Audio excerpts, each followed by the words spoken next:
S.O.A. Insurance. Making insurance easy is our duty. Eligibility restrictions apply. Insurance provided by United Services Automobile Association and its affiliates, San Antonio, Texas.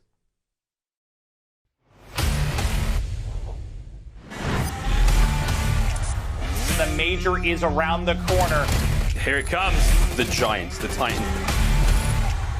The best player in the world. It is going to be one hell of a tournament. This was just absolutely insane. This is the COD League.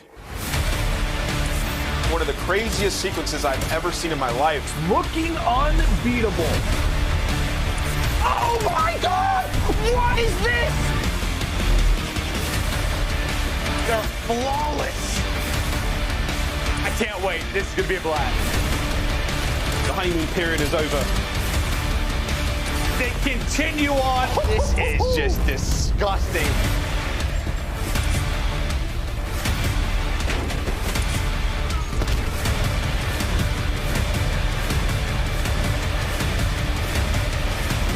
It is do or die time.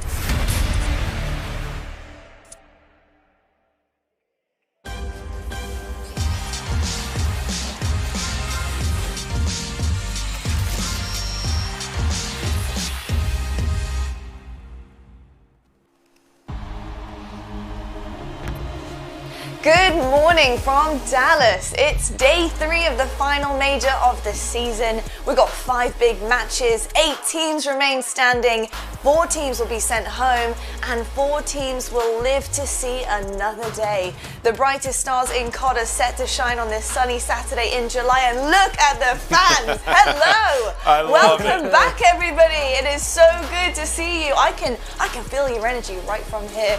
And also, our fans can feel that energy too. They are also going to be playing to make sure that you guys are satisfied with the COD that you're going to be seeing today. And speaking of, here is how things will unfold today. New York will try to keep their Cinderella story going in match 1, of course. FaZe will try to right their ship in match 2. Now, Optic and Empire await the winners of those matches, and we end the day with a banger as we sit the semis awaiting the winner of the Battle of the North as Rocket and Ultra clash once again. But I tell you what, welcome into our CDL HQ presented by U.S.A.A. We've got an amazing day ahead and 2 amazing talents in the Call of Duty League scene. Of course, Study and Nameless are joining me to set the stage here in Dallas. Now, guys, New York, you know, they're shocking us all with the fact that they continue to win despite Clayster not being there. And I got to know, how can they keep this magic, you know, rolling? How can they keep rolling with these punches to continue this winning streak? Well, for me, in order for New York to keep this magic rolling today versus LAT, it has to come in the search and destroy. So far throughout the major, they're sitting at 2-2, but they have 2 Game 5 wins underneath their belt to get them over that series. On the opposite side, LA Thieves, they have been struggling with this roster in search and destroy, 4-5 since the beginning of Stage 5, but a majority of wins come on Moscow. So if I'm New York, I'm avoiding Moscow at all costs. You're going to try to get a standoff in there, try to get something different than Moscow, because then you would definitely try to see that success in search and destroy. Right now, LAT, they have 3 players underneath for 1.0 KD, and that is where New York need to capitalize on it. Yeah, for me, you know, I look at this New York roster and they've managed to clutch up in 2 Game 5s. So if they get it to 5, you know, I like their chances there. But the issue is I'm worried about them getting all the way there with their hardpoint game. They've been playing, basically relying on their gunfights and one-on-one individual plays. It's been really gritty, but they've managed to get 1 in their last 2 series. The problem is they're going against an LA Thieves team who played phenomenal in hardpoint versus Toronto Ultra. That's one of the top teams in our league, and they managed to win both of those hardpoints. So for New York today, hardpoint's going to have to be way sharper. They're going to have to play the big brain plays, stay alive in rotation, value your life, get those kills, hold, set up, and get ready for new. So for New York, I mean, it's a tough task, but they've been showing us that they can clutch up. So I'm looking for it today. Yeah, you know what? I actually think it might actually be a bigger task than Mutineers was for New York. I mean, you got to respect it. LA Thieves, of course, are lost to Ultra in this major. However, they took them to the Game 5. And then you got to remember last week, Optic, they reverse swept them, which was just ridiculous. So I think this is going to be a bit of a challenge for New York right now. And I'm excited to see who is going to step up and who's going to take the dub. Well, I'll tell you what, in the winners bracket, though, it's the Battle of the North yet again. And Ultra will be meeting a red-hot Rocker. Now, this is pretty scary scary right now. Obviously, Rocker taking down two of the biggest dogs that we have in the league, and the third potentially on its way. Well, Bance, he actually said to Jess yesterday that he thinks this really does come down to S&D here. So I ask you, who needs to step up in S&D in order to take this win here? It sure does come down to search and destroy, and I'm looking at Kleenex. The guy has been lights out throughout the majors so far. He's got a 1.83 in that game mode with a 19% first blood rate. The guy's just been playing at Mach speed, man, but he's going up against Standy, who has also been lights out. So Kleenex is ranked number 2, but get this, Standy is ranked number 1. So this is going to be an epic battle. Standy with a 2.19. The guy's been frying as well in search and destroy, so it's going to come down to those aggressive plays, especially early in the round. Whoever is able to win that duel, I think takes it.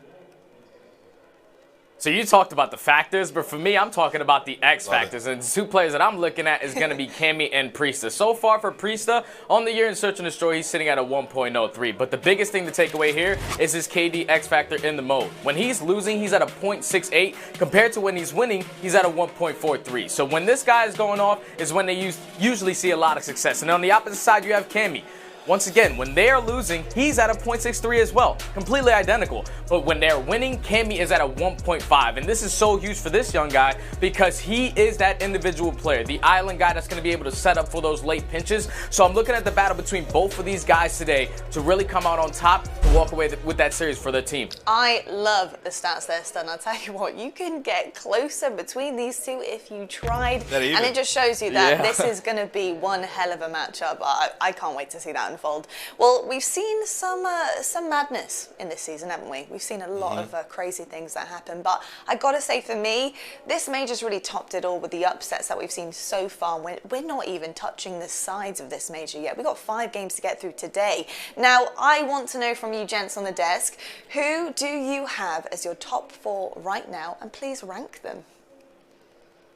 Okay, so for me, to start it off, I know it's going to be difficult, but I'm still going to go Atlanta FaZe. Even with the tough loss versus the Rocker, I feel like this is the wake-up call. They have the team to go out there and make this losers bracket run. 3 out of the 4 major wins go in their favor, so FaZe are going to be first. And then when you go to second, I'm going to have Ultra. Ultra, they have just been that number 2 team all year long to Atlanta. They have just been better and better every single series that they play. That series versus Optic yesterday with their backs against the wall, down 2-1 in the series to clutch up, especially in the Search and Destroys. Their Search and Destroy is insane. That's why I put them at number 2. But then for number 3 in the Rocker, this is huge, man, because they jumped up the list for me so quickly just based off this weekend. To come out and beat Empire in a 3-1. But not only that, but to beat FaZe as well, they climbed up the ranks so fast for me. The team is playing confident, the call-outs, everything, the communication is clicking right now, so Rocker going to be in 3rd. And then last but not least, we're going to have the Dallas Empire in that 4th slot. I feel like Dallas, they've been a consistent team all year. They made it to 2 major finals, obviously not able to win them, but just to have those close matchups versus Atlanta FaZe going all the way to a Game 9, it's hard to put anyone else in that 4th spot. So I like your list, Jay, but mine's a little bit similar, but I have one swap. So I'm going to go FaZe number 1, 2 is going to be Rocker, 3 Ultra, and 4 going to be the Dallas Empire. Now, at FaZe number 1, I think they complete the revenge tour. You can't count these guys out. I mean, they're just absolutely incredible all around, and they definitely went back, watched that VOD, and I can best believe they're going to be better today. And you look at Rocker, this team, they look phenomenal. The reason I have them above Ultra is because their hardpoint looks better. I like what I'm seeing out of Rocker, and the Toronto Ultra in 3rd. I just think that they're performing at a higher level than the Dallas Empire. Ultra and Search and Destroy, it's been their backbone. They've gotten better at it. You have players like Kleenex, like Insight, who are going off every single time. And then Dallas in 4th place, I just think they're going to get edged out by those teams in the top 3. All right, I tell you what, not only do I love seeing you guys give me bold rankings at this point in the major, but I love it when you low-key give me predictions on a game. So, Pick'ems noted for the Battle of the North. I just, you know, I saw it. My Pick'ems have been horrible. so my bracket is done though. Well, I'll tell you what, guys, maybe your bracket is looking okay, and if it is, you probably are a bit of a psychopath because I could never have predicted this. But take a look right now at the schedule presented by the US Army to see what is coming your way today and whether or not you're going to get yourself some points on the board. So first up, LA Thieves takes on New York Subliners. We have Atlanta FaZe versus Seattle Surge. We've got Dallas Empire taking on the winner of LA Thieves and New York. Optic awaits Atlanta and Seattle. And then the Battle of the North. Minnesota Rocker takes on Toronto Ultra. It is going to be an absolute banger of a day, folks. I hope you're ready. And we do have one to start for the first time this season. And after 511 days, we have fans in the audience, and we couldn't be happier about it. I hope you guys are ready. Make some noise, guys. Come on. Come on, get let's hype, hear baby. you. Let's hear Come you. on, Let's get hype. it. Here we go. Here we go. We got a ton of people out here. We love you so much. I'm so excited for you. I'll tell you what though, LA Thieves versus New York Subliners coming your way right after the break.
The Call of Duty League is brought to you by ActiveStat, the next generation analytics platform built with Google Cloud that brings fans, players, and commentators the power of competitive statistics in real time. Presented by U.S.A.A. Insurance. They make it easy to insure your stuff like rigs and gear, and they have your back.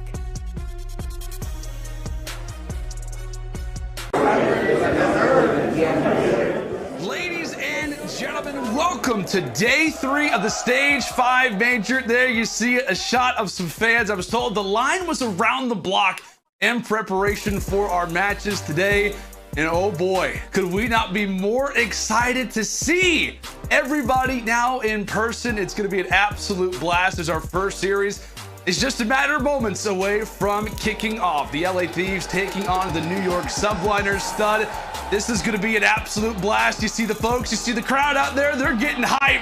We absolutely love to see it, and it's awesome to see you all with us. I think what Lottie said, it's been 511 days, and the hype could not be more intense. I think, was that a WWE Championship belt? This is great. We got everything. Yeah, I'm so excited, man. We have a great matchup. The fans are back. You can just tell the energy is going to be in the arena today. But with both of these teams, obviously New York trying to continue that Cinderella story, LAT trying to get into that final form with John, man. So this is going to be a great matchup for both of these teams. Obviously for New York, it's going to be a little bit more of a difficult task to try to get done because LAT, they've been looking great versus a lot of these top teams. So we're in for a great first match. Yeah, we absolutely are, and we'll start this bad boy off by meeting a team that pulled off a crazy series yesterday. They were down 0-2, but they managed to make the reverse sweep. As we said, it's been a change of the guard. It's a new roster coming into the end of Stage 5 and now into the Major. Let's go ahead and meet the New York Subliners.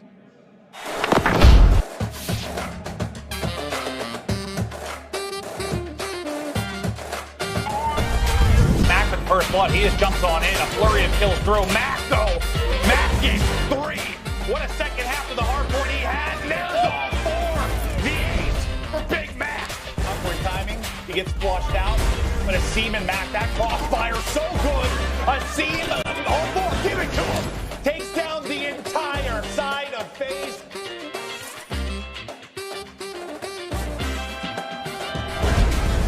Just efficient work right now. His Hydra, he has the entire team straight in front of him. Gets a couple shots. Now look how much he just slows Bigman down. Can he get the defuse, player? He does. 23 seconds left on the clock. One more to deal with for Clay. This would be massive.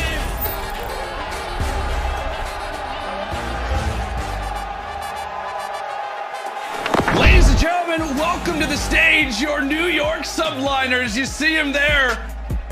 Who is that? Is that Hydra? They're picking up Hydra. Love to see it embraced in the crowd. As we said, NYSL off of the reverse sweep yesterday versus the Florida Mutineers. Stud, what impressed you the most about that victory? Them coming back 0-2 by winning 3 offenses on checkmate. That's something we do not see ever, at least all year long, man. The fact that that map went down to straight 5 offensive wins was insane to me. These guys have the clutch. There's a bunch of young guns on this roster, so they have that energy. But the biggest thing that I took away from Mac's interview yesterday was him saying that they were super composed throughout the entire series. Even going down 0-2, they knew that they had the ability to bring it back, and it definitely showed as they clutched up in that reverse sweep. And now I feel like the question, and I know we've talked about this a lot, Studio, it's about, okay, now being on LAN, but now this is the official LAN experience, right? You've got the crowd, they have been loud, they have been amazing so far. How does that change things up? As we said, a younger group, granted, they were able to pull off a reverse sweep yesterday on LAN, but now with the crowd, how do you think that changes with a young group like this? Let me tell you, when you're playing in front of a crowd, it's the best feeling ever, right, man, because it just gives you so much extra energy. Even when you're down 0-2, there's still people in the crowd cheering for you, and that's going to be that extra battery in your back to give you some more energy going through the rest of the series. And for these young players, this is going to be all brand new to them. I'm excited to see how Matt can react with the crowd being as loud as they usually are. Yeah, and absolutely. And we talk about one team, that's kind of getting used to that crowd experience. The other roster that now sits on the other side is a team that's incredibly familiar with this atmosphere. They've been here not just once, they've been here for years. When we talk about world championships, they have seen the biggest stages. Let's go and meet the squad that now sits on the other side, your LA Thieves. Big time.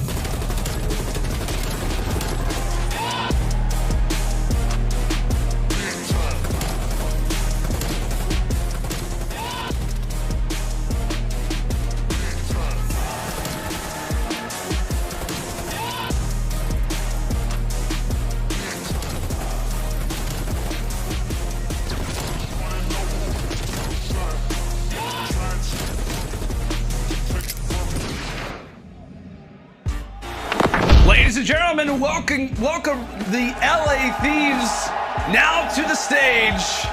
They've been here a few times, Stud, off of the very close series they had versus the Toronto Ultra. They took the Ultra all the way to a Game 5, and this roster is feeling very good. You got Drazaflex and Kitty, they're feeling good, and so it's good to see the teams feeling that good, considering, like we said, they are off of a loss, but boy, have they gotten better and better as every series progresses. Yeah, and this is my dark horse team for this tournament, and just watching them, you can tell they've been in this situation before. Looking at all those fans, they know what the noise is like, and that's going to be a huge factor in this series here. I'm looking at basically Kenny to have an unbelievable series. The guy is unbelievable with that main assault rifle, and he's going to have to try to go big, because the way that Mac at least ended out that series yesterday versus Florida, he was on point. Kenny needs to be there to match him. Yeah, absolutely. And as we said, you see the group of 4 here, and it's been an interesting season for the LA Thieves. We talked about a number of different roster changes. I mean, everybody outside of Kenny has been involved in one at some point or another. But as we mentioned, they bring in John from the Challengers, as he was playing great there. He's obviously making his debut now in front of a crowd for the first time in a very long time, as he didn't play back in MW. But it's going to be fun. It's going to be exciting to see how this group prepares for the environment that this organization has made them for. But now, Stud, our game fuel keys to victory. What do we got here for the Thieves?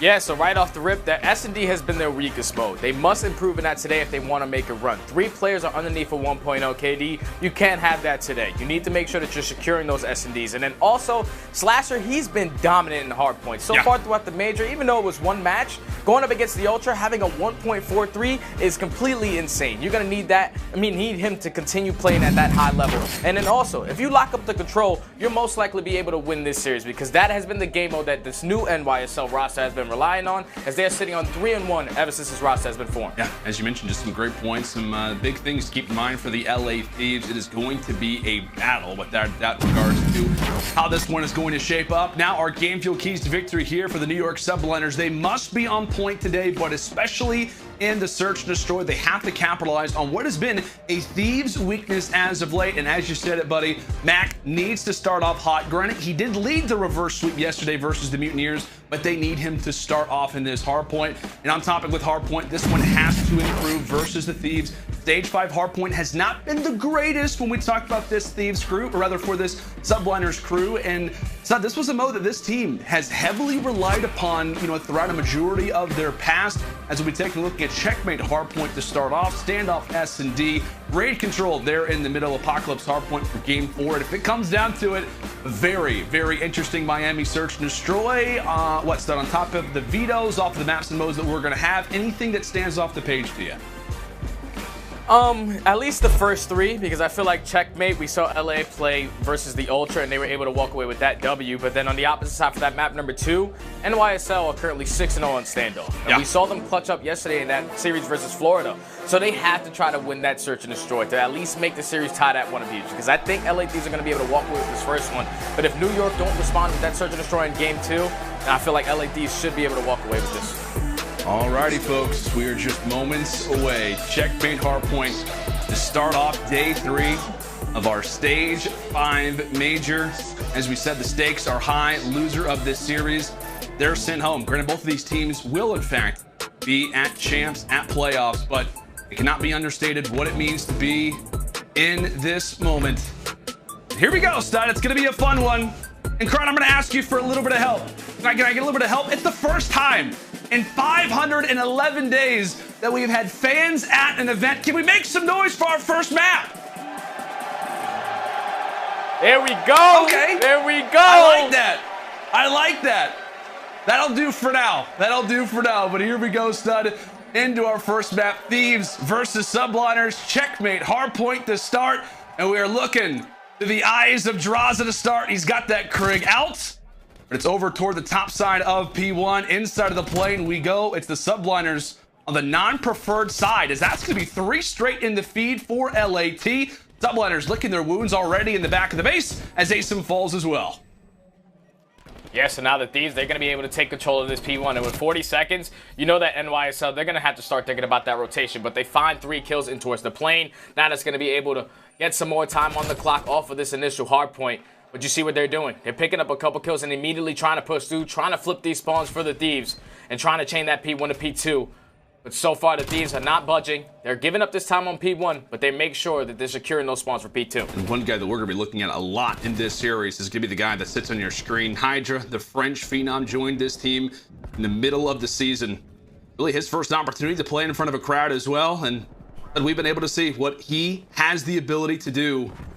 Unbelievable talent as he and the rest of the Subliners will start off P1 in a great fashion. 43-10 as now we head toward Yellow Crate. Thieves with preferred spawns, and they are set up for this fight, but we'll see how they look to handle it. As it's Hydra, it's Mac, it's ASIM. They're combining for 3. That is a clean 4 down. Subliners walk right through.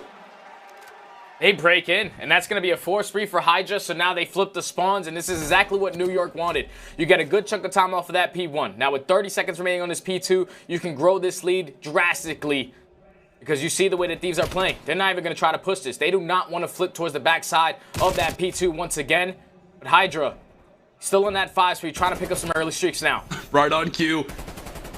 They get the notification that the contest is inbound. Slasher there to take him down, but if you're NYSL, you're at least happy with what you've been able to do to start off this game. I mean, what, as this hill comes to a close, they're going to be sitting at just over 80 points to the 16 of LAT, and at really the worst time possible. As the hill gets ready to pop up toward bottom plane, you see it's NYSL. They are answering back in a major way. 2 versus 1 inside of the middle of the map, but it's Draza making the overall difference. And with his rotation, now we'll set up the pinch. He takes down ASIM as well. That's 2 in a row. The Alaskan Assassin as he'll look to lead the charge for the Thieves. Still yet for anybody to get inside of the hill. Yeah, but right now, Thieves, the main focus for them has to be making sure that they're keeping these spawns for that P4 to P5. They have it. They're doing a great job of just trading kills right now, so Thieves are slowly but surely climbing back into this game.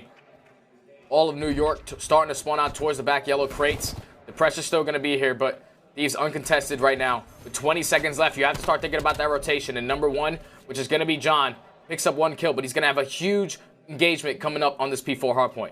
Instantly the pressure put on the Thieves as it's Diamondcon winning a fight toward one side. John does win the fight versus Mac over at A Street. So LA Thieves set up well, but it's not going to be an easy task to bring this one back. They do have preferred spawns, and we'll see how the communication sounds at this point.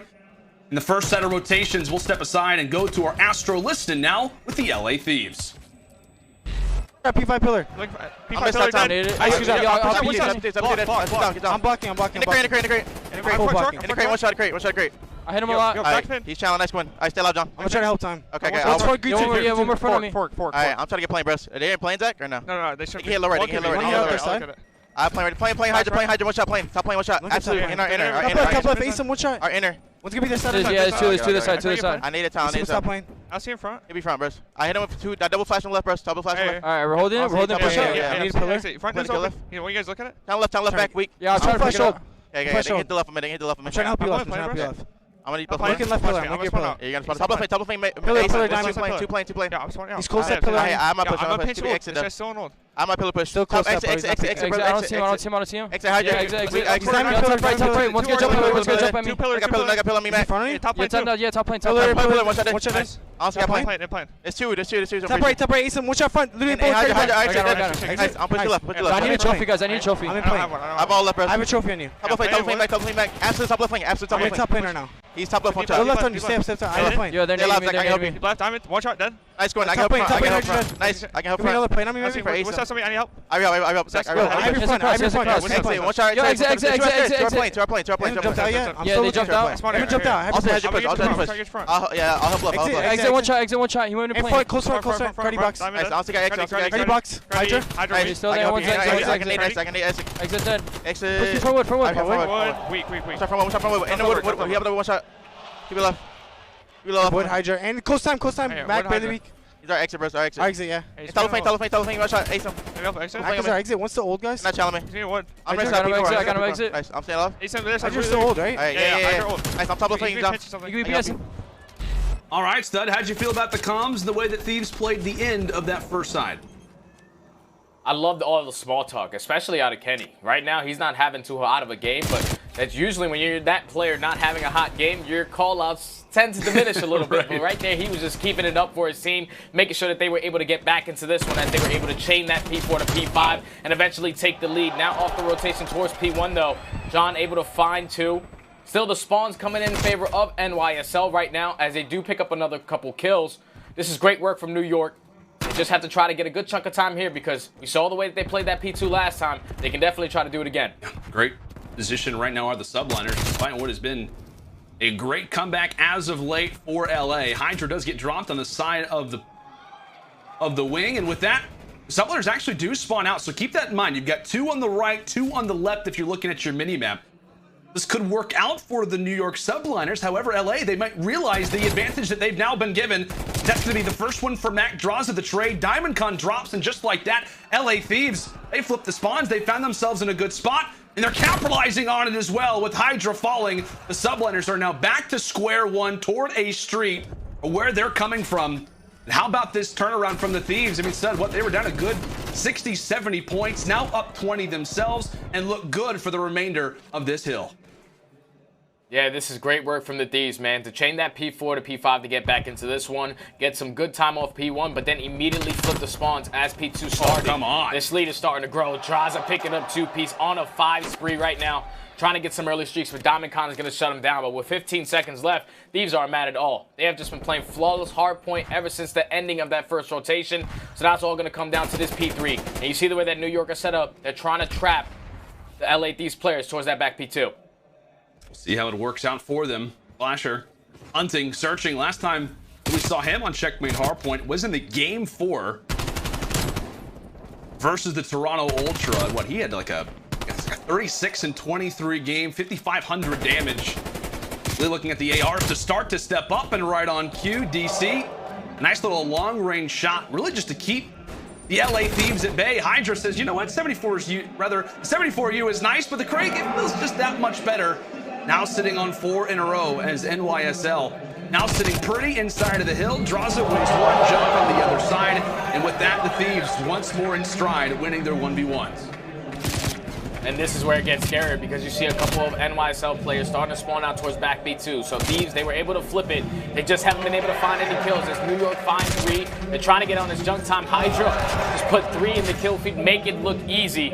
As New York are down by only 20 points, they're going to be early off to this P4 off the rotation. And if you're Thieves, this can get scary, man. Draza has to try to go big off the pinch, and with that kill on Hydra, it's going to slow down that pressure from New York on this hard point.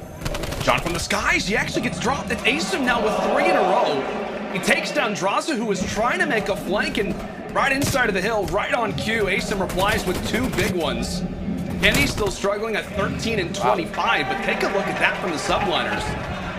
They have grabbed preferred side for the next hill, and also are put in a pretty good spot to try and contest over here at A Street. But as we know with A Street, long lines of sight, those Krigs are going to really be put to good use. And so despite the Thieves losing the favorable side, they are gaining a decent amount of seconds on this P4. But 2 players toward the opposite end. Again, spawns across the map right now on checkmate. But all is stable for NYSL with 10 seconds left. It's going to be 30 more points left for the Thieves to call this one done. So we'll see how the subliners look to hold now. They have to hold this push. You cannot allow the Thieves to try to flip these spawns right off the rip, and it all starts with just opening up with the engagement. Even though Hydra gets 1, he should still be able to spawn right behind his teammate, so that's going to slow down the pressure from the Thieves. But their main focus is trying to flip this. You see all the pressure coming through the backside of that plane. The scene going big on the backside, at least finding 1. As you already see, 1 New York player starting to spawn out. The pinch is coming in from John, and Thieves, they were able to break in. Successful break already for the Thieves, but keep in mind the subliners, they're still spawning back here. NYSL, they've not officially lost the spawn as of yet, and John, in a major fight, just looking to put in every single second that he can. Thieves now within 10, tries to go for the turn on to Hydra, but it's the trade from Slasher. Even back and forth, half the lobby falls. The pressure cannot be understated from the subliners, as they've not got to just hold this time, but they've also got to go for the rotation. This is going to be a very difficult task for the boys in yellow here, Stud. As we mentioned, 10 more points for the Thieves left to go. And now it's Kenny. It's Kenny on the flank. That's going to be 1. That's going to be 2. Nearly finds the 3rd, but the trade is in. And with that, the subliners trying to hold on, and Hydra will. Hydra's holding on to the hard point. Comes around the corner. He gets dropped as well. But it's the Thieves with the time. Mac starting to realize what could be happening as John falls as well. 5 more points, but the subliners are not giving this one up. As Slasher drops, it's going to be a contest. It's a contest in the hill. Thieves, 5 more points. And in the midst of this fight going on as well, Stud, the subliners, they've got themselves prepared for P2. If they can hold on for a little bit longer, they've got that preferred spawn, but they cannot afford to drop. Diamond Con on 52 HP, just trying to stay alive. Again, the subliners, it's just a matter of delaying. It's a matter of keeping this one at bay. Diamond Con alive, Slasher's able to find 1. Asim and Diamond Con just trying to stay alive. 10 more seconds on the hill. Slasher has to go for the challenge, but as he falls, it's all on McKinney, and they're not going to be able to win it here. They're not going to be able to win it here. It's off to the next hill. And now New York, they're going to be fully set up for this P2 hardpoint. The Thieves, they have to get the pressure on. You see John with a great open onto that nade with a seam. Pressure has to be here, though. John has to try to go big, eliminate this player from the point, and he's able to do so. Draza find the second. Thieves break in. They are going to be able to walk away with map number 1. What a start! What a start! Back and forth we went. The subliners had a chance. It looked good for a moment, but as we said, Stud, just the way that the Thieves began this hardpoint, or rather had themselves in control, it put the subliners in a bind. They had to do so many different things. They held P1 for as long as they could, but it was just a matter of time before this hardpoint dominant roster in the Thieves broke on in, as that will be their 3rd hardpoint victory here at the Stage 5 Major. Such an insane hardpoint, man. New York, they did what they needed to do. They contested that P1 all the way to the very end. But that sticky nade onto John to start those engagements is what really opened it up, man. He finds that kill, and then he immediately jumps out the plane, finds the second one on towards the point, and then Draza finds the 3rd as well. They were just able to apply so much pressure, having that numbers advantage, that they were able to close out in the final moments and take that map 1. Yeah. Crazy finish already to start off the day. As we said, folks, it's going to be a long day, but this is the best way to start it off. A back and forth checkmate hardpoint, but it is the LA Thieves responding early, and this was a big conversation coming into this series, Stud. It's not just about, obviously the fans being here, which is huge, but it's who can get that early momentum considering how important hardpoint has been for both of these rosters. But it is the LA Thieves answering early here on Checkmate, folks. When we come back after this short break, it is Search and Destroy on a good old map called Standoff.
The Call of Duty League is presented by the US Army.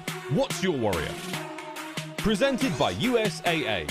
Getting insurance with USAA is easier than level 1. Learn more at usaa.com/insurance. Alrighty, folks, welcome back. First map is already in the books, and we're going to go ahead and take a look at our Astro Social soundboard. You see Coach JP talk about this crowd is so hype, man. Feels good to be back. And, we love some good old Mud Dog. Eric Sanders saying, we are back. Hashtag CDL 2021. Oh, man, we absolutely love the fans. They have been so electric already to start. And fans, was that a first good hard point? Did we like that first map? I thought we did. I thought that we might have. I thought we might have enjoyed the first hard point, as it has been a great start to this series. And, tell you what, Stud, like I said, that first hard point and how important it is in regards to momentum. How much do you think that that hard point came down to experience? I don't think it came down to experience. I just feel like the Thieves, just listening to the crowd, in those final moments, they know exactly what that feels like. So yeah, it might actually come down to experience, because John, he's a guy that's done it at the biggest stage. He's an MVP of a world champion. So just finding those opening engagements is exactly what he needs to do to close out that map for his team. Yeah, absolutely. John is going to be a major player that we talk about, not just in this first hard point, but throughout the remainder of the series. But folks, our Game 2 Search and Destroy is just a matter of moments away. But first, a quick word from our sponsor. We made USAA insurance for renters who make the most of their space and money. That's why we make it easy to cover the stuff you love for as little as 33 cents a day. USAA, what you're made of, we're made for.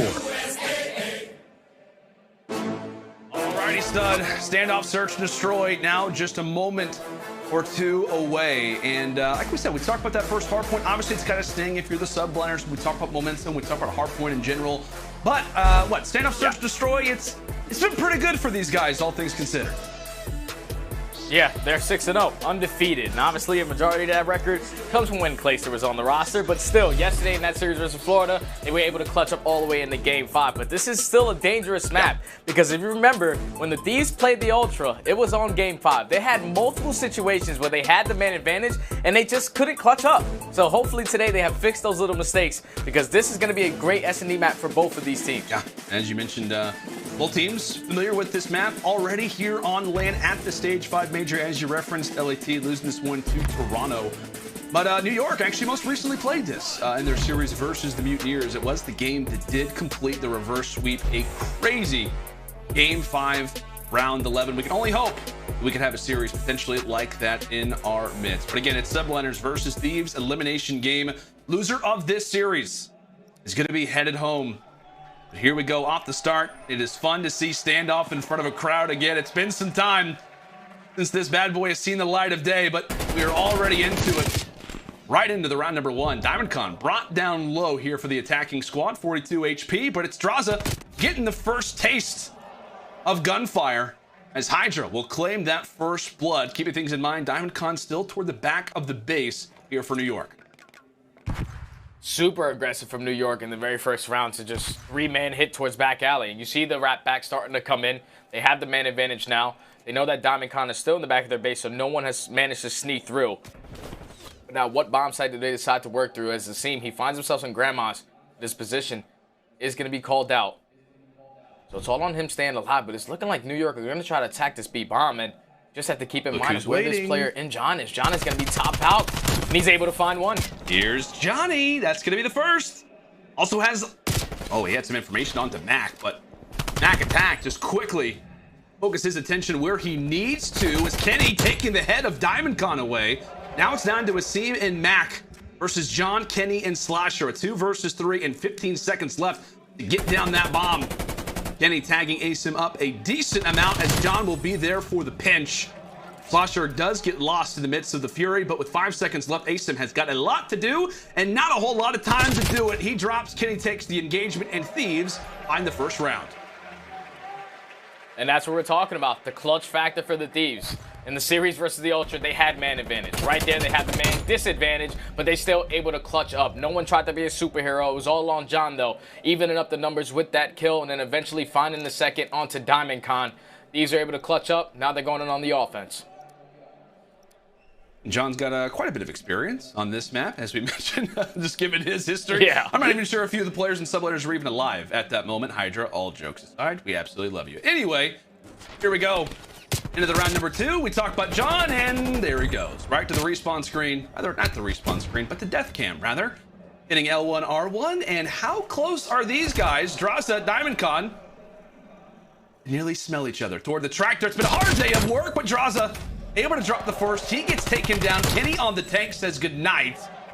And now it's Asim and Hydra with the advantage, but Slasher now evens it out to a 1 versus 1. 1v1 with 50 seconds. This is what Mr. Liddy Goat lives for. But Hydra, he's actually going to set up for the full flank, and Slasher's going to be able to spot him. So now how does he decide to play this? Slasher's going to go for the challenge. Knows that Hydra is an aggressive player, but you have to try to work this bomb plan. So Slasher's just going to leave him there. Eventually try to pick up this bomb. But Hydra, he's not slowing down. He's just pushing straight through, and I don't think Slasher's going to be able to read this. As Hydra's going to come up behind him, he's going to be able to see him approach that bomb, but Slasher's not going for the plant. Oh my This might work out beautifully. He has no idea. He has no clue. Slasher, oh! Take it down from behind. That fight, I feel like, could have gone a number of different ways, stud. That felt like a lifetime with how long these guys were alive.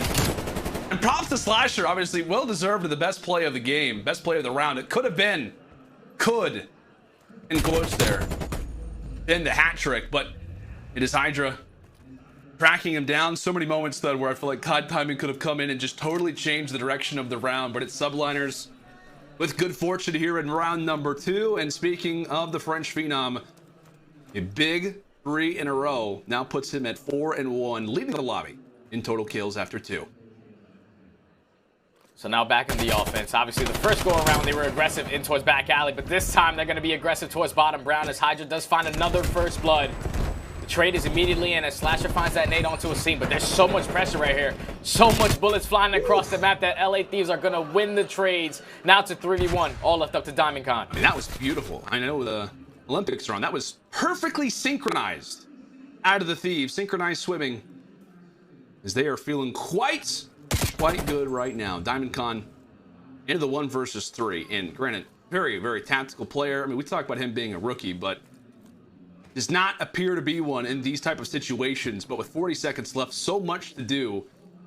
And again, if you are looking at the bottom left side of your screen, you've got all 3 players perfectly grouped up right now from LA, not wanting to give anything away without the instant trade. As we said, bomb in an awkward spot. DiamondCon has checked every single bit of the map. The Thieves are ready and waiting. They are inside of Deli. They drop him, and now they find their second. It's just the aggression right off the rip, man. Whoever was able to win these engagements, at least with the pressure in towards bottom Brown, was going to be able to walk away with the round. And the fact that the Thieves are able to find 2 without a trade happening, 1v3 is going to be pretty impossible for Diamond Con to try to clutch up at this state. But now for LA Thieves, back on the offense they go. We saw how they tried to play the first round. They just basically tried the full sprint onto A, and John was caught with a pistol in his hand. So you don't want to allow that to happen again, but this time they're going to take control of Statue. Bomb is working in towards Courtyard. Bomb in the back of John. Austin out some utility. Get the information early as Kenny will be there. Tag up Asim. And weakened already. NYSL has the group on back. Get back to their base and to find that first blood. But hey, if you're Thieves, you've rewarded yourself with an A bomb site. Congratulations. We'll see what they do with that advantage, that opportunity. But Asim, all the smarter, not trying to give that one away for free. Once again tagged up. That will now set up Diamond Con. Still actually get naded. A nice nade comes through from John, and Draws is there on the reply as well. A quick 2 down. As the Thieves are now left to plant down the bomb. They're going to be good for this, if not Hydra. Hydra comes right around the corner, and that bomb was not planted. So 30 seconds left. That now puts LA in a totally different situation as Draza winning a major one there versus Mac. Now, all on to Hydra. 20 seconds left. Draza has appeared to go for a quick little rotation over at B, but he's going to find him. He takes down one. He takes down the other as well. What a play from the French Phenom, continuing to have his way here on standoff. It's a great awareness to know where Slasher is, and the snap on to Draza as well. Going big right now for NYSL. It's his Courtyard. Right there, they are in a 3v2 situation. Hydra, he knows that he has to try to make a play. Try to get the guy off bomb, and he does that beautifully. Plays the timing on the Slasher, and then reads Draza as he was wrapping out from that B bomb. Great round right there at Hydra, sitting at 8-2 on another 3 spree. Trying to really seal the deal for New York as you see a couple shots coming in from across the map at Delhi, but look at the pressure coming in from the Thieves. Everybody pushing through that back alley. There's no way NYSL going to read this, and Kenny also picked up one. Not sure if the folks can hear it at home, but right now the crowd is going, let's go Hydra to start off the round. Not only is he just putting in the damage, putting in the kills, but he's also laying down the objective. A man who can do it all. What more could you ask for? Diamond Con. He's going to get found out here soon, unless he can go for the trade. Takes one down for his troubles. With that, it's all on to Asim. Slasher takes down Hydra. 25 seconds left. But how many times have we seen players go big in this square position, but it will not happen here.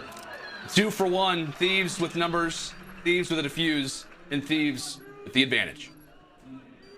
Just a great round right there from the Thieves. Complete blind counter, having 3 players go through the flank. They were able to get the effective trade onto Diamond Con, and then Slasher finds another one to make it a 2v1. And then they also blow up the trophies there. That was a huge part because if they don't, that nade doesn't pick up any information. So the Thieves doing the little things right, and they were able to walk away with the round. Now take the advantage right now, up 3-2, back on the offense. You'll see what their attacking side will look like. And we talk about their search and destroy often, Stud, right, in regards to the Thieves.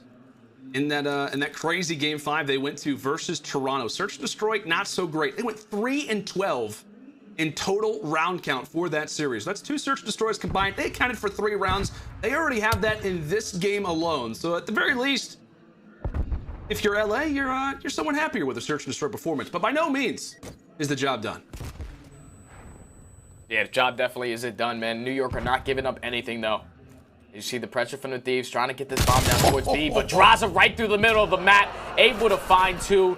Even though it gets traded, his team has the man advantage. They know the positioning of both these players at Delhi, and you see the rotation going immediately towards that A bomb. It's just great awareness there from the Thieves. Realizing what they've got, they say, hey, you know what? We've got the numbers. Make them come to us. And so with that, it's Asim on one side, Hydra from the other. Hydra pull off some magic again. 8-3. He's going to spot the head of Kenny. He sees him jumping, but John, keep in mind, does have his cross. He's gonna have to step out or make a mistake. Goes for the engagement in guns, John! Good night, Sweet Prince! Ace him on the other side, takes down Slasher, and it's all down to Kenny, but Hydra is there for the trade. You have got to be kidding me. Hydra now 10-3, the 2 versus 3 retake. It's unbelievable, man. These are the rounds that the Thieves need to be walking away with. You have the man advantage, you have the proper setup, but just those 2 one-on-one engagements go in favor of New York, man. Great work from Hydra, especially towards this backside.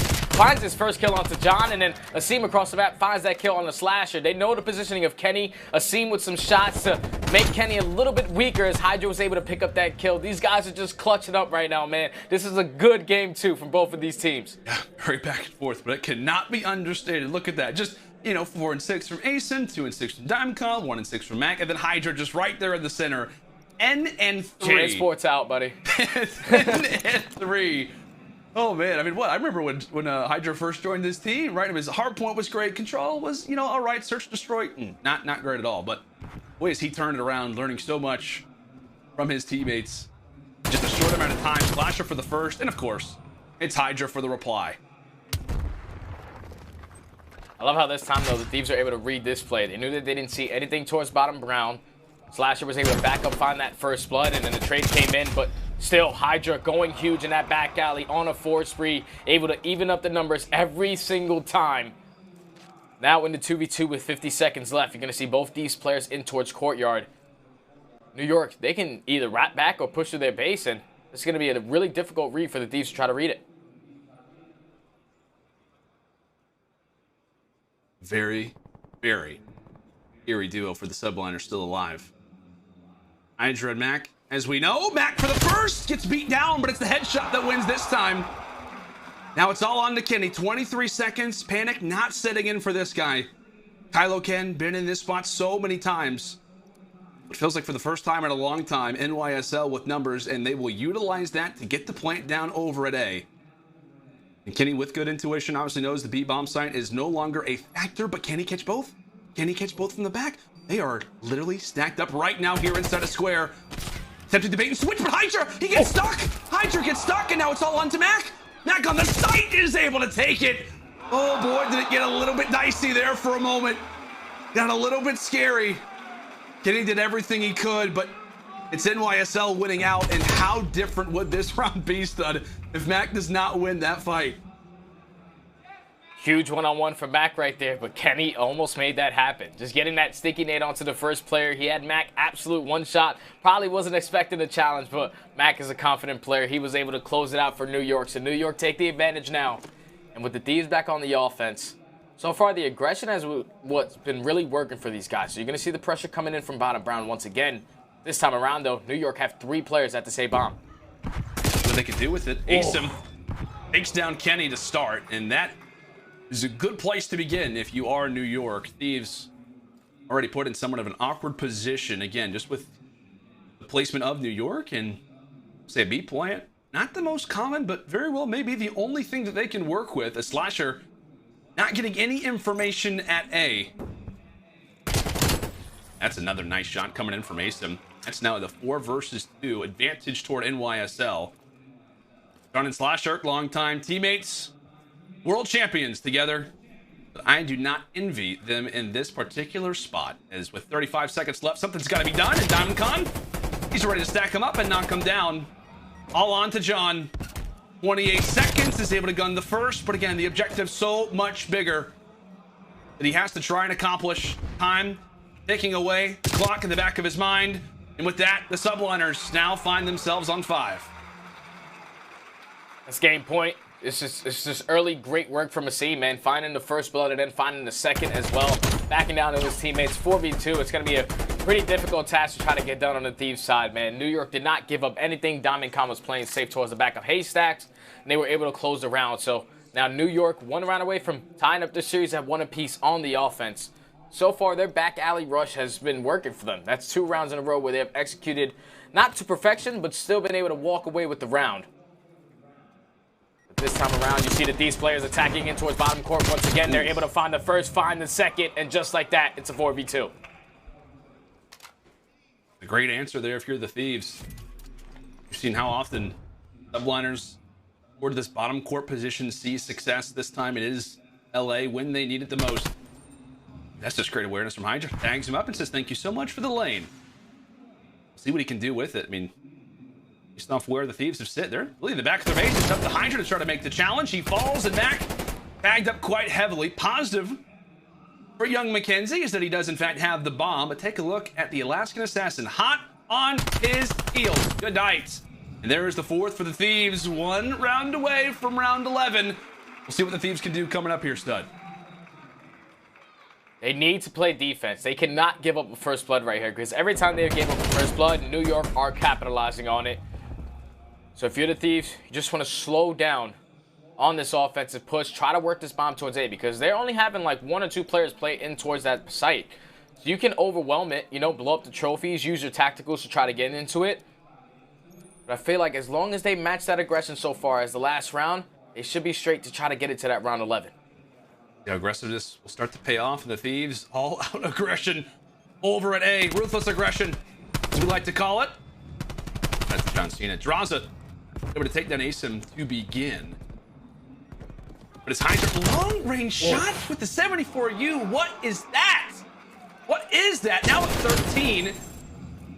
Kenny takes down DC, and with that, it is now into the 2 versus 3. Objective still in the hands of John. He'll look to get that one down soon, but boy, has Kenny done himself some very valuable information. Kenny calling out, giving some great communication to his teammates, as they're not confident to go for that point over at A, and you cannot imagine why they shouldn't be. Hydra gets found out, and it is all down to Big Mac. A 1 versus 3 to call this one a game. For what we have, round 11, the plant successful. Boys, this is going to be an uphill battle to try and accomplish. 35 seconds to work with. First job done, taking down Kenny. 2 more to go. 30 seconds left. You have to try to locate both of these players. And I'm pretty sure he was able to spot John, so he knows the positioning of both. How about Kenny pick up this kill, but over the wall, John's going to put up some shots, make him a little weaker. Draza's going to be able to clean it up.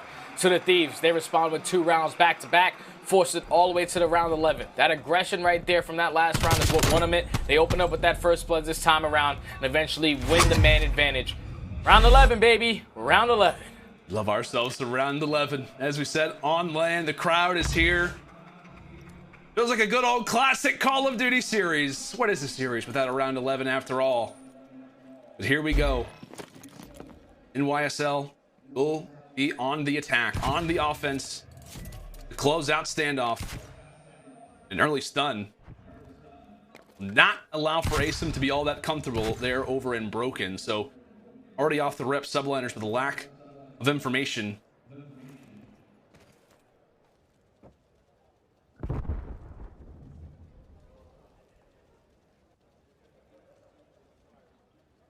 You feel the intensity? I do. Definitely do, man. 50 seconds left. New York are not budging. No one wants to get first blooded, but John is able to spot Asim on the cross. The trophy's going to come in to save his life. The clock is starting to tick. Thieves have read this play. They are trying to attack towards this A-bomb, so they're just going to go right through his Broken. Wow. But Hydra, with that first blood, now they have the man advantage. Thieves are able to trade it. Now it's a 3v3 with 30 seconds. They have to try to get this bomb down quick. John answers, but take a look at that. Because of the noise that they make over at B, that is going to allow for A to be a successful plant. 23 seconds with the Thieves. They're knocking on the door. John is already rocking right on through. Draws up for the first shot with the second. And now it's all on to Diamond Con. 35 seconds. How long can he delay for? How long until the cavalry arrives? And Slasher will be there to answer back. The Thieves making the comeback in the search and destroy. Down 5 rounds to 3. But now they've got themselves up 2-0 in this series, and you can kiss the standoff S&D streak from the subliners goodbye. And you got to be feeling really good if you're the Thieves, man, to come back 5-3. I'm pretty sure as a former player, when you're up 5-3 in a search and destroy, that is the scariest situation to be in, because one round you go in, you're on offense. You lose that one, then you're ending up back on defense. You lose that, you're on the offense again. So that was a much needed win right there for New York. But Thieves, even in the man disadvantage, 3v4 in the very final round, they were able to clutch up. They weren't able to do it versus Ultra. They fixed those little mistakes and get the job done today to take a commanding 2-0 lead in this series. Raza, man, continuing to flex as he leaves. Love that Alaskan Assassin sign Definitely making him feel quite good. But as you said, man, just a wild search and destroy. Thieves making a major comeback, down 5-3. What you see, Draza, Kenny sitting on what, 20 kills combined. Hydra, I mean, what? We were already thinking about, like, you know, preparing a graphic for what could have been a search and destroy kill record in the CDL after the way that he started off, slows down a bit, and you see the subliners just not able to hold on. Instead, I'll ask you again. I asked you after the first hard point, search and destroy. How much of it do you think has to do with experience now? It definitely has to come down to some experience. When the crowd is getting into it, you can just tell the Thieves, they've been there. They've done it. They know exactly how they need to execute. 3 men pushing right up the middle of the street is an insane call, but they executed it perfectly to close it out. But I'm pretty sure our scuff play of the game is going to be the round 11 of that final moments of that game 2. It was insane, man. I'm telling you, that play call from the Thieves, the 3-man push up the middle of the street, was, it takes him tremendous cojones right there, because they lost that first blood. Hydra pops off with the first one, but then John immediately answers. And then once they do that, they cause so much noise, like you said, Lando, towards that back alley, that I'm pretty sure once Slasher calls out this cross, he's the guy that's initiating this call. He said, hey, there's one guy playing towards the back, let's all push right up the middle. We have the man advantage, and that's exactly how they were able to execute. They find both. 1v3 for Mr. Diamond Khan is going to be a difficult task to get done, and the Thieves, they make the comeback happen. Let it go. Snaps his finger and says, Thieves, it's time, boys. Let's go ahead and close this one out, as that will be now, after that search and destroy victory, Thieves up 2-0 in this series. Can the subliners start to rally back? They were able to do it yesterday, but it's going to come on a raid control. That will be their next test, or will it be a 3-0 in favor of the Thieves? Folks, make sure and stay with us as we'll be back in just a moment.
The Call of Duty League is brought to you by GameFuel.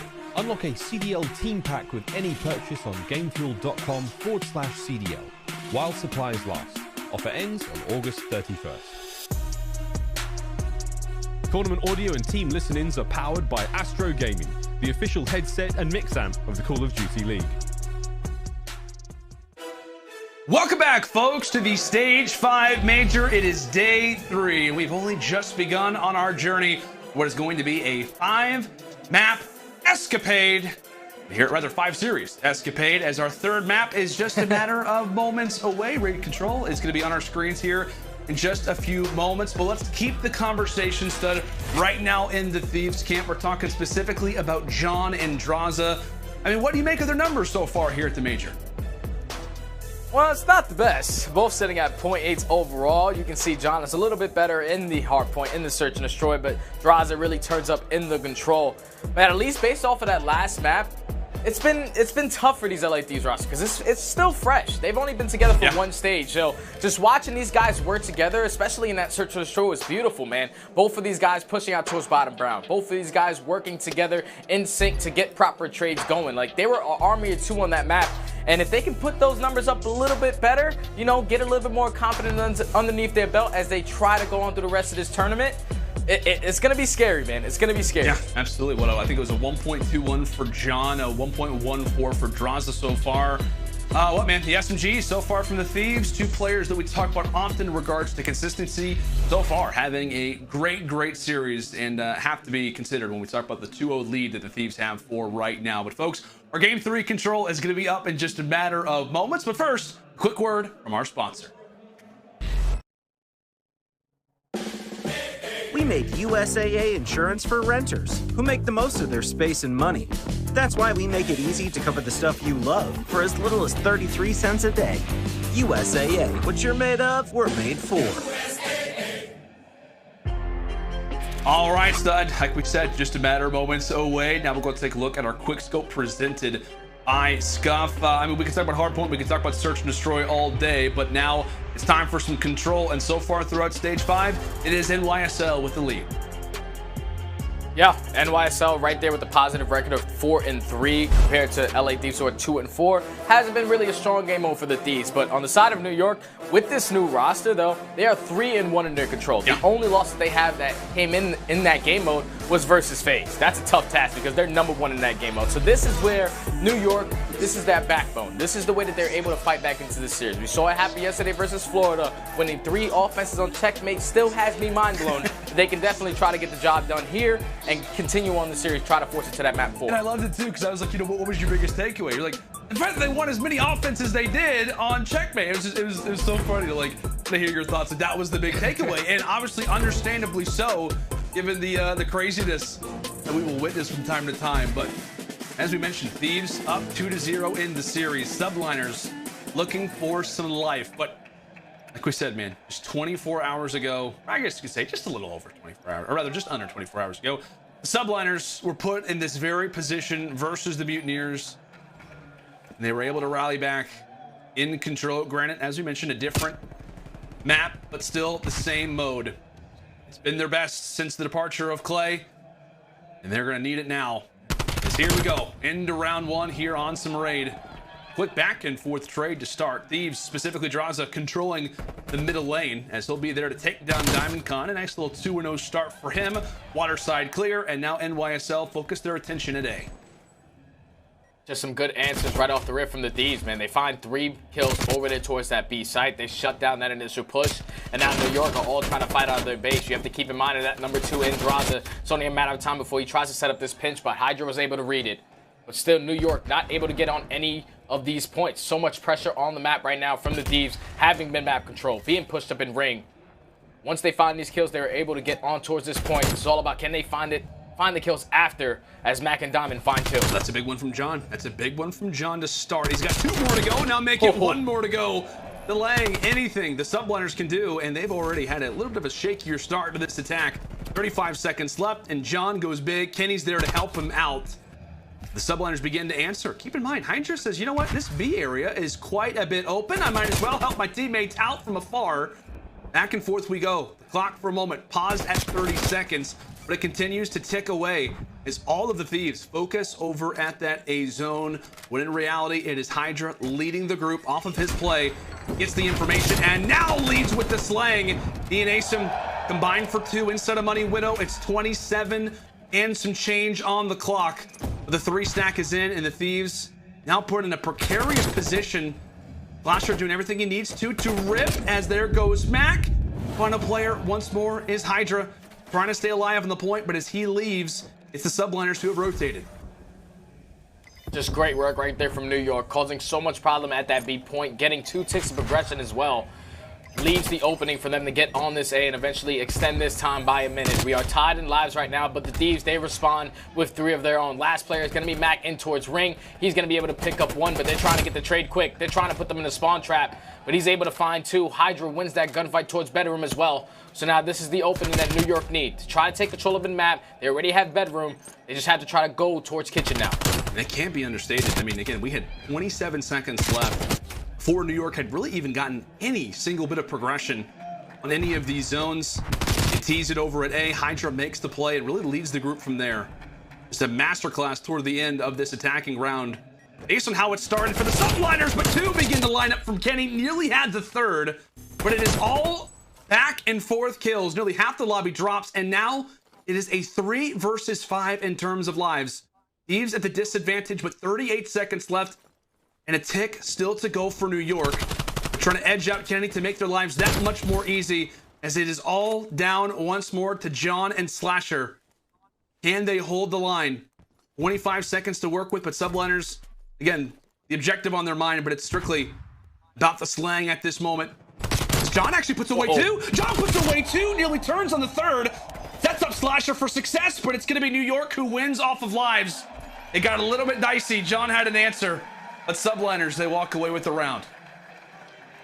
That one was scary, man. I felt that John put himself in a great position right there to try to close out that round, or at least even up the numbers for the side of the D's. But what New York did so great right there was just the pressure towards B. Once they were able to get 2 ticks of progression there, they immediately rotate towards A, they cap it, they extend it by a minute, and then just great work from Hydra and the entire team just working through kitchen, properly setting up that pinch, chaining those kills together, and eventually closing out that round. Good round right there out of New York to try to keep their hopes alive. Yeah, and as we said, in a major spot, they're able to hunt for information and really just kind of allow for the defense to feel dazed. You make them go back and forth. It's the Thieves who had them in a really good hold for a while, but eventually the subliners break on in, as now it's their turn. Try here on attack. It's Draza getting some early work done here inside of Tiki.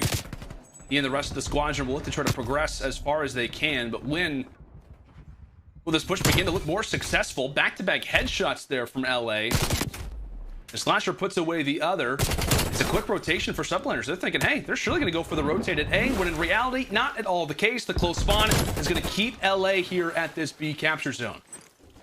Yeah, and they only have one player in towards money, so it seems going to have to try to go big. They're trying to get on this B point. They're able to do so. Mac wins a huge gunfight in towards the middle of the map. Pitch is going to be here. They just have to try to find these kills, or at least wait for Hydra on the pinch. He's able to find one, but still a great job from the Thieves, picking up kills left and right. Still have the live advantage, but there's only 30 seconds left. They have to try to complete one of these points to extend this time. Starts to enter in. Draza, he's waiting for him. Slasher is actually able to drop 2 in the meantime, so Thieves will be able to clear out the point, and it's the subliners who are spawning over toward the other side of the map, over at Laundry. I'm gonna kind of get some work done, but subliners off of spawn. It is DC on the Path of Fury. 2 ticks through. NYSL, they've got to get an answer if they want to wipe them off the point. Diamond Khan continues to roll. That's going to be 4 in a row for him. Finally cut down from Kenny, who I thought for a moment nearly fell off the map. Not at all the case. He's still alive. 17 seconds. Time starting to tick in LA. They've got to get something done. Some great presence right now from John for the cutoff. They've got 2 players in the point and 1 man watching their kitchen, as John has got a lovely little recipe. Lays down the trophy and now puts the pressure on New York. An extra minute now added to their time. And they have a 6 live advantage. So the Thieves, if I'm them, you're just going to start to play TDM from this point on. At least try to set up a couple spawn kills. With that trade comes in, Thieves still putting pressure on the back. They're trying to force all of New York to spawn out towards lower basketball. They know that the rest of the players have control of Art. Someone has to try to find that opening. Hydra and Mac, though, finding 2 is going to relieve the pressure from the Thieves players. As Draza still in the backside, trying to make a play for his team, at least stall time. But New York, they stopped that push, and now they're going to be able to set them up in the trap. Very well established right now are the subliners. Again, they've got everybody just hanging out inside a garage. Try to make the Thieves form a conga line, but Asim ready for the instant challenge. He drops. The nade falls at his feet, and with that, the Thieves now 1 final push really to make 8-7, now 7-6 in terms of lives.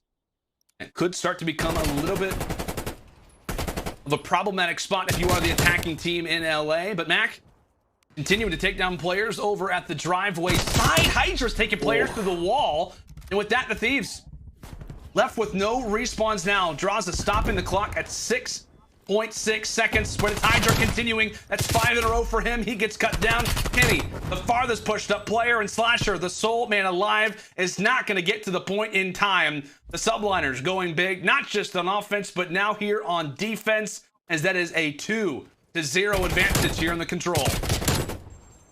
I feel like the situation that really hurt the Thieves right there in that moment was when they had 3 down. Slasher was the only one on that B point. John pushed up towards back jungle. Both of the players are still in spawn, getting spawn killed. So, unless they were trying to get a stack going there, I feel like LA Thieves should have committed towards A. Like, they took way too long trying to get that B capture. New York, they kept on making it stagnant, kept trading on the kills back and forth, and it just wasted so much time on the round that Thieves really didn't have enough to work with towards the end of stages. But back on the defense, they go for the Thieves. New York are in a commanding lead right now. This time the pressure is going to be over towards this A site. Draza finds one, Mac with the trade. So far, there's a lot of pressure from New York on this A point. They're not able to get on it, though, because the Thieves are able to put a couple kills together. He spent a few moments at that fight, tries to soar into the kitchen, but it's Draza who's taking out his heels. Lovely little exchange there, but that presence from Asim, that strong aggressiveness, will award the subliners now with a lane at A. Without a doubt, one of the best attacking rounds that we've seen to start. Isn't saying a whole lot, but here's the Thieves. May look to give this one up. Again, that's 2 ticks through. Do they go for the challenge? They're holding inside of pillars, so they will try to push this.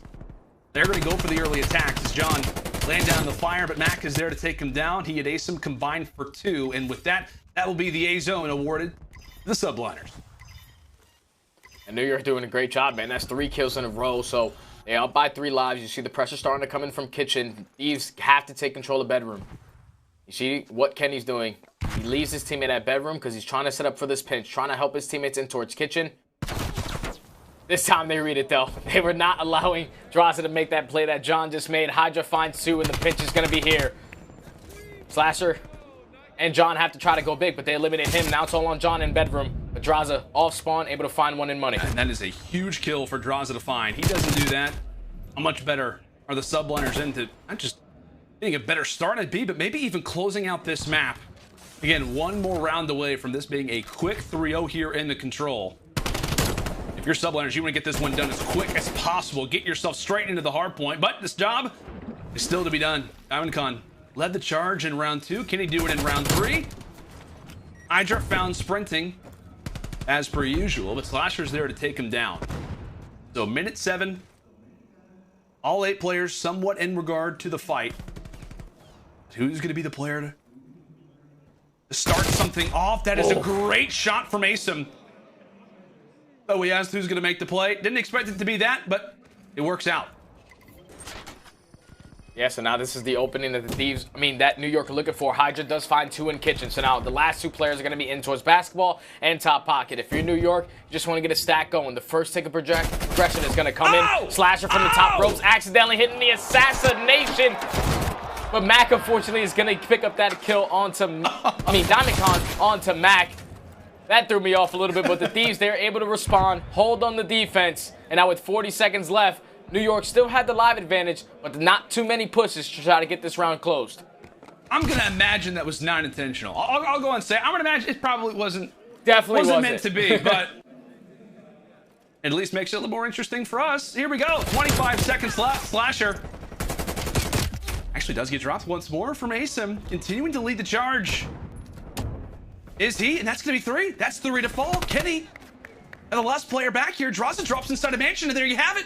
That could be the stack. John has to get here in time. Kenny around the corner. 16 seconds on the clock. And look at that zone start to move. Somebody has got to get here. But John, he kills himself with the nade. And nobody from the Thieves is in position to try and take over the zone. As the subliners will answer back in a major way. A 3-0 in this control.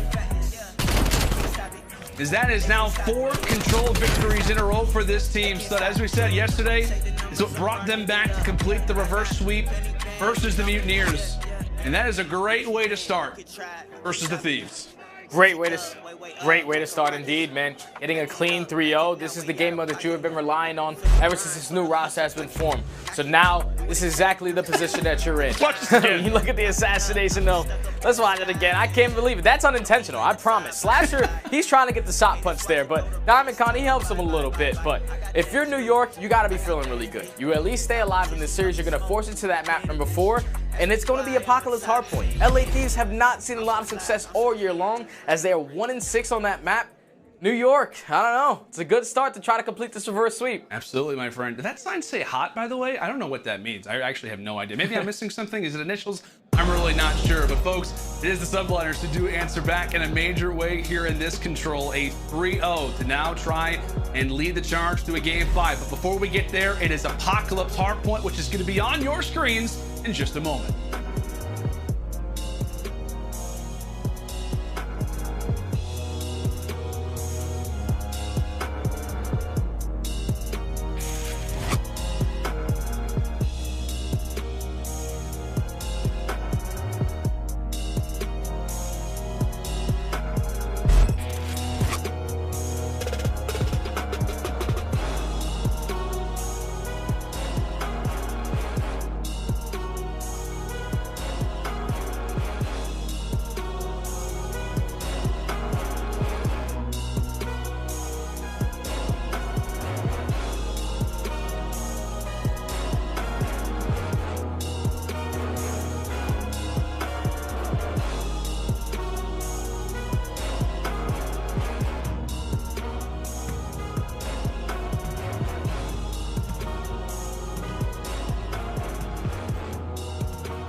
Alrighty, folks, welcome back to Major 5. It is day 3 in Series 1 as we're about to hop into our 4th map of what has been a truly back and forth type of battle. But before we really kind of dive more into it, we got to talk about what is on the line. And it's fair to say there's quite a bit. I tell you what, man, $200,000 for first. In general, a $500,000 prize pool. Pretty nice. Yeah, it's pretty nice. I'd take that, you know? 100%, man. That's a big bag since you're out to secure over the weekend. Both of these guys trying to get into the money with this win right here. But as we take a look at the maps and modes, you're going into an Apocalypse Hardpoint. LA Thieves, they haven't really seen a lot of success on this as they are 1-6 on the season compared to NYSL, who are 4-4. And as when you take a look at these game 1 stats for the Thieves versus NYSL, you can, John, 3 minutes in Hill. Damn, he was doing it all. 26 kills, 3 minutes. Draza also with 30. The SMGs really stepped up. And on a map like Apocalypse, you need these guys, once again, to have that same exact performance. Yeah, you definitely do. And I tell you what, that's going to be one of the higher, totals that we've seen across the entire year. 3 minutes. Inside of the hill. John, my friend, I mean, you deserve to go out and find yourself some kills, but the objective man maybe sealed the overall difference. But as we said, it was a checkmate hardpoint in that game number 1. Thieves, obviously started off quite well. It was New York who actually tried to make the comeback, brought themselves ever closer. But now we've got to focus ourselves into Apocalypse. Stud, who do you look out for on a map like this for either team? Is it the SMGs, the ARs, a certain player?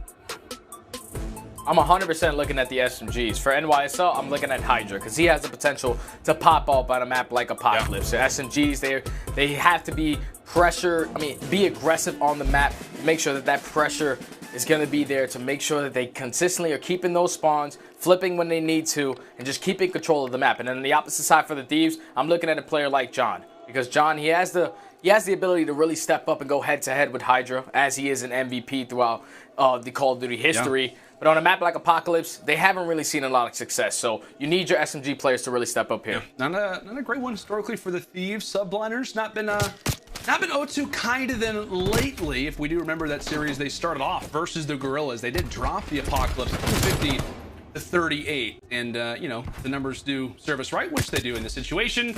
LAG, not a team that you want to lose to in Hardpoint. It's just, you know, somewhat straight up. We love you, Guerrillas, but still, Subliners not having a ton of presence inside of P1. Their focus is trying to set up for next, and with Thieves having those pawns in their possession, they're going to shut them down right at the door. So 25 seconds left. It's been a pivot back and forth for New York. They do have the man count advantage if they want to try to aggress this at P1. John revealing his shoulder for time. That's now going to be 3 in a row for him. LAT keeping spawns. Things getting a little bit dicey toward the end, but with the final 8 seconds, this is a great start for LA. Great start indeed, man. The fact that they were able to get a good chunk of time off that P1 and keep the spawns for P2. They just have to hold this first push, and you see how far pushed up John is on the map. Slasher finds 2, John finds a 3rd. So New York are going to be a little slow trying to break into this. LA Thieves will have the hill uncontested for a little bit. As you see the pressure from New York starting to approach towards the middle of the map. Thieves, they have a great setup right now. It's going to be difficult for New York to try to get into this one. Well, Slasher, he's beaming 2. That's actually going to be 3. 5 in a row here for Slasher, as he'll look to also make ASIM part of his highlight reel. 1 more kill away from a streak. 65-9, and that lead is only going to get bigger here for LAT. Grand Apocalypse, you know, a map where easily the game can start to sway back and forth, but we are not mad about this whatsoever. If you are for the boys in red, and I know quite a few of you in the crowd are. Slasher finally taken down, earned the streak, but that presence from the Thieves cannot be understated as they'll grab the final few seconds. It is an 80-point lead after our first 2 hills. And that artillery can be so impactful on the side of the Thieves if they want to try to break it towards P4. So they need to do a good job of at least keeping this P3 a contest fest. But with them finding 3 kills, they're going to be able to break in easy. New York have not had a response yet. They have been late to the show, at least on the first 3 hills. As the Thieves are fully set up, you see number 4, though. Look what he's doing. He's making sure that he's keeping control of Broken. He's trying to make sure no pinches are going to come in. And I'm pretty sure once his teammates are finding all of his kills, Slasher's going to just decide to push straight on through, or at least rotate to help his teammates. But still a great job so far from the Thieves, already up 100 points. Jason trying to lead by example as he now sits on 3 in a row. It is 110-12. Subliners have got to wake up, or their tournament hopes. Their lives here at stage 5 major are going to be done, as that's now 5 in a row for ASIM, continuing to heat up. But as you said, Stud, holding the spawns with Slasher. LAT, the first ones there at the point, but they're going to get the final few scraps here at bottom lights, and now they're set up for Turtle. It's not going to be an easy one, but let's see how the comms sound right now with the Subliners, given this moment, given this time in the game. Let's go to an Astro Listen now with the Subliners as the streak rolls in. He's close. Close, Watch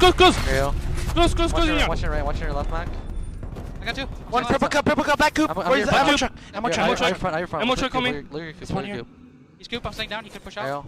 Let me know if they slide out, I can start. Still there. He's close, One is front, I don't have a trophy. I got one. dead. One Cube in front. Cube. He's on hold.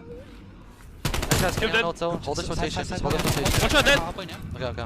I'm one shot, not putting Shoulder your front. There's 2 new, 2 old. Draza and Slasher. I'm just shimmying down low, guys. Yep. Paco, I'm looking at L, okay? One shot. 2L. One in all.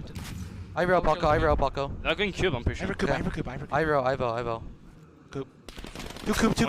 I can shit if you need help, let me know. One close. I'm shitting. One truck dead. I drop your L. Yo, one's in front window. He might jump up. Okay. I have a front window. Right, full window, top. Top really weak. Need him. Top, I have a nade. Top. Stack low. Yeah, I'm stacking. Old the pinch. I your child, Mac. Tell can you really... Kill one. See that, dead. One. It's three. Alright, just show. Hold Missing one. He's down here. Hold on, we're back in the game. Nice, man. Yeah, just 30 seconds. Very important. I'm top P5. Ivy L.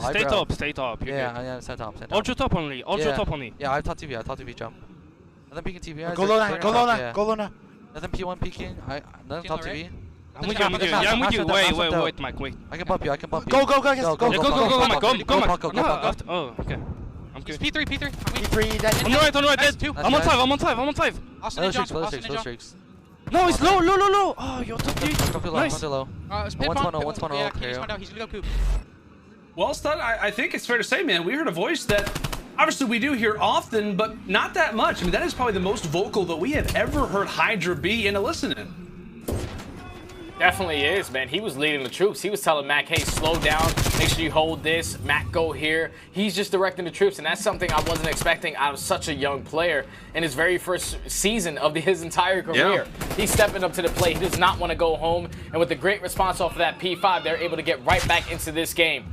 But once again, the Thieves have P1 control. They have the spawns for P2. If you're in New York, you have to change the story right here. You have to break into this and get some good time. You have to flip the script after what was 110 to like 15. It was an unbelievable start for the Thieves, but as we said, on a map like Apocalypse, no lead is safe. Sublighter showing us exactly why that's the case. Slasher continues to drop players 14-9, but that is a kill streak that makes you sit up in your chair a little bit differently. Kenny now with a potential double. I think what he maybe bloodied the nose of Hydra, but he's still firing. He's still all good. 30-point advantage for the Thieves. Subliners yet to really get too much of an answer, as now it's John's turn. The lead, the slang, rounds the corner as if he knew Mac was exactly going to be in that spot. Doesn't miss a bullet. And now this is start to be panic time here for New York. You've got to be careful.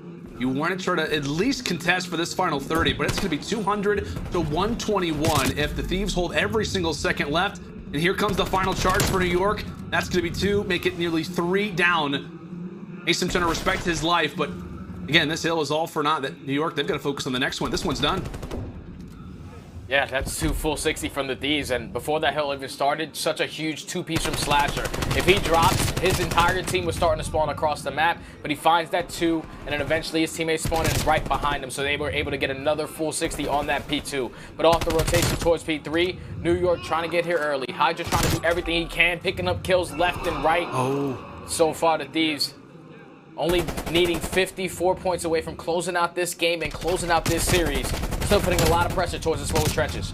Guaranteed, and that team kill, again, that team kill, if it's different, I mean, my goodness. It could have been the Thieves, or rather, it could have been the Subliners, but now it's the Thieves. Slasher, of course he's there for the trades. It was like 6 players to drop that came down to a 1 versus 1. Slasher wins it, and that has got to be a pain, but take a look at that number 6 arrow. It's Hydra on the flank, trying to make the play, trying to delay for as long as possible, but Kenny, he's going to get the call out. He's going to read him, shuts him down as the Thieves only continue to rain on through. The Subliners down 100 points again. And if you're looking at your mini-map, you're seeing, hey, okay, where's the next rotation? Thieves are there. The Thieves are prepared once more. But they have to hold this push. You see what New York are doing. They were able to find that kill onto John, so now the spawns have flipped. The Thieves have to try to hold this from the front, and pressure's gonna be here, but Slasher with the first, Hydra with the nade. Kills going back and forth for New York, eventually trying to break in, as that's gonna be a clean 4 dead. The spawns for the Thieves are coming in at Temple. You saw it the first go around that New York were able to do a great job at this P4 and P5 to get back in. They need to have the same response here to try to get this game closer in that scoreline. That's great. That's great work. Again, Mac, he's watching for back coop. He was aware of the fight. It's great work right now from the Subliners, but a mere gap does open up now for the Thieves. Kenny waltzes his way through. It's now that Slasher and Kenny to combine for a few. Hydra needs to go big on the point. Again, that's 3 players from the Thieves. They're going to be in this position. They have got to delay. They have to contest for at least 1 to 2 seconds, and they will do exactly that. But take a look at Kenny. Pulls out the 74U. It is now going to try to spoil the party. 6 more points for the Thieves, and Kylo Ken is making one of the biggest plays of the game. He gets dropped, and Subliners, they do have the spawn. But Stud, the Thieves, they only need 6 more seconds. Well, right now, New York, they're holding. They did a great job at this P5 first go around, and if Diamond Con currently on the 2 spree can try to turn up right here and pick up some streaks, that's the answer that they need. As you see 3 Thieves players approaching towards lower trenches, as Seam and Diamond are able to take care of those. And only being down 60 points, it's a good chunk of time here. They have to be able to chain it to that P1 and at least don't really focus on flipping those spawns, but just getting some good time off of this P1 as they're eventually going to break that 200-point mark. The pinch is trying to come in, but they're doing a great job once again on this P5 to get back into this one. Yeah, a great hold. But again, now the task only continues to elevate itself. You brought yourself somewhat back in the game, but with 6 points needed from the Thieves, things start to get dicey, but that's going to be 3 down. The subliners answer, and take a look at where those arrows are at. Take a look at where those arrows are at from the Thieves. They've spawned over in no man's, and if they can win this fight, that would have been huge. Slasher, once again, winning a major 1v1. He's going to stay in the spot. Oh, look who spawns here. Look who spawns there. It's Hydra who takes them down. John's trying to stay alive on the point, but now it's Kenny's turn. That's going to be 2. Hydra into the 1 versus 1. Needing to stay alive. Having to try and contest, but it's Kenny again. It's Kenny going big. 3 more points. Mac, the subliners trying to do everything they can just to keep this game alive. Another 1v1. Renzation was able to win it. 247, 232. Can the subliners continue to rally? The Thieves, realizing that their lead has slipped away. A 5-point game. Can John get here in time? He starts to contest. He starts to contest. They can win it here. The Thieves can win it, and they will.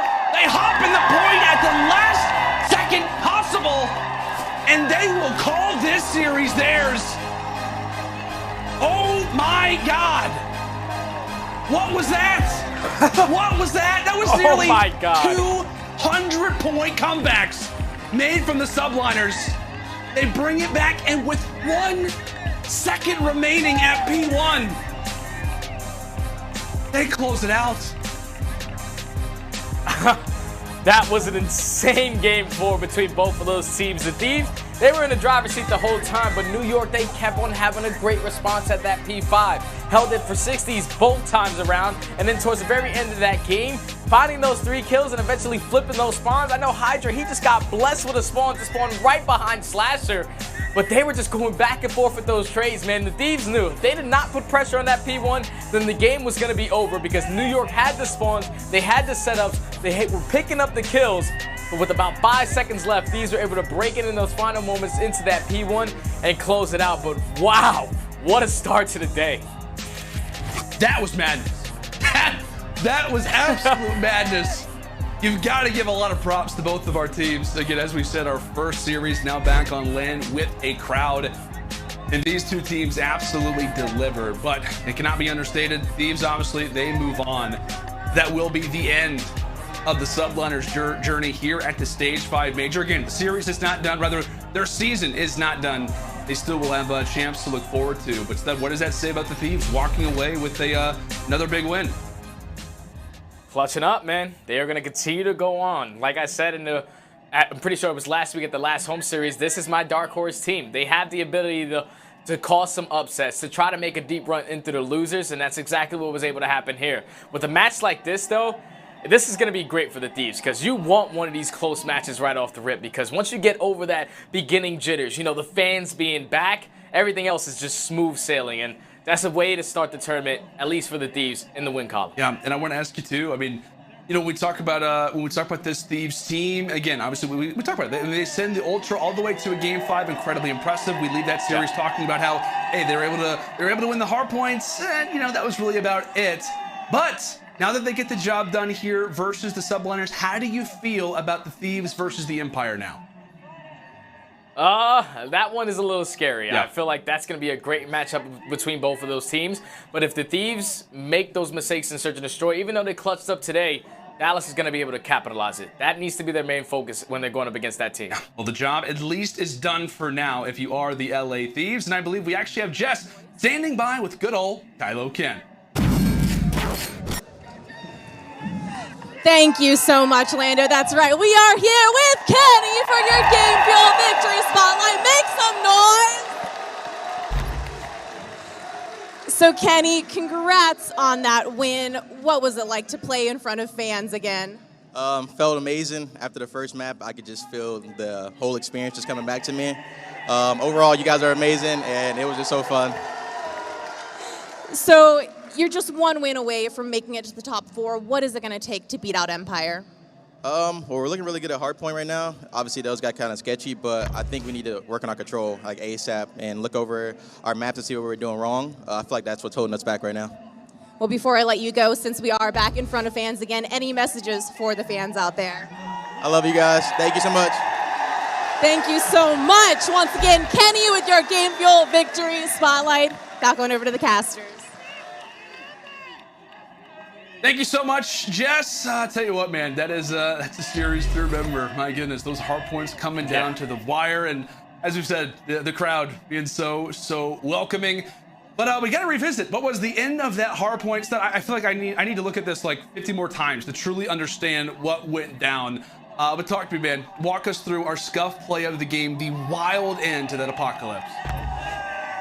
Yeah, so New York, off the rotation, they were able to find 3. And with Hydra spawning back here, they were able to flip those spawns. Kills going back and forth. You see New York, they are in the power position, at least right now. The Thieves doing a great job, though, at just finding these kills, trying to play the contest game in towards this P1. Kenny wins a huge one-on-one versus Hydra to at least get some more time on the clock for the Thieves. But New York, they were able to break in. Now they have the spawns. They find another 3 dead. Asim eventually finds the kill as well. So with only 20 seconds left, New York can still get the job done here. They just had to make sure that in the back of their mind, they do not allow these spawns to flip. Gotcha. But you see the way that the Thieves approach this. They have 2 players going towards low trenches, 1 player attacking in from Coop. They find that first kill. Eventually, they set up that pinch, and they were able to close it out. Just keep in mind, if they weren't able to get those 3 seconds previously on that P1, then it would have went to a P2, and New York would be forced into Game 5. But they knew exactly what the situation was, as long as they needed to win those gunfights and just get in for those final 3 to close it out. My goodness, what a series. What a way to start off the day. Oh my goodness, a series that went back and forth, but a well-deserved win out of the Thieves. Round 11 search and destroy, both hard points that were within just mere seconds. Unbelievable stuff, but folks, we have got more action still to come after the break. It is Lottie and Nameless breaking down what we just saw and the game that's coming up next.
Well, I'll tell you what, folks, we have got quite a game on our hands coming up next. But I tell you what, Subliners do fall to LA Thieves. You can see them right now, the elimination round 3. Thieves 3-1.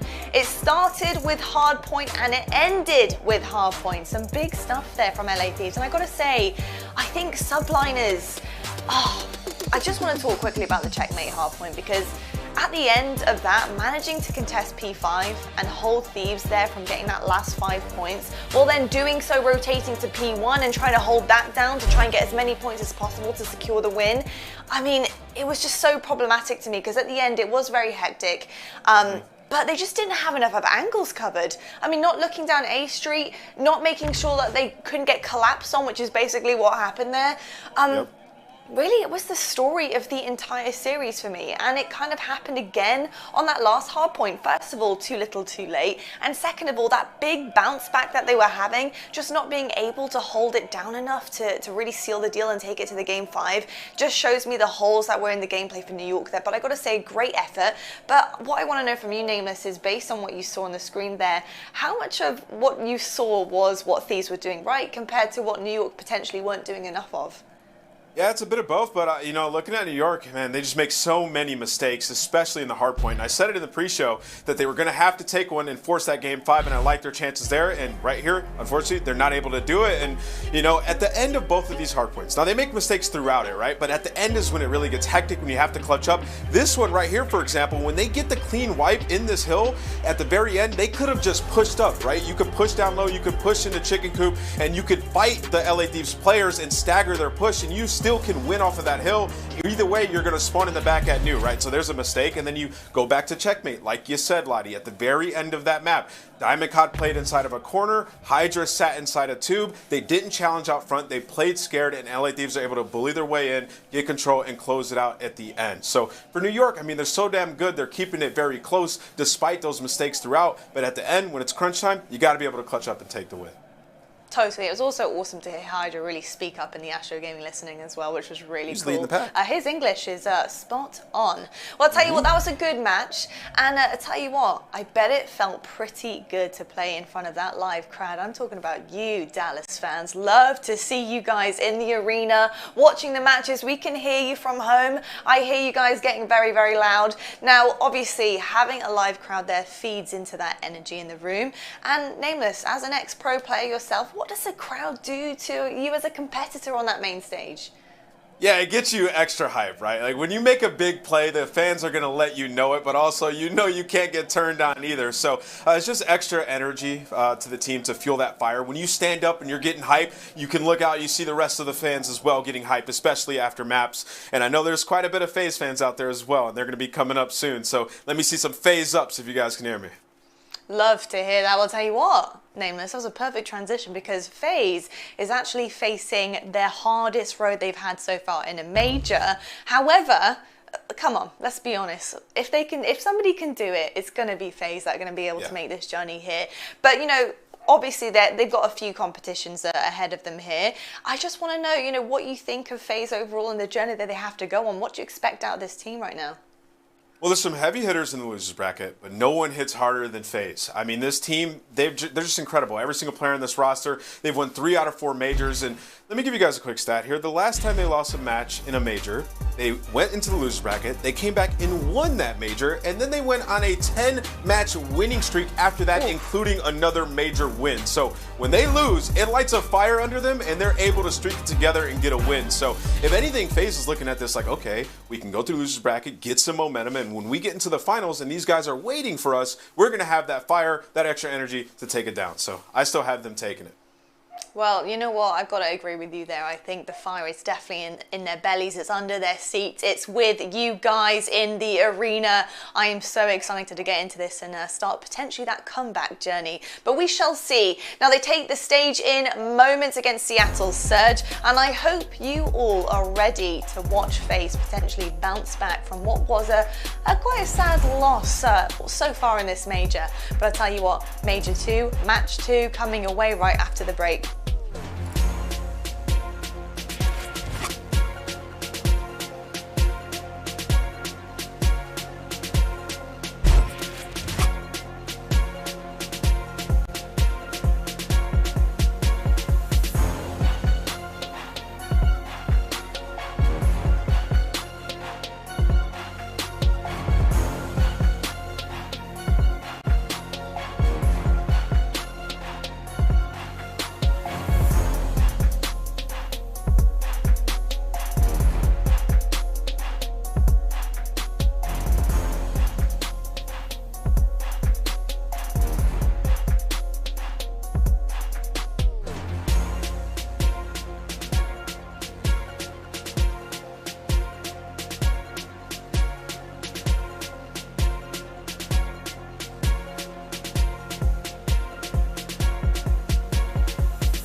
Alrighty, ladies and gentlemen, welcome back to the Call of Duty League Stage 5 Major. It is time for our second match. As you see players just moments ago entering into the eSports Stadium here in Arlington, Texas. I'm glad that we're inside because it feels like 157 degrees outside. I am slightly over-exaggerating, but you still get the idea. Incredibly hot on the inside, but we are all feeling great on the inside. We've got some great Call of Duty still to come, and tell you what, man, this is going to be a fun match. Lando and Study still guiding you guys through our early matches for the day.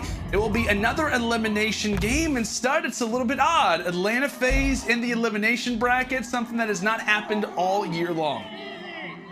Yeah, and that's the thing, man, that they have never been in this position. So if you're Seattle, you got to be extremely nervous because you're going up against the best team in the game who are coming off of a tough loss versus that Rocker roster. Obviously for Seattle, you have some 2 great wins. You beat Paris, you beat London, but that's nowhere on the level of FaZe. They're going to have to play their best Call of Duty today to try to take down these Titans. Yeah, it's going to take their best Call of Duty, and I'll be honest, man, when they're on land, they are playing their best Call of Duty. When we talk about this team at the Stage 4 Major, they turned up. So far at the Stage 5 Major, they are turning it up to a new level. Let's go ahead and meet the Seattle Surge.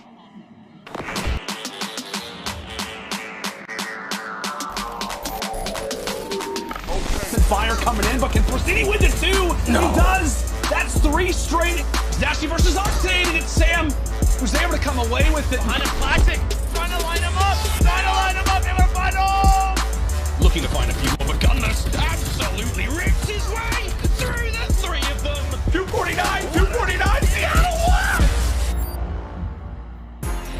Folks, join me in welcoming the Seattle Surge now to the stage. Classic, Gunless, Octane, and Pristini, their 3rd match on land. So far here at the Major, you see the crowd hyped, excited to see this crew. But Stud, it cannot be understated, man. When this team, when this group are in a LAN environment, it's different. It definitely is, man. They love LAN, especially Octane. At that Major 4, he was put up like a 1.7 in the hard point. And then ever since entering the building for Major 5, I feel like both the SMG players have really stepped up. Classic and Pristini are just doing what they need to do for this team, especially in the respawns. You saw Classic yesterday pick up some streaks. Yeah. Pristini had an unbelievable series versus London. And when you're going up against FaZe, you're going to need those 2 guys to really step up in the slaying department. Yeah, that's a great point to mention too. Because it's like, you know what, Seattle, you got to give them all the props in the world for what they've been able to do up to this point. But at the Stage 4 Major, this is kind of where their progress it kind of folded, right? They go 2 matches, they take down teams, and then it ends in their 3rd. Now they're coming in versus the Atlanta FaZe, where again it's a lot of positive discussion, but now it's all right, Seattle, you've been able to do it so far. Now you're going to have to ramp it up to a totally new level, considering the team that now sits on the other side. Folks, it is unfamiliar territory for this team. This is the first time that they have been in the elimination side of the bracket when it comes down to a major so far this season. Let's go ahead and meet the crew, the Atlanta FaZe. The game has turned on its head. Run! Run! Get onto the point! Damian finds himself 2 more. Oh, baby! Absolutely slayed it. What a magnificent comeback from Atlanta. Here they are. Welcome to the stage, the Atlanta FaZe. Interesting Stud. You hear that? I hear some boos in there. I hear some, some people a little excited. It's a little back and forth. Okay, I wasn't sure what to expect, but with that, how do you see this team rebounding after the loss they suffered? It's gonna be scary watching these guys, man, because when you take a loss like that versus Rocker, when you've been that #1 team the entire year, 3 major championships underneath your belt, starting in that loser bracket is all brand new to you. And for FaZe, if you go back to last year, this is basically a similar story. Towards the ending of the tournaments is when they started losing, and they weren't able to close it out at the champs as Dallas were able to win. But I feel like with that loss, it was a tremendous wake-up call that Atlanta FaZe need. It showed that all these teams are starting to catch up. They need to make sure that they're polishing their gameplay. And in this match today, I think they're absolutely going to dominate Seattle from start to finish, just to make a statement. I'll tell you what, man, that would be a statement at some points. Again, now that we're on land, maybe obviously we hold Seattle in a higher regard in this particular environment. But what, man, last time that Atlanta FaZe lost, they came back and took them the Subliners in a 3-0, and what was like plus 73 in slang. It was absolutely absurd. Now let's walk me through our game field keys to victory here for Atlanta. It's simple, man. Simp and Abizi were held to 0.8s versus Rocker, and you need to have a strong bounce back today versus a weaker SMG line. We've never seen them drop stats like that, and that was completely mind-blowing to me. Today, I'm expecting them to get right back on track as that crazy SMG duo and really turn up in the respawns. And then also, S&D has to get back on track. Throughout Stage 5, they're 4-3. And when we talk about Atlanta FaZe, we know that they are the most talented players that we have in the league, especially when you have all 4 of them on the same team. Their S&D should be picture perfect, but as of recent, they have been struggling. They need to make sure that they show improvements in that game mode today, and especially going forward through the rest of the tournament. Alrighty, my friend. Now our game field keys to victory here for the Seattle Surge. Pristini is the key for their success at a 1.16 KD in the 3-0 versus the Ravens yesterday. And I tell you what, man, we got to give him props, but he cannot slow down today against those tiny tears. Also, Octane needs to be at Lantane levels. Stage 5 KD so far, 1.43 in wins, 0.56 in losses. That's the Search Destroy, by the way. Like we said, man, there's a lot of things to look out for when we talk about this Seattle roster, but man, I'll tell you what, Octane now back in front of the crowd. I'm hearing a little bit of noise. I think it's the Surge that are going to be on the crowd side here. I think so, man. I think just based off of what the crowd did when Atlanta walked out, Atlanta are the enemy. They are the bad guy that we have in the CDL just because they're the best. But let's just take a look at our maps and modes between both of these teams. I really like Moscow for Atlanta. That's one of their strongest hard points. But as you go through the rest of these maps, Express Search and Destroy is one that they tend to struggle with. And Seattle, they really enjoy that. And then when Seattle also for that map number 3, they were struggling with control for quite some time. But getting that Garrison underneath their belt, that was the map that they started to see success on in that game mode. So I think that these maps and modes are great for both of these teams. Just if you're Seattle, you cannot allow it to get to that game 5 because you have yet to win that one. That's a great point. Again, if you're Surge, you got to try to stop this momentum early. And that's so often we talk about it. I mean, if you are going to be kind of this upset team, we know the Atlanta FaZe. I mean, the opportunity for you to be able to even get to that game 5 in itself is already going to be difficult. These early starts are going to be so crucial. But folks, crowd, I'm looking at you. I'm going to ask you, who are we rooting for? Let's start things off. Who thinks Atlanta FaZe is going to walk away with this? I didn't hear much. I didn't hear much, though. I didn't hear it. All right, who do we think Seattle Surge is going to walk away with this series? Okay, a little more. Okay. Right. I'll tell you what, that's not what my pick'ems say, but who really cares? Pick'ems are out the window. I'm kind of surprised. I was thinking people are going to be like, oh yeah, Atlanta FaZe, of course, let's go, FaZe up. Not at all the case. Crowd, all in favor of Surge. And when FaZe walked out here, Stud, it was, like I said, it was quite a bit of booze, quite a few people having some words for them. So with that in mind, we'll see how Atlanta FaZe handles the pressure. Now time to put their heads down and really focus on the objective at hand. As here we go into the Moscow hardpoint. Surge with preferred spawns, but P1 starting things off. It's Pristini on the flank. Octane, that's going to be 3, make it 4 in a row for the time. RC's the last player alive for FaZe.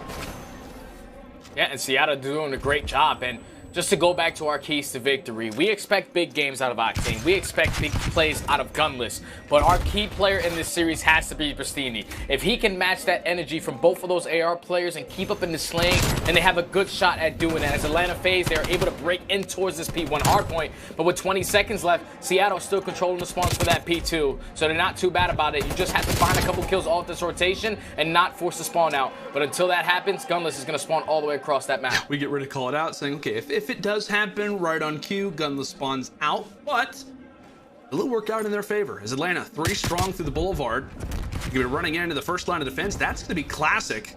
That is the best way to start off. Hey, you know what? You don't have to take down Atlanta with your guns. How about we rely on the nades? And Simp and Classic meet for their first duel, and Simp is there to have some words. Surge grabbing the lead and look to be holding on to it as the trades still working out in their favor.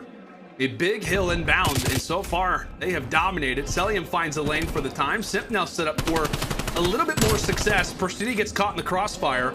Now it's Atlanta's turn to try and take over this hill. He and Ibizi starting to heat up a little bit. Has some words for Octane from afar, and just like that, Atlanta FaZe, they break in. And with 20 seconds left, you know that they have to start thinking about that rotation. So you have to pay attention to what Arcides is doing through that street side. He's going to be able to make his way all the way through the backside bank, as Simp does find that kill in towards the middle of the map. But with this teammate dropping, that player is now going to spawn out. Now it's all on Arcides and Simp off the rotation. Can they find one before this hill pops? But now that Seattle are going to be fully set up, they have to try to hold this backside, and it's all going to be on Gunless.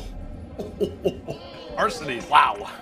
Good friends with Gunless. That is straight business out of good old Alec. An aid for his troubles. The Simp is told to handle that one. Nice toss there from Sam LaRue as the Surge once more. Pressure put on despite a rotation that they had. As Persini does spawn out toward backside. Ian and Ibizi could run into each other. Nicely held as Arcides takes down his twin brother. Celium now on the flank with the last line of defense. And there we have it, Surge. With a bright moment, they get the rotation after losing time at P2.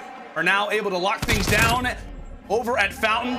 Persini beginning to heat up as now he's on FaZe's radar. Oh my. And they are playing beautiful hard point right now. Persini, he was all the way pushed out towards that statue, and he's able to relieve the pressure from the Atlanta FaZe players on that side of the map, but the pinch is coming in. Players from Atlanta coming all around the map. That's going to be 3, make it 4 dead. A nice, clean, early wipe from Atlanta FaZe is going to allow them to get set up properly on the street hill. 50 seconds in his first set of rotations of Easy. The first line of defense as he falls. Now it comes down to the second. Tiny Tear into the mix. And FaZe level the score, or will we see Surge break on in? We'll have to find out through the comms as we'll go to our Astro listening now with Atlanta. Gray bus. I'm going mid. Please time. Nice. In this time, I try to get the gold top. Top globe. I'm flashing. I'm nading. Top globe, absolutely dead. Another globe. Bottom globe person. Might come up your time. Gold dead. Try to get time. Yeah, I'm. Street. Sam, one shot done. I got two. Absolutely. Rotating mid. Nice. We spawn big. Let's get old. One shot, there's 2 old. Only one shot.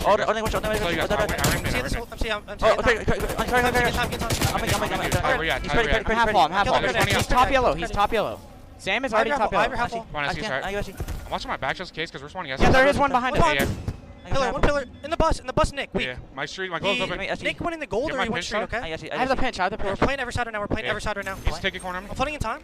I'll tell you. He named me. Alec, have your push. Nick's gold now. Nick gold dead. Press an absolute. One more. Press an absolute. He ran away. He ran this side, yeah. Make sure we're playing the same side, alright, guys? I need our close left. Play globe. I'm going to go globe. I'm going to watch over you guys. I'll watch you guys left. Look your right. I don't know how many. One's globe on mid. Nick globe. Nick one shot globe. Nick one shot globe. I'm waiting.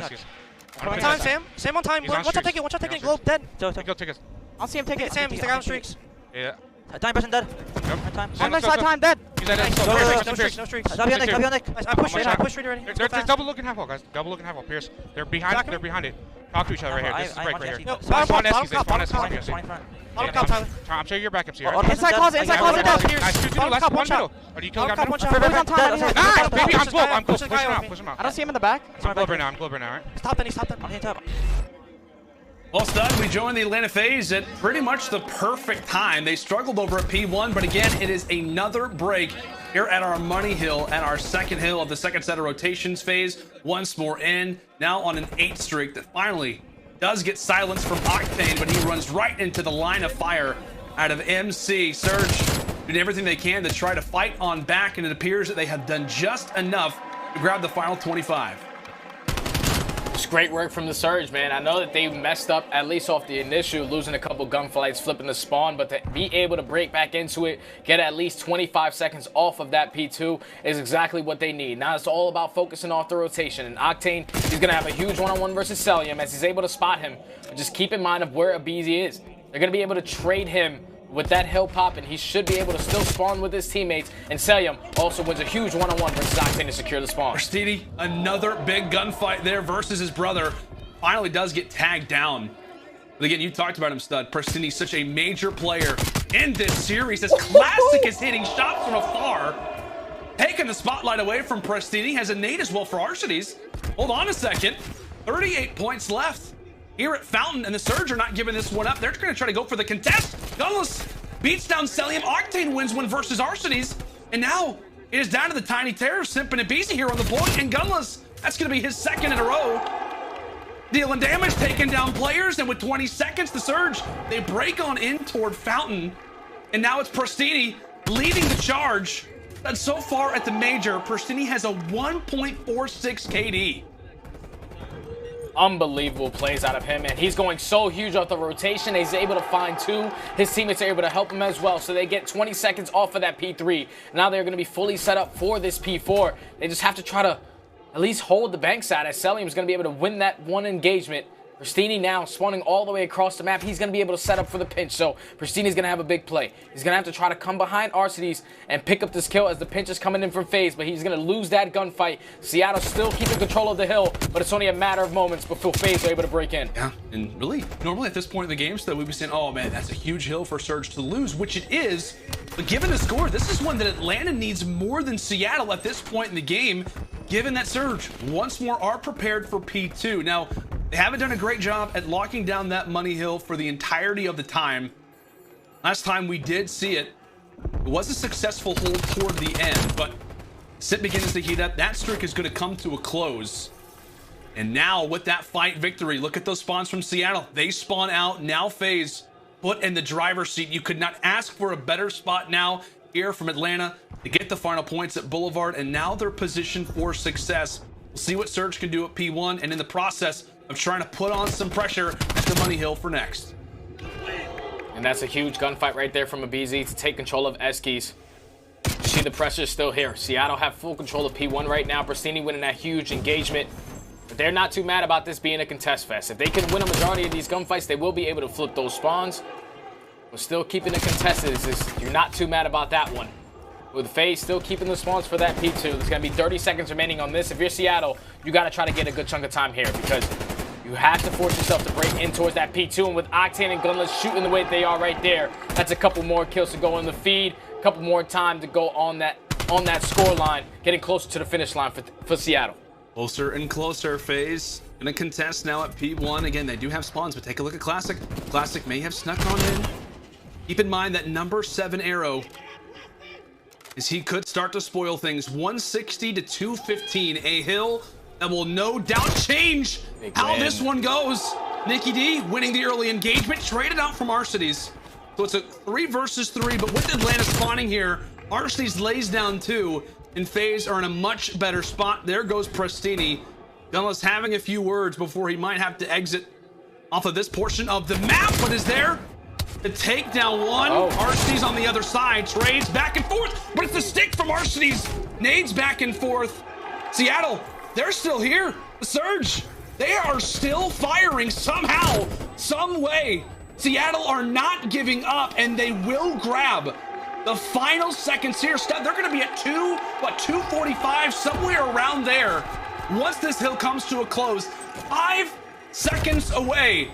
Now coming toward Fountain, and Prestini is not stopping. He's not stopping. Continuing to be a problem in the back of the base. Atlanta, this is unbelievable. They're getting taken down. Seattle right now, they are spawning out towards Bank. They have the pinch player in Octane coming through the front side. If he can open up with the kill, that'll be huge. Great shots onto one, trying to take down the second, but that's going to be enough done. They are getting those back spawns. FaZe spawning all the way across the map. Seattle might be able to close this one out.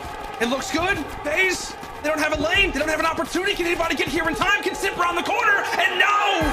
The Surge answering in the opening hard points.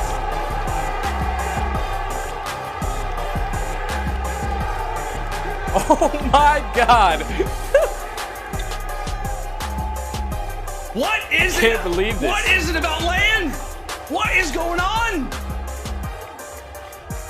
That's such an insane first game for Seattle, man. To come out and take that opening hard point versus Atlanta, who were just coming off of that tough love versus Rocker. I was expecting them to come out and just steamroll them on that map 1. That was one of their hard point picks. We've seen FaZe dominate teams on that map, but Seattle, they had such a great response every single time on that P2. When they didn't have the spawns, they were able to break in and just keep the junk time on their favor. But just great plays from the entire Seattle team. Teamwork was on point. The pinches were on point. The setups were on point, and they're able to take that map number 1. Insane, man. Crowd is literally yelling, "Let's go Octane," and for good reason. He goes 20-18, but really the primary story goes to the other guys, right? 24-17 from Gunless. Classic 27-24. My goodness, Surge, as we mentioned on land, they've taught us you cannot underestimate this roster in this environment. And now with the crowd on their side, they rally and win our opening hardpoint.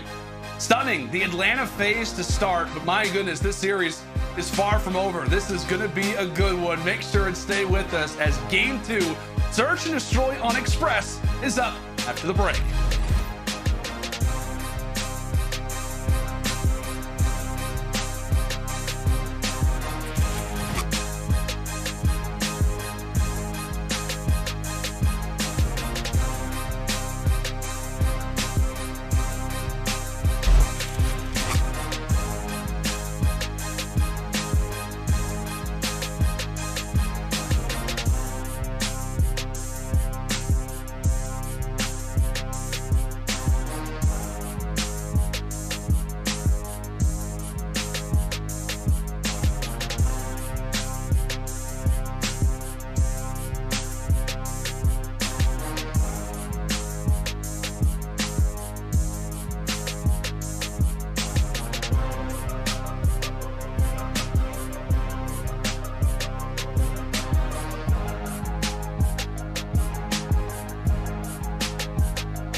Zenni, the official eyewear for the CDL.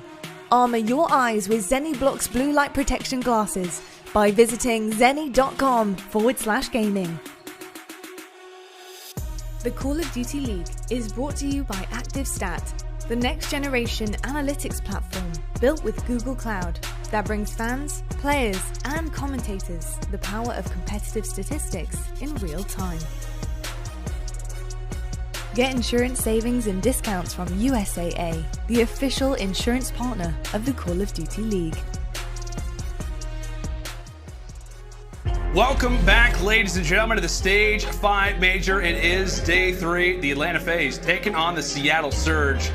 Seattle answering early with the opening hardpoint victory onto Moscow, but now let's focus the attention back toward Atlanta. Let's talk about FaZe a little bit more. This upcoming mode, Search and Destroy, still I feel like, oftentimes when we talk about FaZe, hey, all these guys, Search and Destroy background, great players historically, but as of late, Search and Destroy, it's not been oh so good.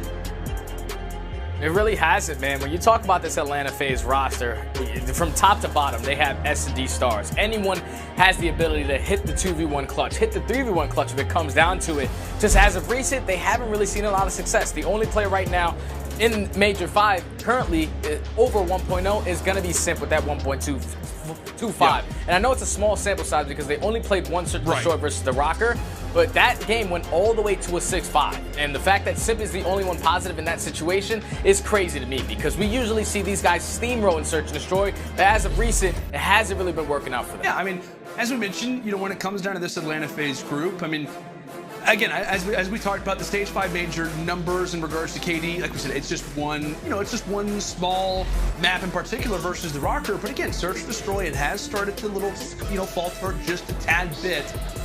But now the thing is that when we come into this Express Search and Destroy, I mean, don't get me wrong, historically, Surge, they love this map. Like this, like we've talked so often about Seattle and how, you know, Search and Destroy has not been great for them. You know what, I think the record is like 4-14 since stage 4, but you look at that record, 5-2, this team, they have found comfort on Express.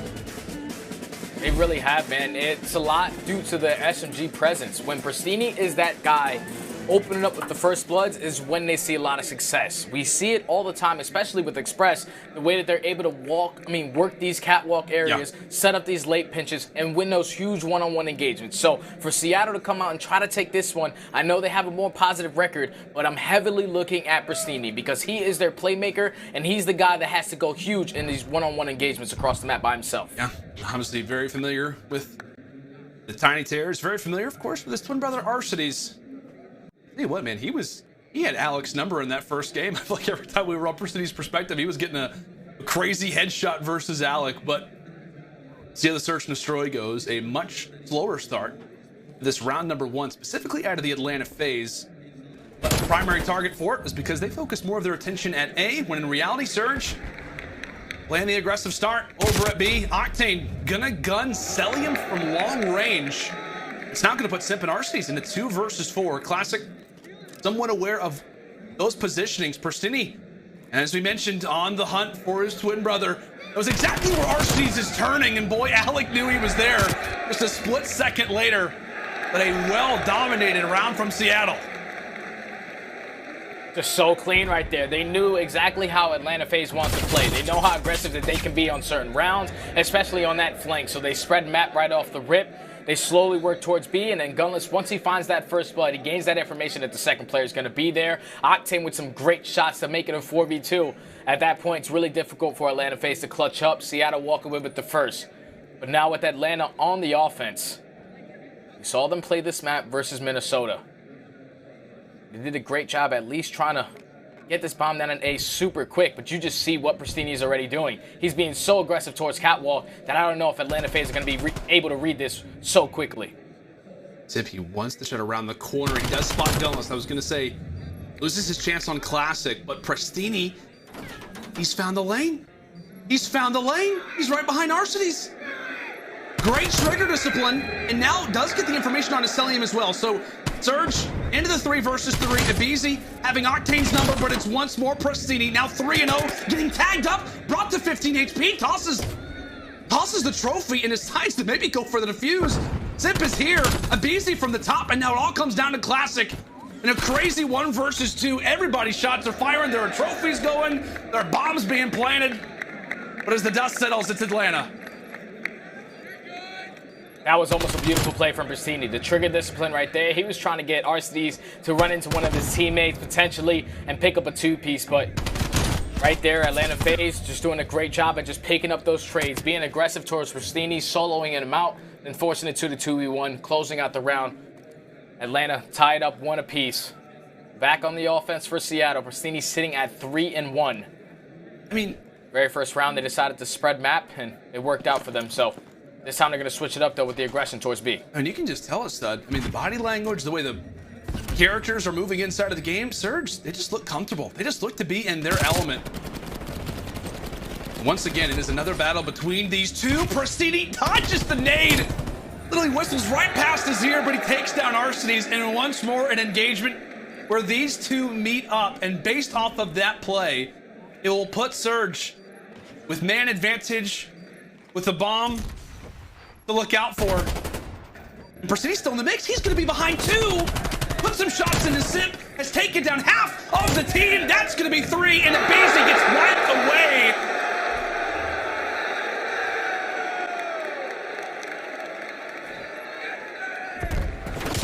Pristini's going off. He's going off to start this game, man. He opens up with that first blood onto his brother and Arcides, and it was just great work from him. Obviously, the early shots come in, but he uses that tactical perfectly. He knows that he's an assault rifle player. No way he's going to be rocking that tac mask, and then just full sends it for the first blood, and then eventually finds 3 on the round. Pristini having himself a game in this map number 2. Gonna have to keep up that performance because Atlanta FaZe back on the offense. They're going to be, once again, going towards that A-bomb. And of course, it's Pristini, the man to lead the engagements, but Simp has his number this time. you're an Atlanta FaZe fan, you can have a little bit of a sigh of relief, but only for a moment, as Classic there for the trade. Now 3 versus 3. Arcety's now with the bomb. And Surge, they did bet on the opposite side, so that will not work out for them. And the problem on Express is that you have a train track that you have to walk through, a railroad that you have to venture through if you want to get to this site, but that is the best way to do it. Classic. Great elevation, tosses out the nade. See, Gunless will be able to take down one, but Abizi's still alive. It's gonna be a 1 versus 2, and Gunless, he says, you know what? I'm gonna hop on the defuse. I don't have a problem going for the digits, but now Abizi takes down Classic. Gunless, he's on it. He's on it, but Abizi spots his head, takes him down. You saw the entirety of the round. Gunless wanted to go for the defuse. He knew that had to be the game plan versus a player like Abizi. What a round it was toward the end for him. Involved in such big ways. A 1 versus 3? Yeah, that was a 1v3, man. He plays the clock beautifully. Once he wins that huge one-on-one engagement versus Classic, he still thinks that Gunless is going to be on the bomb. But once he gives up his positioning, he just backs down. He plays the clock beautifully. He knows that Gunless eventually has to hop this bomb to close out this round and clutches it up for his team. What looked like a scary round for Atlanta. Seattle the potential to go up 3-1. Abizi bringing it back with 3 kills on the round. Huge round there from Abizi, as we'll just continue. I mean, it's undoubted. Again, Pristini, he's feeling it. 6-2. He'll look to lead the charge here for Surge. It's easy. Just around the corner. In the other train. He's going to know the trophies are down. He knows exactly what the play is. He knows they're going for the plant, but he doesn't get enough tags on the Classic. Now he could be the one who in a precarious spot.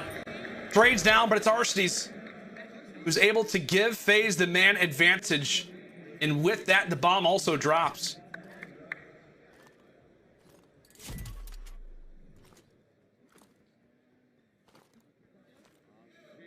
.45 seconds left on the clock.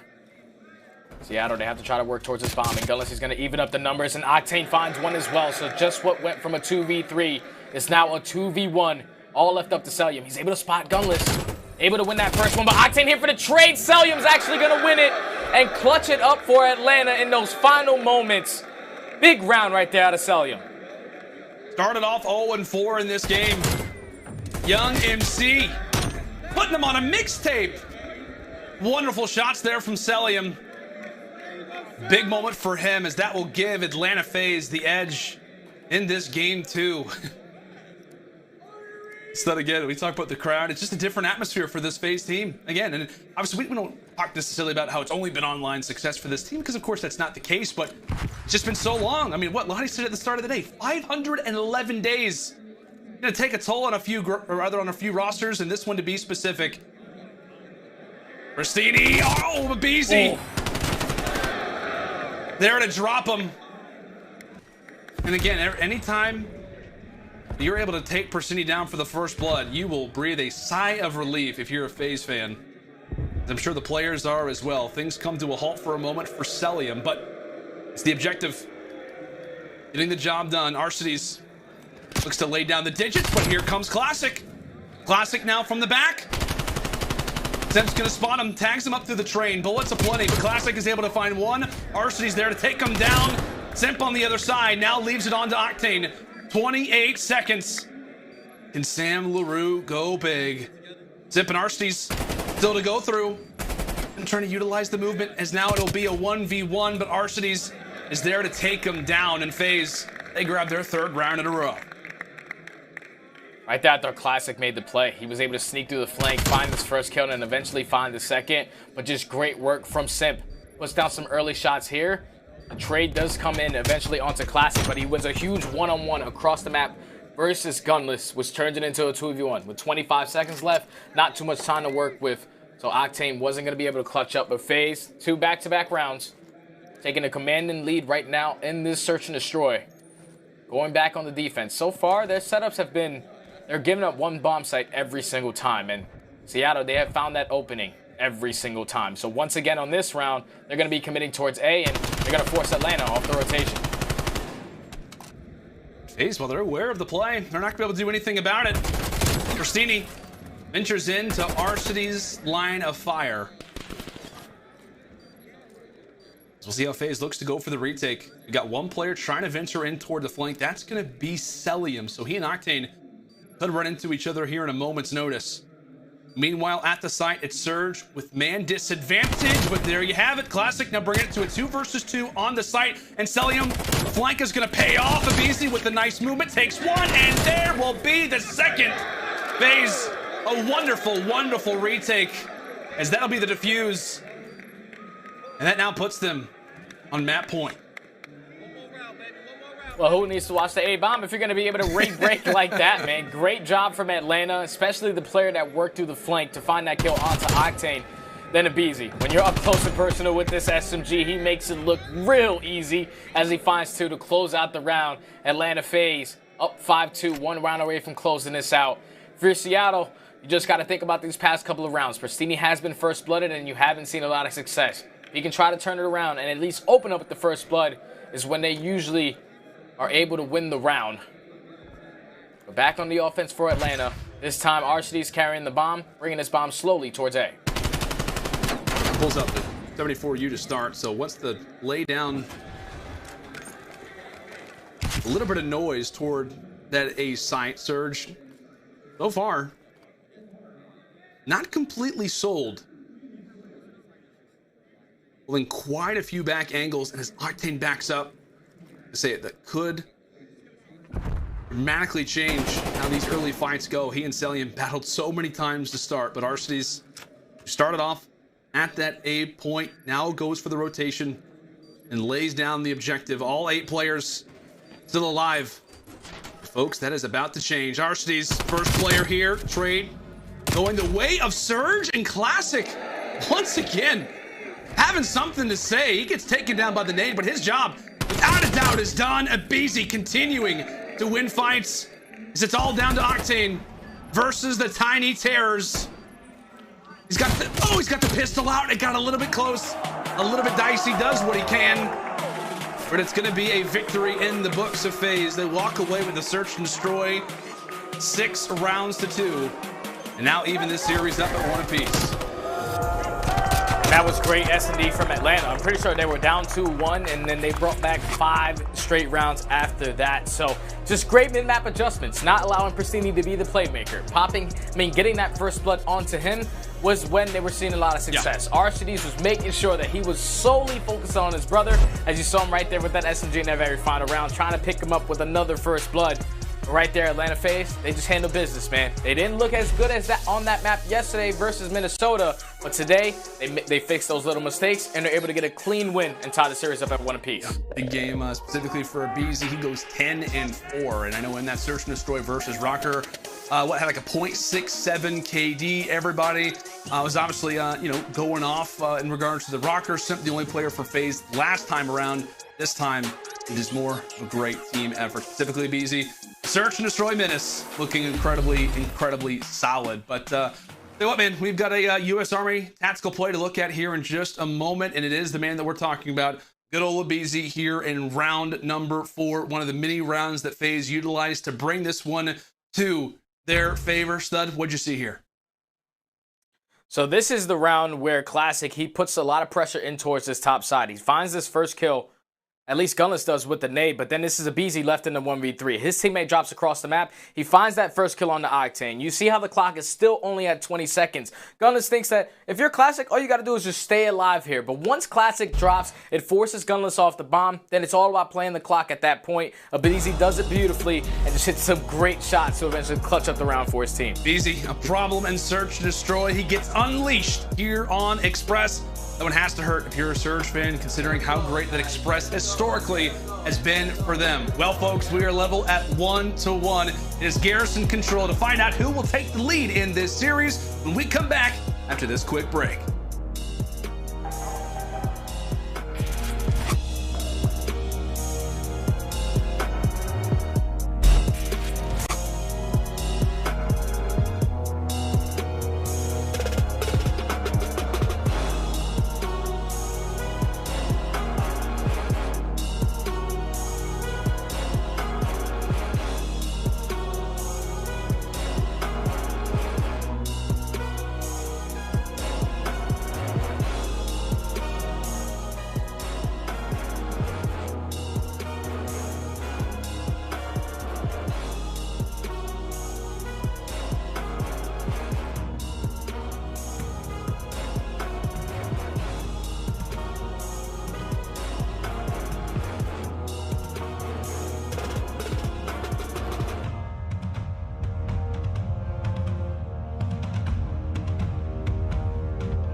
Zenni, the official eyewear for the CDL. Armor your eyes with Zenni Blocks blue light protection glasses by visiting zenni.com/gaming. Scuff, the official controller of the Call of Duty League. Folks, we are celebrating the COD League Stage 5 Major with a giveaway. One winner will win a controller of their choice featuring the winning team's design. To enter, make sure to retweet this tweet, follow @ScuffGaming on Twitter, and of course, feel free to go ahead and tag a friend. This giveaway does end Sunday, August 1st at the end of the broadcast. Make sure to go ahead and get your chance of walking away. Who will be featured on that Scuff controller, though? That is the question. Well, from the controller now to control. Let's talk about a few of these numbers specifically for the Atlanta phase, right? Because we can talk about a number of different times phase, despite, losing 2 of their last 3, faltering versus Chicago, losing versus the Rocker. It seems that control has really been their backbone, regardless of what's been going on with their season. Obviously, a majority of it has been dominant. Look at these numbers. Unreal.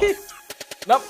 Number 1 in everything. So if you're FaZe right now, you're not too worried to go into this map number 3. They're going to be playing Garrison, where they're 17-4, and on the opposite side, Seattle are 8-11. And it's not to say that, Atlanta FaZe really enjoy this map. So does Seattle. So this is going to be a great one. But when you take a look at our control KDs for Major 5, Celium sitting at a 2.44, which is absolutely insane. That's disgusting. He's the only one, though. He's the only one basically above a little bit more than that 1.0. And on the opposite side for Seattle, they've been looking good in control. This has been their game mode at the beginning of the year that they were struggling with so bad. But towards the end of the year, this is where their backbone has usually come in. And then going into a map like Garrison, this is where that success story in this game mode has all started for them. So this one is going to be a battle between both of these teams. But just number 1 in everything for Atlanta FaZe gotta be scary. Yeah, that has to be terrifying, obviously, if you're the Surge. But at the same time, you have had a good home so far on Garrison. As we discussed, when the control woes were desperately happening, Garrison was the map that was good for them. And, we talk about the record for a team that is ranked number 12 in the CDL, or at least around the 12-11 region. Except Garrison, the record doesn't look too bad. So all things considered, both teams happy with the environment, but you're never going to be thrilled if you're taking on the Atlanta FaZe here in some control. It's 1-1. Who will take the edge in the swing mode? The numbers, they would say Atlanta. But on land, we know this could be a totally different story. I feel like every time that I do see the Atlanta FaZe play, though, Stud, it's Simp having some unbelievable play here on Garrison. Just one of the many players to look out for, as always. But here we go. We've highlighted it. We've discussed it. Now it's time to get into the game. Surge starting things off here on the attacking side. What an early round could do for their confidence. But right as we say that, Abizi ripping that confidence straight away, taking down 2 players to start. He's able to find 2, and now you see all of Atlanta starting to put the pressure on, trying to set up for that trap, possibly build towards some potential streak. So that's going to be a nice 4 down. Atlanta have full map control, and this is not a good start from the Surge. You have to try to break out of this, because if you allow someone to pick up some early streaks, this game can be closed out in the very first round. Yeah, Seattle just trying to put a few players in a good position to get some picks, but first player is going to be Archie, so there's the pick. Surge instantly going to need a reply. Simps able to take one down from top green. Classic there with the trade. Beezy's position is going to be known, but he has some words for Pristini as he tries to make his way inside of the lights. It is 4-0. The man on your screen finally does get dropped, but with 25 seconds left, Surge, they've got to make a play. Gunless continuing to try and get something going that could be the momentum that they need, but again, they have yet to get really any progress as that will start. They have 15 seconds now on the clock. Gunless has got to do this one by himself. He's able to stay alive, though. 12 seconds left. They have to make sure to secure one of these points and at least extend this time by a minute. And when Classic and Octane finding 2 kills, the first tick of progression is going to come in towards B. The 3 stack is also coming in. They do not want anything to happen here. They want to be able to extend this round a little bit longer. So now the first capture is going to come in. That's going to be 3 segments. Pristini and Classic also find 2. So you see number 2 and Simp. He has to try to back down. He has to play his life because the pressure is going to come in from top green now. It's Classic's turn.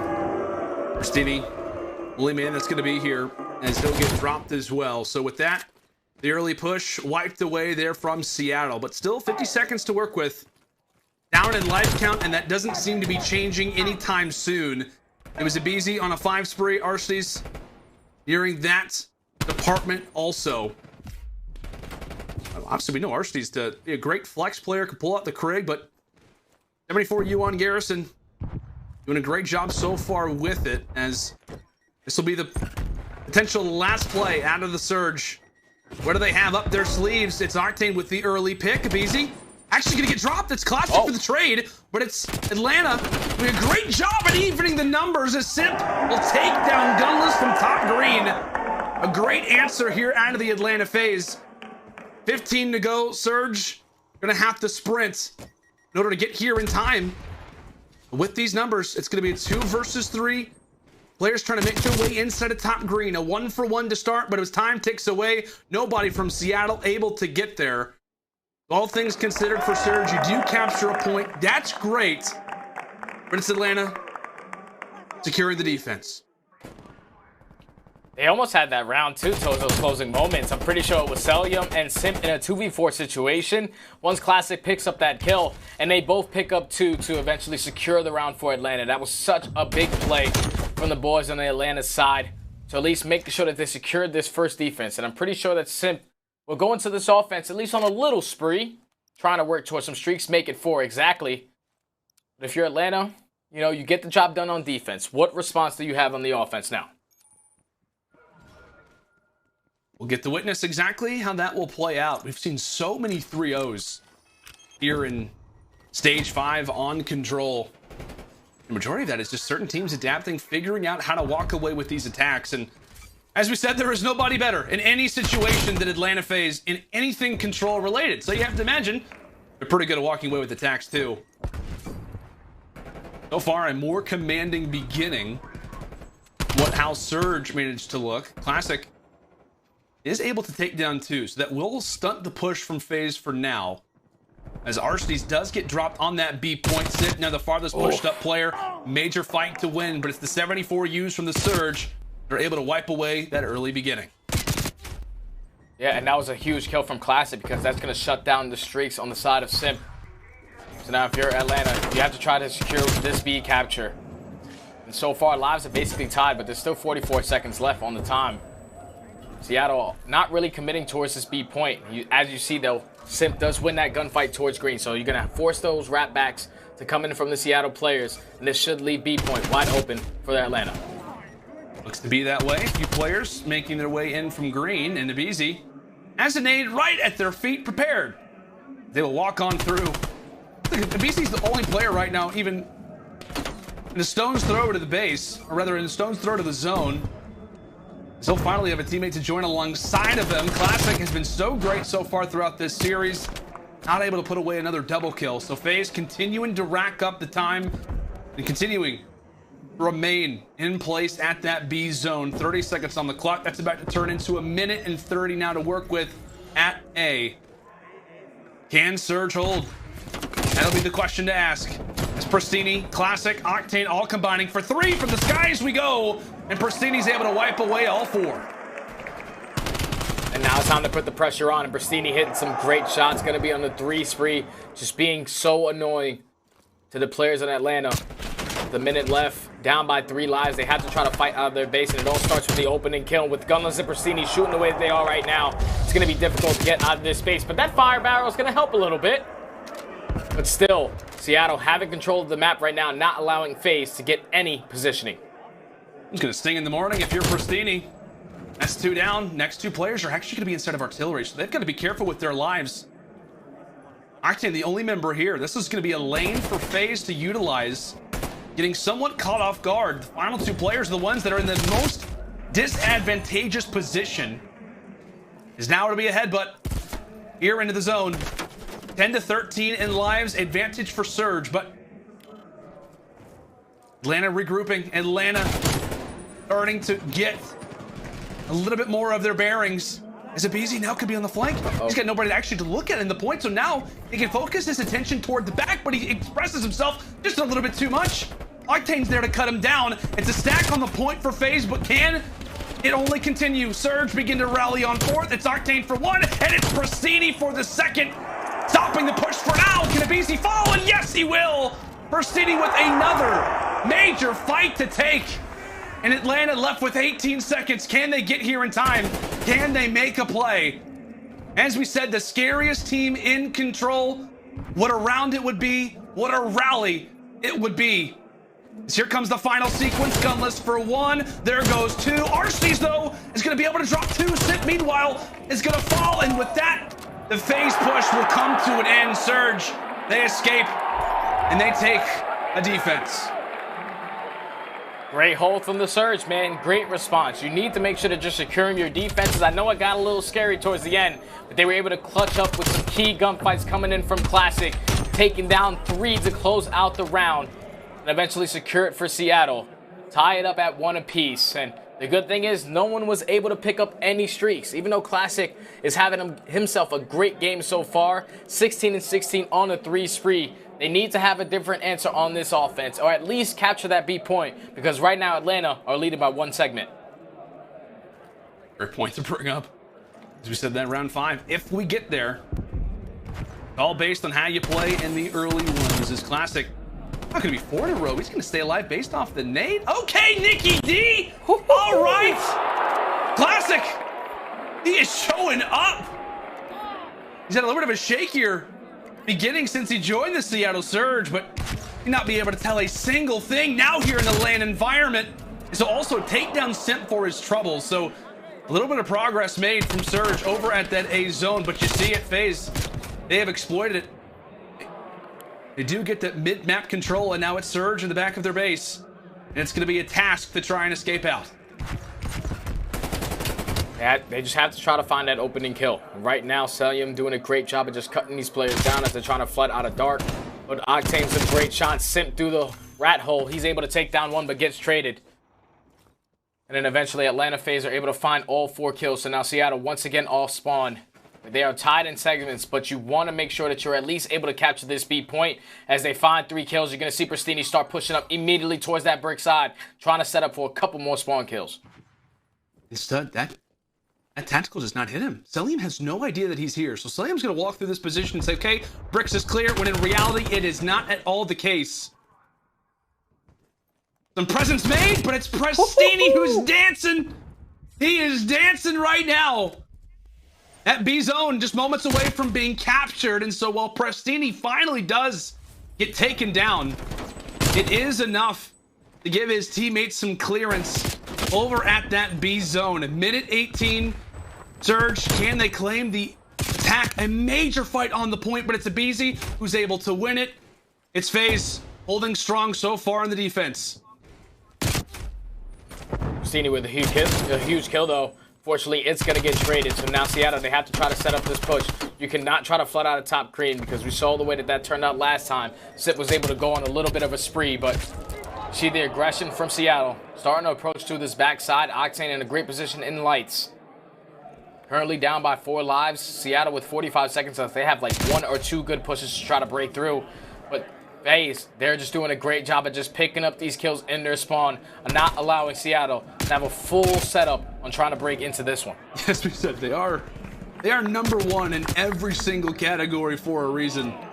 They are going to make you work for every single attacking round. It's not going to be something simple.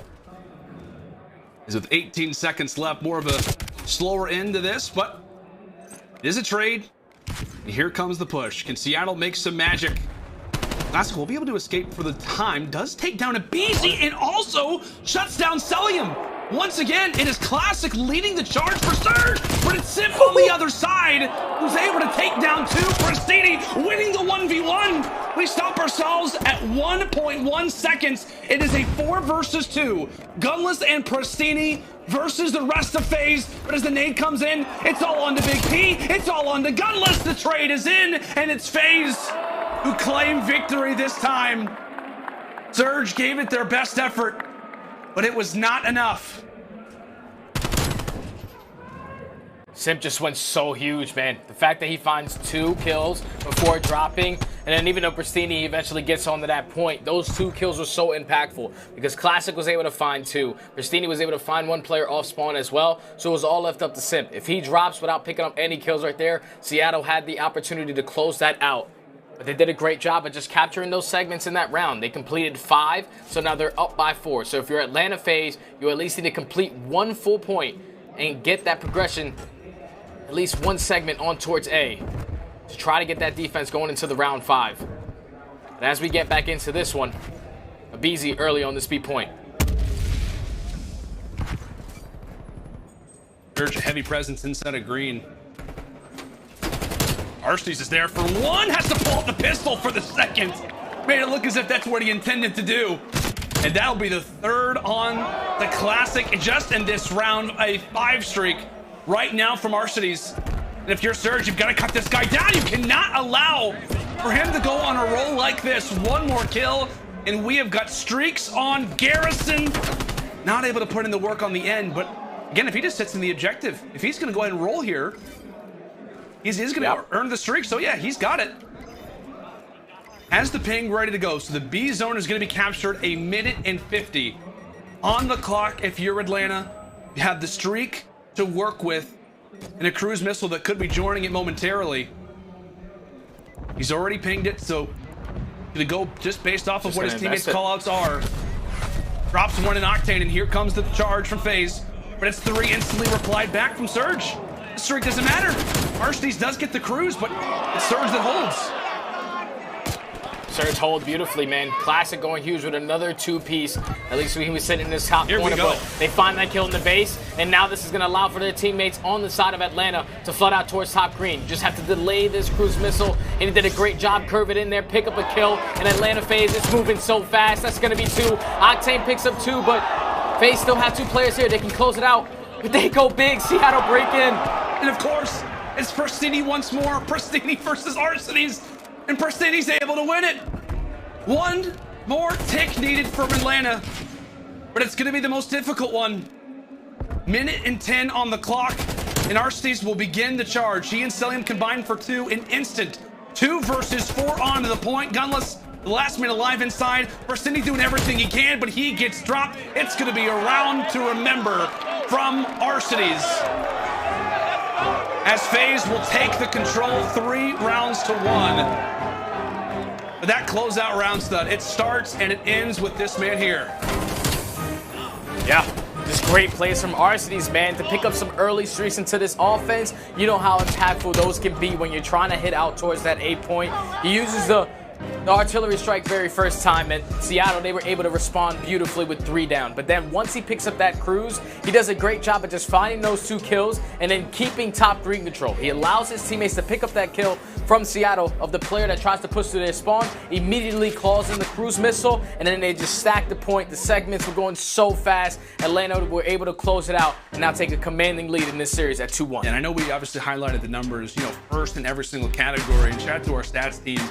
It showed there in our in the lower bar, Atlanta FaZe 18-2 now in their last 20 control games. It was never going to be an easy task for Seattle, and despite what was a great effort from them every single round, it's FaZe, it is Arstees who have the answer. I mean, it really has been a battle of the twins. Pristini leading the Surge, Arstees leading Atlanta FaZe.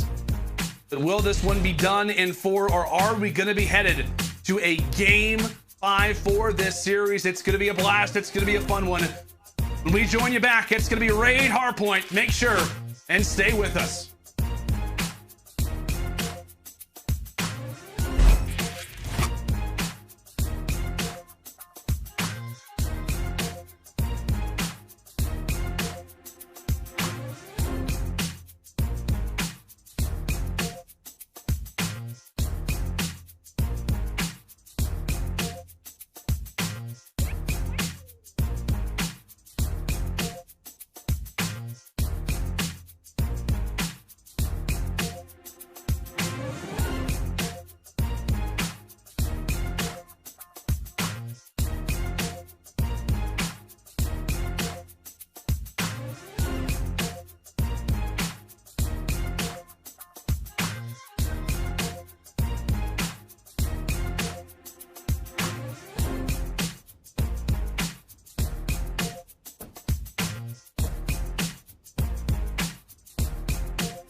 Welcome back, folks, to the Stage 5 Major. And there you see our amazing crowd here that has joined us for day 3 of Stage 5.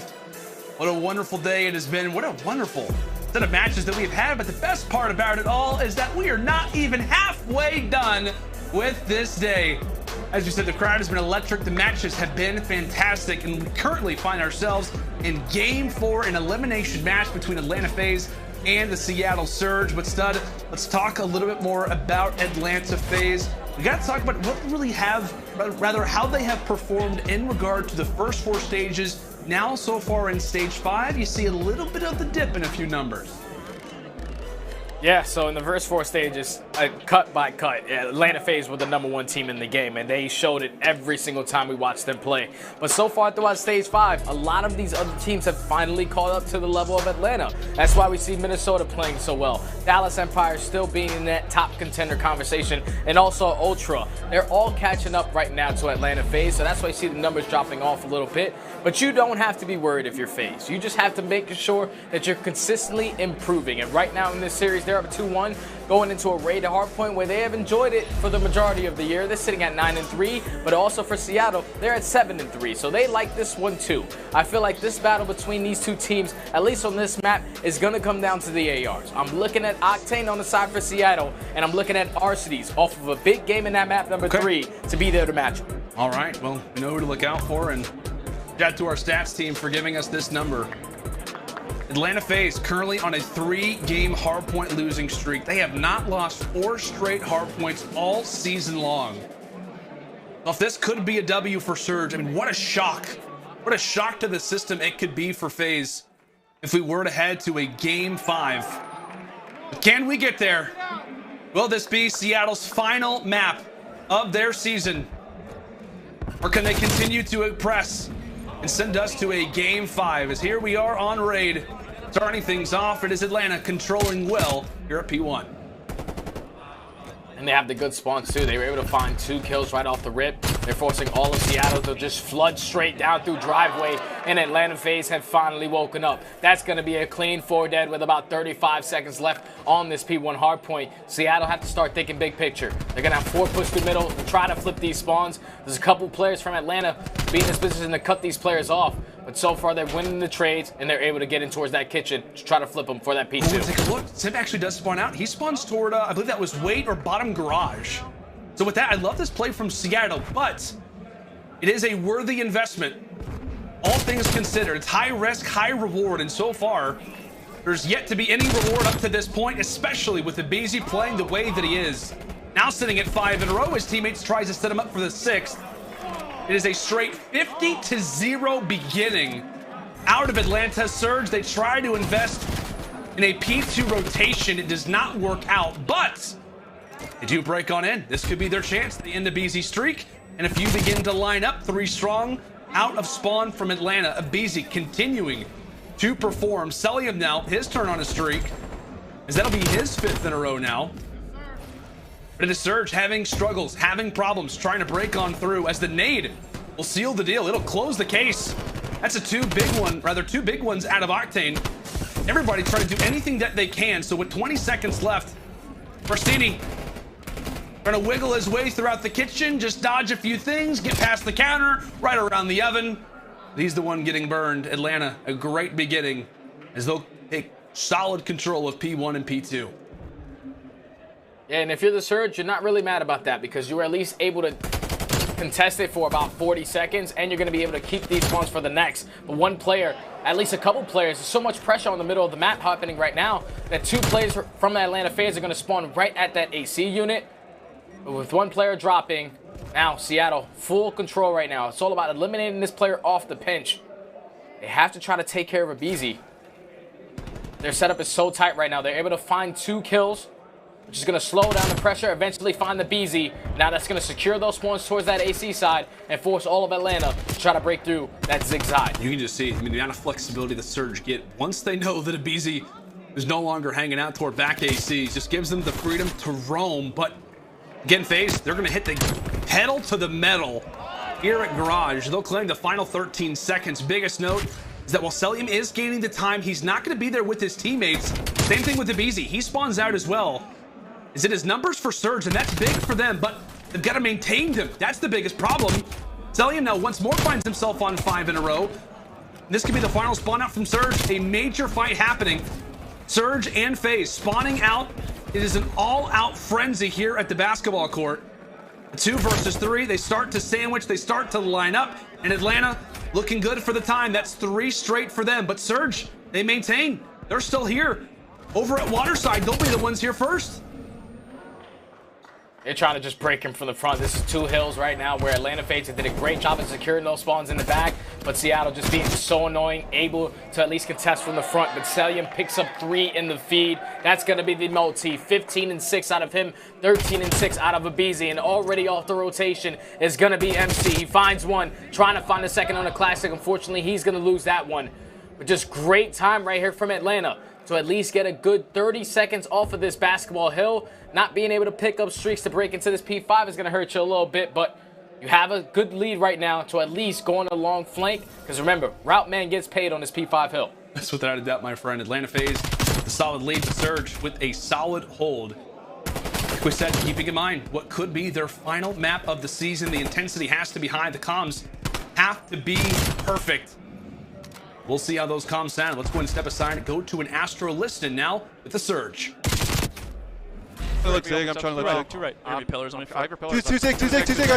Okay, one shot dead. Nice. Maybe. Last time. Push. One shot, free kill, free fucking kill. I'm one. Nice. Big one, good shot. You're be zig. Get out to new. I small water. Go to new if we can. Hit him zig. You're gonna be close. Yo, I died on time. Alex and new. Get on time. I'm trying to hold it. Nice. I got laundry. Alex on new. Alex Are you on laundry?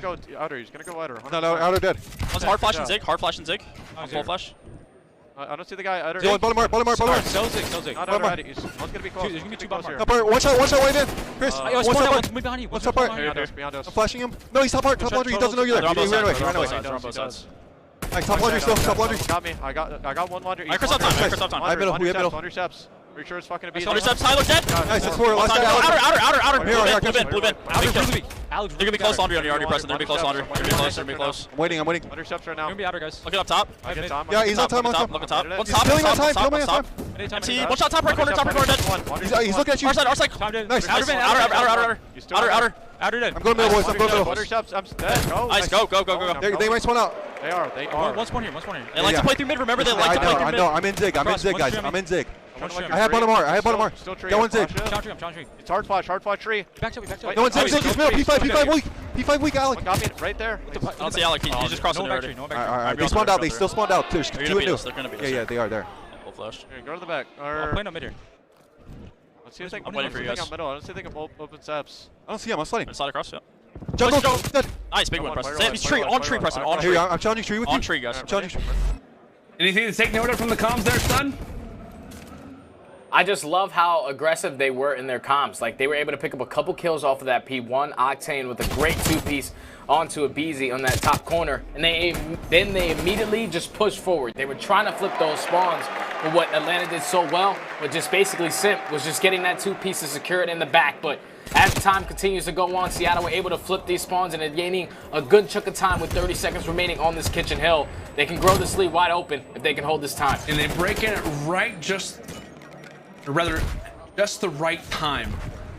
If Surge, with 20 seconds, 15 seconds left, they start spawning out, or rather spawning in kitchen, that could be disastrous. But they're gonna grab a decent amount of time here, so it'll be around 182 to 129. Keep in mind that player in Cellium, he's not gonna hop inside the hill, not wanting to reveal his position.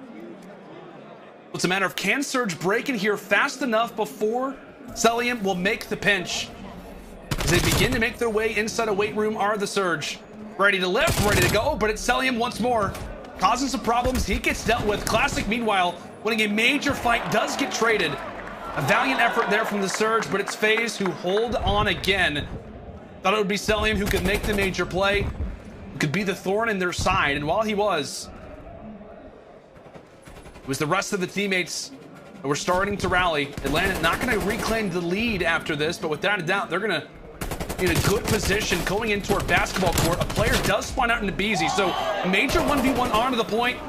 A huge moment here for Surge as Perstini is able to put away Arsony, so the final 15 gonna go the way of Seattle, but it's the rotation now toward basketball court that we have to focus on.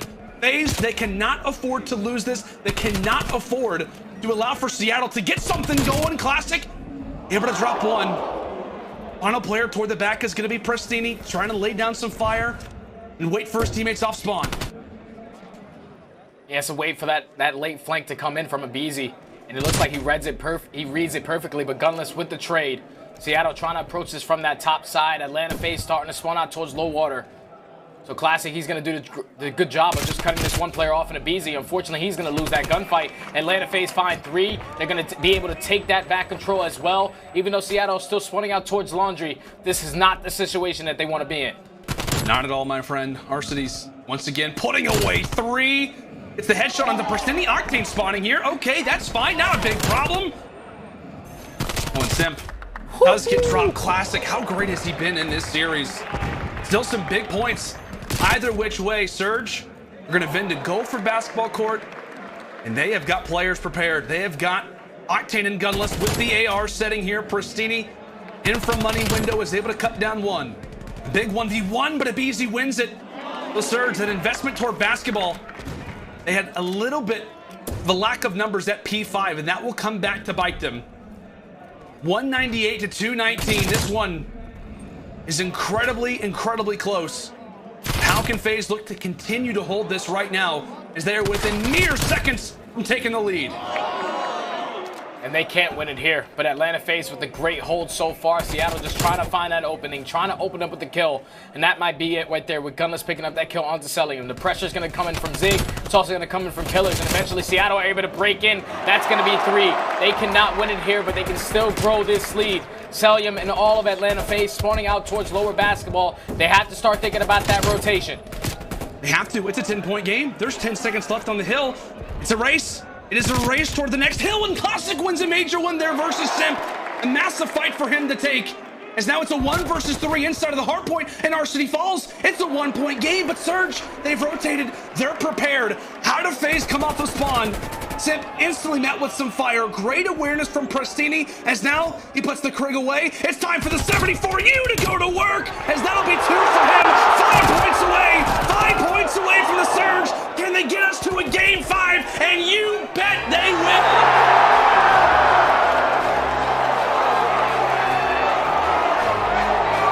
Oh my God. I cannot believe the start to this day, man. Seattle not winning only 1, but 2 hard points versus a team like Atlanta FaZe, man. That's the first time all season long that they have lost 4 hard points in a row, man. Momentum is heavily in their favor. Big plays from Classic so far in the hard points. I gotta talk about this guy, man, because he has been one of those players for Seattle that have just been struggling. He's been really struggling. He was like negative in 20 straight series. But in this series specifically, versus FaZe, to step up like the way he is in hard point, with tremendous 2 pieces off the rotation, tremendous one-on-one engagements to slow down streaks, he's having himself a series, and Seattle, they're able to force that game 5. Wow, I can't believe this one. We saw it for a moment. Octane was shaking his head. He's like, okay, we're doing this. We're doing this. We're sending this one the distance. Stat we mentioned coming into this was Atlanta FaZe. Never have they lost 4 straight hard points all season long.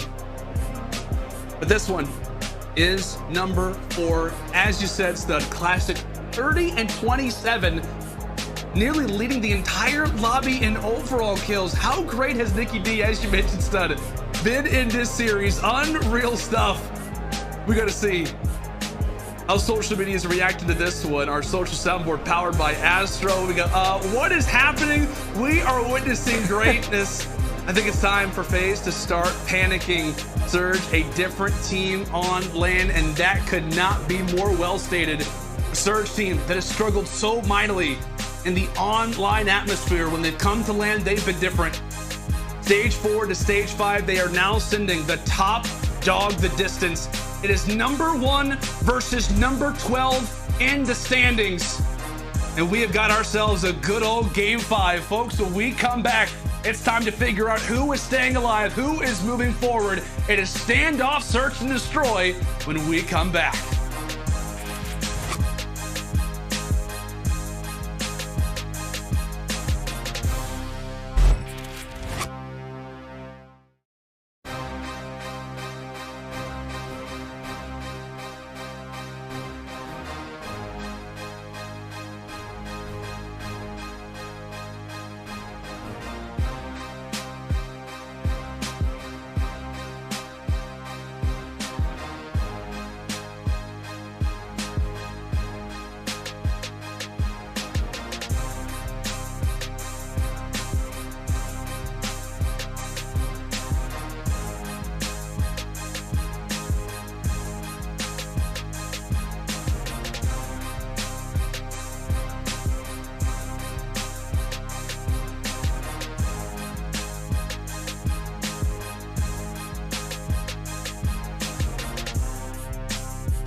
Welcome back, ladies and gentlemen, to the Stage 5 Major. Atlanta FaZe, Seattle Surge going the distance.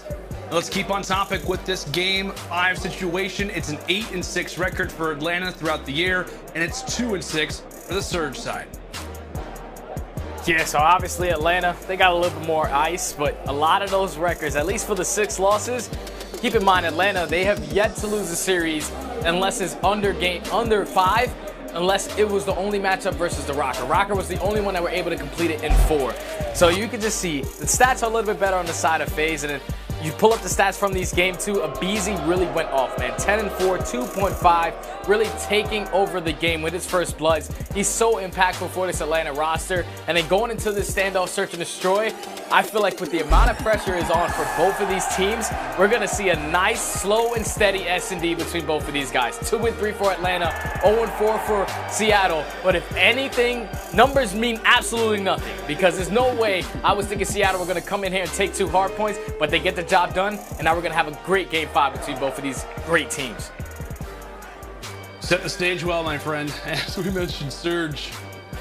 I mean, it's fair to say, coming into this series, you know, we all thought, okay, great. You know what, Seattle, they've been great on land. They've been great at the Stage 4 Major. They've been actually now better at the Stage 5 Major. But we all thought, right? We all thought Atlanta FaZe were going to come through and just dominate, roll this team like they did the Subliners after Atlanta lost to Chicago.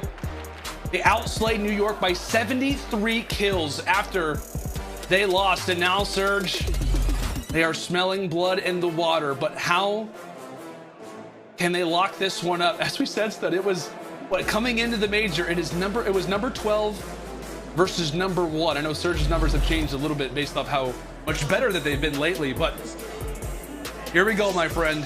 Standoff, search, and destroy. Walk me through it a little bit. I mean, what are your thoughts on this one? Players to look out for, just in general, how you think this map is going to play out between these two? I think just of the momentum that is in the arena right now, the fans going absolutely bonkers. You're going to see both of these teams just playing real slow. No one trying to take the calculated risks on this map.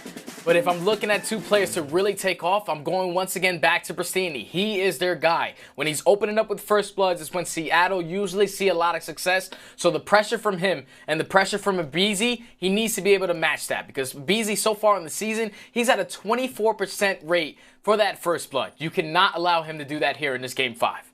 All right, Abizi, obviously a player to look out for. And as you mentioned, the numbers, insane, especially at the start of rounds. So here we go into our first. If you begin to line up, but no official tags, the Tiny Terrors weakened, but by no means out. Classic. He's actually able to drop one for the first blood. Gunless there on the reply. That's 2 to start from Seattle. As it is all down to Arshady and Celium. And now it is all on to Alec. A 1 versus 4 to start. Takes 1 for his troubles, but it is a well-controlled and handled round there from Seattle. Just the aggression right there to just fight right through courtyard. They get that early call out that multiple players are trying to attack towards A. They get the first blood with the nade, and then Gunless pushes up right into that bomb, takes down Abizi, makes it a 4v2. And Seattle, they just kept the pressure going. They know that they have the man advantage. They have the numbers advantage. All they have to do is play the trades, and they were able to walk away with the very first defensive round. Great plays right there out of the Surge. Yeah, excellent plays there out of Seattle. Great way to start off this standoff search and destroy, as they will now take their first opportunity at the attacking side.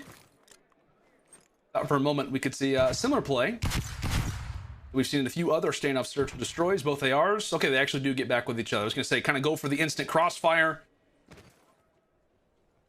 I believe Arshity's maybe for a moment did meet the hand of Octane, but he does back up. So while a decent amount of fire has been laid out throughout the round, it beginning to echo throughout the streets of standoff. Nobody yet to drop as of yet.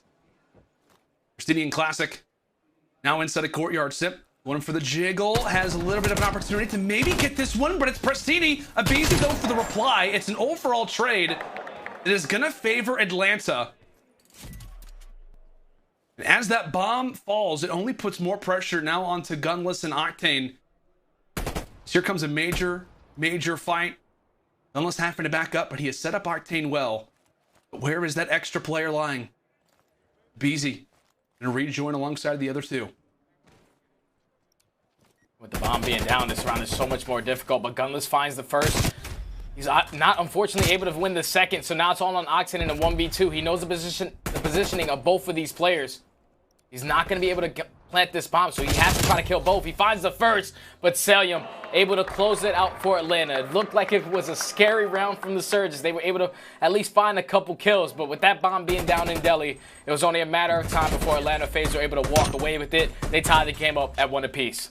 Oh, man. Nice reply there from Atlanta. As you mentioned, he got a little bit dicey there toward the end, but Octane not able to finish off the final two. So with that 1-1 and back toward the attacking side does go FaZe. Selim with the hat trick in that last round. He'll now be on a streak coming into this. We'll see if that can really start to bloom into anything. He'll put a few shots there in toward the picket fence.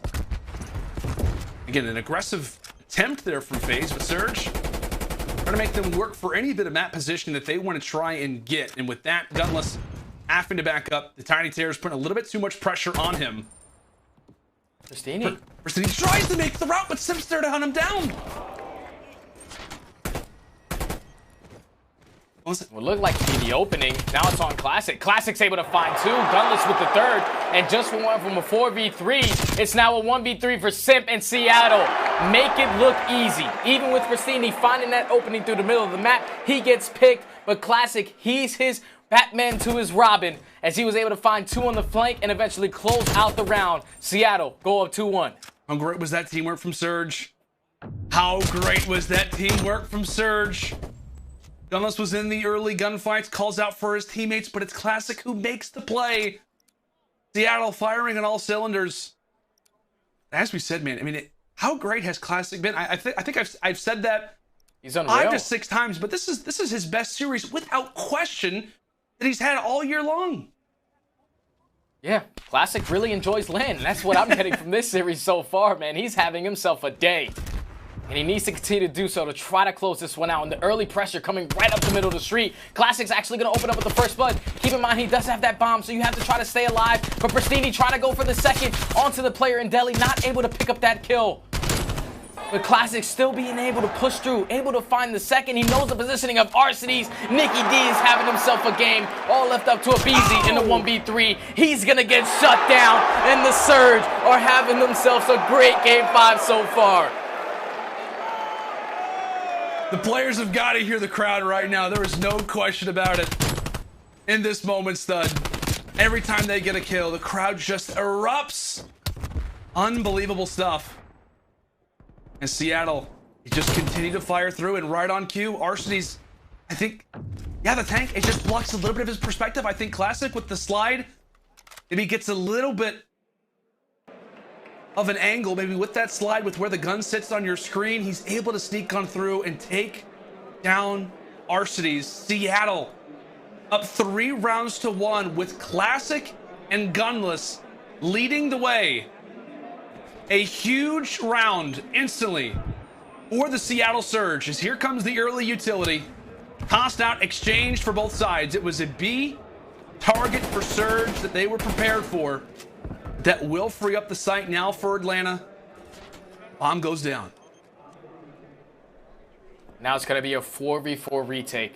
Keep in mind that Classic is still on that 5 spree, so Pristini, you got to try to break for him, because if he can pick up some streaks, this game is basically locked up. But Pristini was able to sneak through. Some bad timing coming in from Arcitys. He's able to pop that first blood, and this is where Classic is able to help him. He spots that player in towards the top. They're trying to take him out, but Selim goes huge with the Diamante, able to find 2, a BZ with the third.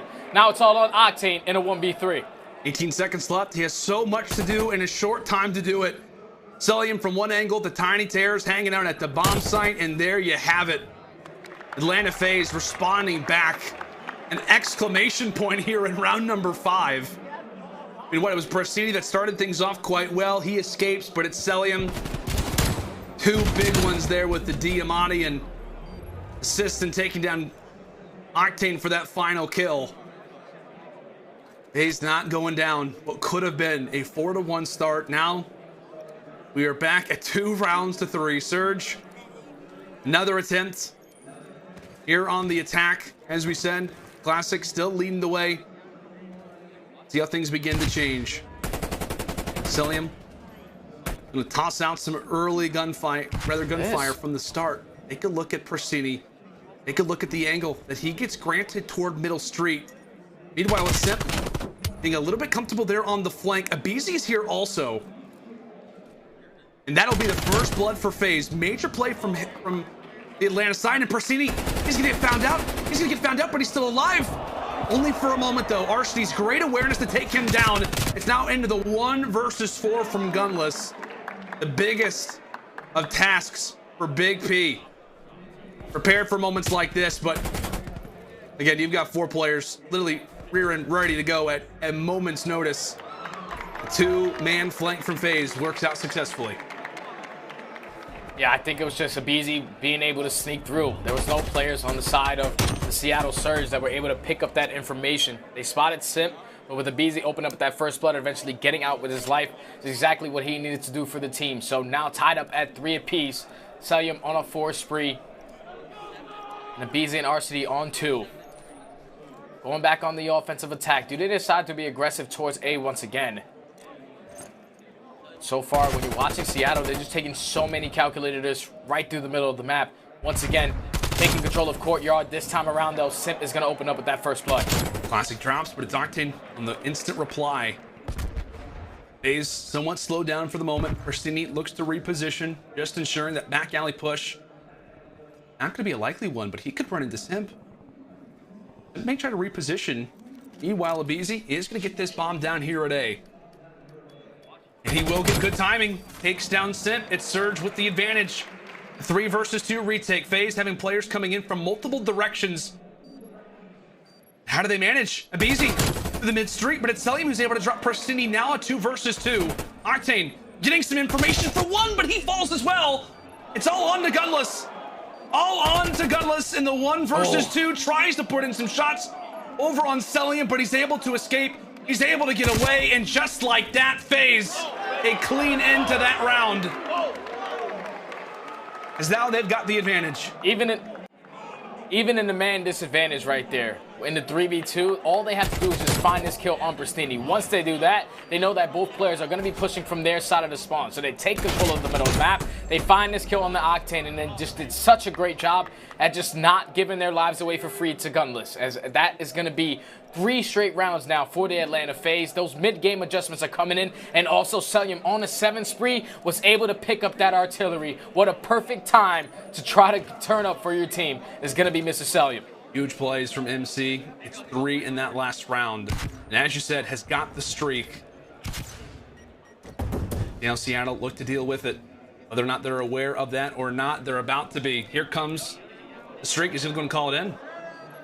Seattle, how do they react? Accordingly, Persini able to take 1 and also finds the second, but he is going to get traded out from Arshdy's.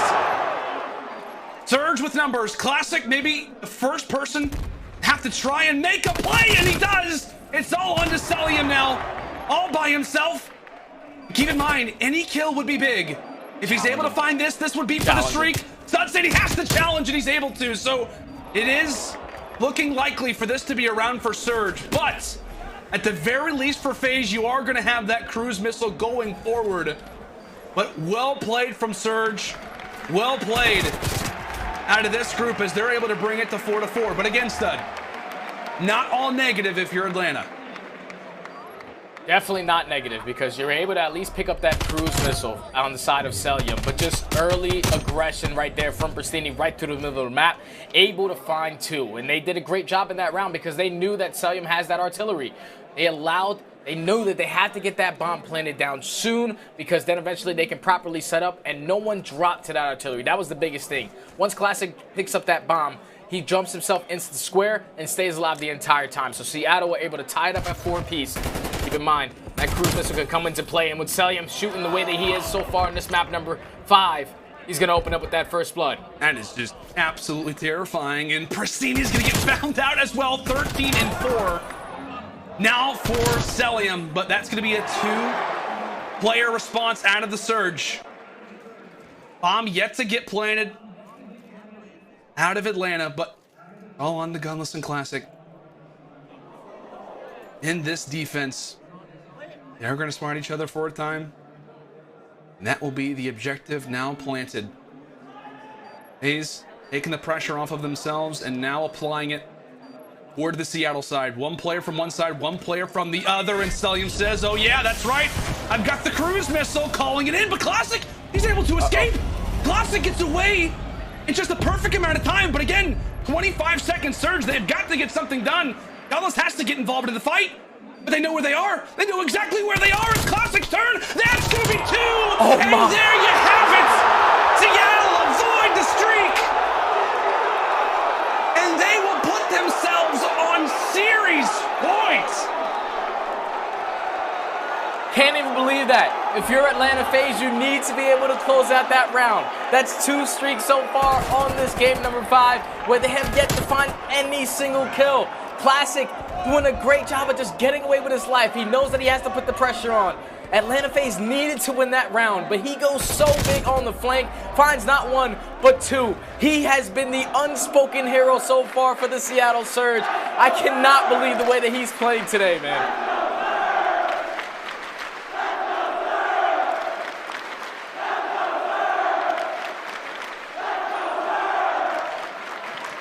Can they do it here? Is this where we call it curtains for the Surge? Or will Atlanta send us to a round 11 where we're about to find out in a very quick manner? Arsene's putting in a few bullets toward the tractor as here comes the nade. That could be big. That's massive as Octane's able to find the first Classic. Everybody explodes and that will be it. That will be it, Seattle. Getting one of the biggest upsets in CDL history. A new environment and a new team. Bow down to Nikki D. I can't believe it. I cannot believe it. We're talking about number 1 on the entire season versus number 12. They were able to beat FaZe in not 1, but 2 hard points and then clutch up in a game mode that they have been struggling with for quite some time. They have yet to find a win on that standoff search and destroy, but they were able to clutch up at the very end of that game, man. You gotta give it to the guys of Seattle, specifically Classic. He was not afraid to make plays. He is their bomb carrier. The guy was carrying the bomb all the way in their spawn with no worries in the world. He was just picking up kills. He's so unreadable in Search and Destroy. He goes so big in this game 5 for them to continue on in the tournament. Wow, I cannot believe that series, man. This is not going the way I expected, but this is one hell of a story for the Seattle Surge. Fans letting Atlanta FaZe know. I'm not sure if you can hear it on stream, but they've got some words. They have got some words. Seattle. Unreal. As you said, it was David versus Goliath. 12 versus 1 coming into this. And for the first time in a major this year, Atlanta FaZe, they don't make it to the finals. Again, they have made it to every final so far this year, and now they go out top 8.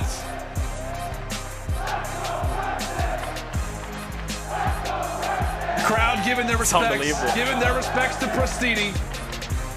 What a year it has been for Seattle Surge, but boy, does this have to feel sweet. As we said, not going to be at champs, but this is their champs. It's the moment to breathe, the moment to take it all in, to realize, what have we just done? As much as Prestini's at a loss for words, so am I. I can't believe that they just did that, man.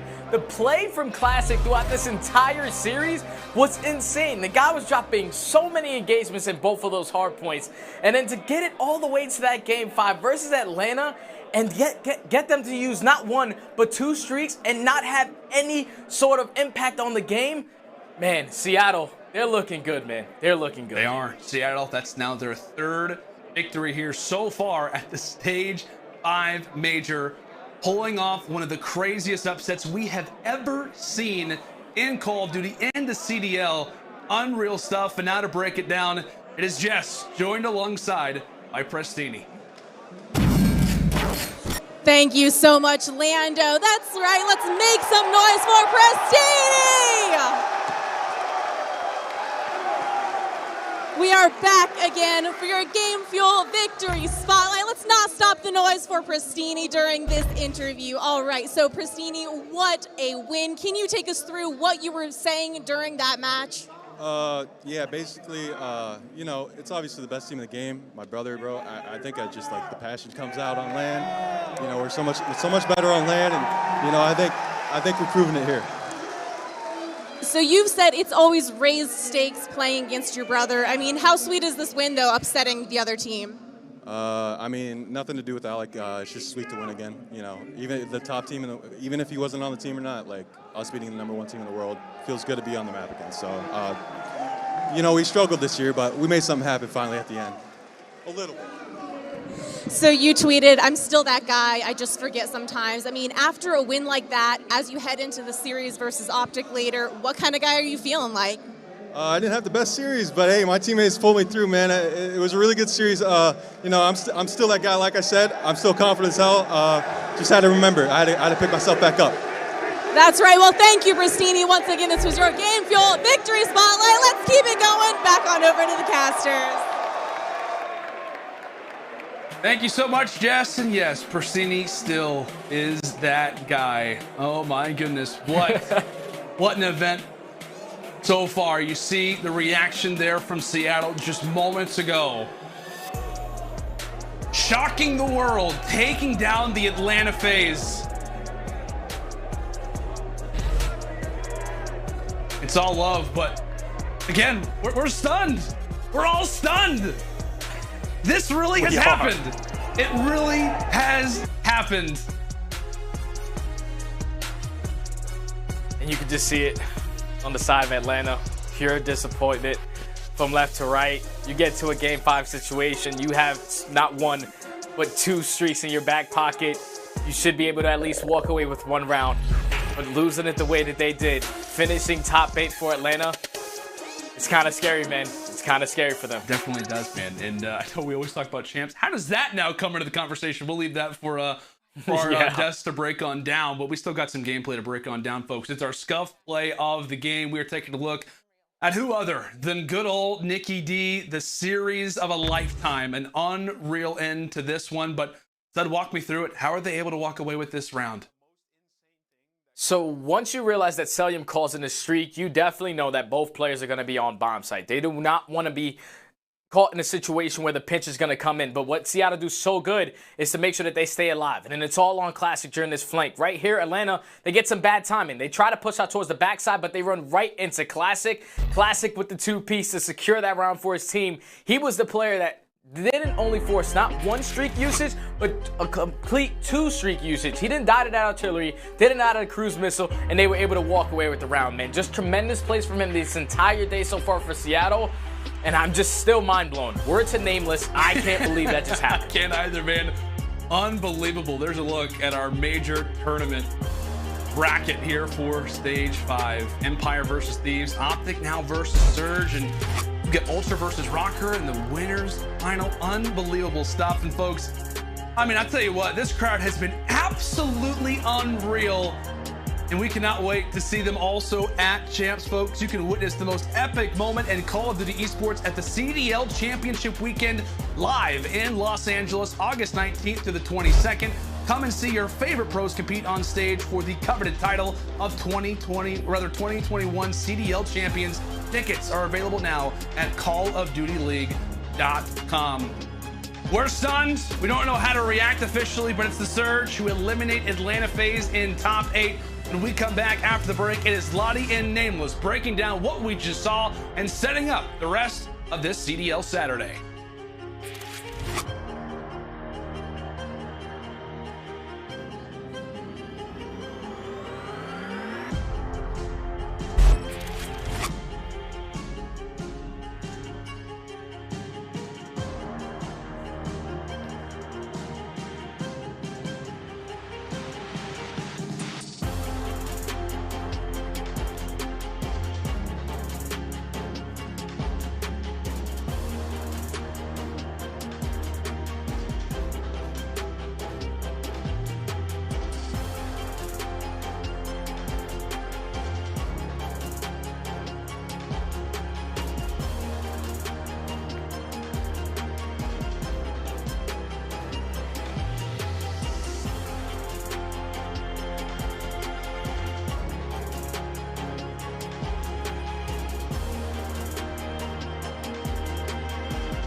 The biggest upset of the year, Seattle Surge, the top team's villains, but the underdogs champions. Are you not entertained, COD fans? Obviously, this is very, very bittersweet for a lot of people. Some of you might be FaZe fans, and as you can see, the agony on their faces falling to Seattle Surge, a team that have come into this major looking to spoil, and spoil they have. And if you're a Surge fan, you are smiling ear to ear. So this is how it all falls into place after that absolute banger. FaZe are gone. Yeah, that's right. FaZe are totally out of this major. Surge move on to play Optic. And you can also see that earlier, the Thieves, they now play Empire as well in elimination round 4. Well, I'll tell you what, that'll give us a bit of a banger as well. So we've also got a lot to get through today, but my first question has to be to my very good friend Nameless. What are you thinking after that? I am mind blown after that series. I mean, looking at how that went, before anybody gets their Twitter fingers going and goes up there and says that FaZe were just playing bad, they had a bad day. No, Seattle Surge played amazing Call of Duty, especially in the hardpoint. I mean, you go back to that first map, how they broke P2 near the end of that game to get control and then stream that into the next P3 hill. It's phenomenal. Think about the game 4 and what they were able to do on that classic with the impactful plays. Pristini putting up those engagements. I mean, that is the best Call of Duty that they have played all year, bar none. They look like a top team right now. They really do, man. I've got to say, the hard points from Surge were stunning. They were organized, very aggressive. I think that is the exact way you need to play Atlanta FaZe. You've got to have the confidence. And I think the fact that Surge almost have nothing to lose kind of fueled that fire, as well as Classic looking damn good out there on the sticks on LAN. I've got to say as well with the Surge that we just saw then, I think the Surge is quite back and forth there in terms of rounds. I feel like Atlanta FaZe, they flanked one round and got caught out doing it, they got denied and shut down, and then the next round they do it again at some point, and Surge just kind of weren't looking at it. It was very back and forth there, and I think it was a little bit sloppy, but I've got to know what you think about Atlanta FaZe at this point. What happened to the Atlanta boys out there? Why was that one so difficult for them? I honestly think that Atlanta FaZe got confused on the map. They didn't know where Classic or Pristini were going to be. You see Pristini pushing up towards that middle of the map multiple rounds over and getting positioning and making a big play. Same with Classic. So here, this is the round number 9 where they were in a 2 versus 4 and they clutch it. So you see Celium goes towards boxes, wins the gunfight onto Octane early round. Surge tries to hit the quick double flank all the way around. Pristini cuts up the middle of the street, trying to hit the Envoy push. He gets taken out. Now it's a 2 versus 4 gunless, the guy that's on an island. Gets a kill on the bomb site. Classic gets up and inside. What he did so well this game was be a nuisance. He was getting pushed up, playing off the, when one of his teammates would initiate a fight, he would just be behind them trying to get the kill. So he gets a kill. Now it's a 2 versus 2 situation. Now the FaZe guys, they're near the bomb site. They know that Celium has the streak to work with. So what do? They decide, okay, let's get this bomb down. When they decide to collapse on us, we have a streak, so we can trap ourselves, use this streak, and essentially push them back in positioning, win the round. But Surge doesn't fall for it, right? They push up, but they don't fully commit. They wait. So the streak comes in, they back up, Classic gets inside of Brown, Gunless gets inside of Grandma's, and I love that they did that because now, right when they get out of those buildings, they can still collapse on them and trap them. So at this point, FaZe is like, all right, we know where they're at. Let's go try to kill the guy coming out of Brown, but they're too late. Classic already pushed over because he's playing at a high, fast pace, gets the 2-piece from the tank, and they secure the round. And remember, the round directly prior to this, they won an offense after Celium used the artillery strike. So it was just perfect plays. The communication was absolutely on point, and Surge take the win. I tell you what, they delivered, man. They really, really did deliver, and I tell you what, they delivered that ticket home for Atlanta FaZe too. I've got to ask you, Nameless, because it's something that we discuss a lot on the desk, and it's the big picture looks here. You know, we actually teed up our top 4 and where you rank them, and both you and Study still had Atlanta FaZe at the head of that.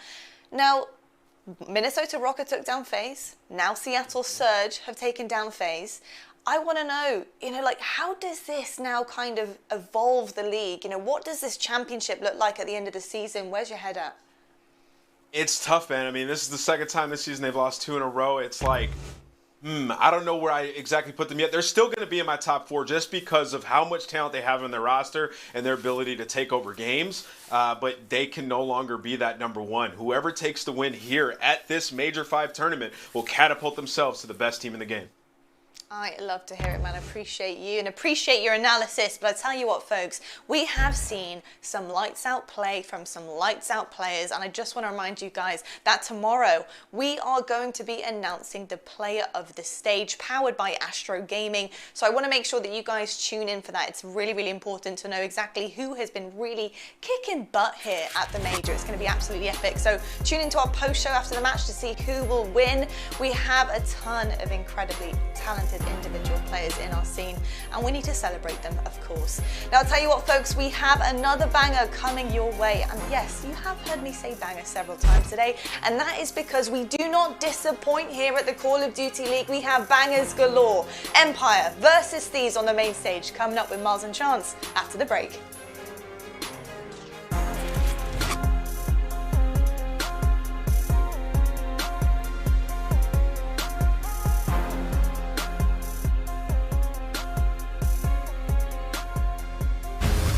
This is your Scuff Team of the Week, a super team built with 4 of the top performers at the most recent event. 3 players were selected by the league and 1 was selected by fan vote. Stick around to the end to find out who made the team. Our first player, Priesta of the Minnesota Rocker. In the final week of Stage 5, the Minnesota Rocker only had 1 match to play, but it was a big one for them as a win would guarantee them a winner's bracket start in the Stage 5 major.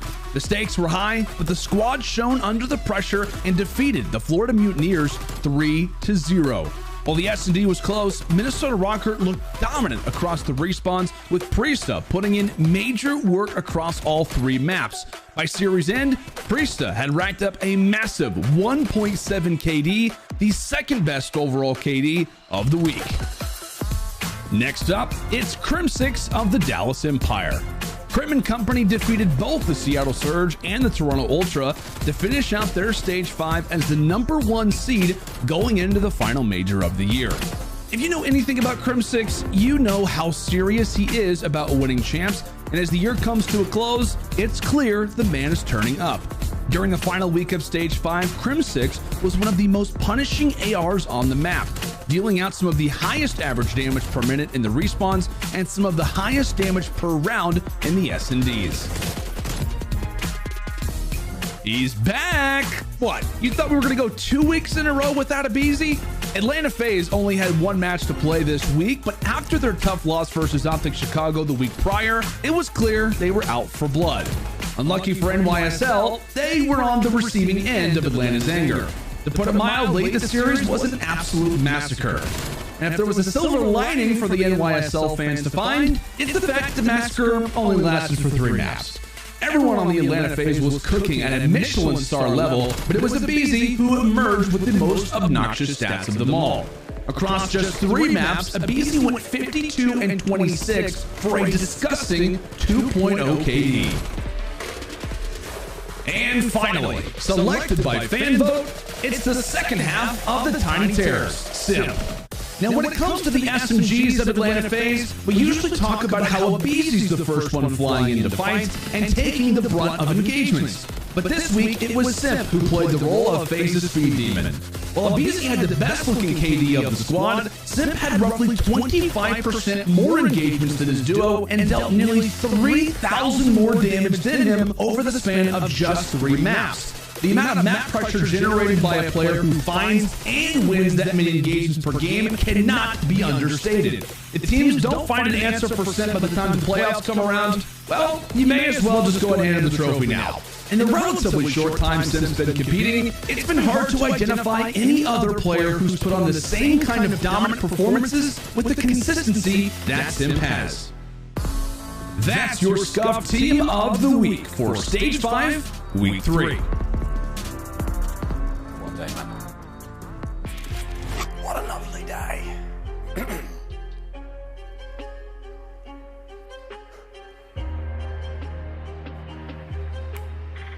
Ladies and gentlemen, we are back. I don't know about you guys, but I'm not quite ready to move on. That was one hell of a series, but alas, friends, we must. Another treat on stage for you here at the Esports Arena in Arlington, Texas, as Major 5 continues. We've got ourselves Dallas Empire take on the LA Thieves, but ladies and gentlemen, it's got to be said, Nicky D, baby, Seattle Surge, they're going all the way. They're going all the way. Let's get it. What an event this has been. Major 5, we love having you back, friends. Woo!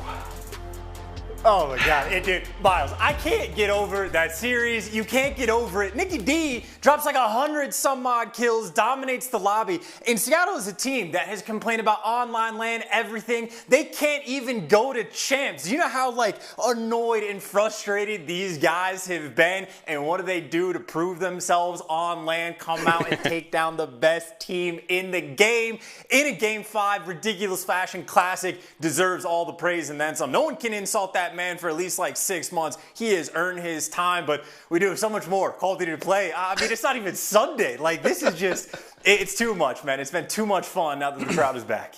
Well, now that that's done, we're all back to business. It's time to get this next series underway. I've completely forgotten in all that absolute chaos who we're going to be meeting first. But hey, you having a good time? I'm having a great time. And ladies and gentlemen, let's meet them. Let's bring them out. Let's meet the Thieves.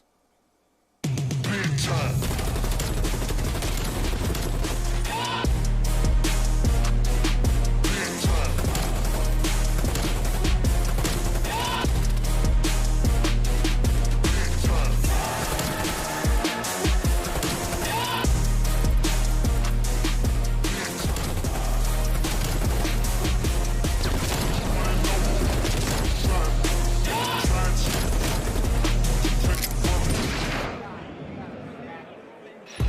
Los Angeles Thieves trying to continue the run here in the major. A lot of love here at the Esports Arena Arlington for these players, and once again, Draza, the guns are out, but the rest of the team looking fantastic so far. Chance, what are we fair of the boys going into this series? I mean, at this point, I just think LAN is different. I think that is the correct answer. Even from what we have seen from these poor players, all of them going off at different times. But so far, I know we even tweeted out a little bit sick, but Slasher, he's been popping off. He has been the backbone of this team so far throughout the major. He has been putting in some serious work. But again, I mean, it's really just about how far these guys can go, right? You have series, they go down 0-2 against some of the best teams in the game. They pull off the reverse sweeps. They find themselves in losers bracket. They start to go on a tear. That being said, obviously, the competition gets more and more difficult as time goes on. And for LA Thieves, they might be in a great spot, but this will be the best competition that they have faced in quite some time. Empire is no joke. No joke indeed, and it will be interesting, as you said, the best competition they've faced so far in the event, and man, the competition this event has been something else. Right, let's get this show rolling though, friends. We've got a lot more COD to play still today. Let's meet the other side of the stage now. Bring them out, Dallas Empire. Dallas Empire have smashed the gates open. What a brilliant three-piece! Oh, it's a shot punch! Oh no! Once again, they saved the day. And here they come, Dallas Empire. Well, certainly with a little bit of hometown flavor here. I see cowboy hats. Crim's got his 6-shooter out, and it looks like Ray's got some goodies for the crowd. Oh, it is good to be back. Come on, Ray, one more shot. What an athlete. What a specimen. Rambo Ray, ladies and gentlemen. Man of the people. T-shirts being flung out. That's one way to win over the fans there in Arlington, Texas, whether it was the Dallas representation or the free swag, we may never know. But here we go, Chance. Dallas, they have had an interesting run of the majors so far. Of course, they fall to Rocker in the winner's bracket. Another major upset. I mean, this has been the major of upsets. Let's face it, it's been something else. But what do you think of Dallas coming into this matchup? I mean, I think it's the wild, wild west, and they got to figure out if they can make that their home, right? Just an immediate monkey wrench in how they thought this tournament was going to go. They fall into losers, which if we have seen any indication, anything can happen. These guys need to make sure that they turn up, but obviously fully capable of it. Your former world champs, at least from the previous season. These guys have been on point. Second best team in the game, at least coming into the tournament, and their keys to victory for this series. One of the most interesting things, Vivid is the most accurate player in the CDL. It has been like this from day one. You have like 4 players, your Abeezys, your Sims, that like hit 36% of their shots. Standy's at 37. He towers above the league. Just a ridiculous shot that this kid has, ridiculous production, and well, the man's got to be on point for this one as well. I think another thing that's really an important factor for this team, this is the first time in a year and a half or however long it's been that these guys have played in front of a crowd. Thieves had a series early on, they get to feel it just a little bit, but Empire, they're going to have to get in the thick of it real quick and make sure they don't come in like too hot, at least with like the comms. On the flip side though, your game fuel keys victory for the Thieves. Again, Slasher has been the backbone for this team right now throughout this major. He needs to stay on point and try to handle the ARs on the flip side, but another one a little bit more specific. Moscow is coming through. It is good maps for both of these teams when you see how the pick and bans played out, but that P3 is going to be extra important. Not necessarily for like trying to make the breaks or like holding the full 60s, but Empire always on point with either a Shotzzy or a Vivid, taking those routes and just helping them on P3. That is why Dallas has been so good on that hill. So there's a lot of little things these are going to need to do right. On top of the fact that, well, the slang just needs to get kicked up a notch. I know they won their last series, but we even saw Kenny dropping, what, a .76. Not too hot. Needs to bounce back here. Well, the opportunity to bounce back indeed, but a tough opponent. So we now get ready to roll into this matchup. We'll have a look at the maps and modes on screen there. Checkmate to start this one off. Miami. Did plenty of those so far here in Major 5. Garrison Control coming in third. There's that Moscow hardpoint you touched upon for Game 4. And if we have to go the distance, and let's face it, we probably will. Raid, Search and Destroy, the showdown for Game 5. As you can see, the vetoes there as well. Chance, anything major that sticks out there in terms of how the series is going to go down? Well, I think the most important thing to note is, honestly, it's the hard points. Thieves are going to be incredibly happy to see both of these maps. It has been Garrison hardpoint that really has been the backbone for Empire throughout Stage 5. Well, that's out of the mix, so you really don't have a ton of Stage 5 experience for Dallas on the entire map set. Like, at best, they've played like Miami twice, and they're 0-2 on it, so still strong set for them across the board, but I think Thieves, again, coming in, sort of fresh faces. John certainly had a bit more time, but they have to be incredibly happy with the maps we have here today. Now it's about executing on that game plan. Yeah, we saw Slasher tweeting about it earlier today. Not feeling so great in their opening matchup today, but we'll see how he goes. Checkmate, map number 1. We are in Elim round 4. Playing for top 6 here. This is going to be a big, big series for both of these teams. An opportunity to keep on pushing here in the most historic major in the CDL's history. Short history, you know what I'm saying. Here we go, Chance. Map number 1. Let's get it, Arlington. We've waited so long for this. What a day it's been. And what a day it is going to continue to be. These two teams getting ready to gear up and go at it. And keep in mind on the side for the Empire, right? Minnesota, I mean, just putting teams in the blender, I don't even know what kind of magic they have, but Empire not playing at their best yesterday. They're going to have to come out with a hot start, and really Shotzzy is the only man unaffected with his team having like a .85 respawn KD. He's sitting at like a 1.12, so these players are off to a hot start, and Empire getting the first few kills. First few kills, and already Vivid manages to secure that side of the map for the P2, and Draza, a nice rebuttal. Shotzzy still doing what he can, Kenny, with a fadeaway as the kills keep going in the way of the LA Thieves. One left, though. They're on point. Gonna be a quick contest now from Kenny. Get involved. Woo! Big bit of kills. Nice teamwork. We're going to see Thieves take control of the hard point for a brief few moments here. There's still 20-odd seconds remaining, and this could be big. And Kenny, whoa, Kenny! Whoa, son, what a start this is out of the Thieves.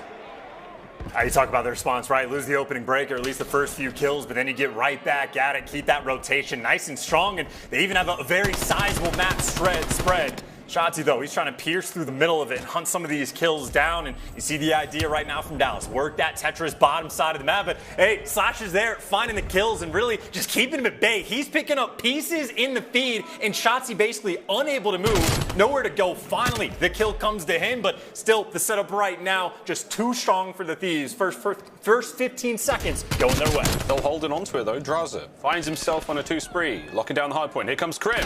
Not enough to bring down the Alaskan Assassin. And neither was Shotzzy. Draza on a 4 spree right now, looking fine. as Thieves continue to push the lead forward. They're looking for more, trying to put up those pressure kills, but honestly, speaking of pressure, Empire just had none of it on this P2 hill. I mean, it's just been consistent. Every single player getting inside of NASA, under Shark Fin, wherever Thieves are going, the kills have just been easy for them to get. And Draza on a 5 spree. He's thinking about score streaks this early on, and Draza is a man that you know loves to play on checkmate. He has made this his home, and well, he's turning up here today, making sure he's getting off to a nice start as Thieves have a 50-point lead. Starting to get away with it here. Here comes number 6. There it is. Streaks now for Draza. We're going to get a few more now. There it is. Cruise missile, heavy pockets. Laden now with full streaks. And still, hardpoint going the way of the Thieves. A moment now of respite. Dallas going to get themselves on there, but Draza with a close contest. 7 in a row still. Now picking up the time. And honestly, this is just a clean setup again, exactly what Thieves want to do. Keep that pressure on the left side of the map and try to keep them trapped in P2. Crim6, though, opening things up and trying to get his team back in the swing of things. He can find 2 kills, and that opens up just a little bit of pressure, but even still not too far to go. Crim finding even more. 4 in a row for him, and you see in the feed, they're picking up all the kills. John, the last one standing for his team, and credit to him, trying to stay alive. The finesse not quite good enough, and Empire. Talk about being in a bad situation. Crim turns up, goes on a 4 spree, make it 5, and they have flipped the spawns. You are down by 60 points, but Empire doing exactly what they need to set themselves up on the next few hills. Here comes that streak investment. We'll see if it's going to land much. Again, he's trying to hold on to this lead while Crim slowly but surely becomes daddy. We'll see if he can keep that one up. Directing the troops now as we go for a quick Astro Gaming listen in with Dallas Empire. I'm trying to go towards Tom. Don't watch me, Tom. Looking exit. Yo, he's mid. Mid-gray. I'm full flashing plane. Exit Josh. We gotta kill exit. Wobbing. Josh is exit. Still there. I spawned out. Still exit. I don't see him, Matt. Under. I can wood. Close in. I'm one shot. You're looking for Josh still. I can kill hill. Are you? Wood still. He's on wood. In wood. One shot. John's mid plane. I'm trying to pick up our exit. I spawn in. I don't see him. He's still wood. Wood dead. Wood up. Oh, yeah, he's here. Wood up. He's there. Wood up. He's still there. Push your in. Yeah, one Place it purple, you weak. I spawned out. Keep it late anyway. Yeah. Top right wing, Draza. No trophy. Yo, one's bottom right wing, Draza. He's black barrels in the corner. Literally the players. He's a pitcher now. They're pitchers. Draza weak. Try to go front here, guys.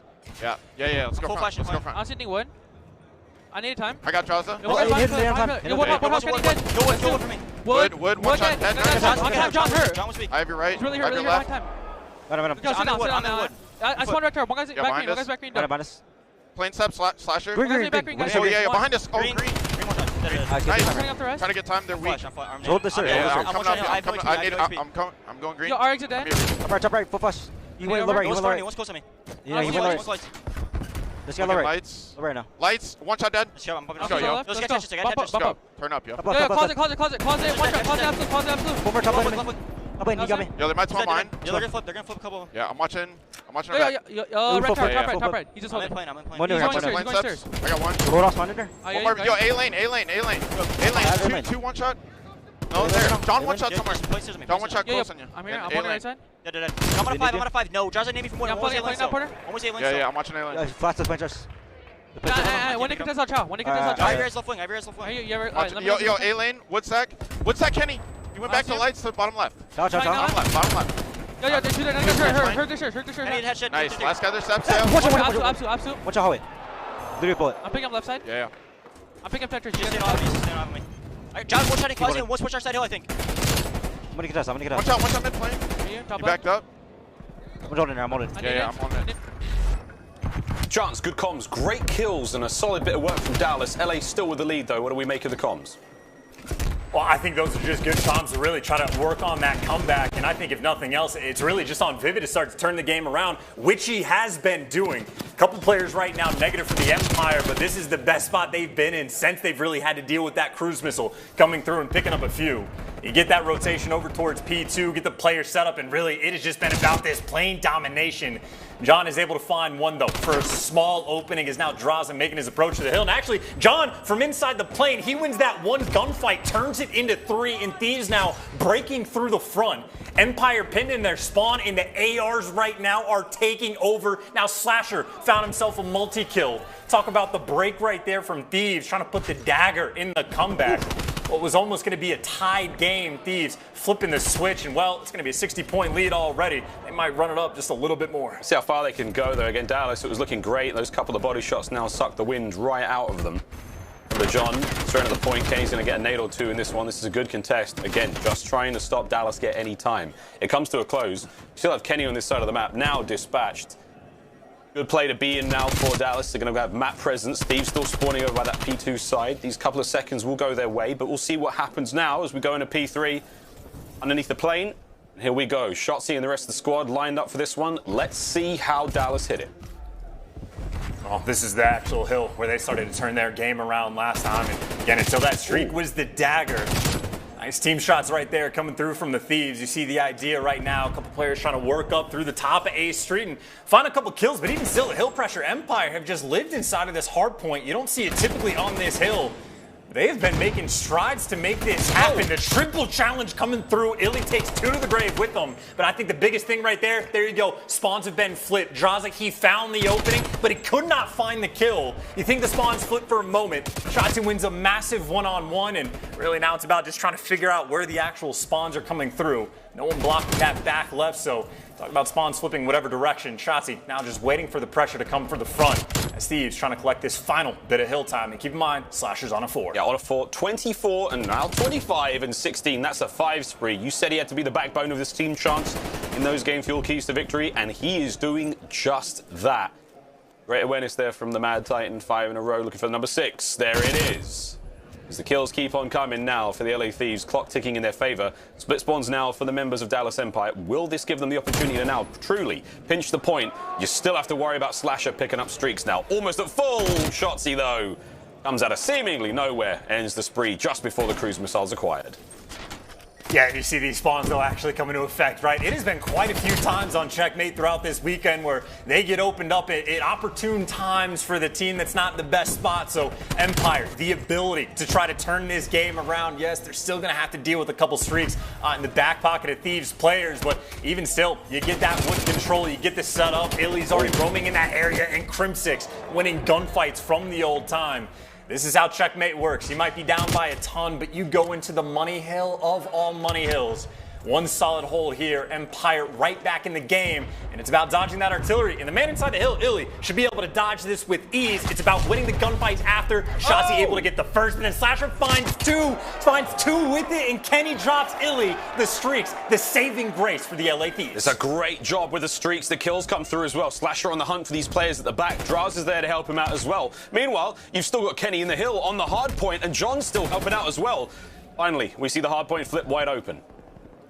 Dallas with an opportunity to bounce back. Draza can't get the play going. Still, the crossfire there. No one's allowed at that point. If Draza can't have it, no one can. As now John gets himself in there. Backup arrives. The nades are there as well. 25 points now for the victory for LA Thieves. Plane control is going to be all the side of Dallas. Can they find a window now to jump out? Try to get those players off point. Can't win it here, Chance, but the damage has been done. Dallas going to need a big comeback. Well, Vivid maybe trying to open things up. He's at least able to find one and try to get that early plane control. And, well, Empire's still alive, but obviously 9 points is all that LA Thieves need to walk away with game number 1. You're going to have to just play perfect from here on out. And, well, P1 is not an easy hill to execute this on, but they got the spawns for the moment. 2 players stacked in the front, Illy watching over. And they know they're just waiting on the timing. Thieves trying to go for the perfect pinch, but the kills are all going their way. Kenny can only find 2. And Empire holds strong for the moment. It's the 1-and-1 inside the point, and Vivid comes out on top. He goes on a 5 spree with their backs against the wall to keep his team alive. If there's one thing we've learned from this major, it's that Checkmate hard points are wild. This is comeback central. Contest now sitting here. Vivid has got nerves of steel. Not going to let this one go. Trophies are cleaned out. Here come the nades, though, from the LA Thieves. Should be able to take care of him now in this position. The crossfire coming through. Shotzzy, great coverage. Vivid's still alive. No one able to get too close. Oh, but Draza What a kill that was. Still has his artillery to play with, Chance, but they bought so much time. Dallas have got P2. Well, they have P2 for the moment, but the surge is coming through, right? One player spawned out, and they're just sprinting at the hill. Draza finds 2, and they've got the cuts. 2 points, they get the game, and Draza demands it. Looking for the 4th as well. Play the game to end game number 1. Draza getting busy, taking care of it, and shutting them down. What a way to open up this series. A commanding opening for the LA Thieves there on Checkmate. We have a lot of love to Draza with good reason. This best play, I mean, this was one kill after another, chaining it from first over towards second, picking up those final seconds and kills as well. Beautiful work. LA Thieves, they get the ball rolling in a big way, Chance. That's going to be map 1 theirs. Is that what we expected coming into this matchup? I mean, LA Thieves looking strong. I mean, again, if you want to say Empire is the favorite team in the series, that is fine. That is absolutely true. But you see these maps coming through, and you know Thieves are going to be very happy to see, again, both of these hard points. They have been vocal about their love for Checkmate. And Draza, the man that's vocal for it, gets the best play to end the game, to shut down that potential comeback from the Empire. I mean, nutty stuff where he is just pushing the pace. I mean, Draza's a kid, what? Been on the bench a few times throughout the past years, comes back, has to use his sub, switch to AR, back to sub. He's all over the place, but whatever this kid does, he is always a machine. A good attempt right there from Crim6, but you see the counter. Slasher was there, man. 6,700 damage, 35 kills to his name. The backbone of the team this tournament provides. And what posture the LA Thieves have got with a backbone like that right now. Well, we're going to take a very quick commercial break, friends. And upon our return, time for some Search and Destroy. Map 2 coming up after this.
Zenni, the official eyewear for the CDL.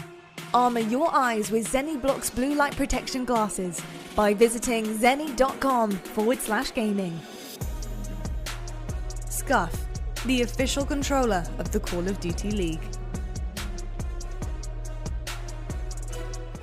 Ladies and gentlemen, welcome back to the Major. We're almost ready to get into Game 2. For those of you watching at home, we still have our viewership incentives. That's right!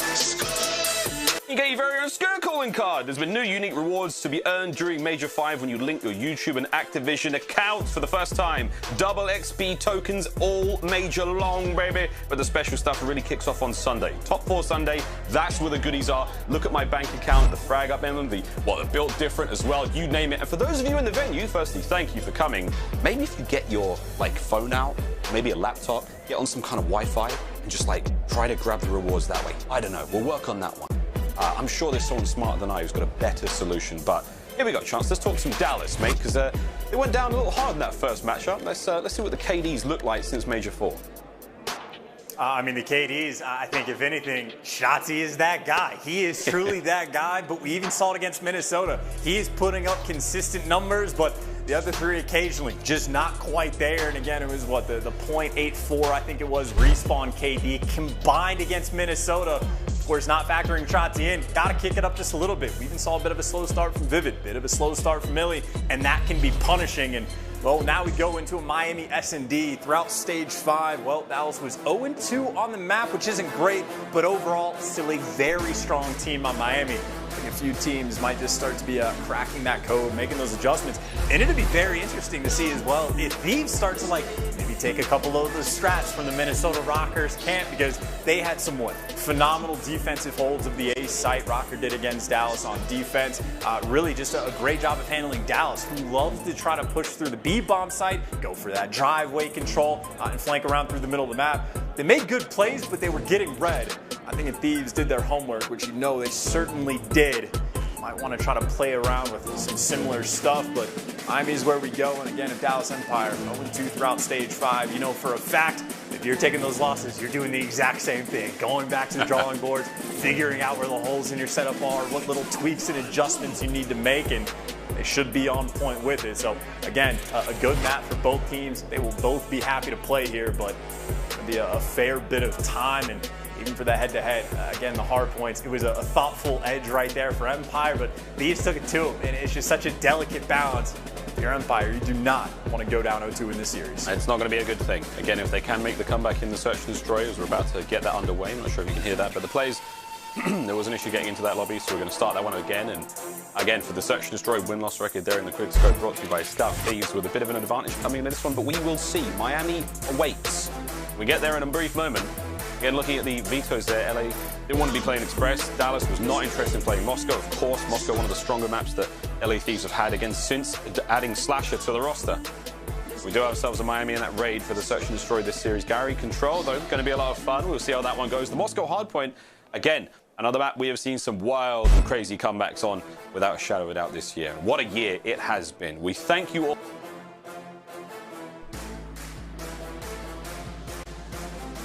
From the bottom of our hearts, Miles. Thank everybody. And I will say, by the way, in terms of map advantage potentially from either team, pretty even across the board, but I think that Garrison Control is the biggest standout. That might be the saving grace for the Empire. They do have a distinct, clear-cut edge in that Game 3 swing mode, but obviously we've got a map to go before we get there.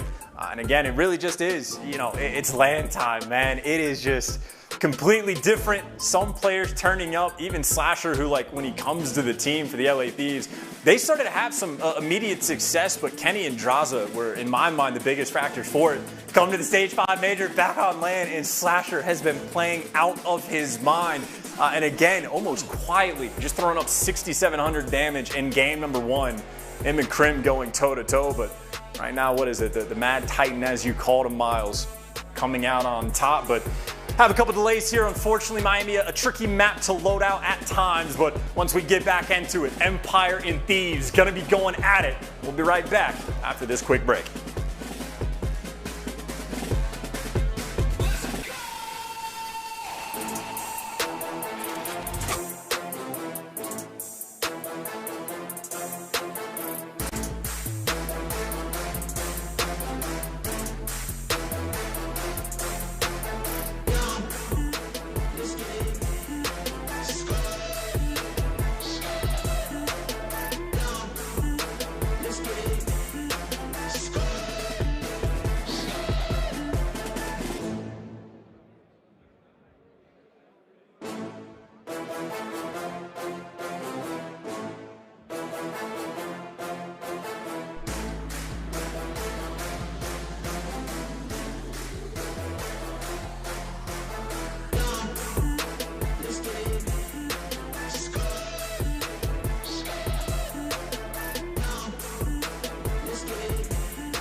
go. Yeah. Yeah. What are you waiting on, bro?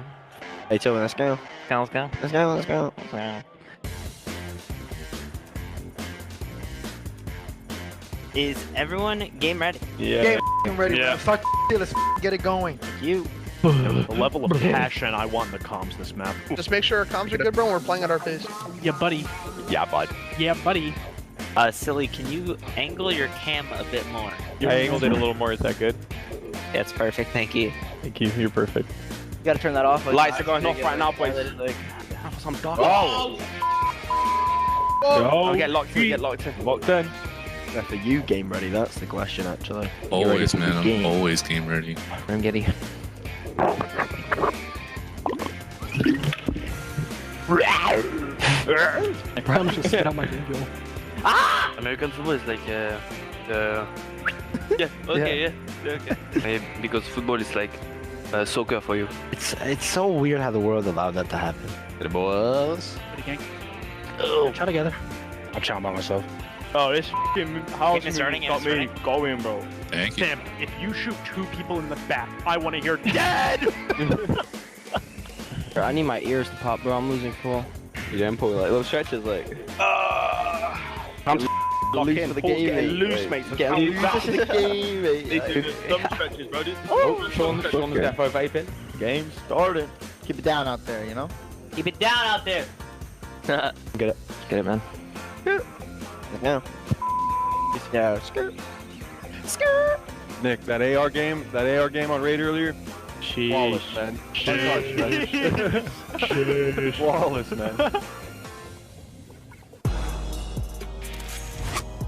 Welcome back, Arlington, Texas. It has been a wild major tournament so far, and well, we can even just look at the losers bracket to get the best taste of it. Seattle Surge, the Lanimals, going on a run, capping that off, beating FaZe in a Game 5, and they got Optic next, so that is easily, in my mind, the most entertaining storyline we have had so far. But you also have Minnesota knocking all of the top teams into losers. They get to play against Toronto. And of course, for the series that we have at the moment, Thieves and Empire waiting for this Miami to load up where they can go at it and search and destroy. And you got to think for Empire in this moment, needing this bounce back map. They have the comfort pick of the Garrison control for map 3, but even still giving Thieves any sort of momentum, which they already have. They played a series earlier today. Is not going to be a fun time. And of course, I mean, it is just incredible players all across the board, even for Search and Destroy. Illy lives for it. Kenny lives for it. Draza can apparently do whatever he wants. Again, just capping off that checkmate hardpoint with one of the best plays we've had so far this tournament. A bunch of machines that these two teams can certainly be. And again, if that record is any indication, Empire certainly with a couple more reps. Keep in mind, throughout Stage 5, 0-2 on this map. And on the flip side in Stage 5, Thieves 1-0. It's nothing too crazy in that regard, but again, as far as the team working through the losers bracket, having a little bit of confidence, Thieves have their work cut out for them. Happy to be here on Miami, and well, Thieves gonna be on offense first. It's any indication, again, things that Rocker were doing, that we're working effectively against the Empire.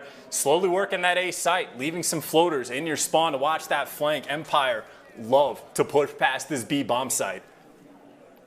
But as it stands for the moment, nice spread across the board. Just going to be these players looking for information. Who's going to make that first move? And funnily enough, maybe adjustments from the Empire. Oftentimes you see Crimsix being left alone at visitors. This time, right from the jump, Shotzi playing a nice little corner. And we already know how dangerous all of the angles can be over towards A. Draws it nearly taking Vivid down. But really, that's the information game. And as soon as you think that players might be going towards A, that's when Shots is going to make his move. But in the meantime, Crimsix, 60 FOV coming into full effect. Strikes with the first blood just to open up these rounds. And actually, one of the funniest things, he found the first blood and the bomb is down nowhere near this A bomb site. So you got Draws over here effectively going to be playing for kills that he finds. He sneaks his way up the beach, evens up the odds. And now the question is, what do you want to do with the bomb? Because Shotzi, he is effectively in between the entirety of this Thieves roster. And with 15 seconds on the clock, he knows you check the bomb, you're good. You got Vivid over towards B. You know both sites are clear. You get one kill and you win this round, and he's going to get it. No time on the clock. Shotzi, the last one alive. You just don't let him plant. You survive, but he gets taken down. Thieves playing off the clock, making the first round go through, and good God, is their stopwatch on point. Literally down to the final seconds, and well, Draza has big plays in the checkmate. He finds 3 this round. What turned into a dire situation, not just him, even Slasher finding those kills mid-map, dealing with the Empire players who, again, love to push past B, love to go through the middle of the map, try to get some driveway control. Thieves have certainly done their homework, and they'll get that first round on board. And again, Draza right now, seemingly the man that simply cannot be stopped. This bomb now, though, for Empire. Taking its time, whittling its way over towards this B site, and Thieves for the moment.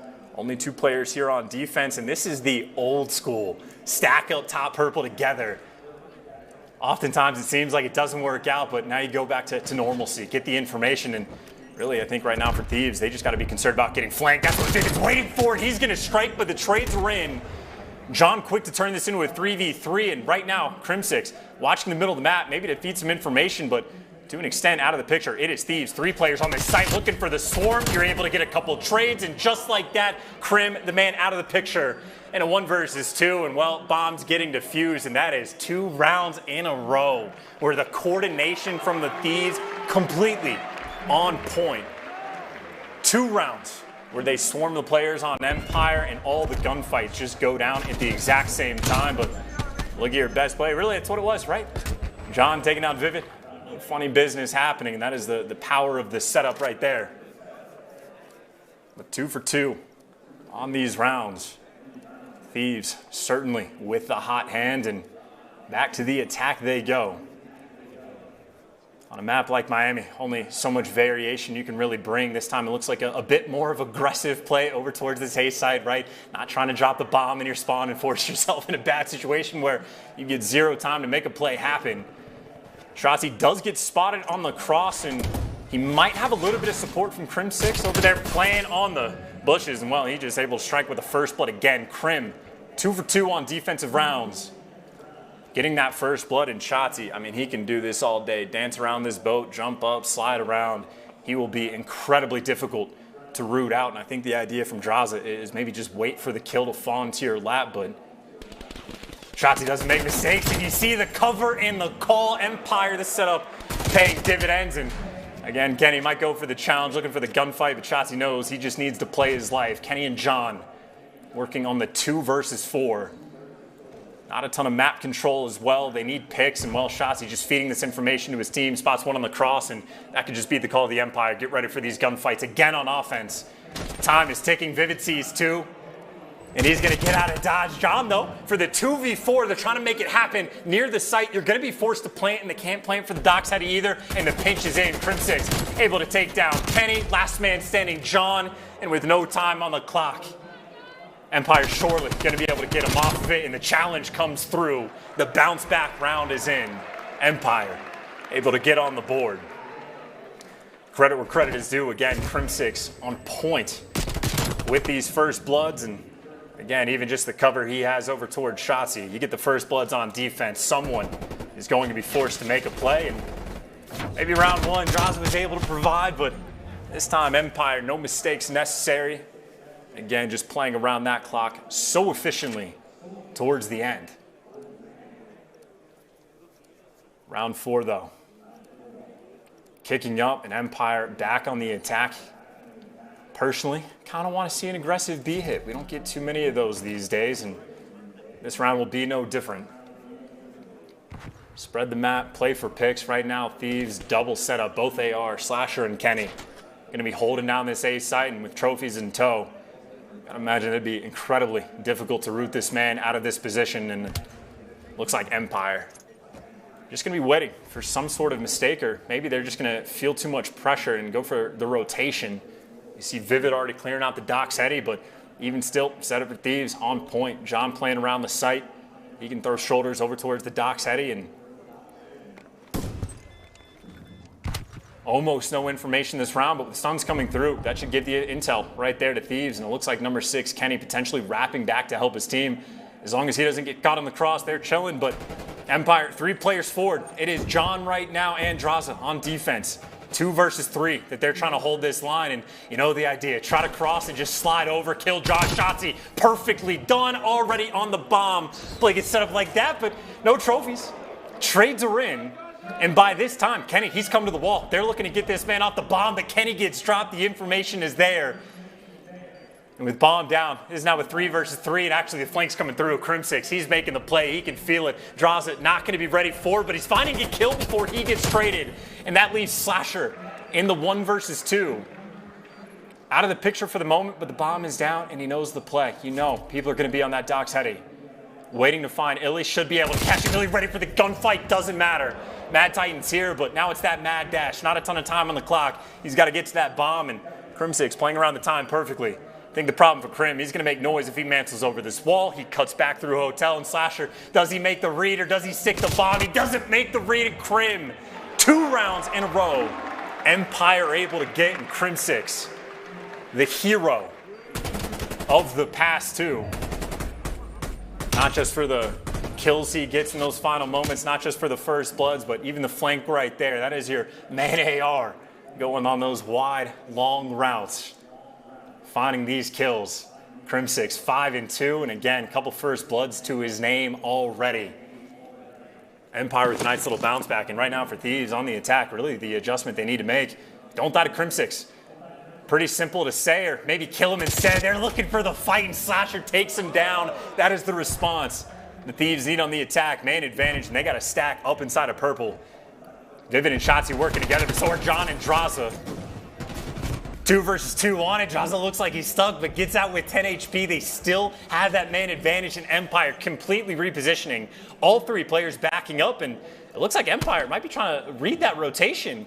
A couple of players looking towards the middle of the map, and they might be reading this perfectly. Illy's got the intel, him and Vivid working together. They have spotted out this raft, and they are trying to catch these players. Trades though are in. Slasher finds the kill, line up the second one for him. Slasher, not the ace, but he gets 3 on the round.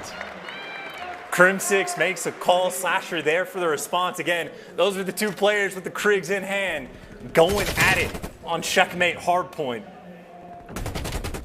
The exact same story once again here on Miami.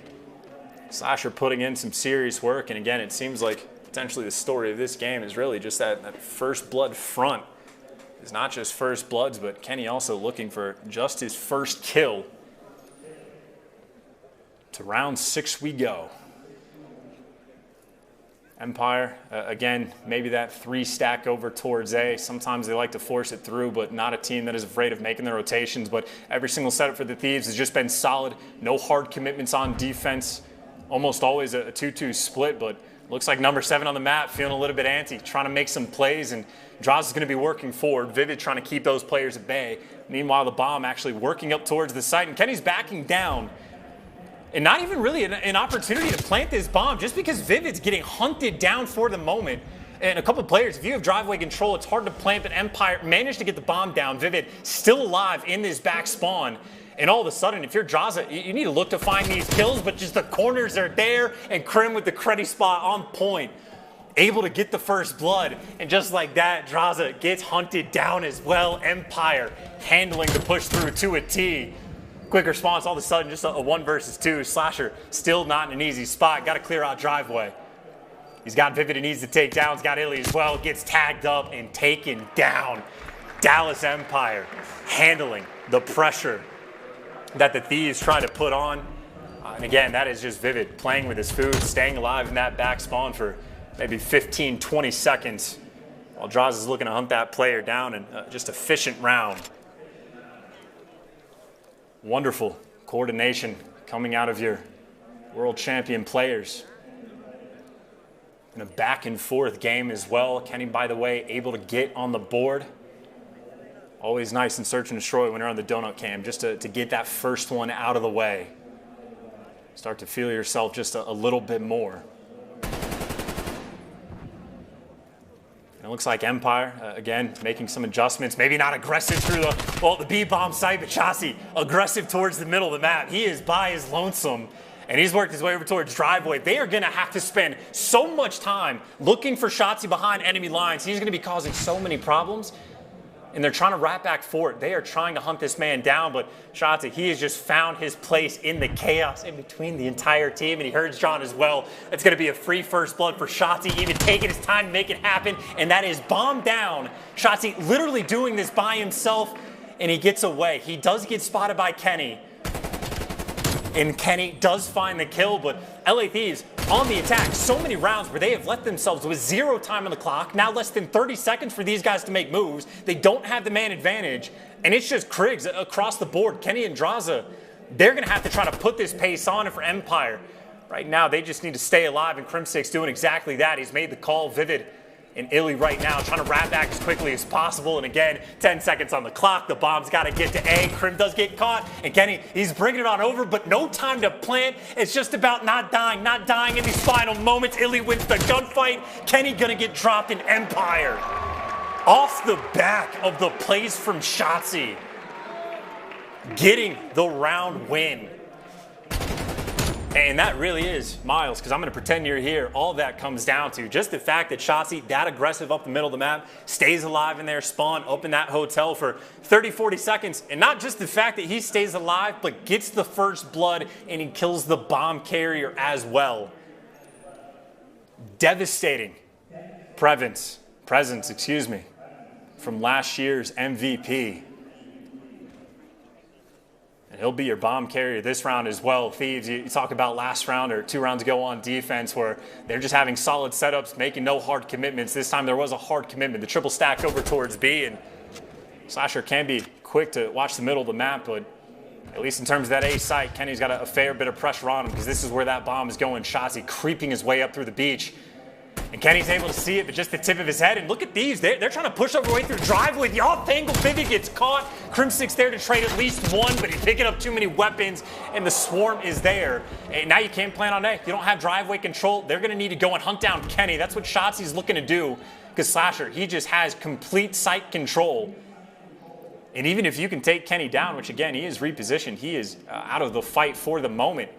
I mean, how do you even go for a plant? Makes too much noise. Shotzzy there for the kill, and he finds it, but still, that A bomb site not open in the slightest. Shotzzy knows this. He is out like Houdini, a ghost in the wind, getting the plant as well, and he's doing this a little bit too quick. I think Thieves are aware that it's happening, but even Illy giving him the information on the cross. I think he spotted him top piano, so Shotzzy knows exactly where he needs to look. At Slasher, the gunny from the AR, who can now just hop this bomb because John's going to spot him, and just like that, Illy, you got to sprint, get to the half wall, and Slasher going to hop off it. You know he's tagged up, and look at LA Thieves. The coordination between these two players, veterans, on land, and Slasher, 10 kills to his name, the aggressive play calls on defense, getting that driveway control, flipping the map on its head. I mean, honestly, just wonderful work from both sides, and even still for Slasher, again, John, you have to imagine just frantically calling out. He is weak. He is going to be half wall. Hop off that bomb and get the kill, and Slasher, trusting his teammate, makes the exact right call. In a very back and forth game we have so far. Big plays across the board. But you cannot say Slasher's name enough. He has been phenomenal through this loser's bracket run in stage 5. And the least A presence that Thieves has shown on the attack the entire time. They're looking for this piano play. And again, it's early days for the spot that Vivid and Shotzzy are going with, but maybe the tried and true SMG battle looking forward. The nade just going to disrupt everything. Maybe the nades from both sides going to be that disruption. And Kenny, by the way, he's wrapping around towards that Doc's heady. So these two players that are on these steps, maybe somewhat stuck. One player's been able to get out, but the other player trapped, and Kenny catches them. Thieves with the first blood. You've pushed these players back, and I think the call, they're still going to come back to force it through. Illy finds a nice pick on Slasher. If there's any player you want to shut down, it will absolutely be him. And you got a rotation getting red. Actually, you have Draza playing this corner. He's reading it perfectly. 2 players line up in front. He takes them both down. The Alaskan assassin looking for the last one, Crim. All of a sudden in 1v3, Draza playing with his food. He's got the teammates for the support in the big brain plays. The IQ out of the kid. from your most northern state. Putting in some work. Again, veteran plays from the kid in his sophomore year. Just a perfect read on the map. If you bully him out of that site, really the only option, either take the fights on B or go for the rotation. And on point with the play calls. And really, honestly, just the way it kicks off, right? Kenny finding that pick on Vivid after his SMGs forced him out of top piano. Just spot on coordination to win this round. And LA Thieves, at least on defense, back to the tried and true 2 ARs. Stacked over towards bushes. It looks like Kenny going to reposition, go back towards top visitors.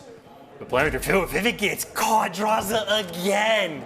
The aggression. It was Slasher early on that got to 10 kills, where there's the double digits for Draza. And now potentially for Crim6 is over towards Driveway. He's got a lot of pressure. You got the bomb over towards A, and Illy again looking to find that pick on Slasher to even things up, but Slasher able to make that cross. All the trophies you could ever need on this A site, but it is just a man-down situation. Again, just look at Driveway control. Shotzi, you can no longer plant this bomb. This is just an impossible situation to be in, but Illy finds a blood, and the question is, can he plant? You're finding the kills and still around that site. It's what, number 7 on the minimap, Draza. He is still there. He is still roaming, but he gets caught as well. Crim6 the response. And the 3v4 that Empire are working with, but well, there's the first. Kenny looking on the 1v3. Sees Shotzi on the cross. Knows he's there, dancing with his food. The problem is Shotzi just needs to play for the information. He's got him weak, tagged up as well. And Kenny, what can you do? You're trapped, and Crim6 there as well. Empire to force the round 11, a 3v4 clutch where Illy finding these picks from God knows where. And even Crim6 down low. I mean, I think maybe for Thieves, a bit of an overcommitment. You get the driveway control, just sit there and stare at the bomb until Kingdom come. But for a back and forth game, you could not have this any other way. It'll be Empire on offense, down 1-0 in the series. Facing potentially the same fate Atlanta FaZe did. Top team in the game, gets knocked down early on by Minnesota. Find yourself in the losers bracket against just a bevy of dangerous teams, and Thieves, this dangerous team for the moment.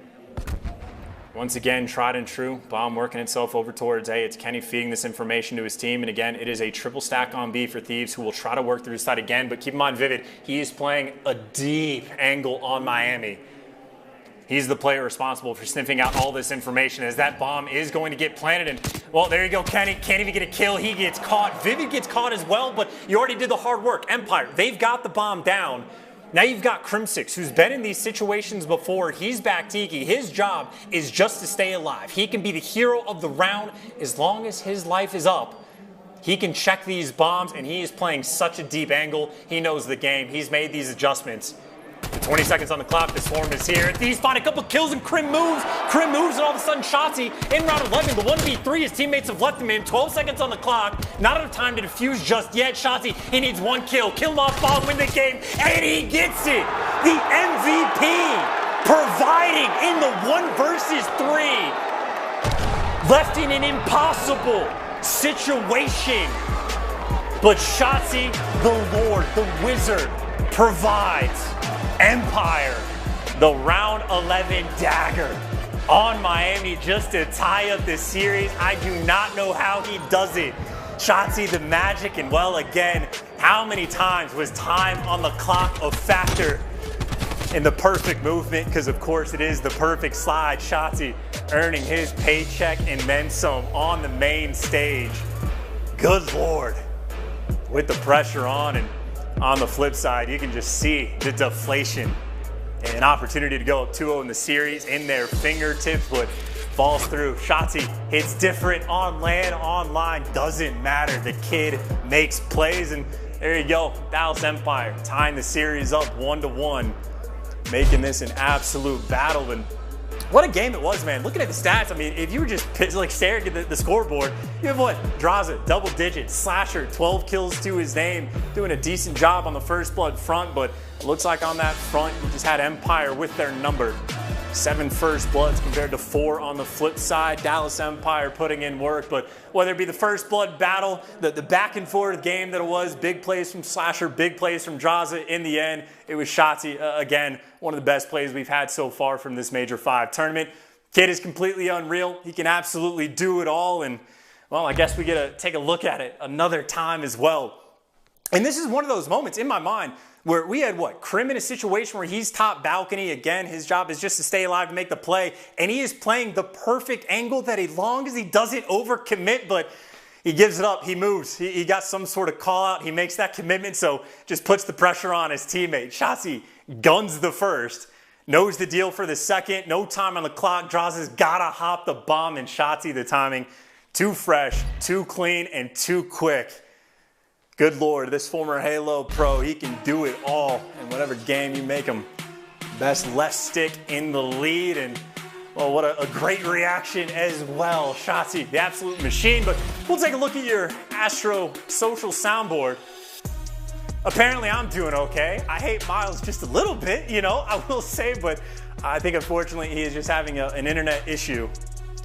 I'm certainly out of breath and out of time, but I mean, the most important thing to talk about, I do not matter in the slightest. Again, Empire putting in absolute work to make that comeback on Miami, to start getting some of those wins on this map in Stage 5, and making sure that that is not the thorn in their side. But they tied the series up 1-1. Empire certainly making things spicy. A little Garrison control after this break.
Hello and welcome back to Major 5. Miles out of commission, so may have been here to join in the fun with Chance, and I feel bad. Chance, you were doing so well solo casting. I don't know that anyone wants me here. You were killing it. That goes back to your early days with game battles. You did some solo casting.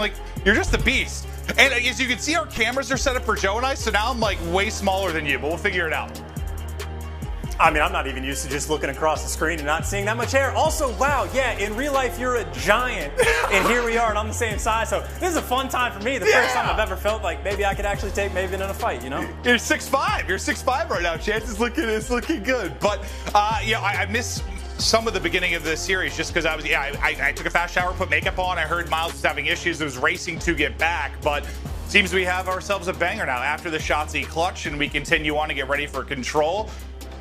Let's talk a bit about the comparison here between these two teams and how they're going to fare. But if we've learned anything from this major, Chance, I don't know what the hell's going to happen at any point. I mean, yeah, I'm done with predictions. I'm not predicting anything. Anything could happen. The worst player in the game could be the best could be the worst. It is all over the place. LAN is just straight up different. But one thing that has remained true is LA Thieves have struggled in Control. We are going to a Garrison for the Game 3, and well, it might not be a dominant map for the Empire, but certainly a map that they are going to be very happy to be playing against the Thieves. And again, if they have any sort of momentum after that 1v3 from Shotzi, I mean, this kid has been a machine. Not a fun guy to need to slow down on a map like Garrison. Yeah, I'm curious how you feel. Like, we use the season stats. It's a good focal point for how teams look on a map, but can you really take much away from Thieves specifically with how many changes have gone down? Like, does their 2-9 record in Control on Garrison mean much to you at all? Well, so yeah, it's a great idea, right? Just looking at like their consistency, but even on this map through stage 5, Thieves are 1-3 on it. So it's really just been a map that throughout the entire year, not a ton of success. And again, it is understandable when you're making all these changes. It can take so much time to go through all the details. But I mean, that being said, it's not like they don't have pop-off potential. If a 1-3 record on the map throughout stage 5 isn't the best indication, you still have guys like Draza, guys like Kenny, straight up across the board. Everybody can provide. I mean, even again, Slasher, he's dropping 6,700 damage in map number 1.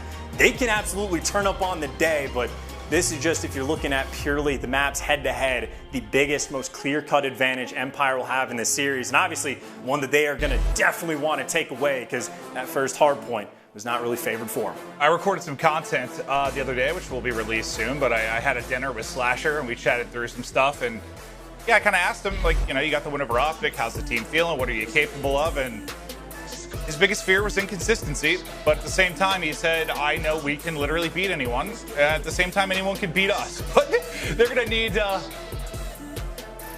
don't know, something special maybe here if they're going to take this matchup and make the run. Because what, they need Rocker to lose and then basically to win out, right? If they're going to hop them when you talk about the overall CDL points. Oh, I couldn't even tell you what the actual specifics are, but yeah, I mean, the battle to get that, like, second place, it's make hard. Sure you get up in the points, make sure you get that bye for playoffs. There is a ton on the line for quite a few of these teams. Even Thieves want to start working themselves up in the standings more and more, so it is just, I mean, these few days have been, like, one of the wildest for implications throughout the entire year for the final tournament. I mean, whoever has to keep up with that, good luck to them. Yeah, it's wild for everything. We saw FaZe is already out of the tournament. We saw 5 offensive wins on checkmate Control. I don't know what's going on. Down is up is down, chance, but it's time for the map 3. Empire Thieves, they're tied up 1-1. We'll look for some separation as Illy looks to get the defense locked down with Vision on top green. We know how important the breaks can be early, especially if you're on the offensive side, but Illy doing his best to slow it down, chance. Yeah, I gotta say though, I love the idea to try to hit A right off the rip, right? If you are a team that struggles on this map, go for the more difficult bomb site first, or, well, control point rather. But Illy, there, ready for it, shuts him down, and honestly, now you're just stuck in the blender. I mean, you got the spread across the map. Vivid might get caught. Well, just like that, no blender needed. That's gonna be 3, make it all 4 down Thieves. The instant fighting back out of their spawn. What could have been a very dire situation. Now they've at least opened the map, get a couple bodies on B, and well, 1 tick of progress already through. I've really been able to catch much Thieves since John got back into it, but it's like, it feels like all is right in the world again. Him back in the league, making plays. He's always been a fun player to watch as we'll see them finish that B zone. Now all the pressure over to B, basically even in the lives count. Now see if they can make this transition across. And it's going to get a little bit easier. The ARs and Kenny and Slasher able to connect. There's their opening. We'll see what they can do behind it, Chance. Well, Slasher's able to get the trades, and they know only 1 player left on point. That's when they're making the swarm. Slasher knows he just needs to be the cutoff man. His teammates finding the kills, and the trades are in. The break to A is there. Kenny on a 4 spree to make this happen. Gets number 5 on Crim, and now it's Operation, well, attempt to stay alive. Illy, though, the hero of the team. It was the 2-piece off the rip and the 2-piece there. Maybe 1 tick of progression comes through, but Illy, I mean, prayers to the guy, the Pope, making sure nothing goes too crazy. They don't get it. It was like a centimeter away, but they aren't able to finish that first bit. It's a huge play from Illy. Because now you think if they get that break, it's a little less pressure for Empire to come back through, but Shotzi doing his best to make sure brick control will stay their way, but Slasher and John, once again an opening. They keep finding these kills in pairs, which gives them a shot, but now some difficult gunfights. Kenny and Slashers, they try to continue this on as Illy once again in a position, back generator, a chance to make the play if his teammates need him to bail out. And Kenny, just slides right in front, and Vivid's just sliding all over the place. He's thinking about gunfight number 4. He's getting way ahead of himself, but as it stands, 1v1 fight inside the hill, and Crim there again on defense, holding strong. A couple very nice attempts by the Thieves who have been pouring the pressure on, but as it stands today, slight man advantage, but less than 40 seconds on the clock. You have maybe 1 good push left in them. That's what they're going for, 4 through square. Yeah, if they can somehow stop the clock for a bit to maybe bring this to a live stand, but it doesn't look like that's going to be the case. Now, Vivid trying to make sure they can't push through the back. Illy will drop one as well, and that'll be the cue for Vivid to start pushing on forward. But behind enemy lines, it will be Kenny. What kind of a play can he make? It'll just be one before he drops. About 10 seconds left to go, and despite a couple moments that were a bit scary for Empire, it looks like they've held on. As they take out John, that might do it. And that is huge as well. I mean, you have what, Kenny dropping double digits just in round number 1. I think like what, 2 like clean breaks over towards the point where you get like a nice 3, nearly 4 down, get a couple bodies on it. And this was the first moment where this happened. This was the 5 spree that Kenny goes on. It's going to be 3 players that he ends up killing. And then it's literally just the saver. You saw, or the savior, Illy, right over to the side crates. You see him wrapping all the way around. He catches 2, but that is what, a massive 2-piece from Illy to save 1 defensive end. You had Krim with a big 1-on-1 against Draza as well for these defensive stands. I mean, that certainly got dicey. And if these are able to pull off some offensive wins, especially in round 1, that could have just been completely out of control. But either way, 1 for 1 on the defensive rounds. Thieves need to make sure they take care of business and respond well. Well, Kenny playing for when we saw Illy the first time through, but the focus for Thieves will be over towards B, and Slasher and Draza find the openers. We'll get forward onto it for now as Vivid's trying to find the angle to clear Slasher off of this, and that is crisp and clean. The head of Slasher comes right off. But the defense still standing tall, and Chance, I think it's crazy for both sides. Like the fact that I guess this roster is here for Thieves, consider the year they've had, then hearing or seeing Crim's tweets and thinking about what they were trying to do and getting Vivid, how well that's worked out, like, I don't know. It's just surprising both teams have gotten to this point and they're battling like they are. And it's just, I mean, quite the battle as well, right? The S&D, just a completely back and forth game. Even the first round of Control, like Thieves pouring on the pressure, but the response is there. I mean, these 2 teams right now playing some of the best Call of Duty they have all year, especially so for the Thieves. And well, as it stands, it is not quite Blender territory just yet, but still on defense. Thieves pushed up very far on the map. Draza can strike, but he can only take 1 down with him. That's going to be enough to capture this B point, almost certainly so. 3 bodies on point. That'll leave a minute and a half on the clock for Empire to try to work this A side. You got to imagine Thieves playing hyper aggressive on defense. They want these kills. They are hunting him down, looking for him, and they're not going to get him. Slasher all of a sudden, last man standing. And good news for him, he gets out with his life, but now Illy, 1 kill away, he gets some streaks, and streaks on this map. I mean, hell, one of the easiest ways that you can win an offensive round. If Illy can pull this off, Empire will be in a sweet spot. Oh, sometimes, yeah, but I've seen 3 streaks used to get A and nothing happens, so it can be difficult as well as it just funnels them right into bricks, but can he get it? There's going to be the first. The artillery locked and loaded. The Cruise will not follow it up as he does end up dropping, but that'll be the clearance for now. This Thieves, you know, on B, there's no trophy. They get all the nades in. It's looking good for a second, but how quickly it gets flipped on its head. But now we've gotten to the part where basically Thieves got 2 on offense. There's not a whole lot of time for Empire to work some magic. Well, and Thieves are playing like very aggressive on defense as well, right? It is a high risk, high reward situation, and the risk as well, you open up the 8 point. You do have Illy that's able to get his way through, but well, they take care of business, and they are still trying to apply this pressure on defense. Pushed up in lights, pushed up in a square. They're not tolerating their spawn, and this might turn into a situation where Empire try to get green control, invest the artillery, but not the worst position right now because Thieves should be quick to respond, and they're even putting pressure on the flank. Well, they're going for it. You got to hope Thieves kills don't come in, and they do. Kenny and Draza take 2 down. The streak injected into the map, but now under 10 seconds left to go, and Kenny and the boys, as he's on 3, make it 4, looking to lock it down as so far the defenses have been able to hold as we continue on in this map 3. And sometimes, yeah, I don't know. Dude, I know streaks are great, and you always want to have them versus not have them. And maybe it's different when you and Miles are casting, but for Joe and I, when we see streaks used offensively to get this point, like, it just does not work out most of the time.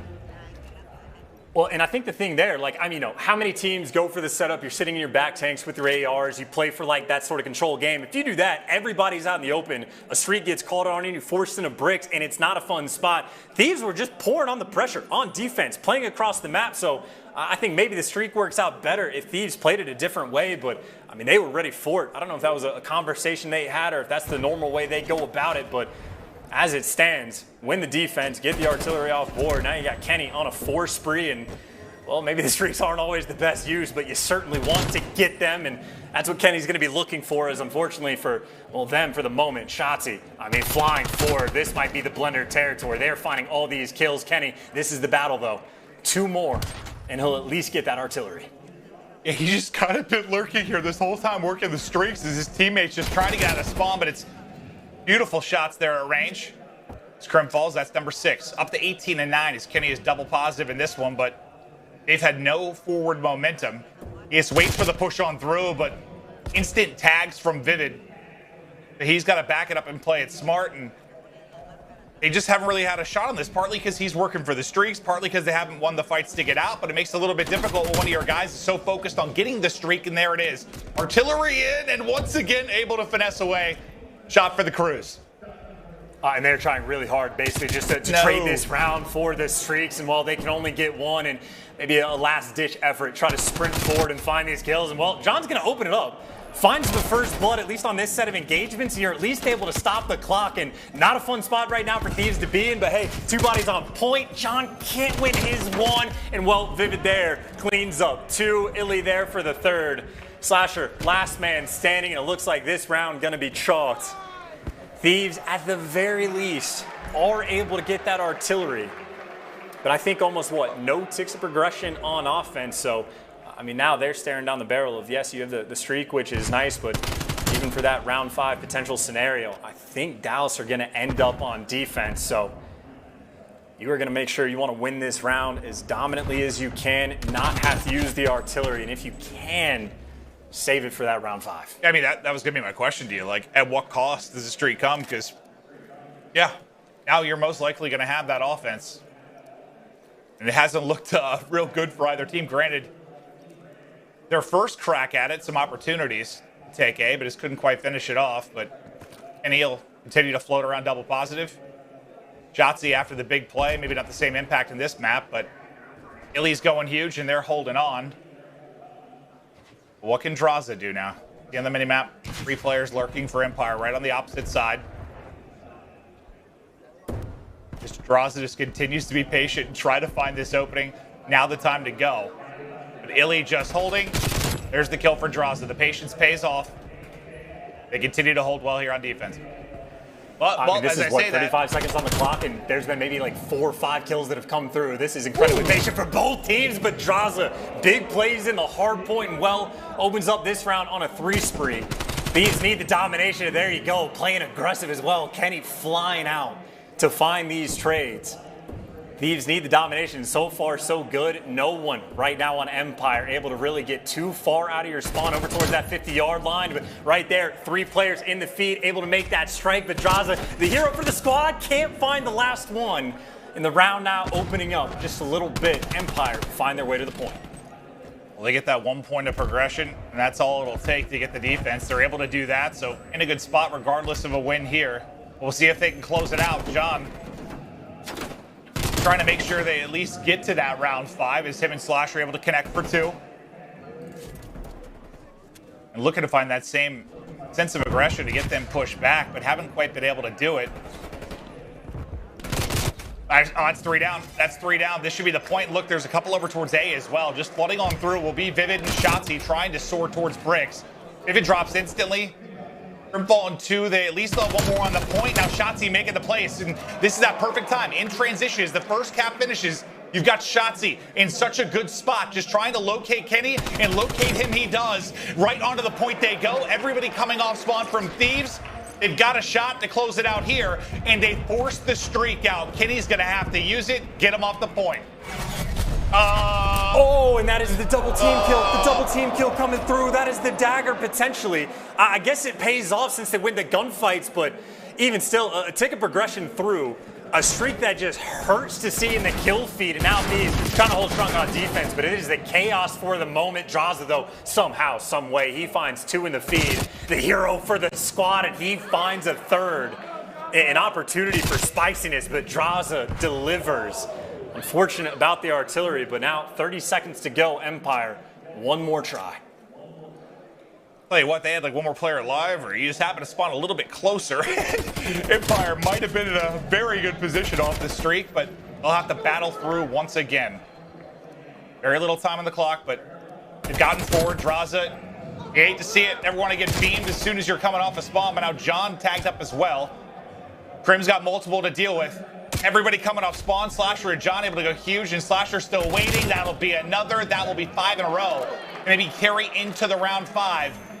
Assuming they can win this sequence, it'll be 6, but the streak will stop with that final kill. That'll guarantee the round 5. So Empire, you get the streak out, which is great. For Thieves, you get the round win to make sure you stay in the map. And who knows what'll happen here, but it's been a story of defense so far, Chance.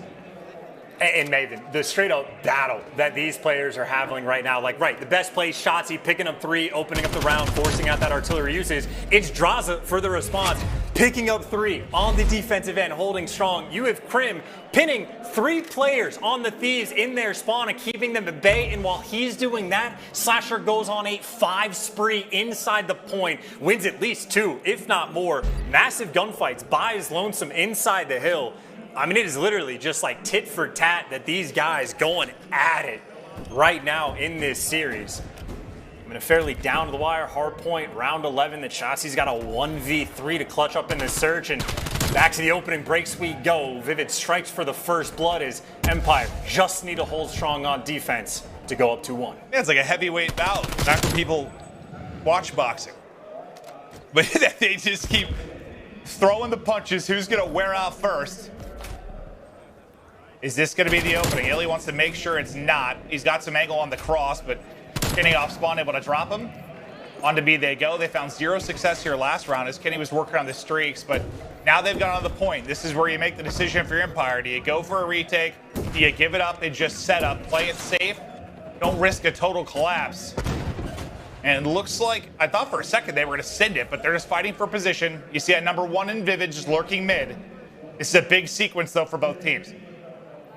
And right now, Vivid, he just wants to catch these players, maybe going up on the catwalk, time out of flank, maybe he gets red. John, talk about the awareness on him, and all of a sudden it's Shotzzy, last man standing for the team, and poor guy getting hunted down, 2 bodies on point. He is trying to fly through, but Illy, again, the 2-piece machine on the defensive end.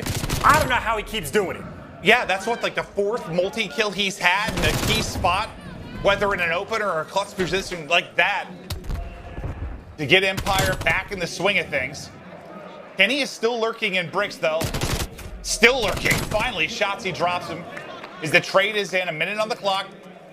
1 live separating the 2 teams, but you're basically back to step 1 now if you're Thieves. And Chance, I gotta feel like that was another really good opportunity for them on the 8 point they couldn't capitalize on.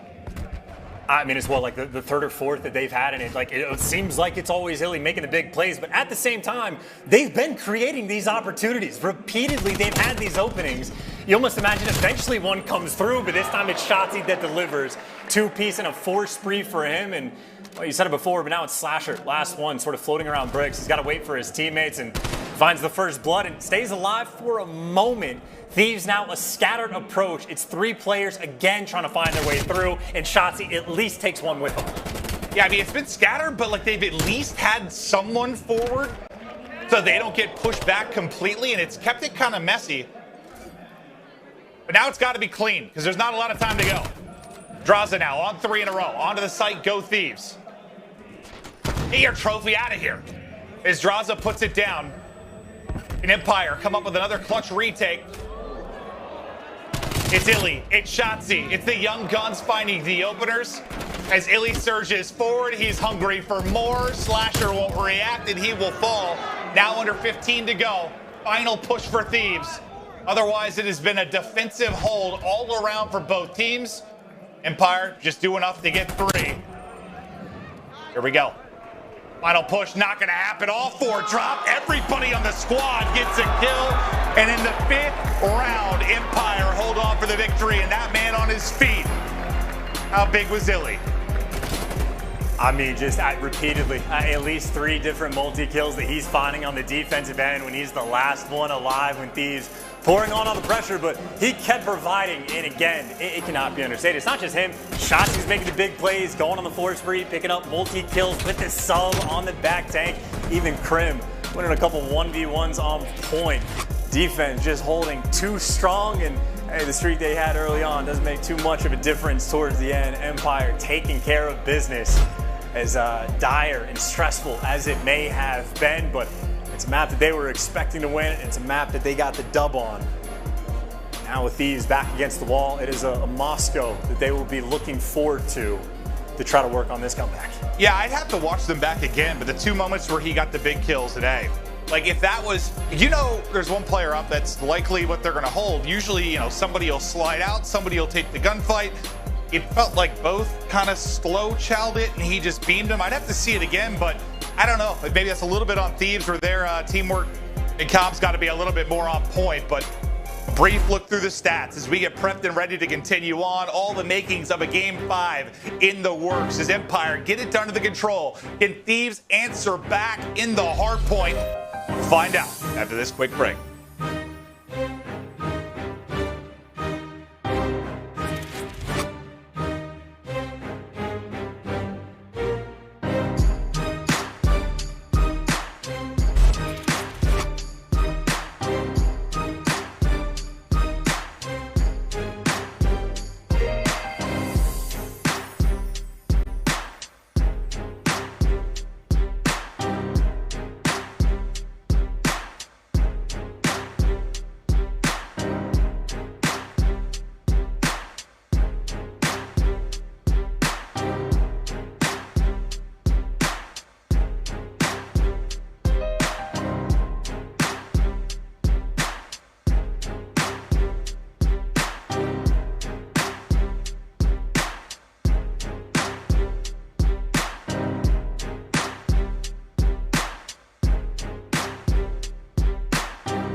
Welcome back to Major 5. We have got a heavyweight battle on our hands as we get deeper into the tournament. Maybe a chance here. I'm filling in for Miles because his internet, it died. And I would never leave my good buddy Chance all by himself.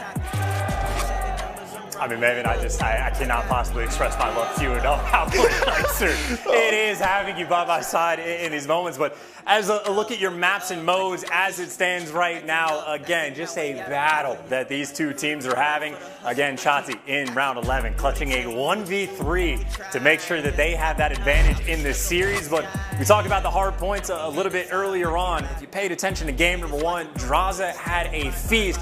33 kills to his name, 2 minutes in the hill, and if you remember the best play he had in the final moments, literally went on like a 7 spree to shut down the comeback Empire working on, and not just him, Slasher there too, 35 kills to his name, had 6,700 damage. Thieves, as spicy as the teamwork may have been on the Garrison control, hard to work through those moments. On a map like Moscow, they have been much more comfortable. 2-1 on it throughout stage 5, and again, it is a map that guys like Slasher and Kenny love to play. And I didn't hear if this is something maybe you and Miles touched on, but like for Draza, I don't have a lot of worries about really good players when they go from online to LAN, but if there is ever going to be a concern, it's maybe a player's first time, or like its first really big moment. This is the biggest stage Draza's played on, and it's got to be nice, I would think, to have people like Slasher, John, Kenny, guys that have kind of done and seen it all right next to you. Oh, and I think that's one of the best things that Thieves have done right now throughout Major 5, right? Like throughout the online stages, the two players that were the highlights, standouts by a mile, were Kenny and Draza. Where they have maybe faltered in the slightest, if you even want to make that criticism, Slasher has just been a monster like this entire time. He has kicked things up for LAN, so you're exactly right. Getting Slasher on LAN by your side, I mean, that's the dream. Yeah, I think for him, it's a mental thing. Joe and I have talked about it. Like, it's got to be tough. You've won everything. When you're struggling, it's got to get in your head a little bit. Now you're back where you've won. You're like, I'm ready to dominate, and he's trying to do just that. But loser of this is out. It is time to go clutch. This is where heroes are made. It is on Thieves to get this map 4 win to get us to a surge as the battle goes down mid-map. Vivid with some quality beams of range with the SMG. And almost like a standoff towards the middle of the map with just it being contested for the majority of time. But just like that, Thieves at least get the clearance. Not quite enough to spawn anybody out, but at least getting a little bit of that hill control. If you're working from the bad side, you definitely want to make sure you get this time on P1, and Slasher is there to make sure that happens. Shotzi maybe even being a little bit aggressive towards Eskies, but there you go. Going to back on up, just get a bit of information. Make sure you go back towards your teammates. You see the full setup Empire working with, full spread down the board. They've got the setup. Now can they get the hold? This is the point where I've seen them so good at breaking.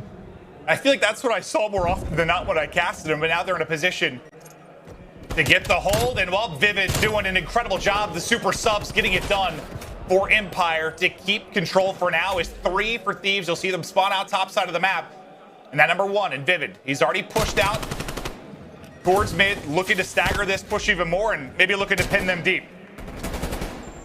Oh, and these are the brutal moments as well, because keep in mind, you got Vivid. He's already going for that long wrap. His teammates did a good enough job on the defensive end for the hill that he maybe has an opportunity to make the play, and you see he is causing a ruckus. So this is a ton of scrap time that Empire are going to get. You already got players like John spawning out that Shotzi is prepared for, and Vivid has bought so much time. Then now Illy is there in the mix to help him out. You even got Krim going on the pinch. Empire, the second best P3 team in the game. And you can see why. Right now, completely pinch the hill. And Krim, he's found his way to elbow. See if the pinch pays off. So far, looking good. They've got numbers here for a moment. Now it'll be down to a 2v2. But John goes big for Thieves. Able to take down 2. But no one's been in the point this entire time. His Empire have kept it messy. And at the time you accrue at second, if you can just keep them out of the hard point or battle it from the front, you'll take it. That's exactly what they're doing is the second pinch. It'll pay off. They'll get into the point. The last player really from Thieves at the front will be Kenny, and Krim will put him down. A nice 7-2 start here from the winningest player in Call of Duty history. And that's just so good. I mean, again, we even highlighted like the P3 for Dallas Empire and the keys to victory. And it's always that one player that just finds a way to make some sort of like crazy play just to open things up for his team. This time it was Vivid, just playing that aggressive and had all the time in the world to work his way over towards Bank. But just like that, I mean, this is working for the bad side. That is a chain of money hills for Empire just to blow this lead out wide open. An 80-point gap just about that is going to separate these two teams. But as good as Dallas is on P3, Thieves have been on point on this hill. They handle the bank control so well, and what a good start. John finds 2. It looks like Kenny and Draza are there for the cleanup. That first push from Empire going to be stuffed. Listen, it's been a year of turmoil if you're Thieves. You've had team change after team change. You got to bring it back in this map 4. It is do or die time for Thieves. Let's go to an Astro Gaming listen-in with Los Angeles Thieves. Pillar, Reese, one shot for one flat. I need it. One give me buzz. I'm trying to two pillar on me, 2 pillar. I hear. I'm saying like both. Two pillar. 1P2 on 2 pillar. Yeah, one's in you. One's in you. Bus. And the car, Reese. Shots in the middle. And the car, Reese. One shot. I spawn on P3. Take it. Shots in time. Alright, they're spawning bus. They're spawning bank. Tell me time. I'm one shot. Shots in time. They're gonna be hitting left. I'm one shot. One shot. Eskies, one shot. Absolute. They're gonna be left on you too. Rain. One hit through left, right. I'm trying to look deep. On top. They might be go to me. Yeah, I'm trying to look at deep half full. You go to me. I'm laying out, look at my go, take me Eskies. I'm laying deep left. They can jump out. Let's go to me, go. One's go. Go, Reese. 2 go. Rest 2 go. Pinching this. Reese and somebody else. In time, Zach. No, go window. He's holding, he's playing Go window, one shot. No, man. Under half full. Go window, dead. Stay alive. What's the time? It was under half full. Stay alive. Same. He's on me plat. Shotzi. Okay. That challenge me? Yeah. Oh, he pushed me back left. He pushed me back left. No, Esky, he's right side time. I Crim's right back. side time. Kim's gonna be good. Be laundry. Right side time, peeking. I flank goal. They can flank go. Good flank go. He's flank tweak. Nice one. I'm helping in a second. He's right side, right side. I'm helping in a second. I'm channel left. Right, ender. He went to left. I'll step left. On left. Ender. Shotty. Weak. One shot plat. No, I couldn't. He's one shot plat. Absolute Tom. And there's a guy glove. There's a guy glove. Yep. I'm gonna wrap right. He shot me. I'm weak though. One's left side time, one's right. They're flash. Go flash. Can I help? There's a channel left. I don't see any left. He's deep right globe. I'm one shot. He's on left. Reach. On time. One shot. Reach. He flanked out. He's one shot. Nice one. One's a globe. Jump. One's a globe. Shot globe together. Me too. Jumping out. Slid out. I'll see him. One more globe. Nice. Dead. I can play this front. I can play I'm this front. Yep. I'm front already. He's already mid. Oh, mid ender. He's side door ender. Back Take your time, guys. Take your time. Stay alive. I'll come up in front. Yeah, I'm waiting. Stay alive. I'll help you front. I'm trying to get back this guy side door. Another challenge me. I can try to get backstairs. Back right I'll see him backstairs. Top PD weak. PD Porter. And backstairs. In the backside of the hill. I'm shot That's mid. This is front side time. As we come out of the Thieves, listen in. It's been a rough map for Kenny. He is 5-13, but I'll tell you who's not struggling. Vivid at 15-8. He may not have been the first choice for this Empire team, but my God, has it paid off. The man is coming alive and dominating here. But Chance, during the listen-in, what stood out for you? I mean, like, the information was good, but the thing that stood out wasn't really the comms. It was just Empire playing the map like a fiddle. Like, you're on the bad side at the start of P1, and they flip those spawns just expertly and put themselves in such a good position, right? The money hills, they have been on point. This P2 is no exception. A 90-point lead they're going to have. This time, though, at least no one snuck behind enemy line, so Thieves, the opportunity to try to get a full 60, but just like that, you know, Shotzi finds his way through. Does get cleaned up, but the trades are there. Empire still pouring the pressure on this hill. You get all this time, you're down, what? I don't know, like 20 or so points, 20, 30 points if there's any bit of a contest, but you're in a pretty good spot. They just have to keep the lockdown. You talked about how good Empire has been here. Well, Thieves doing their best impersonation. Look at the kill feed. Every single player gets a kill for Thieves. It is flawless there, and now they'll focus on the rotation across. As 3 players start to move over towards Bus, and John on 4 in a row in a one-on-one with a player and also with a nade as he's trying to bob and weave and stay up. But out the Bus side already will be Slasher. We'll see if Thieves can lock it down and make the rally for a team change. Or for a lead change. Right not now, another team change. Sorry, there's been so many. But oh, no, it's in my head, too. The team changes, but no, they need to crank up the team play right now because it's not just Kenny that's been struggling, right? Slasher, too. But they do get that effective full 60. You go in a hill where they have had a ton of success. So if there's a way for them to turn this game around, this is the moment to make it happen. But Empire seems like they know it. I mean, just all the pressure they have over towards Rat Room and the clearance they are going to get. Trying to keep these players out. Kenny needing to be the hero. He gets dropped. Illy, the number of clutch gunfights he has had in this series, absurd. And he delivers another multi-kill before he gets taken down. But Empire, do the hard work. Make sure the chain does not come through. And frankly, they're able to get some of this scrap time again. They will just be in such a good position as Kenny still struggling at 9-16. Well, yeah, I think Draza had a one-on-one. Kenny had a one-on-one. They'd win those, and this probably looks a whole heck of a lot different. But the beam's on point from Empire as they get in yet again. We know how aggressive they want to play. We know they want to take every gunfight, and when they're feeling hot, it's a thing of beauty. We'll take a 50-point advantage now into our third set of rotations, and the focus will go back to mid-map. If you're Thieves, yes, you've got control of the right side of the map for a second, but every second to Empire here mid is painful. You have Dallas Empire that have handled this hill so well every single time, whether it's getting the time or just contesting and working the flip. But now it's 2 players inside the point. Vivid shot is on point and staying alive for longer than I would have thought, but eventually gets taken care of. But Empire, they've switched it up. Instead of putting the pressure on P1, they are trying to flip those spawns. And right now it is Draza and Drawn trying to hold on for dear life, and Draza doing exactly that. He delivers. You keep control of the hill at least for a few more moments. You get that 4 in the feed. You get the rotation. The comeback potential is here. Yeah, they start winning their ones. They win some key gunfights. They'll be in a position to do some more damage at second. It's Draza on a tear. Now 3 in a row for him. Lurking towards mid. Slasher is still here. As Crim's going to find out in a second. He's just tucked away. And now he finds out. He hops over. Slasher biding his time. Kenny at range, able to hit as well. as he's all the way top window, but two people trying to tee off on him street side. But the pinch is developing. You have two top, two bottom now from Empire. Can they find the openers to get in? They're a break-heavy team. They might need a break here. If not, lead change. Thieves. Right now, Thieves, though, they're just playing the angles perfectly. But Vivid, he found his opening. The trades are quick enough, and Illy can't quite find the second to keep him at bay. Strips away a few seconds, and Chauncey's actually going to fight for it. They know where they're going to be spawning, so maybe trying to put a little bit of pressure on. But as it stands right there, Thieves, they have done so much of the hard work, and maybe unfortunately for them, it is still going to get harder. An effectively tied up game going into P3, the bread and butter for the Dallas Empire. Two players right now that can watch elbow, one player locking down those spawns in the back.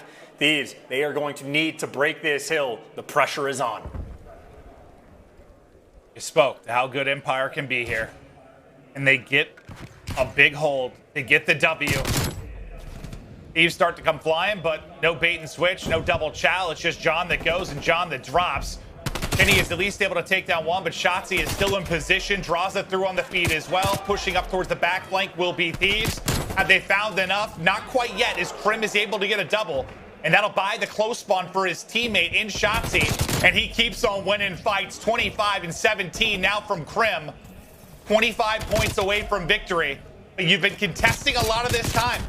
It was John that was tucked inside the point. So neither team gets a ton of time here. I think considering the setup from Empire, chance you feel pretty good if you're Thieves. Oh, that is as good as it gets for Thieves to be able to fight through that and even get a little bit of time themselves. And we might even turn to the game. This could end at P1 rather than a street hill, depending on how much contest time actually comes through. But right now, John got the wrap room control. And Draza from somewhere, always finding two in the feed. He's going to get three. The hero for the team. You're looking for the kid to step up on land, and he has consistently delivered. Vivid, though, maybe the response from the kid on the flip side. He finds one, trying to stay alive, dancing around the buzz, and he can't quite find the kill, but he's bought his teammates the time. Empire inside the hill. Second by second, closer to the win. Thieves need another break, or at the bare minimum a contest, but it's Krim again that gets two.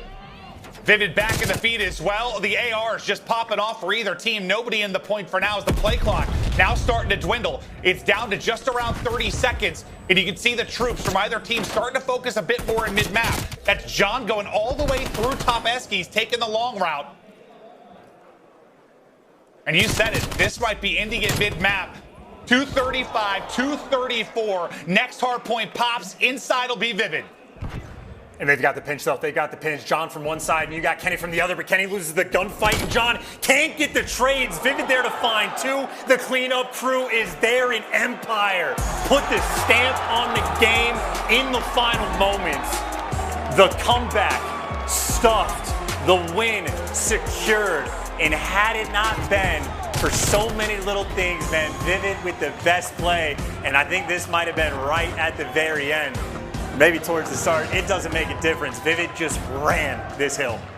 Yeah, I mean, if you looked at the map, like the pinch looked good, right? But they dealt with it so well. And I think I need a camera shot of Bobby Poff after every single Empire win, because that just brought me happiness. I'm for that. Guy's incredible. But what a win from Empire. They stay alive. Obviously, the last major, they're able to make it to a final, trying to make that run again. And one more step to getting there is done. But, man, it just felt like it was like a who was going to clutch up with the multi-kill over and over again. It was, I guess I felt like Krim and Vivid on one side. And then Draza and any of the other three, really. But Draza was just a beast. And, yeah, you can see, I think, the frustration there from John is he hasn't been on the roster long, but they know that's one maybe they had a chance to win or at least push to a game 5. But when it's all said and done, Empire keep on rolling. I mean, I think if nothing else, right, Empire again come into this tournament second best team in the game. Unfortunate for those guys, they end up being losers, but certainly a team that has been putting in some serious work over the past 2 stages. And on the flip side for Thieves, I think this is a series that they could just go back and look on so many little things, right? The 1v3 from Shotzi in the round 11, a thorn in your side, but even for the Garrison control, right? How many moments did they actually create those situations where the opportunity to win those offensive rounds was going to be there? Never quite able to close it out. Obviously, a ton of credit to Dallas Empire just for being clutch in those situations. Illy consistently on point, but I think Thieves, I mean, you get what, 2 weeks before we go over towards playoffs? That is a ton of time to work on all these little details. And as soon as they bring those little details together, they have started to be more consistent. Thieves are a force of a team. Does it remind you a little bit of, I guess, Slasher's Optic, as you would say, last year? Like a team that seemed to start to click right before we got the playoffs and maybe a big dark horse going in? A little bit, actually, yeah, because I think they ended up, like top 4, making the losers bracket run, like, sort of out of nowhere. It's the same sort of potential because, again, the biggest theme you had throughout, like, Stage 5 for the Thieves, it was Kenny and Draza. It was their show. They were running it, but now Slasher started to play out of his mind, and I think you even mentioned that you talked to him just about the consistency issues that the team had. They seem to be more on point now. Again, it is just a few tiny little things in this series that ended up costing them. Little plays. Can you come up a bit more clutch? But let's check out the scuff play of the game. We're going to check out the final moments, that thriller in map 4, as it was a back and forth battle, and COD can be a game of seconds. It certainly was here, but Chance, take me through it, and maybe we'll catch anything we miss as we watch it one more time. I mean, I think the biggest thing, right, is Empire just recognizing that you need to actually hit up that rotation and go over towards P1. So Willie, instead of flying towards the hill, just making sure you can post up, try to keep him at bay as everyone else starts to move towards the point. And Vivid, the most important guy to watch, because I don't know how he found all these kills, but you're going to see him on the minimap. He is the first one to make that rotation, and he ends up picking up a big 2. It is John that goes on the full flank that ends up just not being able to win the gunfight. Number 1 on the minimap, the lone man takes down Kenny, turns, snaps on John, and the full pinch that Thieves are trying to develop. I mean, Vivid just completely shuts it down. Yeah, whether it was the breaks or the holds, yeah, on the map, it looks so good, I thought, for Thieves, but Empire deal with it, and Vivid a big part of it as the boys get on their feet and celebrate a clutch and hard-fought series victory as they've been tested a lot over these last couple of weeks, but now we'll take a look at the overall bracket here for Major 5. As you see Empire move on, they will face the winner of our next match, which is Optic versus Surge. And, well, I mean, briefly touched on that one. I mean, I just feel like every time we've seen it lately, it's going to a Game 5 and there's something wacky happening. I mean, I will absolutely not make a prediction for that series, right? Because my instinct definitely says Optic. They have absolutely been the better team, but Seattle, they just hit different. I mean, Classic, again, had one of, like, the most impressive series of his entire career today against the best team in the game. Like, it has been a completely absurd Major Tournament 5 so far, and honestly, with the way the game's been going, I don't expect it to change either. Every single team has been putting in some serious work. The best Call of Duty we've seen all year. We've had an entire year in 5 stages. These teams are earning their CDL points to place into the top 8, and those top 8 will fight. August 19th to 22nd, and tickets are still available. It's going to be live at the Galen Center, and if you haven't got tickets yet, and maybe you're at home and were thinking about coming to this event, now you see the crowd popping off, you're like, that looks fun. Well, it is fun. So get your tickets and come party. Chance will treat you to dinner, and he'll show you around town. I mean, not only that, you might be able to get some cowboy hats from the Dallas Empire right there over there, just giving away some goodies for the team. And maybe they took it to the wild, wild west, and that's why they were able to come out on top. But either way, all the credit in the world for the Empire. Again, Shotzi, MVP, the hero for the team, whatever it's going to be. They're just those moments where he produces magic. And in my mind, that was the moment that ends up giving Empire the overall win. We haven't even got to the match yet. Now, I'm hearing Let's Go Optic chants. You think maybe the fans have been waiting to see a lot of them see their squad chants? I mean, for a year and a half that they have been waiting for this moment, or even longer, however long it's been, and even for the guys on Optic, the players that have been waiting for so long to play in front of a crowd, I can only imagine how happy guys like Scump and Formal are going to be. It's been a while. We'll see if they can feed off of that as everybody in the venue getting ready for our next match. We've still got 2 to go tonight to set up how Championship Sunday is going to play out, and we'll show you the schedule and what we've got remaining this evening. 5 matches today. We kicked off, like an hour and a half earlier on the start, but this is what we've got. Optic Surge, followed by your winner's bracket final. That'll be Ultra Rocker. Chance, I thought Rocker was going to be that team with their balanced game modes that would have the potential to make runs like this. I thought they were similar to Ultra in a lot of ways for me. That could be a very good Surge team, could be a control team, decent in hardpoint. And now it's kind of starting to click. I don't even know what to think about Minnesota as well, because they've just been like putting teams in the blender. I mean, you force like guys like Abizi and Sim to drop 0.8, then they come out against Dallas Empire, and we just saw how good the Empire can be, but even Rocker just had that voodoo and got the win there. So again, incredibly difficult to predict pretty much across the board, but Minnesota, this would be the best tournament run they've had all year. At this point, maybe even theirs to lose. Well, Chance, on stage right now, we have Optic Gaming's favorite player of all time. We're going to toss it down to Jess, who's got Crimsix on stage. Thank you so much. We are here for your Game Fuel Victory Spotlight with Porterhouse Crimsix. Fantastic match. I mean, how much fun was it to walk out here on stage in front of all these fans earlier? Yeah, they're pretty loud. You know, what was it, FaZe in Seattle before us? And I honestly thought it was like end of the day Sunday. Everyone was standing up, celebrating. So, yeah, I guess LAN is back. I don't know what else to fucking say. Well, you brought that last match around, but of course there were a few struggles on that first hard point. What do you need to clean up there to make sure you have a shot at the title tomorrow? A lot of stuff. Definitely, number one is we need to start playing with confidence. Right now we're just sort of playing scared, losing gunfights that we shouldn't be like losing. And yeah, I think on Miami we got a mid-round argument. Or not, no, in between rounds, and we were pretty much yelling at each other, so that shit's got to stop. Well, FaZe are out after crumbling to Seattle, so you're, of course, waiting for the winner of Seattle versus Optic. As you look ahead to the road to the title game, how are you feeling? I didn't even hear your question. I was going to say, I can barely hear your answers. I'm asking, as you look ahead to tomorrow, how do you feel playing the winner of Optic versus Seattle? I'm feeling good. Feeling good. I think it's going to be a tough matchup either way. But, you know, we're going to focus on ourselves, and, you know, that's what we've always done. So, yeah, everyone shouting stuff, shut the hell up, okay? Shut your pie hole. You dirty little rats. I just rushed over here. It was delayed because I had to go to the shitter. Word of Celium. I'm out. Well, thank you so much, Crim, for that PlayStation instant reaction. Back on over to the casters. And just like he's out, so are we for now. We've got another matchup coming. A Crimsix interview never fails. The action continues on after this break. I am crying, bro.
The Call of Duty League is brought to you by GameFuel. Unlock a CDL team pack with any purchase on gamefuel.com/CDL while supplies last. Offer ends on August 31st. Tournament audio and team listen-ins are powered by Astro Gaming, the official headset and mix amp of the Call of Duty League.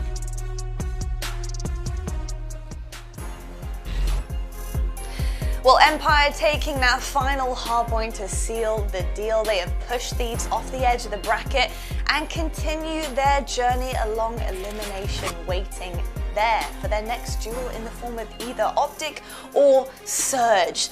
We're down to the top 5 right now, people. We have only 2 games left today, and I tell you what, it really is getting whittled down right now, Nameless. I must say, the heat is on, things are spicing up, the fans are going crazy, our players are going a little crazy as well on main stage.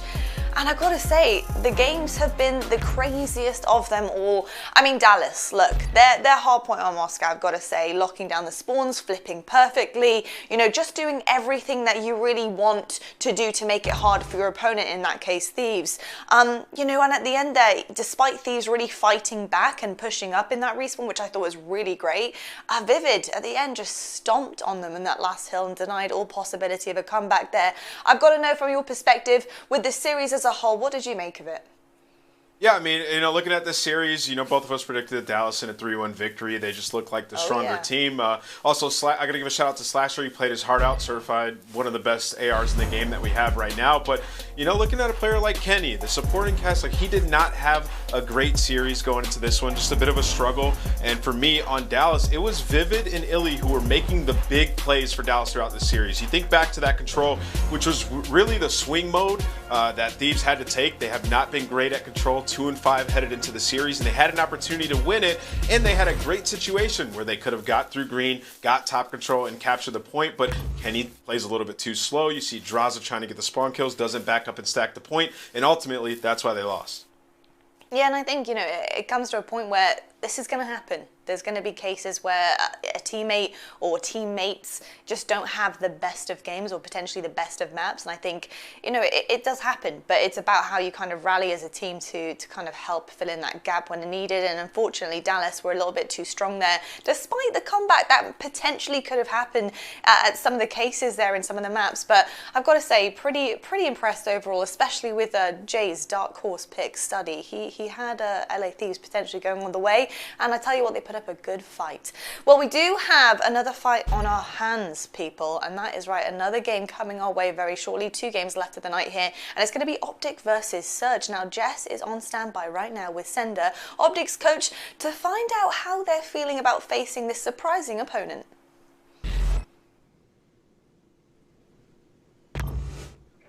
Thank you so much, Lottie. That's right. We are here with Sender, coach of Optic Chicago. So it's obviously a less than ideal situation, but what is your reaction to being here in the lower bracket? We just played a super strong Toronto team. I feel like they were playing super well. I can't really take anything away from them. We definitely made a lot of mistakes in the searches that we cleaned up and we talked about, and hopefully going into the series, we're a lot more confident in what we're doing. So here versus the Surge, I mean, you know, they beat you during Stage 4. You guys answered back during the Stage 4 Major. So here during Major 5, what is the series really going to come down to? I feel like winning any of their map picks is going to like solidify the series for us. They have a map pool that's like pretty dynamic and like opposite of what we like for the most part. But, you know, I feel like if we steal one of their picks, we'll be fine. All right, well, good luck with that, Sender. Thank you so much for the interview. Lottie, back over to you. Thank you so much, Jess. Thank you, Sender. Yeah, a great insight there, I think, from Sender overall. And I think right now, Optic are in a pretty good position. I think Surge are a little bit of an unknown entity because this is really the first time we're seeing Surge perform this type of Call of Duty on LAN. It's all a bit new, but they do have that confidence and momentum going into it. Now, I've got to ask, from your perspective, Nameless, as Surge, what do you have to do at this moment in time to really take down the Green Wall? Yeah, I think to win this series, it's going to come with the search and destroys for the Seattle Surge. I mean, you look at this team and what they've done in S&D in that Game 5. It was beautiful. Classic pushing up, getting those kills, taking the risks. He's sitting at a 1.5 S&D KD, and that's what they need to do. Once again, they need to take those risks. Him and Pristini, they're playing at such a fast pace, especially in search and destroy. A lot of teams cannot keep up with that. They're keeping the other team guessing, and if they can do that, it'll slow down players like Scump and Envoy from making those same risky plays, have them play a little bit tighter setups, so play more reserve, and then you can play bully ball, right? And then you get a lead, and you know it tunnels over into the rest of the game. So they got to keep up that same aggression in the search and destroys that we saw versus FaZe. Yeah, I couldn't agree more, and especially hearing from Sender there for a second, saying that S&D needed to tighten up, they needed to fix some of the small mistakes. Surge can definitely capitalize on that, and I think what I've taken away from the FaZe match that Surge had, you know, keep that confidence. You know, you guys played with organized aggression out there. It was absolutely insane. The challenges you guys were taking, it was fast-paced. You kept up with it. In fact, actually, you guys set the pace there, charging down middle and Surge. I mean, insane stuff, and really pulling it off there. I think play like you guys are the best team in the world right now, because that's exactly what you did against FaZe, and I think you guys stand a really good chance here. But I'll tell you what, it's going to be a wicked matchup. I have a really good feeling about this one. But I'll tell you what, here we go, folks. We're going to love you and leave you right now with this incredible banger coming your way. Optic fans, Surge fans, get loud, people. It's time. Maven and Merc coming up with your next game right after the break. Make some noise, everybody!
It is time to get down. Surge, Optic, ready to go to war, and this place has been waiting. I mean, even during Crim's interview, everybody popping off, getting ready to go. Joe, we've been doing this a long time, and we know the crowd likes to get behind some Optic gaming. They enjoy it quite a bit, but I feel like Surge has kind of quietly become like a team of the people because, you know, they've been horrible for 2 years, but they get on LAN, and now people are like, they should be at playoffs, and like there's this whole support thing going on. Do you think that affects the crowd at all? No, I do not. I think we all know who they are going to cheer for when they come out. You know, obviously, yeah, people have gotten behind Seattle. Octon, he puts out some good content, but the green wall is the green wall. That's kind of what I'm expecting as well, but let's get ready to meet our teams. The first one we're going to check out is Seattle Surge, making this Cinderella run. You know, maybe expect the first couple of wins. They beat London and Paris. Nothing all that shocking there, but now to come in and beat FaZe, that was pretty unbelievable. That was special. Nobody saw that coming. And when you think about the last couple times they played Joe, when they played Optic, like these are series that are going the distance. Like they played them, whether it's been online or on LAN, like we're going 5 maps most of the time. Yeah, 100%. I mean, it's 1-1 the last couple of times, but Major 4 was Optic. Well, they were able to win that in Game 5. I guess we're meeting the Seattle Surge. Fire coming in, but can Pristini win the 2? No. He does. That's 3 straight. Nasty versus Octane, and it's Sam who's able to come away with it. On a classic. Trying to line him up. They were final. Looking to find a few more, but Gunless absolutely rips his way through the 3 of them. 249, Seattle won!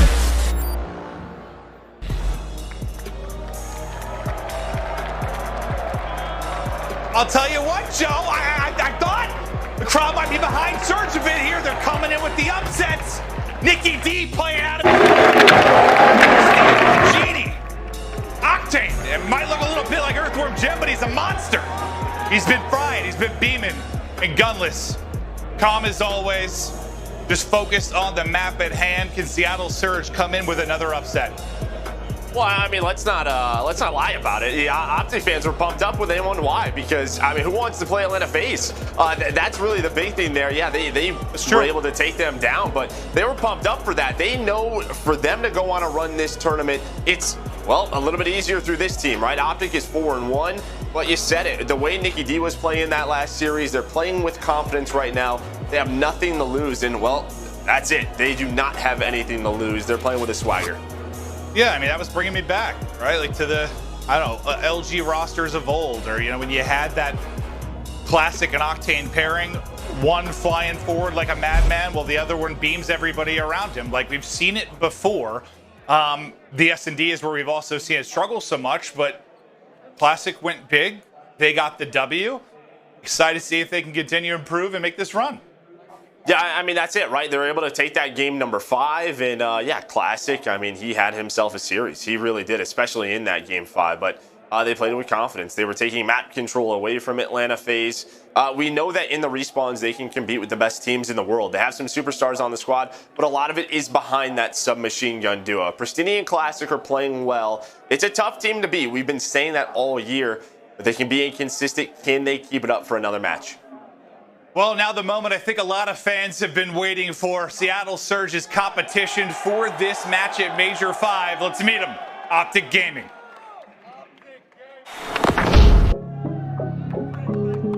Brutal Mighty keeps it going. Normal, looking fantastic.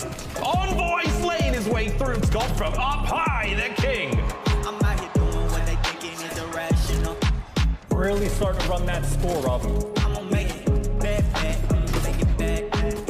Ladies and gentlemen, Optic Gaming are back. Chicago are a force to be reckoned with.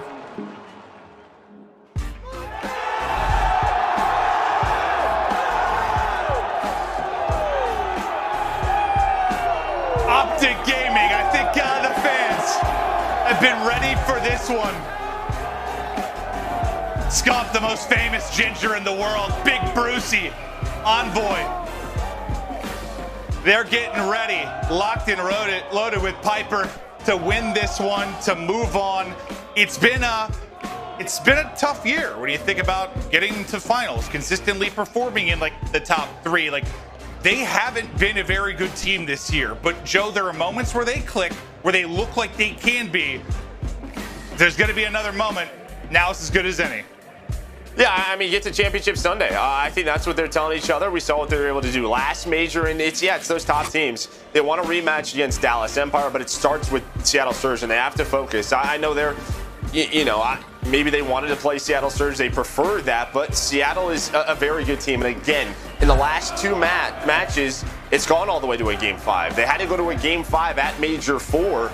In that map 5 at Majors, it's haunted Optic a little bit. So they got to focus on right now the crowd behind them. You know they are going to be fired up. Yeah, we're going to talk about that a bit as we get into our game field keys to victory.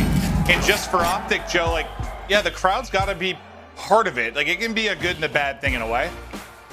Yeah, 100%. First thing is feed off the crowd, right? Play with that adrenaline. But a little bit too much going, a little bit too much excitement, and, you over-challenge and stuff. So play with some discipline. And, well, Formal, he's got to find his footing and search and destroy. 3-15 yesterday against Toronto Ultra in those 2 maps.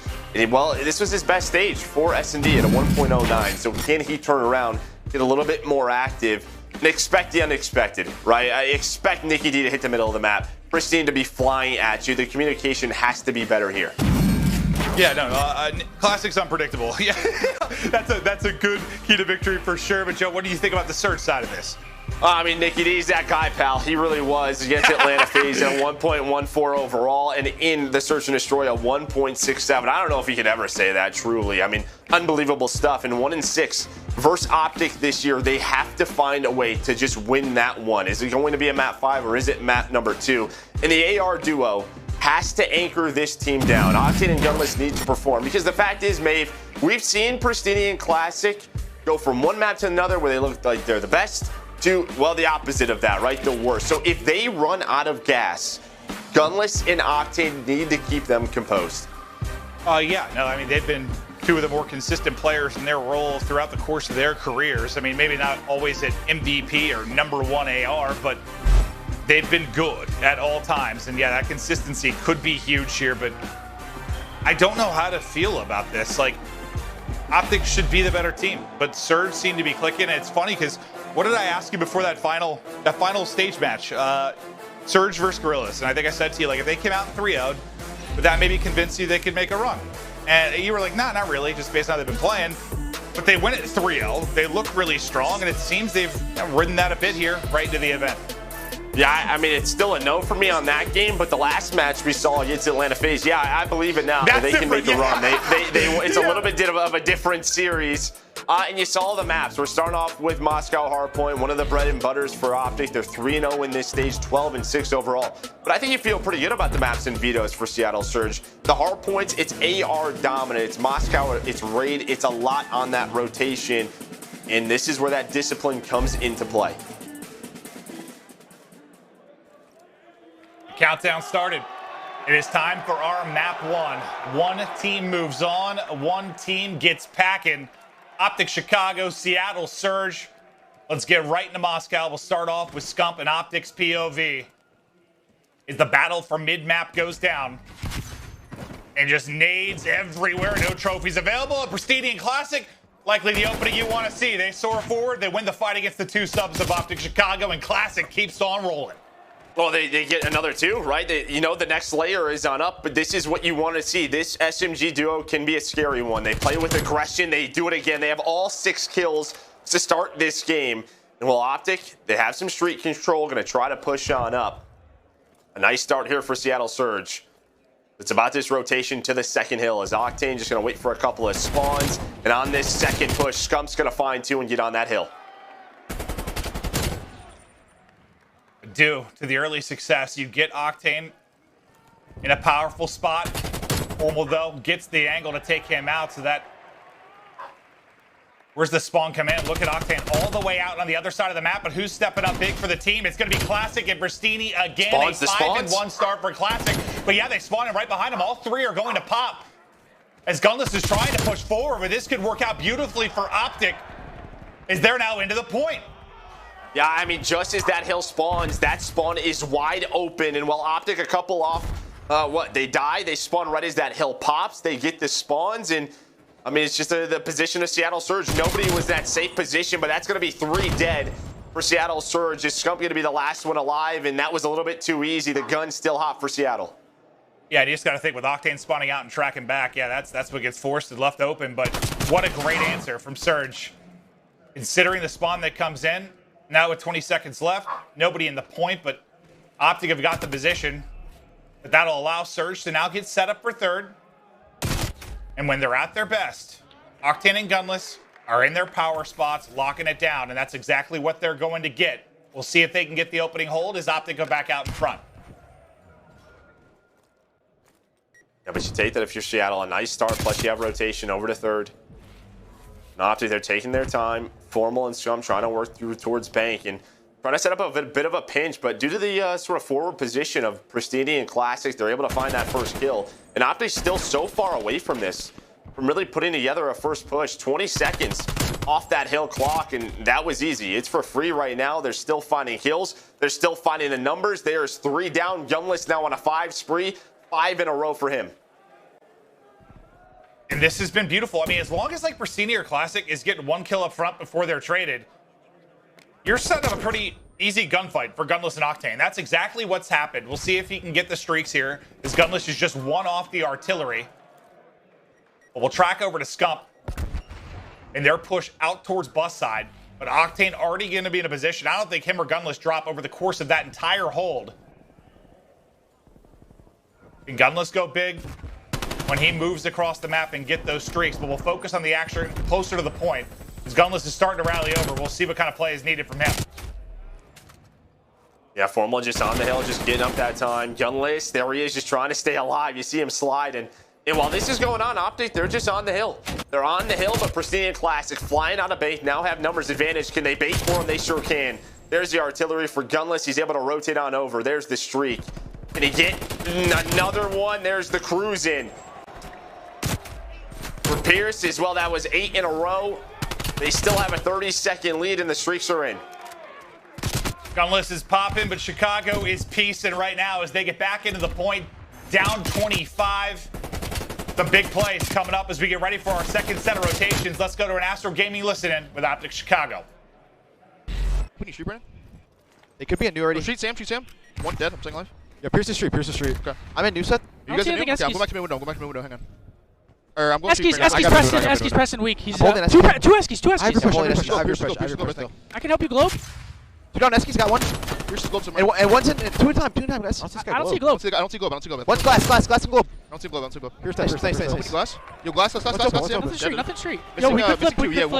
Watch your push through. Eski's at me. Brandon, watch your push through. I have help. I have street. Open door. Eski's dead. Another one, Eski's hurt. He's half health. Laying down. I don't see anything street. Absolute. Nice job. I'm putting through. I have your help, Matt.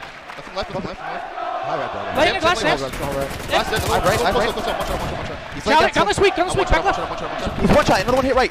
Eski's. Alright, hang on. Back up. Yo, we spawning. I'm gonna flip. I'm flipping. Good. Yeah, we'll come right. Yeah, good shit. Nice, good shit, Bruce. I'm There's one in Eski. I'm trying to hold your B-search. It's under our window, I think, guys. Yeah, they're still pushing. You're missing two. Next hit old. Deep street, Brandon. I'm behind him. Two old. He's out of block track. I'm holding it. I spawned out still. Mid-press him. One's in the back, too. I don't see Sam. Sam's in the back. In the back, right, Sam. Sam in the back, dead. Yo, push me out. You pushed me out in the back. He's back B-search. Let's go right. Down. Yo, one. I think one is middle window. Nice. One's Nick's right. Yeah. Nick was back bus. Probably B-search. Yeah, I flashed in window. Don't flash the thing. One with Brandon. I think street. I didn't flash the thing. Yo, close mid on me. I'll help you mid. Side door. Close mid, Preston, one shot. He's close. There's two side door. Yo, side door. Close ticket. Yeah, I'm going to go back window. I'm going to go fast. I'm hitting front. Side door again. He went back to Sam, dead. Another one time. Side door at a time. Here, I'm going back side door. Side door. Absolutely. Yo, push through quick. Go back. Guys, go. Street. Yo, if we're gonna blood this one out. I think street. Yo, I'm going to go deep bank, okay? I think go window. I flash go window. Could be pillar. Get a kill this one out. I didn't flash anything go window. Check all your corners. Yeah, let's go around together, guys. Go deep bank. Yeah, come help me. I'm not gonna go bank. You go. We heard the call. If they get a kill, they'll spawn them out, but that's not going to happen before the new point pops. And this is where Surge were perfect last time through, and the push for Optic took quite some time. It didn't really develop until almost halfway through the hard point. We'll see if they can do a better job here, because another perfect hold from Surge, and they cracked this one wide open. And again, right, already 15 seconds off, but at least Formula was able to find one. It's just this tight setup from Seattle Surge that has worked out so efficiently for them. Here's some pressure towards the front, but Envoy gets taken down at elbow. Dashy trying to find a pick with Formal, and there's a spawn. Envoy all the way behind now. Can they find the rest of this time? They need it. They got to at least get him off of it. Well, yeah, they finally got Octane out of it. Him and Gunless didn't die the first time through. This time, Formal wins the fight at range. They'll get the clearance onto the point. They'll look to get the final 25 seconds or so and keep themselves in this game. But if you look at the bottom of the map, that'll be Gunless and Octane. Once again, getting set up in position early on a hard point. But you'll have three here. It's a top right spawn for the other two players of Surge. You've got numbers for a second. Can Gunless and Octane hold? So far, Gunless doing a great job. He's able to take down the first. Octane will finesse for another. The finesse continues to top bus. Scup spinning in circles to find him and finally able to drop him. But Gunless up this entire time in the point as they continue to hold. I mean, you take that every single time if you're Surge, right? You get the first 30 seconds or so, they try to break and they do. And guess what? You get gifted the rotation. That's happened multiple times now, from P2 to P3. And now with this bus hill once again. Optic trying to split this time. Envoy and Formal able to find three dead. There's just one player remaining in Pristini. He's inside. Well, he is spotted, and while Optic, they need these 25 seconds, plus they flip the spawns. A great opportunity here with Formal and Envoy's position. They have them spawning on the wide left. They can chain P1 and P2, take over this game. This is where they can make the run. Formal and Envoy are set up. Their teammates are going to end up dropping towards street side. Well, Dashy at least is able to take down one. Versini, he's ready to pounce and he wants to fly. He saw one right on his left, reacts a little bit slow, and then Envoy actually able to take him down. Classic, though, still here. As they're setting the pace, they're keeping the tempo, and that'll be two for Classic. Gunless and Octane then follow it up, and they'll get right into the point. And this is painful because you really had to chain both together, but the time continues behind the Classic play and the follow-up on the ARs. I mean, Gunless hasn't even used his streaks yet, right? He's still got both of them in case they need it. You know, Scump, he's trying to do what he can, but yeah, it's the break. Too easy at P1. Classic finds the double. Classic, again, able to find another kill. They're just getting as many seconds as they can, putting the pressure on. But it looks like Optic will survive for right now. You have Scump rotated on over. The rest of Seattle, besides Pristini, going to try and push through Street, but Dashy's there watching the cross. This is likely going to come down to whether you get efficient use out of the streaks from Gunless, because you got to think they're going to be called in soon once they look to get set up, unless they're going to take one first push on it. But if Optic can deal with that, they can deal with the streaks and hold on. That's how they'll make the rally. Just 4 points needed for Surge. Cruise in. One down, able to hit Envoy. They'll take him out of the picture, and lurking still there will be Classic. Is Gunless trying to get involved with the pistol once again? He will hit, so will Classic. But you still have him here. Optic still holding on. Enough to keep Surge out of the point, but Joe, at some point, they're going to need some time as well. Yeah, I mean, Dash, though, he's going on a pinch. And that actually spawns Seattle Surge down low. But you have members here for Seattle. They only need 4 seconds, and Gunless still has the artillery, right? So at the end of the day, they can still use that to break P3. It's not like they had to break right at this hill. There's a lot of time left.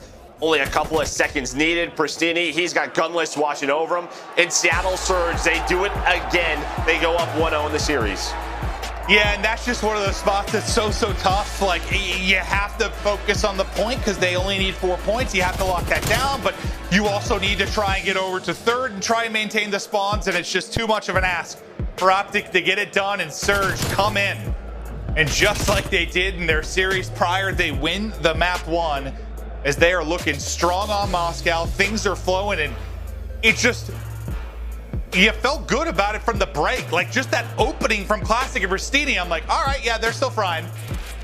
I mean, that's really it, right? Did they run out of gas or not? I mean, that was a long match that they kind of had to wait for. But no, they're still shooting. They are on point, and that's really it. Everybody is contributing. When you look at the side of Seattle Surge, everyone's got over 20 kills.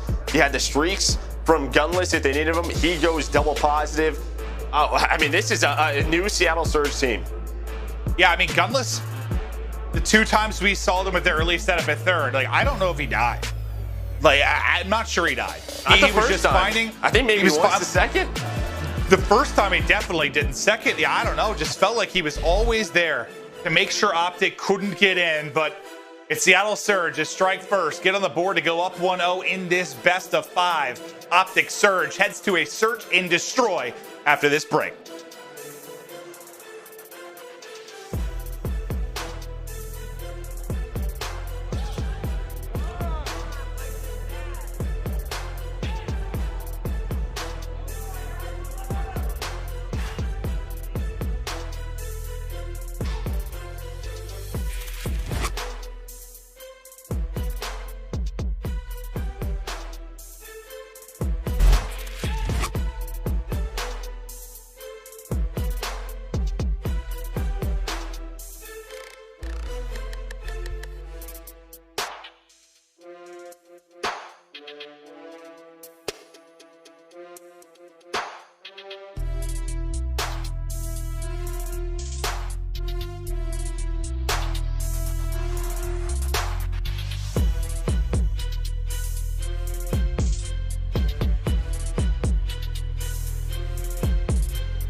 We are back. Surge up 1-0 now.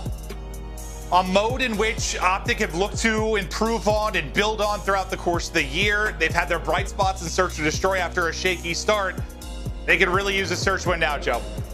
100%, and I think even looking at this, right, you saw the map set. This is a discussion around sort of their map pool, even in hardpoint. You know, you take Checkmate away, And this is kind of what happens. You're playing Moscow and Raid, and I think any team, a team like Seattle Surge, I think they take that all day. 2 maps in Hardwood that focus heavy on rotations, limited gunfights versus Optic. You take it, but you can see it here. Major 5, the big key difference for Seattle Surge, that search and destroy at a 1.07. Yeah, I think, you're absolutely right. Like, what did we say at the beginning of the year for Optic? Yeah, your checkmates or, get good at Garrison. Like, the maps where their talent can really shine through, where you're having more gunfights. If you have a mistake in rotation, it's not as punishing as maybe something like a Moscow. I think you nailed it. Like, if you're Surge, absolutely. You'll take these 2 hard points, play more disciplined, get into the early setups, and that's exactly what they did. But now to Raid, search, and destroy we go, and we'll see if Optic can tie this up at 1-1 or the Cinderella story continues for Surge. And I mean, Garrison just wasn't picked. You had Optic who banned Apocalypse, and Seattle banned Checkmate. So they go with Moscow where they were 12-6, but in the Raid, search, and destroy. And for Seattle Surge, they've only played it 1 time throughout this stage 5. They lost it on the other side. Optic, they haven't played it all in stage 5. We'll see what kind of strategies we get in the opening, as Envoy's going to be lurking towards water steps. Bit of a 2-2 split on the get-go for Seattle Surge.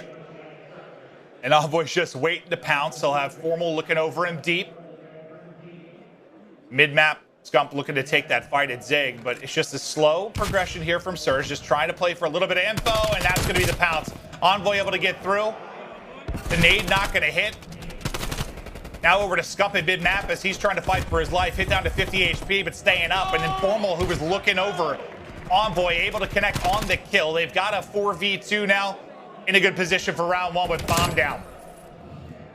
Yeah, I mean, Bomb's down. Gunless is left in a 1 versus 4. It's all mid-map control. Scump, he's going to find that final kill through mid-zig. A good round there for Optic. That just starts with Envoy and Scump. And, when you talk about Raid, search, and destroy, it's the submachine guns. It's the middle of the map, inside of that courtyard, because the defensive teams, they can rotate so easily through the mid-stairs, through pillars. We've seen it from teams like Toronto. We've seen it from teams like Atlanta FaZe, Envoy, Scump. They do that right there.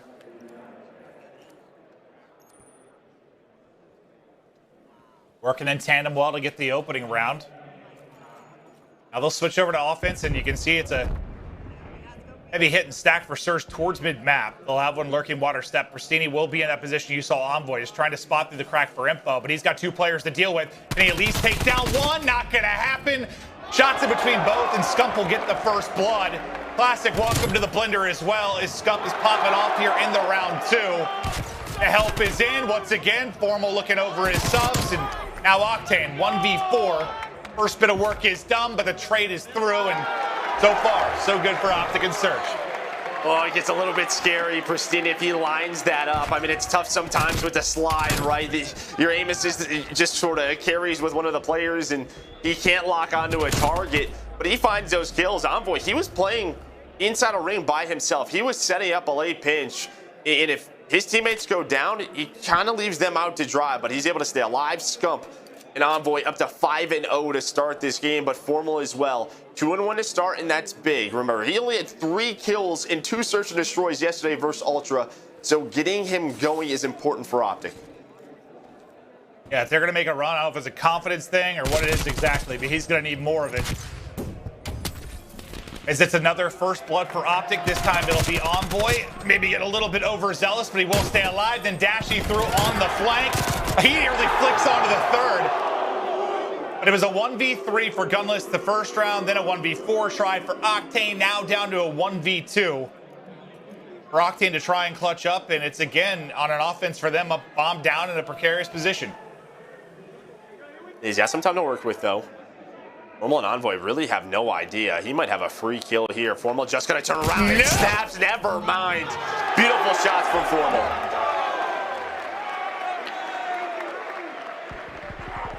Yeah, depending on timing, you thought it might be a freebie, but it was Dashy that made the play through water steps. A little snap, a little slide, and I think a bullet or two in Octane to back him up as well. But you've got 3 kills on every Optic member so far. 3 total kills for Surge. It's been dominant so far for Optic. And this is what they need. Like, yeah, is this as tough a challenge as playing Ultra in Surge? Hell no. No, it's not even close. But still, can you just get some confidence in the mode as you try to continue on in this tournament? Well, especially after that map 1, right? Just to come out and play with the confidence, trust in one another, and stick to their game plan. This is what you wanted to see after losing that first hard point. Pivotal for them to come out strong, and they have so far. You know, Seattle Surge, they played this earlier in the major, so, you know, they did their homework, and they kind of struggled with the same thing. A lot of first bloods going to their opponents, just taking the map away from them, and you're seeing that here. But Optic back on attack over towards this A side. You have Octane inside of Laundry. Pristini trying to watch that cross, but Envoy has slipped on through. Just when does he want to pounce? He's going to have a couple of targets he can choose from, but he's just going to back away. His bomb's planted, but it is planted for Laundry. He's just trying to find the angle. Surge yet to get a first blood. Can they get one? Finally, they do. Gunless. It's the first blood. They try to work the 4v3. Under 30 seconds left to work on the clock. Pristini takes down another. Pristini is frying as he takes down 2. Scump last alive, and he will drop. Is the trade on point, and the 4v4 retake works out for Surge. A much needed round to get going in this game, too. Yeah, I felt like there was maybe just some miscommunication there because you had Dashy planting that bomb. It felt like maybe Envoy, you know, he was expecting for his teammates to get aggressive with him and maybe take those fights, but he's got to back away. Then the bomb's planted on the backside. And you kind of just had to stop if you were Optic. And, well, I mean, they just had all the power positions, Seattle Surge. From top Laundry, able to find those picks, then the numbers too strong. A big defensive round for them. I think Dash just got Cameron so hard. I don't even think he got a bullet out. He got smoked. Pristini dropped him so fast. And can they get back-to-back rounds? So far, I mean, just no success on offense. Been bomb on the ground early. They changed it up, a bit more aggressive. All 4 out through mid-map, now just trying to pick their poison. Pristini is just soaring forward through the cut. Looking to clear everything out. Scump is here, and Pristini keeps it rolling. Another big gunfight win for him, and Gunless follows it up. And that's what I mean, expect the unexpected. 4 players through the middle of the map. They immediately just fly at Laundry, and this is what you wanted to see from Seattle. Just quick with their reactions. Allow Pristini and Classic to find the opening gunfights, and they are doing just that as Pristini opens it up with 2 in the round, and now it is just Dashy by himself, and Seattle Surge have surged their way back into this raid search and destroy. Oh, just lays him out there at the end. It looked aggressive. Show me it again. Ah! Oh, I've never been pistol whipped. That looked very painful. It looks very painful. And we saw Krim on the main stage doing it earlier. I mean, whoo! Man's got some form. Yeah, he's something. I don't know what word I'd use to describe him, but something. Classic, after that big map 5, I tweeted kind of in the middle of it, like, he, a week ago, had the lowest search and destroy KD in the league. It was awesome to see him step it up, but they're going to need him to do a bit here. You've gotten back-to-back rounds, but he's still on a goose egg. Thankfully for him, Pristini's popped off with 4 in a row. I'm getting planted now for Optic, and last round it was a 4v4 retake for Surge. Can they do it again? Classic at least able to find 1, so now you're into a 3v3. At least he gets that. It's back onto the board, and, well, Gunless able to find Scump, and now it's a 3 versus 2, and Pristini on 4 in a row. He is ready to fly. His ARs are in position. When is he going to go? He's going to slide out for the challenge. Octane's able to find 1, but it's down to Envoy in a 1 versus 2. 20 seconds left. Gunless, Octane getting aggressive. Here we go, just trying to play the clock. He has played his angles beautifully as he's able to reposition. Here comes the challenge out. And Gunless with the pistol, 5 in a row, and he just has enough time. What a play. After Envoy won the first gunfight, I'm like, okay, they're in a good spot. But like right as that happened, Formal gets beamed top window, and then Envoy in a tough position. But yeah, Pristini and Gunless are just going off, just taking fights. And well, we know the pistol, it's a Treyarch title. They hit hard. Well, yeah, if you get a little headshot, I mean, with that Diamatti, that player is melted. But Gunless now on 5. Big game again, a #1 for him as he's having himself a series. Going up against his old team from last year, him and Pristini, right? I mean, these guys just trying to put on a show. Take down his brother, now their former team. We'll see if they can do it, but Envoy wants none of it. There's the first blood. in the round 7. Let's see what Surge opt to do. They've got the wide open bomb site, but every second that ticks by is Formal and Envoy starting to work the flank, but Christini trying to deal with it. Only 4 left in the clip. He wants to go to the pistol, but now Octane, the angle from Tiki, gets the help through. Teamwork on point, and Christini, good job staying up. Just staying alive, just buying time. And then Gunless gets the timing on the flank, so now they have man advantage. They're getting very quick on their decisions. Gunless, he's gonna go for the ping. He gives them the call outs. They have all the information, and Pristini, well, with that position, able to find one more. 1 versus 2 now for Scump. And he clutch on up, and it's gonna be tough with the bomb plenty because Octane can just back up to bedroom with that AR. And he catch them as they're running on out, but they just go up middle stairs. They just go up towards those middle stairs, and they're gonna have an idea soon of where he is. 35 to go. Scump looking for the clutch. He's got to hunt. They're both water steps. And he fry both. No. Gets him behind. There's the first. They line up. And Scump makes the play to get to 8 and 4. And Optic regained the lead. What a play by Scump, able to clutch on through. He took his time. He was patient. And while it's a bit of a mistake for Seattle, I thought they were just going to back up to bedroom. Why wouldn't you? But you get the ping out of Gunless, a huge round. Woo! As well, he stops the momentum, snaps onto the second player. Yeah, and you're just hoping, like, the first guy he has to shoot is looking at him. Maybe he gets a bullet or 2 in at least, but he gets the first one for free.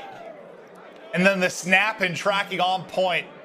Beautiful clutch. You see now leads the way at 8 and 4. Now, just the ping was used. I think Scump was the one that got the kill on Gunless as well. So he stopped from getting the cruise missile. You'll still have the actual artillery to call in. Oh, no well, way. Of course. No of way. course. Scump loves to hold him. He gets stuck again for the 70th time this year, and it takes out a teammate. But a heck of a nade from the Surge side as they now got numbers. And Envoy and Formal, well, they find themselves in a predicament just wondering what the hell happened. Yeah, Scump's like, I hate Semtexes. We've all seen the clips. Poor Scump, but still a 2v3. Pristini gets a little aggressive towards Art, and they're able to find that kill. So it's still doable. They're just going to rotate on out. How long do you think Heavy Skills has a tweet of that play out for him? I think it's probably already posted. Probably.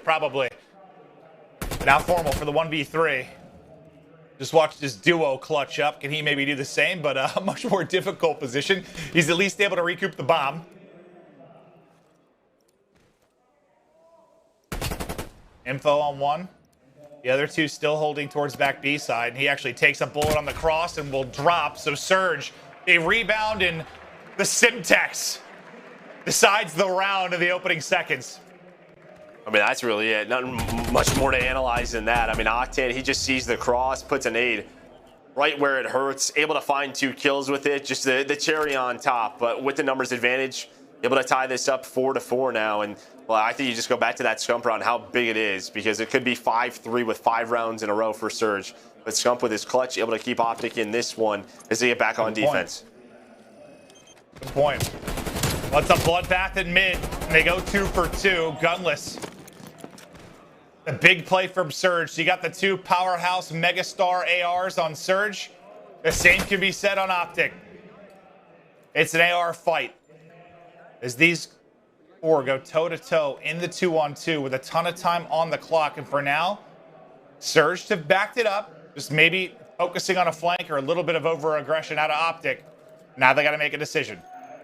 Yeah, I mean, both Optic members just really playing around information right now. You have Formal kind of watching mid-map and flank. You have Dashy, who's waiting to see do they go towards B, but it's going to be an A hit. Now Octane just has to clear out all of Laundry, but they're going to have an idea. The bomb is wide open, plants going down, and you have the artillery. This is where that streak becoming so clutch for Gunless and Seattle Surge. Yeah, this winds down. The time starts to dwindle. Yeah, Formal can shoot it out of the sky. He's done that a few times throughout the course of his career, or just get the pick with the gunny. No streak going to be coming in from Gunless. Now on Octane to clutch. Can he pull off the 1v2? There's the wall bang on the first. His Formal takes a bullet to the brain. Octane, Dashy, 15 to go. Dashy with the hunt, Dashy with the snap, Dashy with the round win to put him up 5-4. It's been clutch rounds for Optic that have kept them in this game, and while Dashy adds another one right there in the 1v1, you can see Octane. He's got to check out wide. He's not sure if he's pushing him outside ring. Or maybe he was just going to play his life, check the bomb, but, well, the one peek, it's all it takes. And Dashy, we know how quick he is, able to snap right onto him.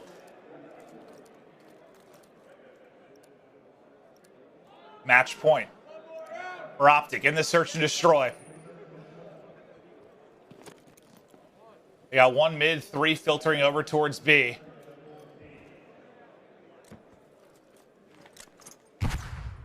As Dashy sub in hand, they start to move their way up the map behind the trophy. He's got Scump to work with. Still waiting deep for a push through will be Envoy as they look to get the plant down quick, but the streak is going to get called in. That's going to hop him off the plant, so he's going to get off it. He's about halfway done. They'll delay this a bit behind the streak, but it's not going to catch anybody. Oh, I take it back. Dashy will drop to the final missile. Octane hits the beams again, but Envoy with that gunfight win, Joe, gives them a shot. Yeah, gives them a shot, but bomb is down. A very delayed third missile there, but it does connect with one. Still 2v3. I mean, it's just tough now. You have to take some AR gunfights with those subs. As Envoy maybe just trying to find a pick water side, but you see there, ready for Scump inside a kitchen. Classic gunless, locking this down. Gonna get one and get out, not gonna happen. Envoy will drop, Scump falls up with a trade onto one, now to another 1v2, but he can't win it gunless. Huge again, to round 11 we go. And gunless is, is he on 12 or 13? Like, he's having a map. He's having a series. I mean, double positive in game 1, and this is what you needed. You knew that at times he could take over. To be one of the best players in the world, and we are starting to see it here. But round 11 on Raid Search and Destroy. 13-5 out of gunless. As Surge survived the clutch plays from Optic. It'll be offense again for Optic. No streak available this time around for Surge. And it's up the gut as Envoy has sent it looking for a fight, but the guy on the other side of it has been the hot hand in this series. It's gunless holding kitchen. Classic to work with him money once again. As they work towards Waterside, it's Pristini playing around Tiki. Pristini's gone. There's the first blood.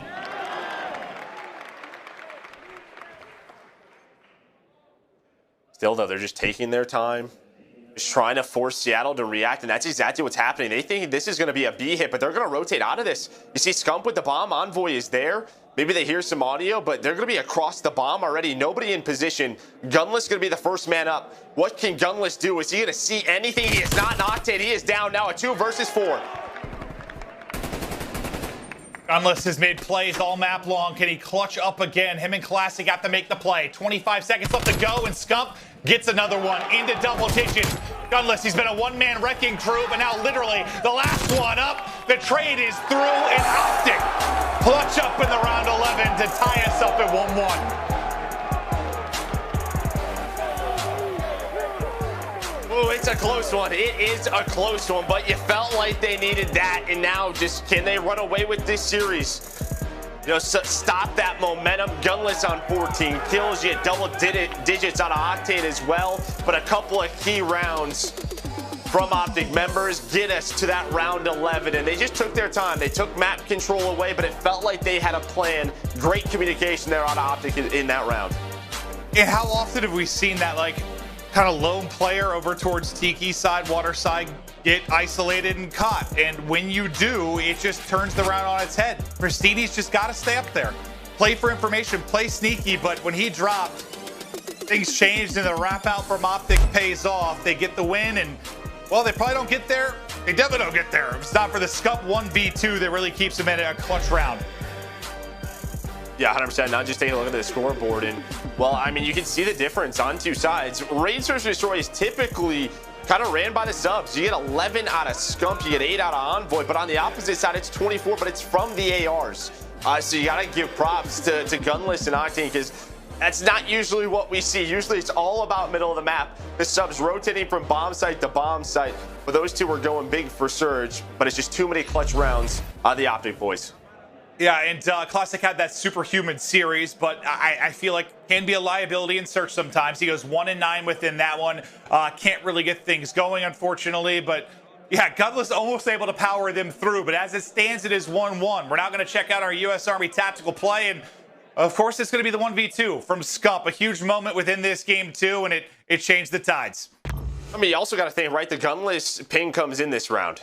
So everything kind of slows down there, but there he gets that pick.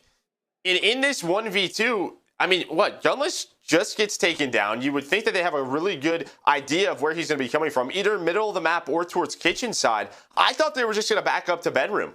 But I think maybe they're worried about while that rotation happens or if it happens, if they would get caught. But you got to think, if they just go, if they put Octane top bedroom with an AR, this round is done. But they don't risk it.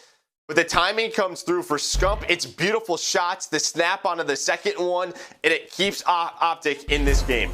Yeah, I think you nailed it. I think they was worried he was lurking mid and they get caught. One would get dropped, trying to get to bedroom. They don't go there. And the King, Scump, clutches up with a huge play. We're all tied up 1-1. Control up next after this break.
Zenni, the official eyewear for the CDL.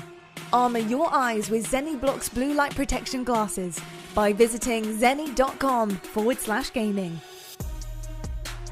Scuff, the official controller of the Call of Duty League.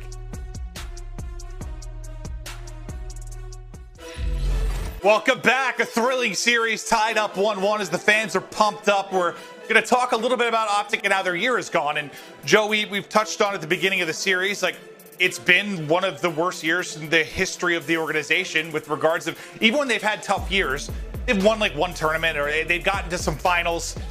This year, the placements haven't been great. Is this their chance? Is this their best opportunity to really push past that top 4 wall they've been on?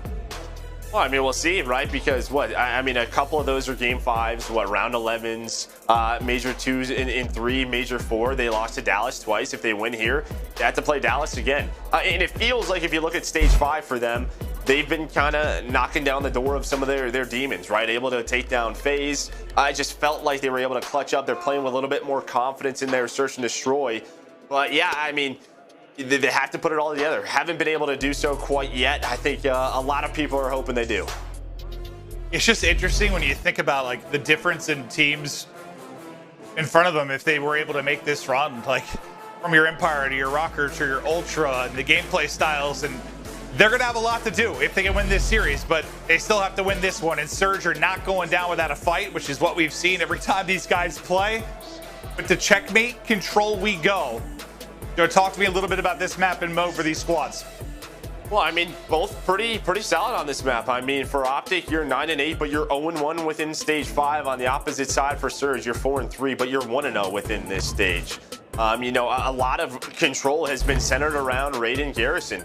Earlier on, there was a little bit more control on Checkmate, but it's really been between the other two. So when this comes up, it's always a bit of a surprise just seeing how those vetoes play out. But it's on Checkmate, and here we go. As NYSL Mutineers showed us, anything can happen on this map. As it was 5 offensive wins for the first time on the year. I do not think we will be seeing that, but the opening break's so big for both sides, but especially the offense. You get pinned here, you can be trapped for a long amount of time just trying to get that foothold mid. Let's see if Surge can get a nice opening. But it's Dashy and Envoy that line things up early. Yeah, Classic's just trying to get that playing control. They're trying to get out towards A. Just keep this position, stay out of that trap, and each kill will help them do so. Gunless, the hot hand in the series so far. Eyes on him. And while if Dashy and Formal can try to slow him down.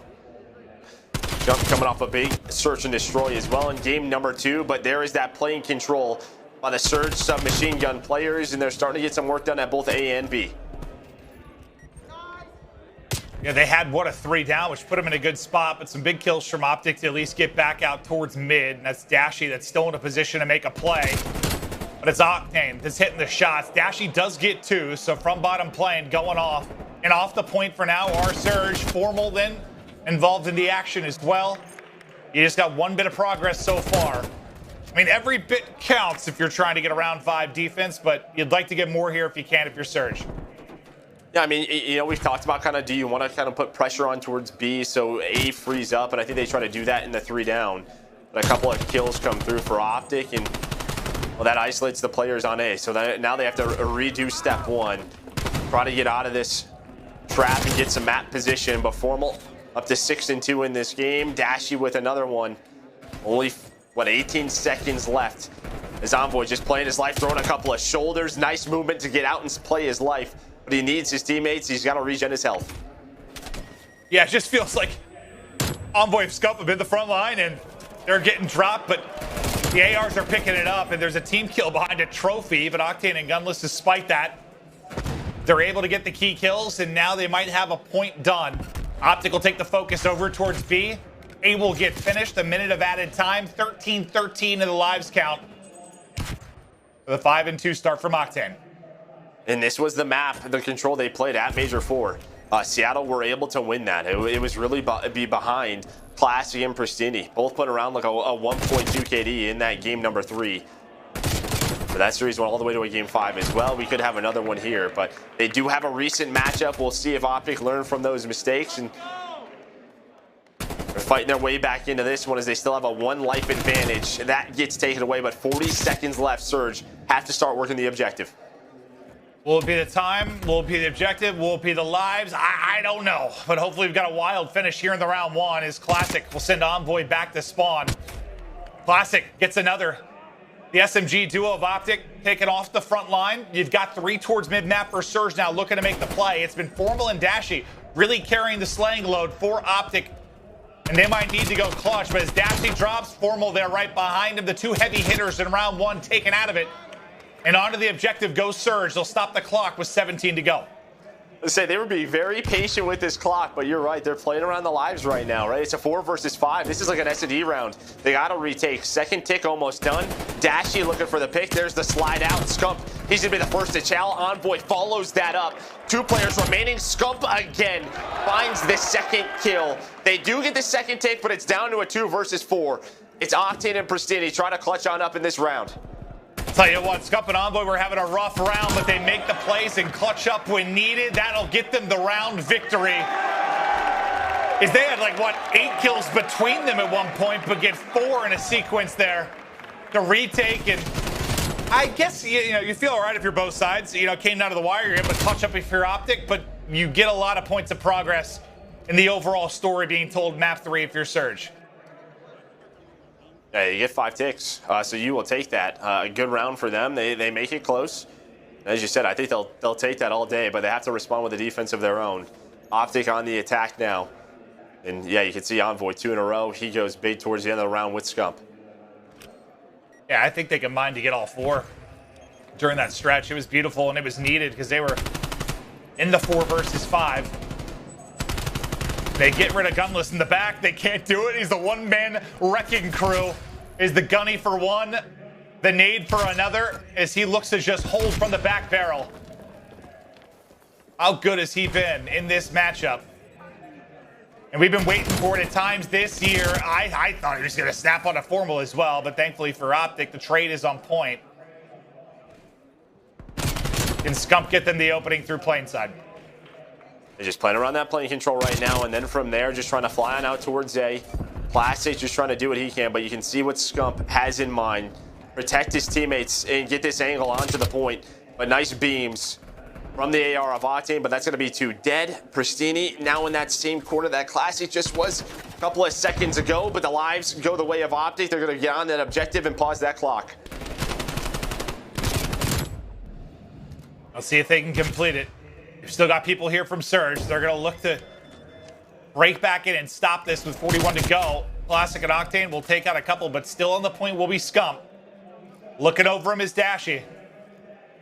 First bit just about done. Nice beams there from Dashy, and that should be the A zone. So they're able to finish that. Beautiful job. Up 4 in lives, make it 5. Now the transition across. Can it be clean? The one guy inside a plane is Octane. He's trying to find an opening behind enemy lines. He's going to do just that. The 1-2 punch from Octane and Classic stops the clean transition there from Optic. They're going to have to break again. Yeah, but Envoy, I mean, he finds that first kill, so that gives some breathing room for Optic. Now inside a plane. Again, just trying to get this controlled. The nades just back and forth. And while Octane takes down 2, but that's going to be 2 dead for Seattle Surge. As Octane, once again, the only player inside a plane. Envoy taking his time. I mean, you only have 10 lives remaining for Seattle Surge with a minute left. So Optic, they're going to play a little bit of TDM right now. Just try to put the pressure on the spawn of Seattle. I was talking about the slow start from Envoy and Scump, but yeah, Pristini, I think, is around double negative. He's got a ton of deaths. Probably a bit of the reason for the separation here between the 2 squads in the round 2. You still have time to work with. 45 seconds to go.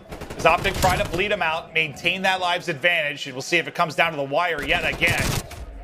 Classic and Octane, though, again, the 1-2 punch. Classic, he gets a double of his own, and now look at where they're spawning. So deep, and Classic ripping and roaring up to 16 and 13. Where's he going to be? You never know where Nicky D's going to hit from because it's everywhere all at once. And Octane has been the last lone player at B, I think 3 different times, and each time he wins his solo one-on-one. Now he's up to 5 in a row. Remember, you had 5 ticks done if you were Seattle. Scump, though, is able to get them onto the point behind a multi-kill. They're going to be onto this point. 7 versus 5 in the lives, but only 8 seconds. A trophy kill in for Octane. Why not? Everything's going his way. But the nades connect, the life advantage their way. It's now a 6 versus 3.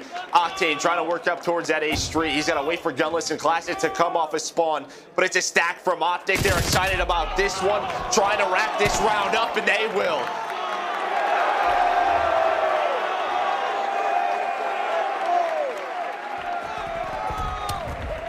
It feels like they were pretty similar situations in a lot of ways. It's just when it came down to that life advantage of the battle of attrition, you just had a bit more time to work with if you're Optic. Like where it came down to the wire for Surge, they really had to focus on the objective a bit earlier. They could play their lives, play their kills a bit more, a bit longer. Well, I think it's huge, right? Optic gets out of that trap because you did have Classic all the way inside a tube. You had the trap on if you are Surge, and that's the moment where you just had to just contain them. But who was it? It was Scump with a multi-kill that gets them out onto the objective. Again, coming up clutch is Scump. But a moment there for Seattle. Now you're down 0-2 in control. You have to win an offense. Struggles for Pristini will continue. 7 and 18 and a team kill in that sequence as well as everyone's lining up for the plane battle. We saw Gunless do such a good job from this position. Now Dashy taking his turn locking down A, and you're in a tough spot. You need a round win if you're Surge. You are all back to spawn. Envoy and Scump are pushed up the map, and you got to get through them first. You get 2, but you still have the numbers here if you're Optic. It's Pristini, he can't get anything rolling. The timing seems off. The deaths are mounting up. and they're getting them locked in. Maybe Gunless is too. We'll get him out, get him some breathing room. You would think that, but very disciplined for Optic, right? Dashy finds kill, backs on up. You love seeing that. Doesn't reach out, doesn't overchow. They have the numbers, they have map control. Play that clock. 20 seconds left. Seattle, all of the pressure is on them. Scump with some beams across the map, finds the second, slides, almost connects with the third. Formal now in a 1 versus 1 versus Pristini, and he beams him off the heady. He gets a third too. TTP. Rolling through Surge right now. The streak continues right back to Scump. The kill feed has just been Formal and Scump. Finally Envoy in the mix, but it's 5 in a row, and it's a map win for Optic Chicago as they dominate into control and take the series edge. This is that one-on-one we just saw. He's able to get that trade. Snaps on a Brasini off spawn. Gunless, yeah, I will see you later. And what a map out of Formal. 23 and 13. He really slowed down Gunless in a lot of those big moments. It was Formal, it was Scump. A huge map out of the duo. And yeah, I think the way Formal and Dashy were beaming earlier, part of the reason maybe Pristini was struggling to get anything going. But I swear every time we hopped to his POV or an Optic POV, he was just getting beamed or shot in the back, just couldn't find any flow or rhythm to the game. And Optic are now 8-1 in their last 9 control games. And well, Joe, you think the thing that has probably defined our champions the most over the course of this year has been consistent control play. It's been the separation. You probably love to see that stat if you're an Optic fan. 100%, 8-1, but here's a look at your stats, and yeah, I mean, you see 5 and 6. Gunless and Pristini really struggle, both around 2,000 damage. On the other side, it's Formal, it's Scump. We were saying their names a lot. They lead the way, but it's really that offensive round when they were able to clutch on up, right? Going up 2-0, especially winning that second round offense, just put so much pressure on Seattle Surge to win round 3, and it was just too good from Optic. They get the offensive round win. It leads to a 3-0 in the map 3. Optic now up 2-1. Can they close it out in the hard point? That'll be up after this quick break.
Ladies and gentlemen, welcome back. We get prepped and ready for the map 4 as it is match and series point for Optic to continue on at Major 5.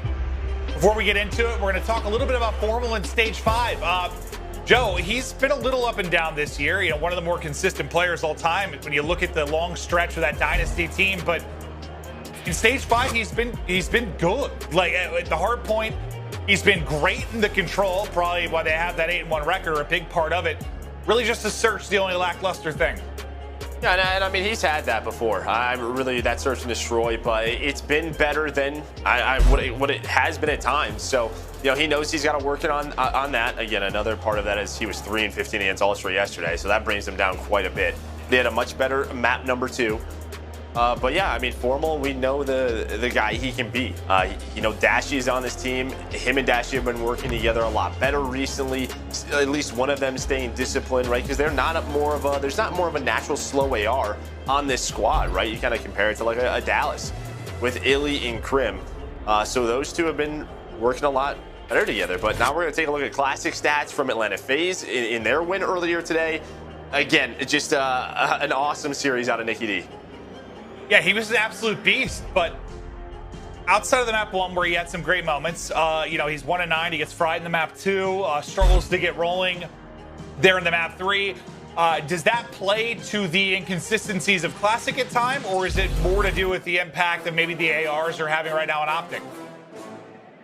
I think that was just kind of the team play early from Seattle, right? Again, I think if you looked at that raid search destroy, it wasn't the typical raid we usually see. Again, a lot of the pace is defined by the subs, and we didn't see a lot of aggression, especially on defense from Seattle, like we normally see. So, you know, if you watch that standoff game 5, Pristini and Classic were all over the map, just didn't have the same results there.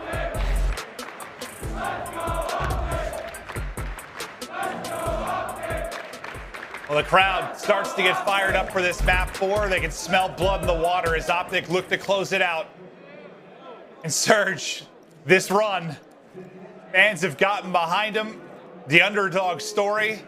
It has been a rough 2 years since the inception of the Call of Duty League, but what a win it can be here. You go through FaZe, you go through Optic.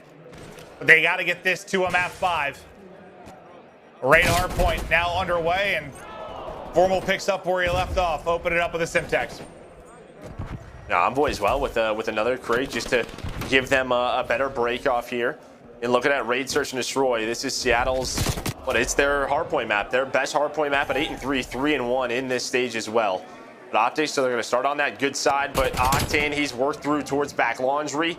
He's going to block spawns for now. As you're going to see, Formal dash, he spawned up a kitchen, and he is ready for it. At least finds one. Seattle, though, with control of the hill. The human turret popping off early. We know what he's capable of, but I just want to see if we're going to get a rebound map out of Pristini. After the struggles in the control, can he bounce back and assert the dominance and aggression that we saw in the opening hardpoint? He started out strong. He was 3-1 before, of course, we cast or curse him. He gets shot in the back by Envoy. Envoy's POV will go straight away as the subs combine to take down another one inside of Kitchen. He looks to push it out, but Gunless has been winning his ones today, Joe. Yeah, he has. But a nice day from Scump, up to 6-2. And well behind Envoy, they get right in the kitchen with some aggression. Dashy working the pinch, able to find two. There's the spawns. Go the way of Optic. A beautiful break there at Kitchen. Big Bruce is rolling. Now the call in. The Gunless is here, and he's like, all right, I'm hopping out and shelling. As he wins another one, it puts Gunless down. That's 5 in a row now for Dashy. Building towards some streaks, but Gunless wants no part of it. Gunless right back off spawn. Bang! That's a triple. You see what Optic wanted to do. They wanted to find that kill and then spawn Seattle behind them. That happens. One player does spawn behind them. But Gunless was able to find 3. But off spawn, they find 2 kills. Classic and Octane all the way out at Kitchen. You have a 2 versus 2 on this side of the map. But into the first one, it was going to be Dashy, but he gets taken down by Pristini. But the close spawns go the way of Optic. You see that pops right on up to do the position of Formal. Here comes Dashy. Here comes Scump. They're able to find the kill. And Optic rotate over to Garage. Envoy just gets right in off the close spawn. A melee to Gunless, and the teammates follow it up. The close spawn pays off, and Envoy gets his 3rd. They're rolling now. His multi-kills start to mount up for Optic. But it feels like every time that happens, it's Gunless or Octane with a near immediate answer. But all the objective points for now go to Optic as the lead gets up to 40. And the race is on towards court. The one guy that's going to be there is that number 4 on the map. That's going to be Scump, going all the way around deep. He's going to have some players to deal with. Just trying to push this out. Not the most fun 1v1, and maybe a panic melee, and that's going to cost him. Pristini will take him down. We're going to follow him up, just trying to play his life similar to Scump, just trying to waste time. But on the rotation, Surge, they are going to rebound. But some early pressure from Envoy. Classic off a spawn, able to win that one. Needed it big time. Envoy would have been blocking those spawns. Still another quick push, and well, Dashy's just not missing now. He's up to 10-6 in this map. But Surge need the rest of this time to get them back into the map. Surge need the time. They're in trouble if Optic get a break. Let's go right to an Astro listening with Seattle Surge. Got one. Nice. Get on you. Yeah, I'll go first. Go first. Upstairs. Bad, dead. No one's upstairs. Get in there. That's last guy. Get in there. Not weak. That's one. Dead. I'm on a 4. I crossed radar already. I spawned crossed radar. back. One's in kitchen on me. Fine. Radar. Okay, yeah, they spawned laundry. One held outer Nick, outer pre-mid. Yeah, I got you. I don't see him outer. Outer heading, not peeking. One's in the back. Yeah, outer Matt, dead. Nice, one's in kitchen. One's in kitchen. Yep. Oh, 8 seconds here. Somebody dies. Try to fucking I'm going out of here. hold your spawn. Yeah, I'm helping you. In kitchen most likely. One was in kitchen. Yes. Yeah, I'm coming back with you. I think he's white van. Yeah, white van. Envoy, absolute white van. Catch. Got one, guys. Can't see this guy. White van dead. Nice. 2-2. Challenge. Yo, I'm on a 4. I'm on a 4. Seth, weak water steps. Zig, dead. Nice, let's get water. He didn't come out. He might flank my. He's still there. I spawned out. Yeah, here. I'm trying to get your kitchen. Yo, he's money. 1 shot. 2. That's not dead. That's not stuff. Matt dead, Zig. That's probably still open, bro. I spawned one. I got your pillars. Go back. Oh shit. I got you, Zig. Open. Nice. Ivy Zig. Not really weak. In kitchen. Last guy. Nothing Zig, boys. Our boys, we're tied. Push up pillars. I'm pushing pillars. Ivor open. I'm holding my own kitchen. I have both laundry right now. Brandon, You have open? I see the being here too. I see the being kitchen too. Money. Dylan, dead. 1 shot, dead. No, one's white van. Yeah, Seth is one. Literally trying to go. Pillars dead. Open one. He's open one. He's just super late. I can help both. I'm getting new. Yeah, get out to Yo, he's open. Triple. Alright. Triple kitchen. Open. All 4 on ult. We have free rotation. All 4 of them are on ult. Just get 1 kill. Hold pillars. Yeah, we're coming fast laundry. Or our side. It could be Zig though. I'll pick up Zig. Pillars. You're gonna re-grab the whole spawn though. Yeah, pillars. He's left side. Give up pillars. I'm fucking wandering. Nothing Zig. Top, right side. Pillars, 1 shot, guys. He's laying down. Double top. He's laying down middle pillars. I hit him at top again. Nice. This guy's still top. This guy's still top. Good pitch. Yeah, arch open. Drop down. Dylan. Nice. I'm going mid. Our side. No, he's outside. He's in. Laundry steps, Matt. Laundry steps. Double laundry steps. Nice. Yeah, I'm getting armor. Seth, pillars or something? One shot, bro. Hey, pillars right now, Seth. Well, Rise, we hopped into the list today. It was Pristini. They got 4 at court to start this run from Surge. Now up 21, and what a rally it has been. And I don't know, maybe my favorite thing in the list at one point with Gunless was just like, we're tied, boys, we're good. I don't know why I loved it. No, I know, right? Just say, hey, a lot of things have been going wrong. That they do right there, though. I mean, huge multi-kills from Scump and Dashy to open up this hill, and now this rotation, a chance maybe to run away with the game. But Pristini and Classic find some kills. You're going to have some pressure towards the middle of the map, so Scump is not going to have his back covered. He's going to get taken down, and very early on, you're going to have presence here from Seattle Surge inside a kitchen, but it looks like it's going to be a laundry push, and right off a spawn, Scump's going to get taken down. Pristini needed to step up after the map 3, and he's done that at 17 and 17.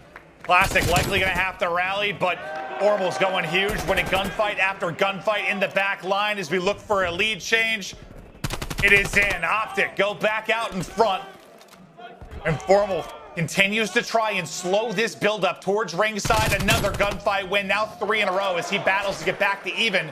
But the next push going to come in from front kitchen. Envoy lying in wait, they stack them up, and they all drop. The hold still strong from Optic. Look at the aggression, right? They're trying to get out towards the middle of the map. You still have a safe spawn for 3. So across the map, it's going to be a 3 versus 3, you thought. But Classic, he gets taken down. Envoy, Scump, the submachine gun's going to fly on through. Tough gunfights coming up, though, because it's Gunless and Octane set up back garage. But through Jim, here comes the fight on rotation. Able to take 1 down. The nade, though, and the shots from Gunless going to win this rotation. A big play once again out of Big P. Yeah, and they die right as the new one pops, and Surge are in position, so all 3 end up spawning up by Tiki. And now it's Pristini just holding from waterside, and we've seen this. He wants to pick up the spawn and hold him. Because if they really want to get the other hit and get away from him, well, they got to win the fight, or they got to funnel it all through mid-map, and who's waiting mid? It's Octane at +5, and you've got 30 seconds off the clock, and due to the timing of the deaths for Optic, they haven't gotten near the point yet. This is their push. And look at Classic. He spawns all the way out. He spawns out, so he's going to take this rotation all day. Optic have to be careful with this. I mean, you break this too late, you are going to gift them the basketball rotation. That's exactly what happens. They got to fly now. They are able to find a couple of kills. That means Pristini and Octane are going to spawn out, but they have to hunt down the last 2. Gunless, Classic set up towards the back rock, trying to find kills once again on rotation. A 20-point lead, but a big moment here in our game number 4. And was that an overstep for Optic? Should have they just held the middle of the map? I'm not quite sure. But they now have to break basketball. A tough one to do. It's like the opening sequence took so long. That was really their first push. So, yeah, in essence, they would have had to be like, all right, we're not taking a crack at garage. We're just going to set up. That wasn't the choice. So now it's Surge putting in the dagger time. Looking for a lead, but Scump with the gunny wins a tough fight. Octane, though, still in the back. He's got Gunless to work with. They'll spawn deep. Across water is Optic trying to soar in. His Classic coming alive. He's double negative, but he's got 4 in a row in a big moment. And he wins another one, make it 5. He had to step it up, and he's stepping up when it matters. Lead to Surge as Court wraps up. And again, just such a late push. I mean, a good job by Envoy and Scum to at least, contest 10, 15 seconds. So you're up to 225. But look at the positions of Pristini and Octane. They've won this rotation. They have numbers. They're the first players in the hill. Here we go. Pristini able to pick up the flank. All the kills going the way of Surge. He's got a Krieg on the ground. Classic has one. That's 6 in a row. Can he find a streak? Is he going to get us to a map 5? I'm sure he's going to need this streak. They might just do it with the gunny 5 points needed for Surge. Artillery ping is in. The comms are in. It's 5 for Pristini and Surge. They get us to a map 5.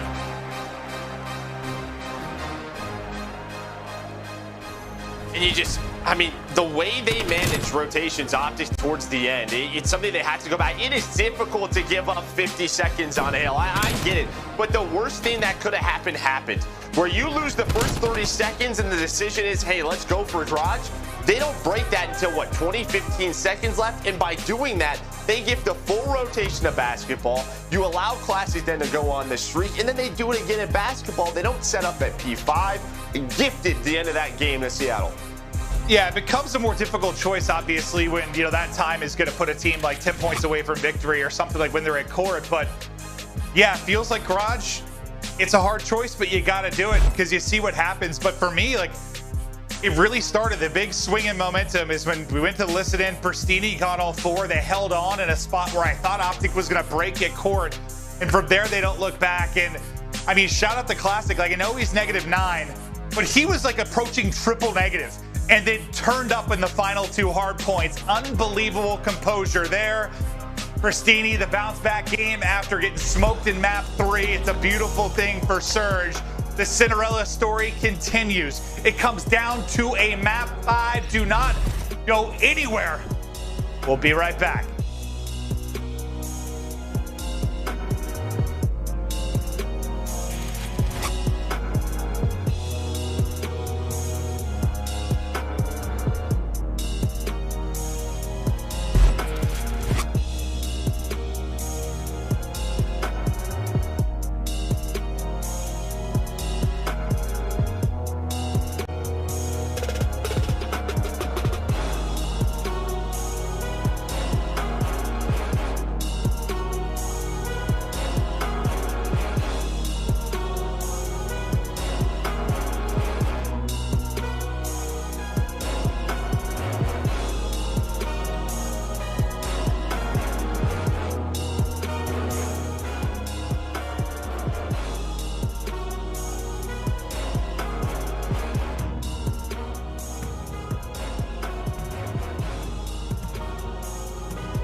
We are back. It all comes down to 1/5 and final map. And Joe, I can't help but find a little irony in the fact that Optic are in this spot because they lost 2 searches in the series versus Ultra.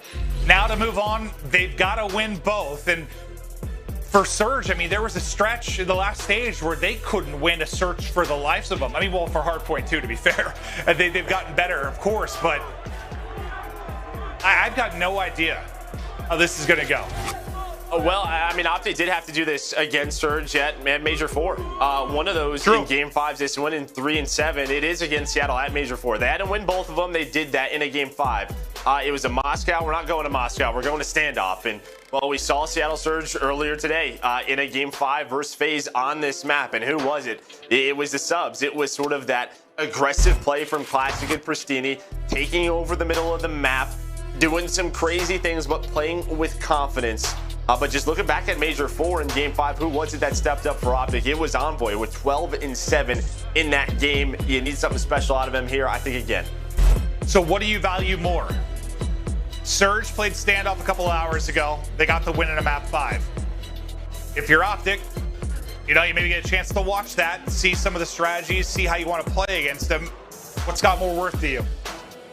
Well, I think honestly what has the most worth to me is Optic's Game 5 win versus FaZe earlier on this map. And what did you and I really like is that Envoy was challenging aBeZy, right? Those early one-on-ones, they were playing with aggression, they were playing with confidence, and I want to see that early from Optic. Those middle-of-the-map skirmishes, do not give that up for free to Classic and Pristini. Challenge them, and well, just leave it down to the teamwork. We saw that on Raid.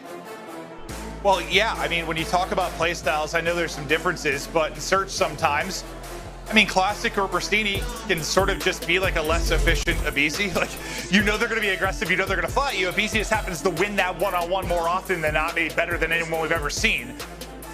You feel like Envoy would have a better shot in this, but they can maybe be a little more predictable than aBeZy. A little bit more unpredictable, that is. And that was one of your keys to victory, right? Like, deal with the unpredictable. Yeah, I mean, you have to be ready for it. Your communication has to be on point. You have to be able to react around the map. When they're doing something, you have to have an answer, and that's what we look for. A very good map, though, for Optic throughout the year. Standoff is one of their better ones. 4-2. They're 2-0 in Stage 5. On the Surge side, you're 1-3, but that one map win, that was today. Throw it all out the window. It's time to go. Optic. Surge. One map. There it is, right away. Right away. There's that challenge back alley from the subs. Look at the aggression out of Classic and Pristini. Well, they'll be on one side of it. And shout out to our observers as we can see the whole picture. It's Envoy on skates, just waiting for this push to come. And as more utility comes in, Envoy knows there's still somebody holding. But now, to start to transition off of this, as Classic continues to hold, a lot of it becomes a timing game. When is the pounce going to come? As Envoy looks like he's prepping to maybe track back. Well, there's the info. This is looking like an A hit. You have Gunless get the info while all the grenades are tossed at him. Envoy's giving up back alley. He's giving out that call out as he works up towards mid-courtyard. Well, on it. Oh, he was trying to get that shot. And, well, instead of getting the first blood, he gets first blooded. He probably needed a bullet to finish that off. Instead, he goes down, 25 to go. And now Classic is pushed through back alley and looks to develop the pinch, but the bomb gets planted for Optic. It was Octane with the first blood. And he is looking for more. As they are just tagged up and stacked up. Yeah, trapped. Trying to hold on. It'll come down to Formal and Scump. Time's dwindling. Formal will drop. Scump, can he be the hero again? Not going to happen. Pristini flies through for both. And the defuse is Surge. They get a big first blood onto Envoy. They get the retake. And, well, Envoy didn't exactly get the impact he wanted in this round. No, I mean, that's what they're hoping for, is that the shots and nades connect so that when that player rotates out towards that barrel, Envoy only needs a bullet or two and finds the first blood. Instead, in our early round one, there's no trophies. Seattle very quick. As soon as they know it's towards this site, Classic hits the back alley. They trap them from mid-courtyard. The nades connect, and, well, the number is just too much in that round one. Just a reminder, if you're tuning in late, sure, viewership's been ramping up. It's a big match, and this is a loser's match. Losers out of the event. I don't think many had Seattle in this position outside of probably their family members and friends. but they're here, and they've come to battle. Up 1-0 in the map 5. As Dashy starts to work his way into top round. He's got Pristini there, and there's a first blood. Classic on the shell. Nice shoulder for the information.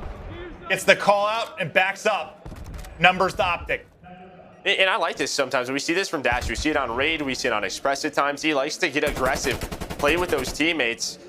They have the numbers advantage, but Classic just goes right down the middle. He finds the kill. Is there any trade? They're trying to hunt him down. Doesn't happen. Able to get out with his life. And now you have Octane and Gunless working towards this A site. Now, how does Optic want to play this, right? Because you got a lot of subs. You got to try and get close and personal, formal inside of that house. Just trying to make sure there's nothing towards the back alley, but bomb being planted. Another retake situation over towards this bomb site. Yeah, it doesn't matter if Classic has the bomb in hand. We know he's going to send it. We've seen him in the opposition spawn sometimes. He's going, yeah, and he'll get the kill to bring it to 3-3. Now can Optic get the retake? As Dashy works the cross. And they isolate. Gunless, they can. Scuff in from behind. Numbers again to Optic. 20 seconds to go. They got to work the kills, the defuse, and the jump shot from Dashy. Range true. 13 in the clip. That's enough to win the gunfight, but the read shall out and the trade on point. Dashy on the defuse to tie us up at 1-1. Yeah, he just didn't know if there was one player on the bomb, so he has to recheck that. But the big kill is that they knew where Gunless was. He puts the trophy down over towards boxes, but it's the flight that comes on through. A nice response. They took their time. A nice teamwork here in the middle of the street. Look at those shots with the 74U. But when he has this out, they are much quicker, right? I mean, they're just taking fights as quickly as possible when Dashy has that, and well, they needed it. Yeah, it's just not easy to do. Jump shot over the tank, so clean. And if he gets caught there, if he drops, how different that looks. But it's 3 in a row for Dashy. He accounts for 3 of the 4 total kills on the Optic side. And the big first blood to start us off as well. Now, what do they go to this time offensively? Not the same back alley pressure we saw from Surge. More of a push towards front round. Yeah, but who is it? It's Classic. Right up the middle of the map into a strong position. Start. Envoy, though, he may have found the opening. Okay, never mind. I think Pristine was just doing a jump over the wall. Just trying to see if there was anyone there. And surprised there was. It was Envoy, but he's in a reposition. Still a minute left. Where do they want to work? They're going to go towards this A side. Right now, it's looking that way. Is Scump going to work his way over? But Classic is going to get this information. He has the cross. And once this happens, we'll see. What does Seattle Surge want to do? How do they want to retake this site? Dashy gets ripped down to 15 health there from the shots from Classic, but he stays alive. Great job playing his life. Some tags in and Classic from the mid position. Dashy heals up, reaches and wins it. Another first blood for Dashy, but Pristini nearly a second. Scump though through on the trade. It's all on Octane now. They slide out. The double chow is in. And I think it's a big round for Dashy again. The first blood. He might have got the final one too. In a key on Optic's offense, when they're playing around this zone, when they're playing around this site, is Envoy, right? Because he's making sure that there is no pressure mid-courtyard. He's picking up the flank. And then when he finds his timings, he's saying, hey, go. I'm going to help you from up top round. We're going to pinch these guys in. They do just that. But Dashy, the superstar, up to 6 in 1, up to 6 in a row. Yeah, he carried that 3 streak and finds another nutty play during that one. And yeah, he got hit to like 15 health too, but heal up, the reach out, it all leads to that bit of magic. I'll see if he can get some streaks. And we talk about the value on different maps. What kind of good use can you get out of him here if he's able to earn them? A very slow round here from Surge. Classic, just trying to get some info upside top round, but the rest of the team just trying to find a pick with those ARs. You have Pristini watching back alley to make sure there's no pressure. So Envoy might throw him a shoulder. Actually, he's going to find the timing. Look at that number 2. Watch that arrow. Again, the playmaker of this team, trying to give them all the info. And, well, that info is going to be it's an A hit. But Envoy, he might just ruin this round quick. Can you find the opening? Can they maybe set up Dashy for the streak? Scump will get caught. There's the opener. 2 in front, but Gunless with the reaction time. Another player down to 15 health, but there's the first streak in. Dashy and Formal and Megastar ARs go clutch, and now it's just Gunless. I don't even know how Gunless gets that kill. He's down low health again, can't dodge the nade, and he will drop. Optic, hold on. That was a scary moment. It sure was. I mean, Scump right there. Scump's got to stay alive. He's got to wait for Envoy to make the play, because I think Envoy, he's hoping that, like, he just finds one and then runs away. But instead, I think with Scump going down, he's hoping, or he's got to get 2 kills. That doesn't happen. A quick reaction from Gunless, but in another big round, it is Dashy up to 8-1. You have both streaks on. Standoff can be so strong on offense or defense towards this A site. What a map this young man is having. How far can he push it? And yeah, the playmaker and Envoy, I guess the question, if he doesn't make those plays, if he's not having a good map, who's going to step up? And the quick answer has been Dashy, but it's Pristini in this round, lurking near mid-tank. Will find Envoy as his struggles will continue a bit. He'll get the 1 and 4. Pristini gives them the numbers, and they need to get a round win here, at risk of going down 4-1. And this is around the point where they start to rally in the map too. But Dashy's still alive, and Dashy's still got streaks. And he pings that. I think if it's a 4v4, he calls that in. But he does not want to use a cruise missile that leads to a round loss. He wants to make sure they have even numbers to give them the advantage. So that is what the benefit of Pristini getting aggressive at the tank does. Gives them that first blood. It's just going to be a traditional round. I mean, they have the info of where the setup is for Seattle. Gunless inside A does get picked into a 3-on-3. They get bombed down. Maybe they can clutch on up, and it's Scump again with a multi-kill. We saw it so much in map 2. The peak, though, from Classic towards the middle of the map, why not? Of course he's going to be there. They have to get on the bomb. They have to get on the plant. It's going to be a 1v1 Octane versus Formal. He knows he's got a plant. He knows he's got a plant, so he sends it forward. Octane closes out a wacky round. It was Pristini with the first blood, then Scump with the multi. We'll see it again as he makes the play, and you think maybe that's enough for Optic. But Octane is still in the game, and he makes the final play. And what a necessary round it was for Surge. Sure was. I mean, yeah, they make it close. We've seen so many plays at that A side around that cube. Just the finesse ability from our players in the league. They can make something out of nothing.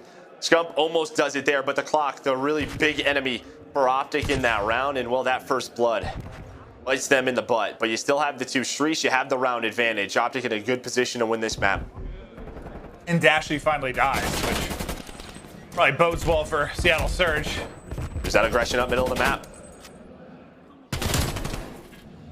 Envoy gets his second in the game. There's the first blood. Classic, though, he's still holding the tags are in. Down to 30 health goes Formal, but he's still up. And the help comes in to keep him up. And then, once again, the Classic gets shots in. If he doesn't get a kill, it's Dashy that's going to put him down. Gunless now, last up, 1v3. 40 to go. Is Optic pushed to go up by 2 again. You can see where Bomb is. This is not going to be the easiest thing for Gunless. Yeah, Bomb is where it's a classic position, right? I mean, good luck getting this one. Formal watching the cross. And especially with streaks, they have to be ready for this. Even on these offensive rounds, watch the aggression from Seattle into Brown early in the round, because they know that he has streaks, right? So they're going to try to do what they did last defense. Get an early pick. Don't allow him to use those streaks. So Optic, all 4 of them need to stay alive where they can use the streaks to work a bomb or get that bomb down. Give them the numbers advantage, but get ready for the aggression out of Seattle. Either back alley or Brown. It looks like that's going to be the play call. 3 members right up towards that mid-courtyard. Try and get numbers quickly. But it's really safe, you can see, for Optic. They've got the 3 stack. The lone guy will be Envoy with all 4 up. That's going to be the call for the cruise. What can it find? The deep wrap in. The hover, and right in it goes, but it's not going to connect. So all 4 Surge members will stay up. But the bomb goes down here for Optic. Now, well, you need Dashy to stay alive. He's your key. He finds the first blood, but he's got the artillery. You still have Scump in the sight, and well, maybe you don't even need the artillery. Formal finds another one. That would be best case scenario. The Cruise opens up the bomb site. They get it into a 4v4, and it is perfect. Perfect on Optic in that round.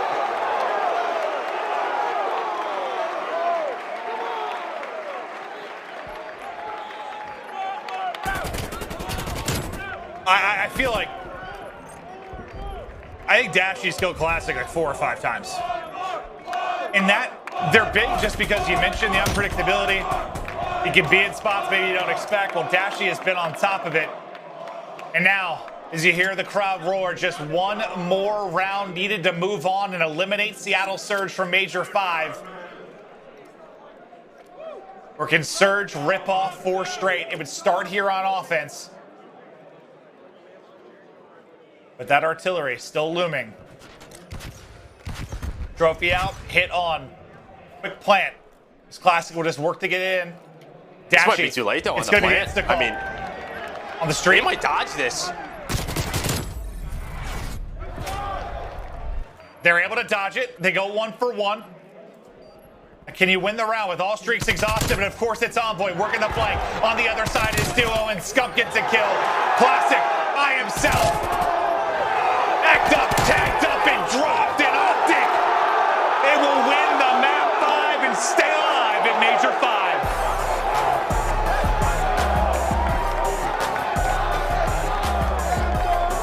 Well, Greenwall fired up. Much better search and destroy here in this match out of Optic. Quick on the reactions. They knew exactly what they wanted to do. A nice round from Seattle, honestly, because that artillery doesn't turn into much, but into the 3v3. It's Scump, it's Envoy on the flank, able to clutch it on up in this game 5.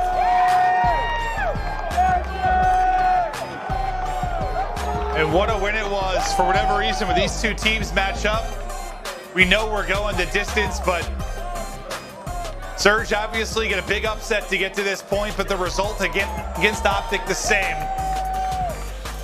Optic get it done through S&D, but Joe, that's what the focus is going to need to be going forward, because they're going to be playing better and better Surge teams the deeper they go. Well, yeah, I actually think it's the opposite. They cannot have lackluster hard points. I mean, they're control. They can compete with the top 3. But in terms of their hard point and their surges, they need to get that sort of balance that we see from our top teams together. We'll see if they can do it. It's a long day tomorrow. Heck of a game 5 there. But for Seattle, what a run. One of the biggest upsets ever in COD history over to Atlanta FaZe earlier today. But, you know, for those veterans, you just want to see them succeed, and, well, they'll have to wait till next year. What a map it was from Dashi. 8 in a row to get the streaks, dominating in the first blood category early in the game. And the fans are happy to see the win, but Bruce had himself a map. Yeah, I mean, when they needed someone to step on up, it was Bruce, right? He gets those streaks, 8 kills in a row, wins them a couple of early rounds. And you need that on standoff. You need an AR willing to take those gunfights, and, well, you got Dashi on the team, so that's pretty darn good. Unbelievable. And yeah, I don't know how much of a factor it ended up playing, but I wish I could see exactly how many times he killed Classic. Just making sure he could get to some spots to be a thorn in their side. But there you see the overall stats. What a map. And actually the streak got to 9. 11 and 3 out of Dashi. Just incredible. And you gotta love to see it. If you're an Optic fan, they get the W. The chants continue. And we've got Formal on stage with Jess. We are here for your Game Fuel Victory Spotlight with none other than Formal. So congrats on the dub. You guys have really been able to turn it on in Stage 5. How happy are you with the way you and the team are playing lately? I'm just happy we got through today. It got really, really hairy in that series, but I'm glad we clutched up, and I think we can make it deeper on the rest of the tournament. As you can hear, the Greenwall are out in full force here. I mean, what is it like to play in front of fans again? You guys are amazing. You guys are amazing every time, bro. It's been way too long, and I'm so happy that you guys are back. We love you guys, and we appreciate it. For real, thank you guys. Beautifully said. So finally, you're taking on Empire tomorrow. What do you need to do? What do you need to clean up to really clinch that win and move on to the semifinals? We just got to play our game. When we play our game, we do a lot better. We fed into their game the last series, and we lost both hard points. So we're just going to go back, practice, and just prepare, and we'll be good. All right, well, thank you so much. Once again, this has been your Game Fuel Victory Spotlight with Formal. Back over to the caster. Well, Joe, kind of to your point, the hard point has to be better, and you heard Formal say the last time they played, they lost both hard points.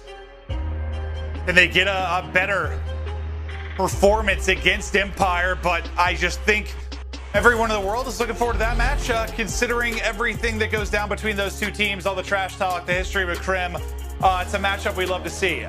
Some words will be spoken. Yeah, absolutely. But yeah, I mean, I think they have to be better. You even heard Krim say we have to clean some things up. LAD's made a couple of mistakes that really costed them that match. But yeah, Dallas versus Optic, but Dallas 100% had their number last time. Beat them in winners round 1. Were able to take them out in losers bracket. They dominated that series. So should be a fun one tomorrow morning. Absolutely will be. But now let's check out our scuff play of the game. Not morning. It's going to go to Dashy. Yeah, morning somewhere. Yeah, Joe, morning somewhere. Yeah, whatever. The scuff play of the game.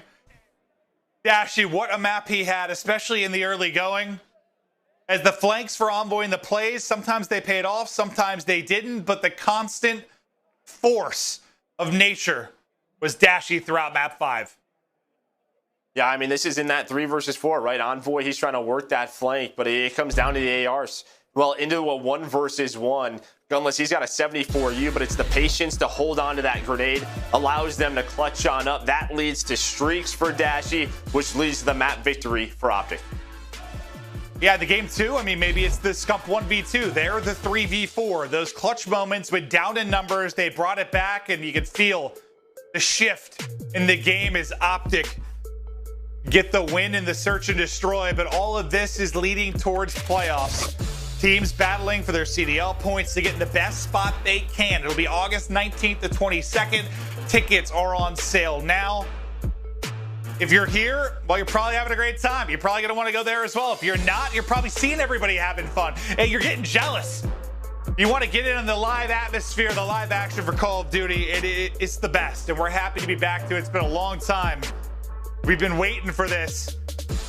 But that will do it for the match. Optic, they win in 5. They move on. The Cinderella story for Surge is dead.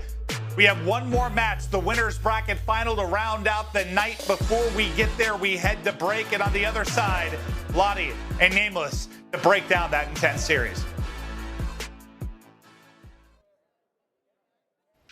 Oh, he gets a couple shots. Yeah, as well.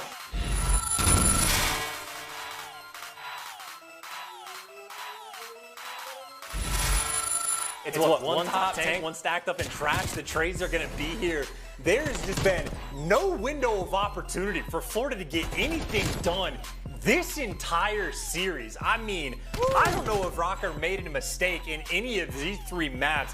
This has just been like pure gameplay coming out of Minnesota, and they sealed the deal. He should. He's really gotten into yoga, just really gotten flexible, just just practicing his form. I don't know. Well, that's 5 in a row for Abizi. I think he got the 6th maybe right as they got the round win. The bomb's still down. Kenny has eyes on the push now. If the play is being made, it's got to happen now. Oh my God. Chance, we're going to hold our breath for a moment. There's a lot of time to work with on the clock, and Kenny is going to post up in a corner. Scump's going to run by, damage dealt. It's enough to get the kill though. Scum, back and forth we go. 15 seconds, Kenny holds the line, gets the kill. The reverse sweep completed. Deep into this round 2. 2 versus 2. The Shotzi gets the kill. It'll be a 2v1. It's all going to be on Phoenix here. Try and work the clutch. Ton of time on the clock. Where bomb is down. Killing Shotzi from that spot is going to be hard. Oh, he gets a couple shots. Okay. Yeah, it was. He hits as well. And then he hits the shots. Unbelievable from Kleenex. Did he get the win? Prim gets a little damage in. 25 seconds to go. Kleenex goes huge. I don't know how he won that 1v2, but what a round it was. All right, so number 3 in insight. He's working his way in behind. Crim State catwalk stairs. Now he like flanked the flank by just being very patient on this side of the map. Is it 5-0? Oh, get him 3! Crim's a hungry boy! Look at us!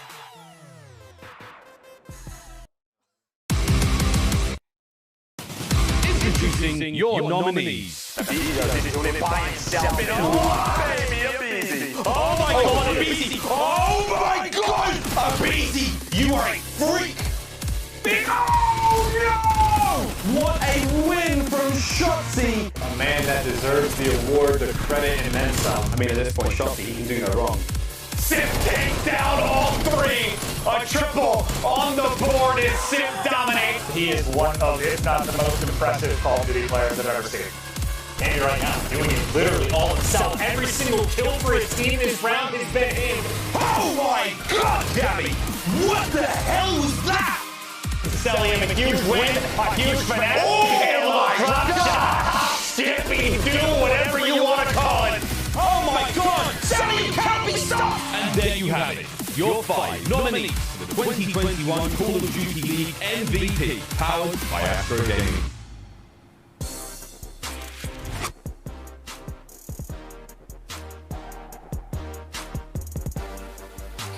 Well, here you go, your 5 MVP finalists. We have introduced them before to you guys, but if you're fresh to the stream, then welcome. Here we go, Simp, Shotzi, Cell, Abizi, and Cammy all have been lights out all season long. And fellas, joining me on the desk, obviously, opening day of champs, we'll be naming our MVP right now as we sit here, though. I want to know who you're feeling. Who are you guys vibing with? Who's your MVP right now at this very moment in time? For me, I think it's still, even after the loss that they took today to get eliminated from the tournament, it has to be a player from the Atlanta phase, and it's going to be Simp. The guy throughout the entire year, you're talking about 3 major championships, only a couple losses throughout the entire year. He's just been putting up some insane stats. Pretty sure he was sitting at over 1.1 in every single game mode. When you're talking about that Atlanta team, it's just so hard to think of anybody else. The guy just puts up some insane numbers, and that's why he's my MVP, at least from start to finish right now. I totally agree with you, Jay. It has to be Simp for me. He's sitting in first for the entire season at a 1.17. And so he's surrounded by ARs. Below him's like Insight, Celium, other AR players, and he's the SMG sitting in that position, which I think is just absolutely wild. They've won 3 out of the 5 majors, which is also extremely impressive. And the most impressive of it all is he stays hungry. Every single year he continues to get better, and he's done it again this year. He does indeed. I'm going to say it right now, gents, it's hard to argue with that pick, to be honest. Simp has been unbelievable. He's an incredible talent, honestly a generational talent in our league. And like you said, you know, the ceiling, I can't see one right now. There is no ceiling for this guy currently. I'm excited to see where he goes from here and how good this guy can really get. We'll see who our MVP will be, though, at Champs. Make sure you're there. Make sure you're watching. Well, I'll tell you what, folks, we do have the Battle of the North. It's about to begin. Standy is ready and his cat is. His V1 cat is on stage. He's rocking those. He's rocking a rocker jersey as well, and I hope you guys are ready for the final match of day 3. Hang tight. It's coming your way right after the break.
The madness continues at Major 5. Next up, the winner's bracket final for a position in the top 2. Joe, I mean, for Ultra, top 2 basically all year. Rocker, I don't know if anyone had him here, but here they are. Excited to see what they can do. But first, the Astro Social soundboard from Methods. We love him. He's incredible. He's talented. He'll be back in the league in no time. He said there's nothing like playing on that stage in front of the people who make all of this possible. Welcome back, COD League. I love it. Yeah, we appreciate the fans. You are why this exists. So thank you for watching. Thank you for supporting. Joe, it's time for the winner's bracket final. Yeah, I can't wait. I think for you and I, we can't wait to be back there with him. That is for sure. But winner's bracket final, maybe a lot of us didn't expect. What, Rocker going on this run, able to take down FaZe, able to take down Dallas Empire, and then Ultra. Yeah, I mean, maybe you picked them, but they are staying alive and they are doing it through their search to destroy. How good it is to watch them play that mode. But it's a battle of the purple on the main stage. Yeah, it absolutely is. And I'm excited for it. I didn't expect this, but I'm excited for it. I want to see if Rocker have what it takes. And they take down Ultra. Let's get into it. Let's meet our teams. We're going to start things off with Minnesota Rocker. Rocker certainly come to play. They can't stop it. They can't stop the kids. They can't stop it. Oh, Priester. And Standy cuts them all down. What was that? Bang. Major Maniac. 200 IQ, 10 out of 10 play. Oh my word. Attach is going to save the day. Rocker, our kings of the north. Minnesota Rocker looking to make some noise. They continue this run. We've been waiting for it, Joe. You and I at the beginning of the year, we were thinking this squad had top 4 potential, and they couldn't get there. And they take a step back, but then Standy is in. He looks like a giant up there next to his teammates, but he has been special to watch. What a rookie he has been.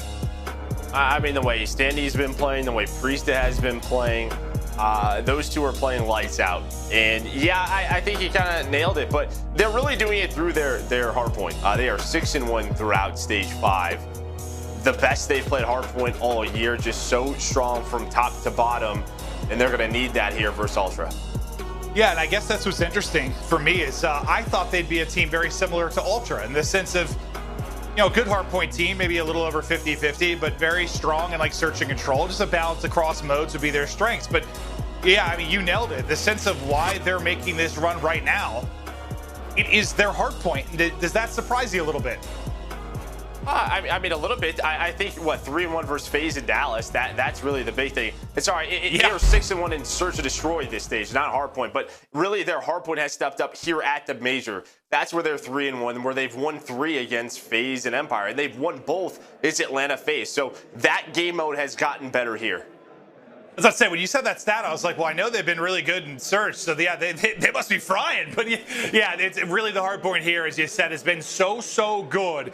But on the other side of it, it's going to take it all. They're going to have to be good across all the modes because it is Ultra and how good they have been. A tough team to put away. Let's meet them, Toronto Ultra. Yeah. Hey.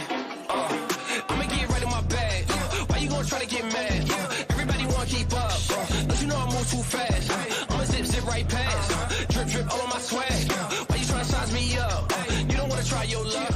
Hot as a stove, what did you know? Burn like coal, yeah, you know I go. Way too hot, yeah, really too cold. I'ma keep going till I hit my goals. Better get back when I'm in my zone. Do it for the ones that I know back home. Did it myself, they ain't put me on. Don't you go back if you hear that tone. Yeah.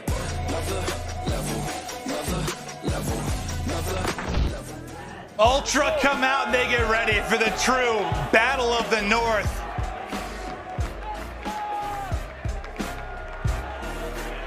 Strength in the North is Ultra. How fun they have been to watch this year. I mean, all of them just show that pop-off ability. And even though we talk about their team play and how good the search is, it just feels like Cammy or Kleenex or Vance or Insight, whoever it is, like they can completely take over a game, and it's been something special to experience. I mean, I kind of look at it the way teams play Atlanta FaZe. It takes a monumental effort to beat them. It is not easy to do. They're just so good in almost every single mode. It's a balanced effort. And you said, yeah, they also have the talent. So, like, if they need to make a play, one of them steps up to do it. They're a blast to watch. Their teamwork is spectacular. Just one where you never think a lead is safe. They have some of the more impressive comebacks and hardpoint, search, control we've seen this year as Bance, Cammy, Kleenex, and Inside get locked and loaded for this winner's bracket final. Yeah, I know I said it, but like it's not the team I expected them to be playing in Rocker. Probably not the team they expected to play, but this will be a new test for them in these deep runs as we get over to our game fuel keys to victory. Joe, take me through Ultra. Well, stick to the Ultra formula. I mean, they are 4-0 versus Rocker this season in those matches. They're 4-1 in Search and Destroy. They're 3-1 in Control. They control those game modes. They turn them into victories. And, well, Kleenex, I mean, we saw what he was doing yesterday. This man is playing with pure aggression. He leads the team in first bloods, in kills, hardpoint, and S&D KD this major. The man is popping off. And then Insight and Cammy have dominated the AR battle in Control, specifically around that game 3. They are putting Major and Priesta in a blender at times. Major at 0.89, Priesta a 0.81 in that matchup. I just like the last couple times we cast them, it's like Rocker come in, they win like a raid hardpoint to start it off, and then bang, bang, bang, Ultra win the next 3. But Joe, talk to me about Rocker.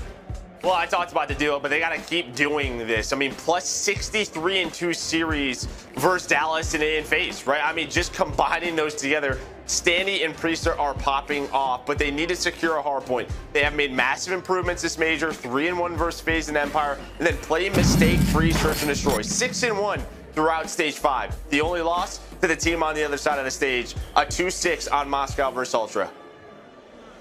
Is that what it comes down to it for you? Like, could it be the Search and Destroys and whether or not Rocker can beat what I think many consider the best search team in the game? Well, I think, yeah, it could come down to that game 5 where we see Moscow again, but I think to get there, they have to continue to play strong in hardpoint. And speaking of hardpoint, some interesting notes here. Within Stage 5, these 2 maps, Ultra are 1-5. On the other side, you're 6-1. So Rocker, some really strong hardpoints, especially starting off with this checkmate. Yeah, and I think that map 1 is huge, though, because, as I said just a moment ago, like, we've watched them beat them on Raid. Like, we know they're capable of it. They just would lose the next 3. Raid this time in the 4th slot instead of the first to kick it off. So if they can win this first hardpoint, we sure as hell know they can win the map 4. Well, yeah, easy to get to the map 4. With the vetoes, they actually get Ultra to pick checkmate where they're 4-1, right? I mean, just so strong because they vetoed Garrison. And they kind of put it into their hands of, okay, they're gonna force them to have to play on Raid hardpoint. But that's where Rocker, they have a lot of wins in this matchup. So I think the way the vetoes played out strong in the respawns here for Rocker. Yeah, I just think, I mean, most of their hardpoints, like, I think have been so close, though. Like, if you look at the last matchup, the Raid Rocker won, it was a 25-point game. The Garrison Ultra won, it was a 35-point game. Like, they've really gone blow for blow in the hard points, but it's winner's bracket final time. Let's kick it off. Map 1, ready to go. And I don't know who's popping off for Ultra, but somebody always seems to go so big. And well, Spin this guy. Start is Simtex gets 2. What a start there from Kleenex, but not able to get the 3rd. Is the hot hand on the other side has been Priest and Standy, as you talked about. Yeah, and I mean, you know, when you looked at the Toronto versus Chicago's series, what really stood out was that Bans and Kleenex really stepped up, right? They were leading the way. And you and I had this discussion. When you look at their Stage 2 major win, it was behind their submachine guns. When those 2 were playing at the top level, they won the major. And they get to that level, and they maintain it through this series and into tomorrow, depending on what position they're sitting in. But yeah, you think if they play well, they're probably going to be waiting in a final. But you can see how deep Major is playing. And we've seen teams guilty of making a mistake here. You play forward a little bit too much. Suddenly somebody's spawning in front of you. But he's playing deep, playing safe, and Standy's making the plays at mid to keep the push staggered. But there's still one in the back. And Priesta might have to go clutch to deal with Cammy. He's tagged up. He's going to call that over to Major Maniac. But Major Maniac, as he tries to pick it up, he will drop. So Cammy still being a thorn in the side of this Ultra setup. Sorry, Rocker setup. Can they get him out? He gets another kill. Cammy is going to get 3. And that's going to be point control. What is that from Cammy? Well, I mean, you know, Major Maniac has to back all the way up and play around the spawns, but there was such a middle of the map focus for Rocker, a back spawn open. So you had 2 players spawn up for Ultra on the opposite side of the hill, and they just get towards the back. Cammy makes a huge individual play where he's able to find 3. Standy was also on 5 in a row, so that streak ends. You have a 40, which is going to be a 50-point lead for Ultra. When they started on the bad side, that's everything you want. Yeah. Yeah, I just kept thinking Cammy was going to get traded, and he was just untradeable. But Attacks now on 2 in a row. We'll get out to even. And yeah, it's a flip, as you said. Like, instead of having a lead and looking to add on to that, now Rocker in a position where they're going to have to bounce back through 4 and 5. The Attach will see if he can keep the streak going. So far, so good. Clean shots onto CleanX. This is SMG duo, and Standy finds the work by the plan. There's number 5. Attach keeps on frying. The spree continues. Looking for number 6, and he'll locate it. Bance will get dropped. Streaks looming for Attach. Can Dylan Price go big? We know this guy likes to play for the big-time matchups in the main stage. It's been a while. Does he found himself in a winner's bracket final? And there's the streak. The artillery earned before he drops. Yeah, they also earn a lot of time on the hill just due to his positioning, but Ultra, they still have the left side of the map spawns for 4 and 5. See now as they just try to play some discipline in Call of Duty, but on the hill, it's going to be Standy. Finds that opener, has his teammate watching over him, and that's going to be Major Maniac, but Bance there to put the pressure on, but the teamwork on point, the baiting and switching from Rocker to win the hill control. They do it again, now trying to tie up the game. Ultra, such a good job at second to start to get this lead. Rocker bring it right back. Swing after swing, blow after blow. They go toe-to-toe early, and it's a 1-point separation between these 2 squads as Ultra just trying to get it done, trying to get to another final this year. Let's go to an Astro Gaming listen-in with Toronto Ultra. Nice, good we job. spawned out, we spawned out. We're blocking both sides. We're blocking both sides. They spawn in, they spawn in. Yeah. No, they don't. They spawn parallel to you. Yeah, they did. Okay, yeah. We could be looking for one. Could be No. Oh, the touch ready. Dead. Nice, good shit, Jimmy. Yeah, listen. Oh, one out in tube. One out in tube. Got back left. That is really weak, Carl. Really weak, really quick. Yeah. Back left, Andy dead. Nice. Really weak, Cam. Trying to hold the exit cross. Yeah, okay. It could be front. Me back left. Give him a nothing front. Watch exit. Exit. Yeah. 30 exit. Artillery. Look at exit. I think I can do this. He was top exit. I'm with you, front, Toby. Two exit. Let's show Priester. Exit one shot, Priester. I'll kill him. Nice. Last guy front, Toby. Yeah, front. Nice! One backstairs. I'm going. One's backstairs. Yeah, okay. You've been playing, you Cam. Trying to help me get back. I'm in the corner now. Yeah, probably playing on me. Yeah, touch it across. Left front, Toby. I'll go with you front. One left wing, stand here. Touch isn't playing. Don't see standing on the left. Yeah, there could be exit. 2. Yeah, attach exit. I time. I think he's close. He's fucking exit. Low right, top right. Top right. Major in there. Come in. You see, still top right still now? No, kill drop. Okay. Hey, Ben. Weak, top left wing. Chill, my bad. Just hold. It's a big rotation, this. I'm weak under right, give me a sec. Nice, that's why I said. Plan me back exit, really fucking weak. One's in the cabin. Major Nice, Priester, my spawn P2, careful. We come out of the Astro Gaming listen-in as CleanX gets a multi-kill, and that was needed. When we hopped into it, he was 6 and 15. After the double nade to start the game, he was in the blender.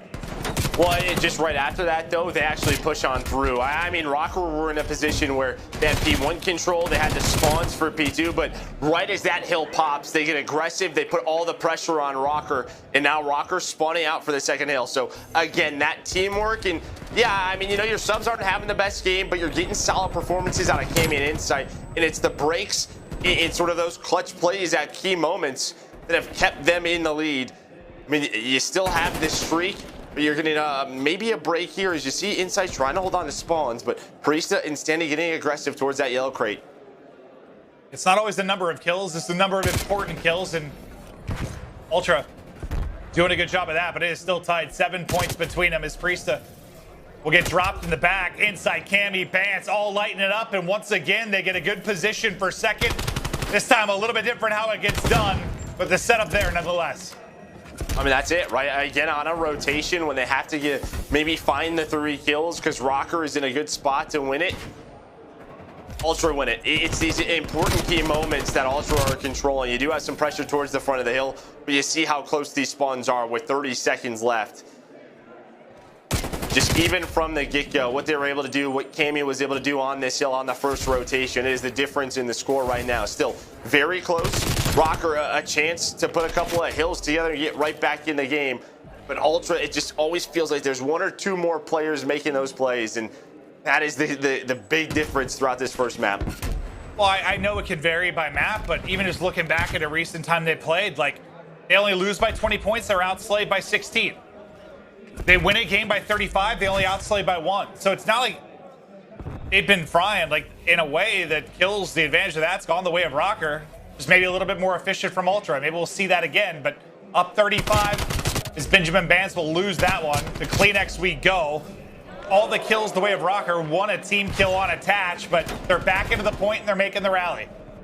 Well, this is where, you saw Attach go on that spree. Again, you kind of have them in a bit of a trap right now.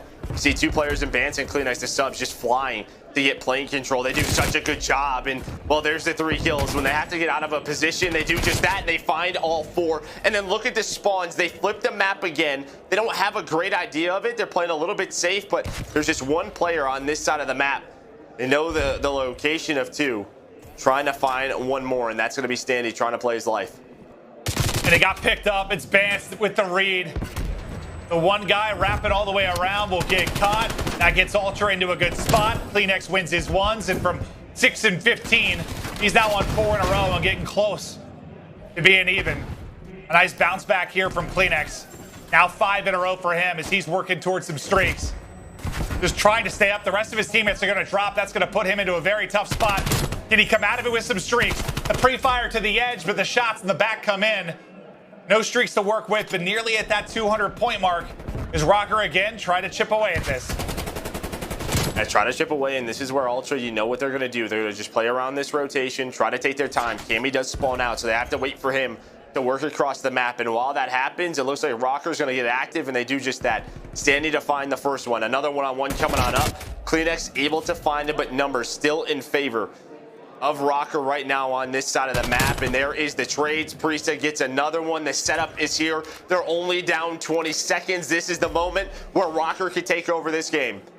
They can do it. Or Cammy just kept spawning out and having to run across the map, is greeted by the preem of Rocker, but they are clutching up. Down 10. 50 to go on the hard point. Looking for the lead change, and Major Maniac just trying to find any angle as Priesta gets the time. As the shot is on point, how incredible has he been playing as of late? But now 2 full. It might get mixy around the point, but Priesta from the objective trying to go huge again. Ultra at least clear them out of the point for a moment. But can they actually get in for the contest? Because Rocker are now out in front, 198 to 208. Rocker will get the rest of this time. Well, you already have Attach and Priesta pushed on up the map as well. They're going to flip the spawns. They're going to get plane control for P1. This is exactly what you wanted to do if you were Rocker. We talked about their hard point, how good it's been throughout stage 5, and this is another moment of it. Attach and Standy finding more kills. Attach now on 4 in a row. 20 more seconds to close out this map 1. They can do it here on this first hill. They have control. A beautiful transition there from P5 to P1. And this is Ultra's pick. The map 1 win could be huge. His Attach streaking again. He'll drop on 5 in a row. Will Bans and inside skills be enough? Standy sees the entire squad basically sliding inside in front of him. And then Ultra walk away with that. So 9 points needed for Rocker. Here's that moment. Ultra have got control. Ultra have got the spawns for next. Can Ultra hold on? This is a big break for Rocker if they can get in. Going underneath the plane. I believe that's going to be Standy. Yeah, but why he's going on that? Kleenex is finding 2 kills, so he's trying to stay alive. He's trying to deal with the spawners, but he gets taken down. The contest is in now. I'm not sure what yet. 15 seconds left. They got to go. They got to challenge this player on the hill. That's going to be down to Bans. 1 player in. Here comes Cammy and Kleenex. They get it to the next one. The spawns in favor of Ultra. Standy, though, going to get 2 kills. Now they're going to try to get aggressive, but you see the spawns 5 seconds away. Ultra get it here, but the presence is here for Rocker. The first gunfights go the way of Standy. 33 kills. Priesta with another one. The duo does it again. They find all four. They're going to win map 1.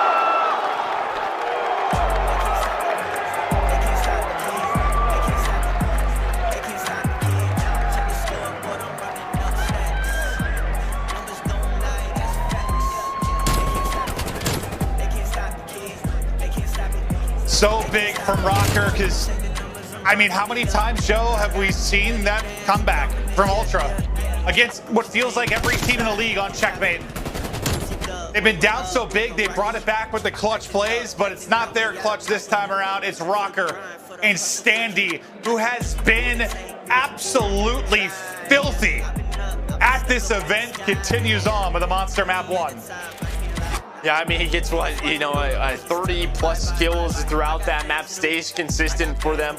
But when they needed a break, they made the team push together. They found the kills on the hill, able to break it on through.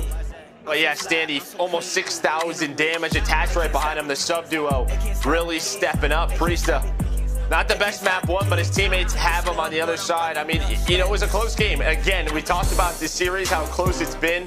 Put another one on the board. You've done this before if you're Rocker. You have won the map 1 against this team, but then you lose the next 3. This time, though, thankfully, that map 1 they've been winning consistently is Raid the map 4. They've guaranteed they can get there. Can Ultra answer back in the search? Find out on the other side of this break.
We get back and ready for the map 2, but here we are at the Up Down Bar in Minneapolis, the Rocker Watch Party. And I was told this was the Standy zombie dance. Yeah, he's like the young Frankenstein. Yeah, I'm not familiar with, but I love it. They're having fun. They're partying, and they got to be feeling good after that map 1. They clutch up. They close it out. We're going to look at their major 5 KDs, and, dude, just look at Priesta and Standy. Unbelievable. Yeah, I mean, Attach has been solid in the hard point. Priesta and Standy, though, in every single game mode, just ridiculous numbers. And in Standy, what, that 2.18, you and I were talking, he has like double digits in a lot of the searches here, but they're splitting those, so needs a little help there in that search and destroy. We'll see if he'll get it. And you're going, to a raid search and destroy. Not a lot of teams challenge Ultra on this map. Yeah, so I think he's had 12 in the 2 searches they played here. And then even when they played Ultra back in stage 5 and talking about the regular season, they lost that 6-2, but he still had 10 through 8 rounds. So he is a threat, absolutely a threat, even against maybe the best search team in the game. He's got to be great. And the other guy to drop bombs, I mean, Priesta has had some what feels like record-breaking search and destroys this year. He can take over. Yeah, we're going to raid. Ultra 10-2. But they have not played it throughout stage 5. The reason is well, I mean, nobody wants to play him on it other than Atlanta FaZe at times. And, you're going to see just nice and bans, the middle of the map, the aggression. And you're going to need Standy and this man on your screen right there attached to sort of challenge that. But maybe it's one of those things when they're going through the vetoes, right? They haven't played it throughout stage 5. Maybe you catch them at a moment where they make a couple of mistakes. Well, we've seen that. Like, a team's really, really good at a mapping mode. It's ban. They don't play it for a month or two, and they get back to it and look a little rusty. Yeah, they're playing it in scrims and stuff, but you can't replicate, especially the atmosphere now at a live event, at a major, in a winner's bracket final with a crowd. You just can't do that in a scrim. No, you cannot, but we'll see. They're going to go to offense right away, and it's Cammy just through the middle of the map. Not your typical defense here. It's just Standy just throwing some shoulders, and they kind of know. They like to take mid away. The way he's playing this, the nade is going to hit. That's going to back him on up. Well, it's a two-man setup over here towards the A site and attach in Major Maniac, but it looks like Bomb headed towards Priesta. He's really the lone man here with maybe help from mid to water. But Bance is working his way up. And they're trying to actually flank Standy, but Standy with the read. Probably Priesta with the call out. Is Standy so good in search as of late? Nice start here to get the first blood in round 1. Yeah, and this is one of those rounds where you have to win it, right? You have the two-man advantage, turn it into a W. They do just that. Major Maniac from up top ring with some absolute beams. And yeah, I think he nailed it. I think Priesta's watching that cross from inside of Tiki. He gives the call out to Standy. Standy just a quick little snap, and then they try to put the pressure again on middle of the map, but Major's got his back. I wish I just knew why sometimes this happens with a team. Like, you know, you're just coming up short. They've stuck with this roster for several stages, and just suddenly it all clicks, Joe. Like, I'm sure it's part confidence, part comms. There's a lot that goes into it, but something's clicking. I mean, you just have so many repetitions. I mean, that's really it. You learn from those mistakes. Those close losses, they suck. They are pain to deal with. But the fact is you learn from them. Well, a team that can speak to that really early was Ultra, right? And then look what they were able to do. I mean, that makes a team stronger. As much as it sucks, you learn from those mistakes and you get better, and that's what Rocker has done. Well, they've gone through some similar stuff this year. Ultra just got better a lot faster. Yeah, a lot faster, very quick. Yeah. Well, inside I'll play for the Power Rock of Minnesota. Will get the bomb planted today. Now they'll work the 4-on-4 retake. Is Standy at the first blood in round 1. Line and wait behind the block. Inside on one side, the other 3 on the other. So they'll have the 2-on-1. And now a 2-on-2 on the other side with the Major Maniac first blood. Priesta follows it up. Ultra usually doing the picking. Now it's Rocker just taking them apart. Beautiful from Rocker. Again, that first blood, they're trying to work kind of a 3-on-1 pinch to where Insight can hopefully find a pick on a player back laundry, but he's got to wait for his teammates to start getting inside of ring, but that doesn't happen due to the beams from Major Maniac. Just clean rounds so far. Major Maniac 4-0 to start this S&D. Yeah, I was about to say they have numbers on the one side, and it just, yeah, it was gone real quick. As Major, you know, he's got low engagements in a lot of the respawns, and maybe plays a little bit too safe at times, but it might make you think, I don't know, the skill isn't there or something, but that is not the case. The man shoots absolute beams.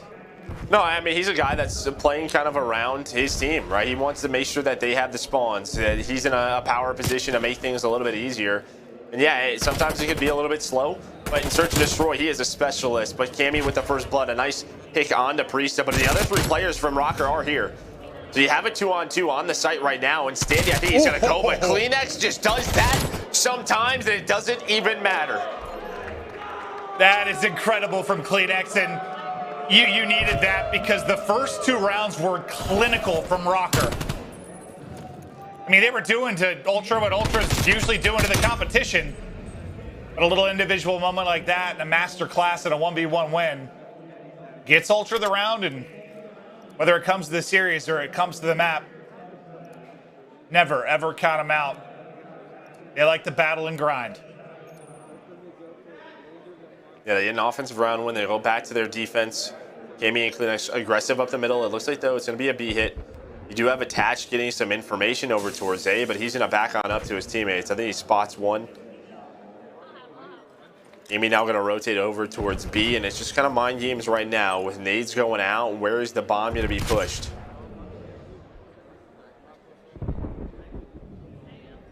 I feel like a lot of times the guy making the big play from this side of the defense is Insight, but currently in laundry window.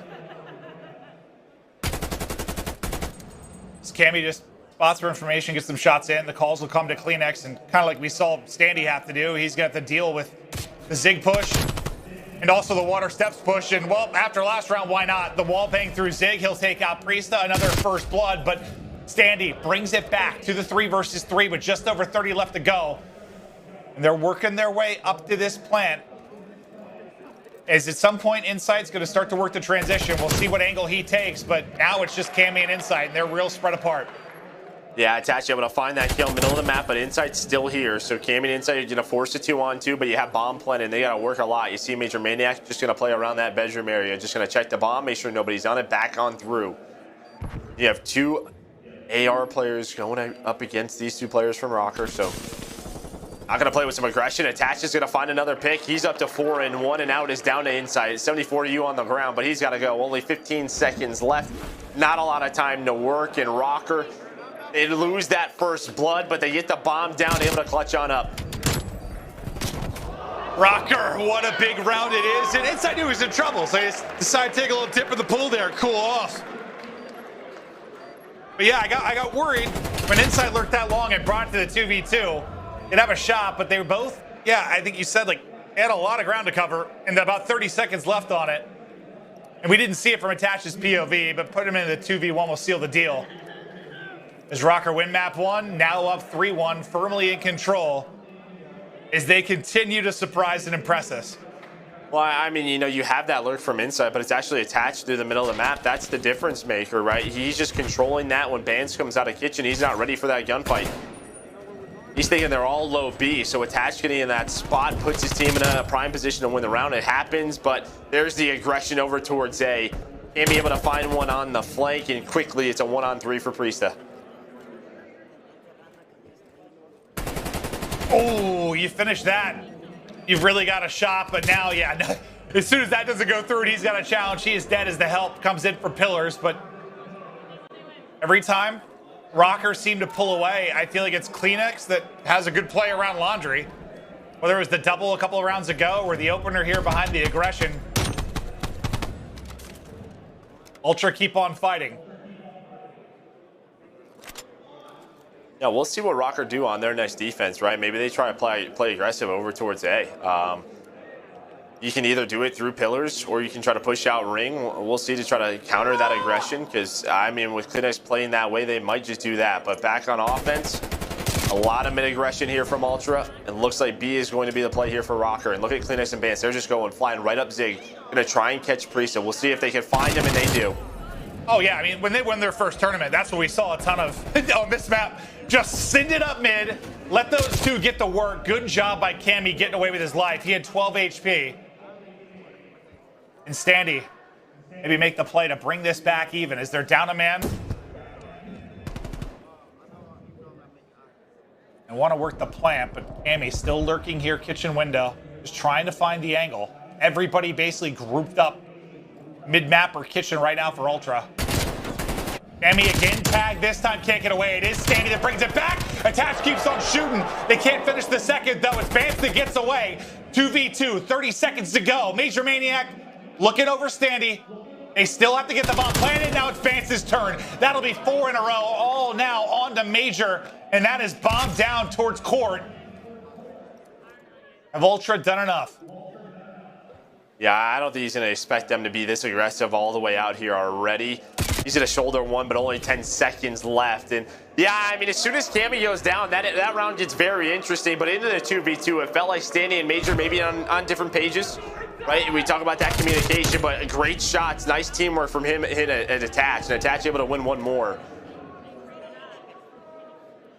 But what, Standy just gets a little bit aggressive. It felt like he was trying to flank, maybe, you know, towards that cutout side, but Bance now 5 in a row, up to 6-4, the difference maker for Ultra in this game. And Bance was the second player on the trade, right? Like if Attach, I mean, he kept shooting, he gets both, they win that round. And we're not even talking about Bance maybe getting streaks, but he gets out of that, gets the trade, gets the kill in kitchen, and Kleenex once again, Mr. Send It. Soars on forward, Major, big kill. Without his feet were gonna get shot off, but he's still somehow up with 27 health. And now on the help, it'll be Attach. The finesse around, the team shot is in. They've now got a 3-on-2. They still got one here to deal with. Nice little slide out. Insight not getting away. But now can Cammy come up with the clutch? Not going to happen on the majors. Watch Rocker win the round. And there's that transition, right? They get aggressive over towards ringside. And why not? Toronto's going to go right back to A. It's where they've been dominating, but they counter it. They get aggressive themselves. And while Major Maniac, again, able to find a multi-kill, the comms on point. They don't allow Cammy to get in a position to clutch. I swear these last 2 rounds is like somebody getting away with a sliver of health and making the play. Whether it was Vance or then what Major had like 20 health and stayed alive at the van. 9 and 3, triple positive. What an impact he has made on this team since he came back into the lineup.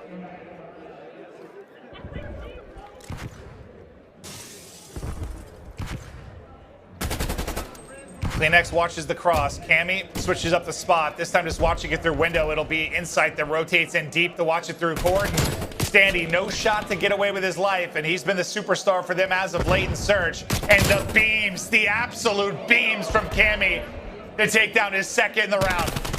An attach, buy time for Priesta. That's the play here. Priesta goes all the way around. He's going to try and help him out while he shoots. He's still alive. He's going to force this into a 1-on-2. He's got a nade as well. A sub inside a Tiki. He can make a play. 20 seconds. He's almost able to win the 1-on-1, but he just stays alive. I think it's one bullet on both. So close. Cammy had 12. I need to know what Pants had. 20 or less.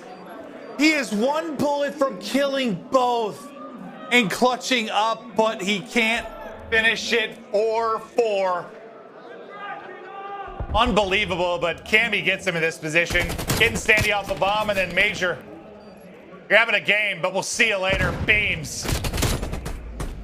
Well, and what's huge right there is while that's happening, Priest is working the flank. So if Major could stay alive, maybe that's when they find one more kill. Priest could then clutch him maybe a little bit easier. He only needs 1 kill and the round is over. But with that second pick in the 3-on-4, there's enough time and, well, enough health on the side of Ultra to win that round.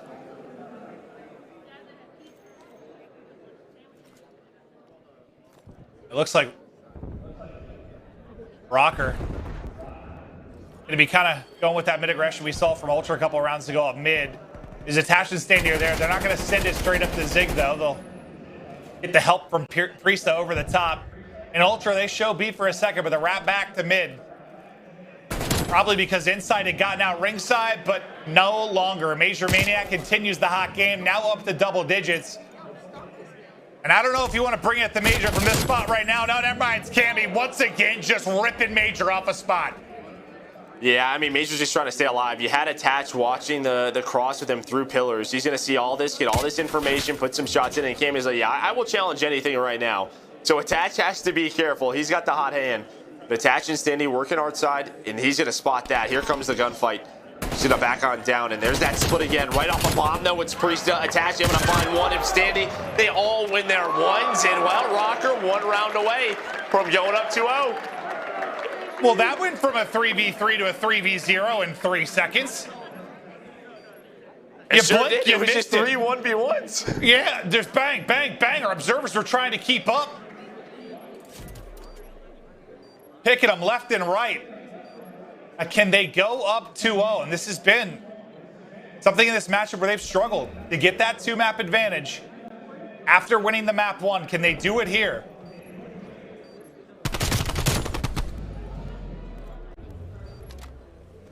Maybe nobody else you want more than Standy to take down the hot hand of Cammy with how he's been in search.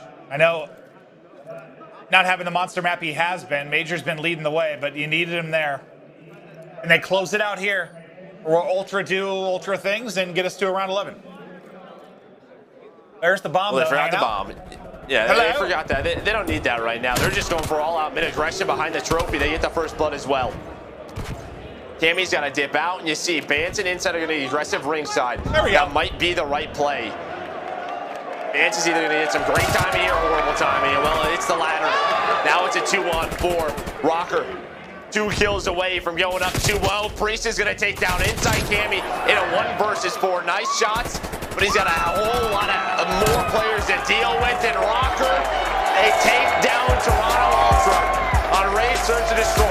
We've only said that 3 times, that they have lost that map 3 times on the year. But it comes at a critical moment for Minnesota.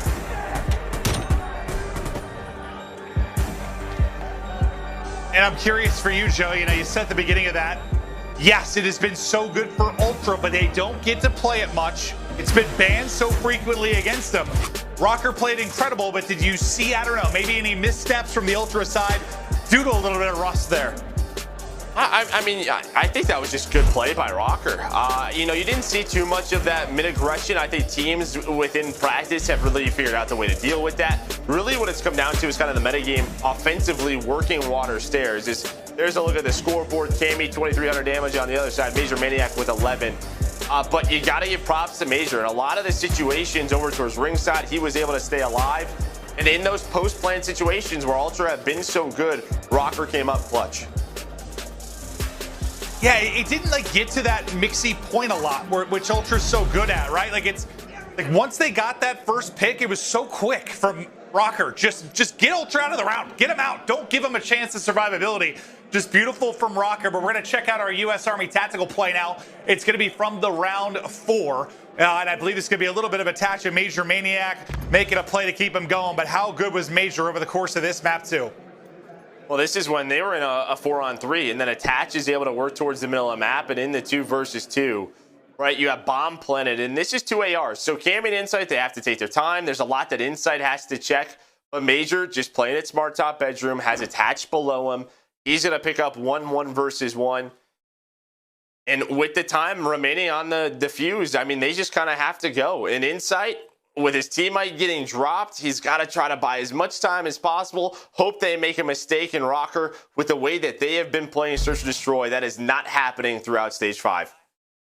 Well, the way Cammy was shooting, I thought from that bomb heady he might be beaming 1, but Attach puts him down, and Rocker close to putting Ultra down. 1 map away from a grand finals appearance. The battle in the north continues. Rocker dominating it as of now, but never, ever count Ultra out. To control after the break.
We are back and we're taking one more look at the up-down bar as they are fired up. Their squad, Rocker up 2-0 as the fans giving life to Rocker.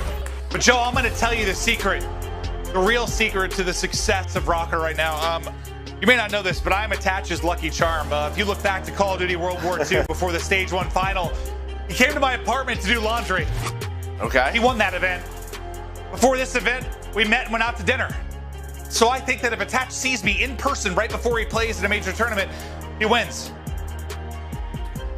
I mean, doesn't he see you before every tournament before that? I mean, yeah, we'll go with it. It doesn't matter. One time though, that's different. All right, we'll see. But you can see here, we're going to Game 3 Control. 2 of the top 4 teams this season, but Toronto Ultra just a little bit better, as we know. Yeah, they've been so good.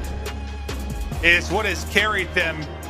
But Attach, man, you got to think about this young man's career. I mean, he wins a world championship when he's in high school. And he's on, that gets him in a position where he's on that phase roster. They're winning tournaments. But for the past couple of years, just trying to get back to that point where he's one of the best players in the world, where he's on one of the best teams in the world.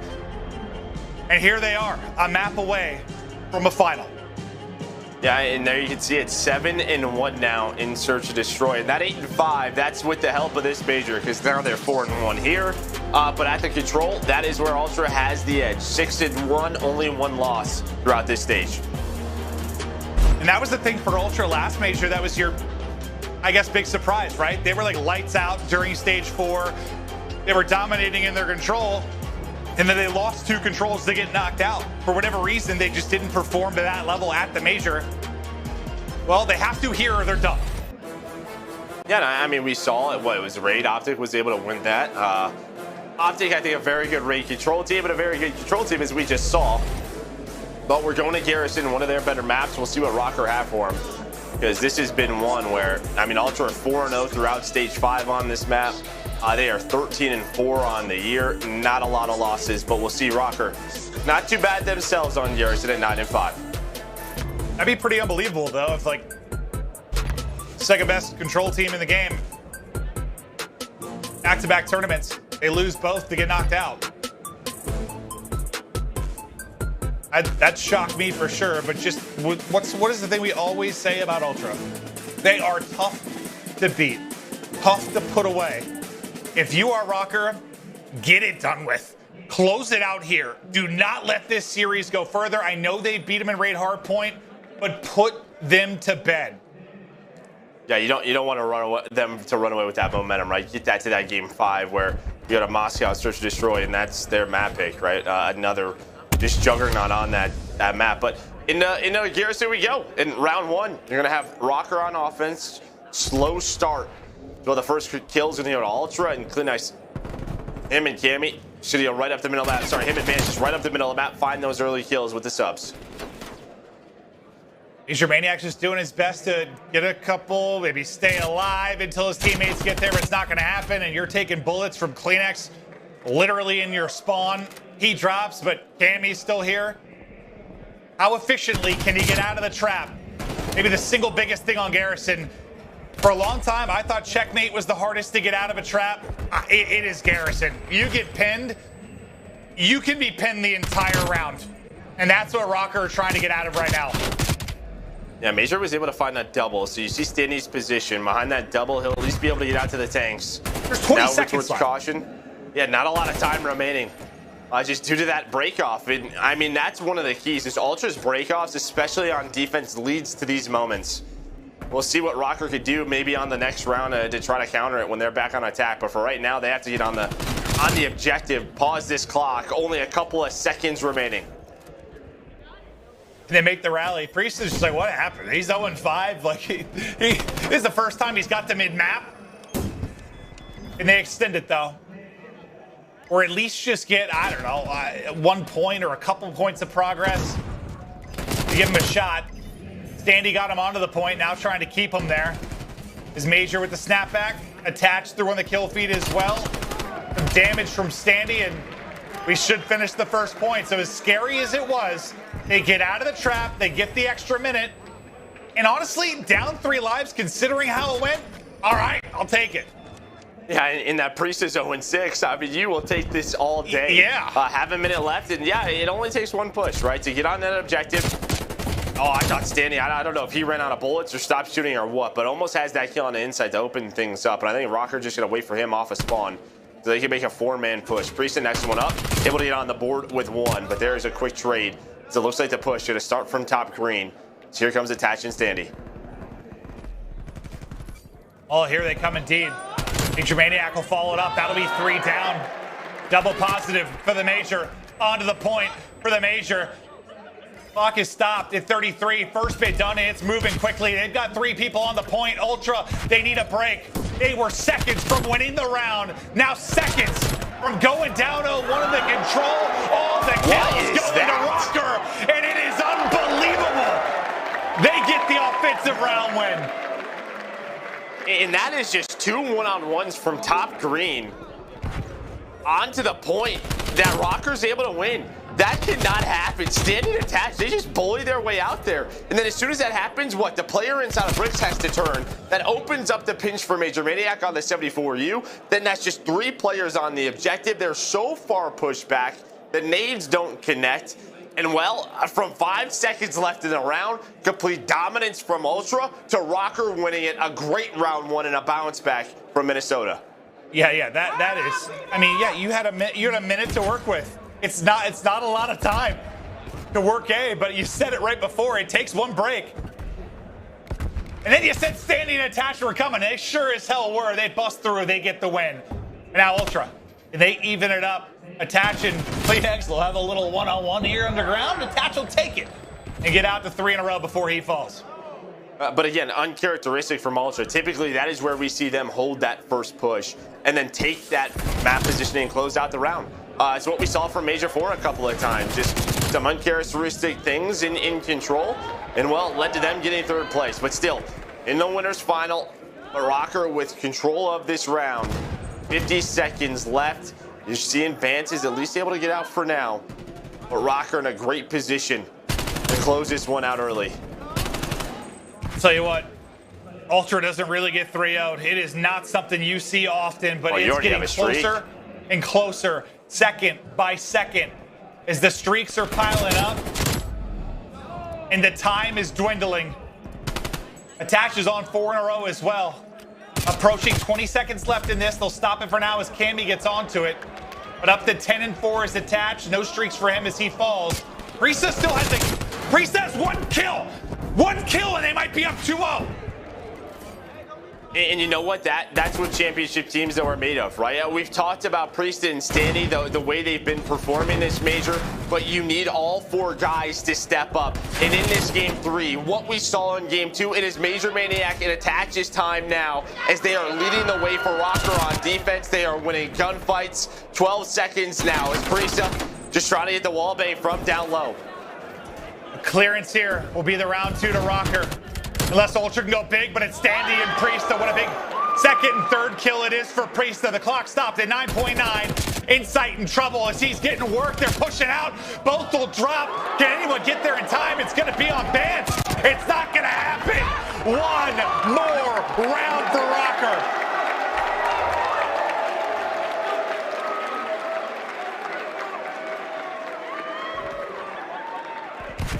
And they are just dominating with subs. They're putting so much pressure on it. Even the way that, they were able to win the offense, it's Major Maniac who finds a sub on the ground, right? He's taking the one-on-ones inside of Bricks. It's the pressure that Minnesota Rocker are just putting on is, well, you have double positive from Major Maniac, a double positive from Attached, standing with 9 and 7 on the opposite side. It was the guy leading them yesterday in Kleenex in Vance. Their subs are struggling. You got to give props to the Rocker team in what they're doing. Yeah, I mean, Kleenex yesterday, you were watching his POV and you were like, this guy's not going to lose a gunfight versus 7 people. Like, he was just turned, twisted, whatever you want to call it, dominant. And it's okay. Well, he comes to this one, starts beaming right away. But, yeah, hasn't had that impact here. They need somebody to step up and be a hero. This is a winner's final match, so they're still alive, win or lose, but they are in trouble. Down 2-0 in the series, down 2-0 in the map 3. As Rocker are just outplaying them in every definition of the phrase. Well, here's one of those moments. Kleenex on the flank, at least able to find one. Buddy for middle of the map. I'll tell you what, who's not missing, and what we saw in map 2 is Cammy. That man is trying to do everything he can to keep his team alive. Standy does take him down, and while Priesta just right off a spawn, right up the middle of the map, and just look at the pace they're playing at with the 3 subs. Well, that's why Cammy has to bring one out to try to match that in the pressure they're putting on the map. Look at number 5, it's Priesta, he's leaking through. He's gonna catch Cammy as he heads on over to A. Now you split the defense a bit. Can they win it on both fronts? Priesta trying to finesse. He will end up dropping, but they do win it on the other side. Attached takes his gunfight, so the clock will stop with 28 to go, and he'll work the progress here at B. The respawn is up, and they're heading over to help him. But once again, with their backs up against the wall, Rocker going big. Well, Rocker have the life advantage, but again, another one of those situations where Ultra Discipline gonna give it up. Now this first push, how does it turn out? Cammy, he tries to get aggressive top green. Kleenex has to back on up, try to play his life with Insight watching over him. And this is where Insight beams, right? Just getting into his power positions. Watching over his subs. Now, can they put the map pressure? Can they take map control away from Rocker and put him in that trap? They're going to have to do it at a moment later because Major Maniac just staying alive top green, but there is the artillery, and they don't wait for it. As he goes to call it, they just fly on through from one more round to one more control point. 45 to go as Cammy is trying to send them back to spawn. The man is taking over. Somebody had to step up. It is Cammy. The man is not missing a bullet at 17 and 11. Talk about some inspiring gameplay, just winning every single gunfight. Now, can he earn some streaks up to 6? He is still going. Priest are going to take him down, thankfully. Not going to have a streak on offense. Well, there is the difference, right? That is what you wanted to see from Ultra, what they do so well. When the offensive teams transition from point to point, Ultra don't allow it to happen. They take the map away from you, that puts you in the trap. There's a couple of seconds left, but I just don't think they're going to have time. But now, Ultra are going to have to win an offense. Pressure on them. Yeah, Joe, I think I said at the beginning of the round, someone needs to step up and be a hero. Did you just watch what Cammy did? What in the hell was that? I mean, just a ridiculous individual talent, right? That's why for a lot of people, that man is an MVP candidate. Yep, he really is. He's a freak. He's so good. So fun to watch. And that was just nutty. But they are still up against it. Rocker can win it here on the defense. Or can Cammy and Ultra bring it back to around 5? Now, did Major use that streak? Did he use that, like, while he was trying to call that in? Like, is that gone now, or does he still have it for defense? Well, we'll have to see if he still has that artillery. Because I know he was about to call it in, but I'm not sure if they landed. Yeah, I didn't see if he actually got it through. I just saw him pull it up, and then everyone started flying at him. Right, he used it. This is the opening you needed. This is the opening you needed. No streak to go. Everybody dropping outside of Priesta. He's trying to make the plays, and what a big one it is. Priesta able to get 2 from a very difficult position, but Vance is still alive on the point. But those are the kind of plays you need when you're last alive. Beautiful from Priesta. Whew. Just dancing top green. Priesta with the moves, but Ultra still on the point. They're going to try and retake this. The inside is there, Bance is there, and well, Major Maniac's got to back on up, wait for his teammates to respawn. 2 ticks done. Major with the 74 view in hand, get a go for it one more time. But his other 3 teammates going to set up over towards A.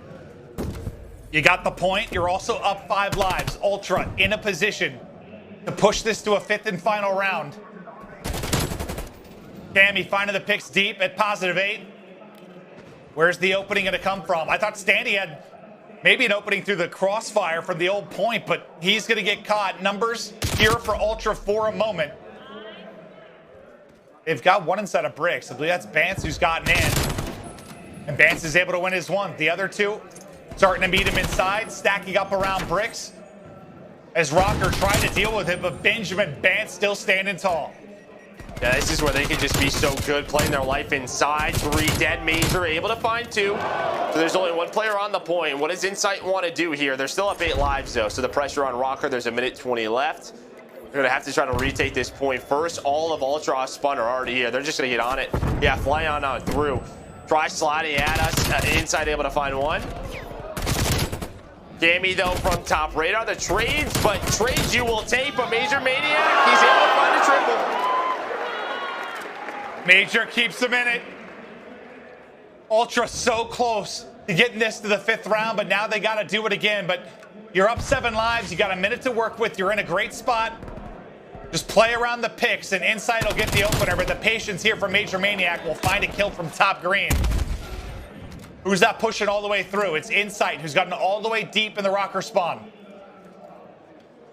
He's behind Priesta. He's going to have no idea. Well, now, okay, he turned. He turned for a second. I think he's going to get some bad timing. Insight is the man making the play. They have to wait for him. They have to wait for him. Only 40 seconds left. I mean, honestly, this life advantage may not even matter. Phoenix trying to do what he can, and while he gets impatient, he's going to shoot. So off his spawn, Standy knows he's going to have a one-on-one. The rest of Ultra are going to try to work through bricks to get to him, but every single kill helped Minnesota. Rocker, Cammy, behind that, he's able to find the kill, and now it's on Major Maniac to go big once again. He's been doing it all series, but it's only down to 4 lives for Minnesota. No respawns left. Every kill so big, and Attach is able to get 2. Under 20 seconds to go. No respawns. Rocker have got to hold. Every death that much more painful. Can they hold? Down to 10 seconds. The last push now for Ultra. Priesta, they line up in front. It's Priesta goes big. Major through the kill feed. It's down to Cammy to make the play. He's going to drop. They have done it. They're all on.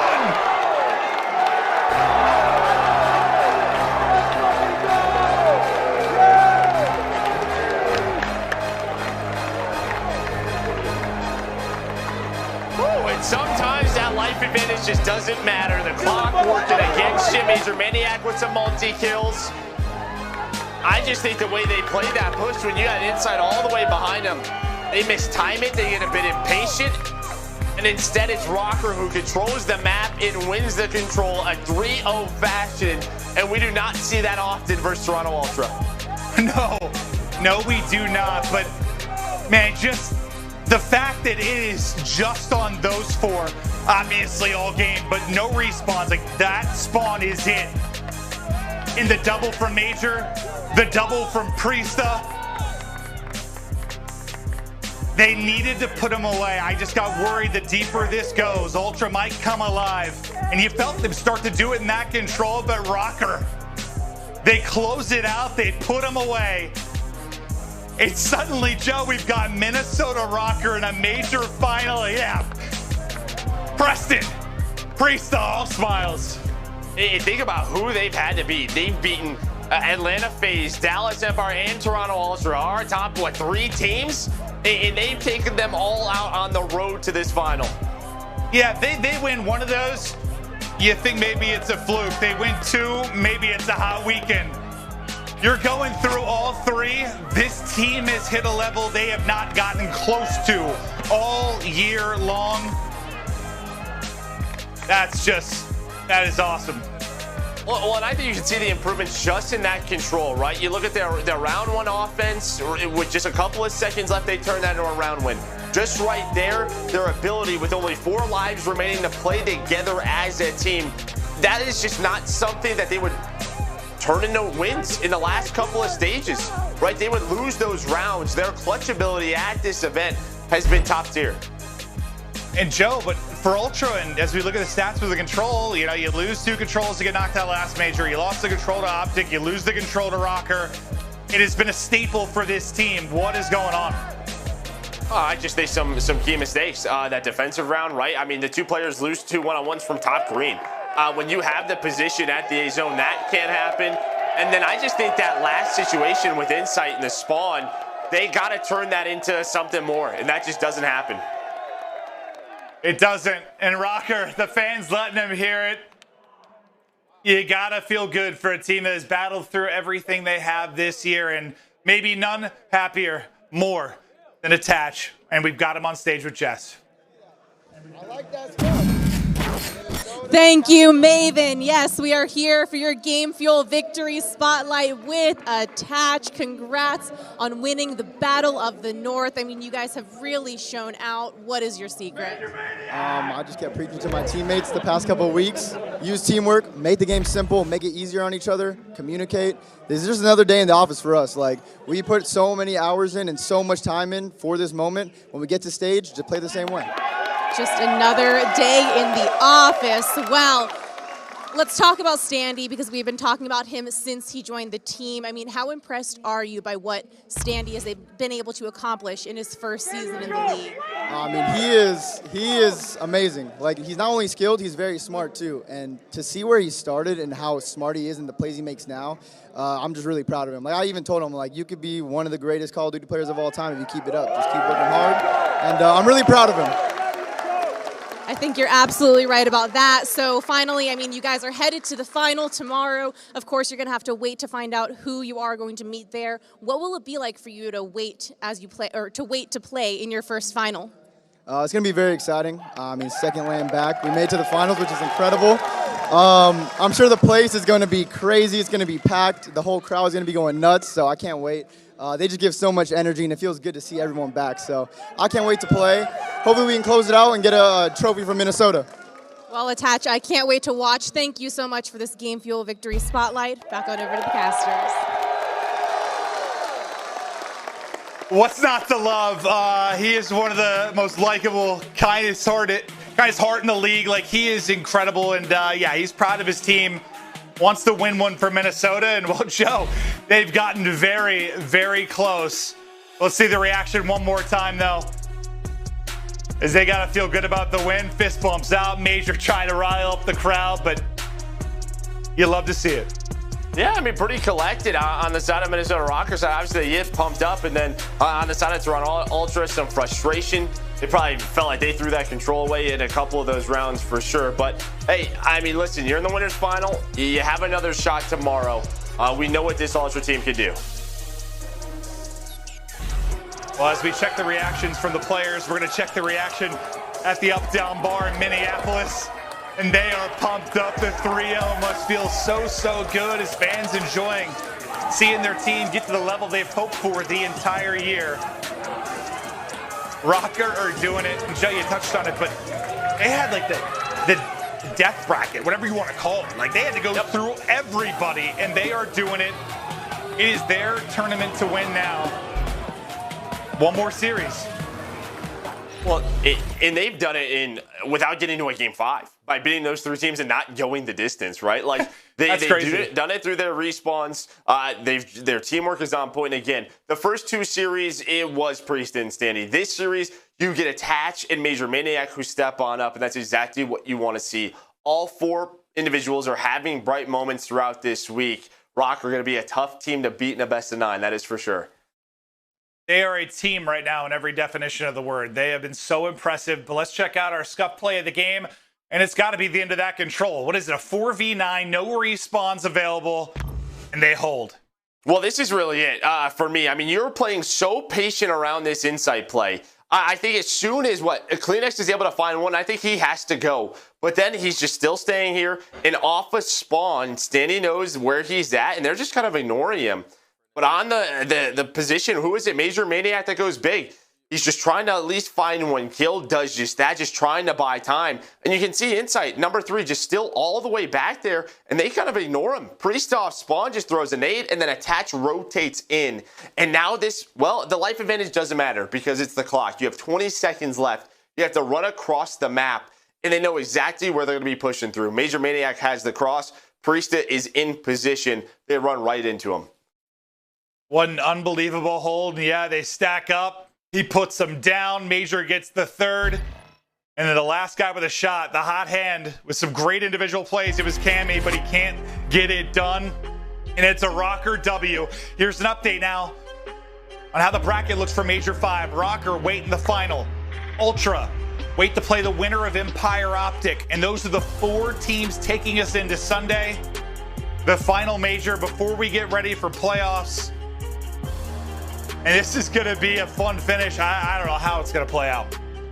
Me neither, but I just think, when you look, ahead, I just think the competition is so high right now, right? There's just so many teams that are playing at a very high level. Who knows what could happen? Thieves has showed something. We've seen Empire get to multiple finals. Atlanta FaZe is going to try to bounce on back. Champs is going to be a blast. You won't want to miss it. 100%. I mean, it felt like there was a time for months where it was FaZe and the rest of them. They just seem to have so much separation, but you nailed it. Teams are getting better and better, and it has not become some easy to pick thing at all when it comes to playoffs and champs. Cannot wait for it. Maybe we'll have some sort of dark horse run. Maybe FaZe will rebound. I don't know, but this has been fun to see because this year started, Joe, where there was a period for months where it just felt like the most competitive thing we've ever seen. Anyone could beat anybody. And then things started to kind of level out. They were where you expected. You had good teams, you had bad teams. but it's changed, man. Yeah, I mean, it just felt like there was maybe a moment at like stage 2, stage 3 where teams were getting better and better, but finally that is coming to fruition. It truly is, and we're setting up for an incredible end to year 2 of the CDL. Only better and brighter things as we move forward, but hope you're enjoying the matches. This has been crazy. That'll be the final one of the night.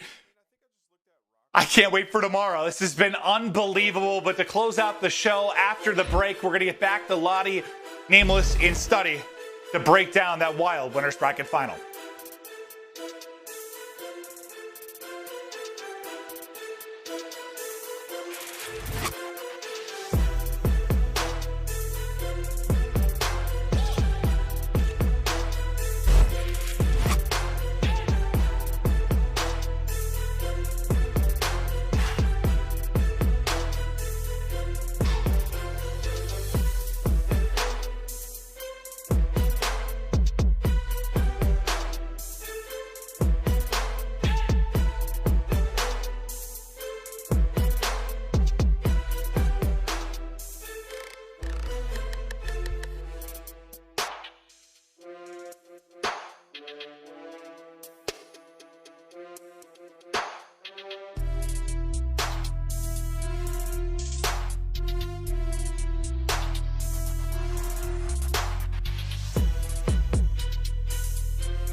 Minnesota are going crazy after Rocker swept Ultra to put their name in the tournament final. You can see their watch party right now. The drinks are flowing, the good energy is flowing, and their boys are going to be in that very spot you see right there in our bracket here for the Major 5.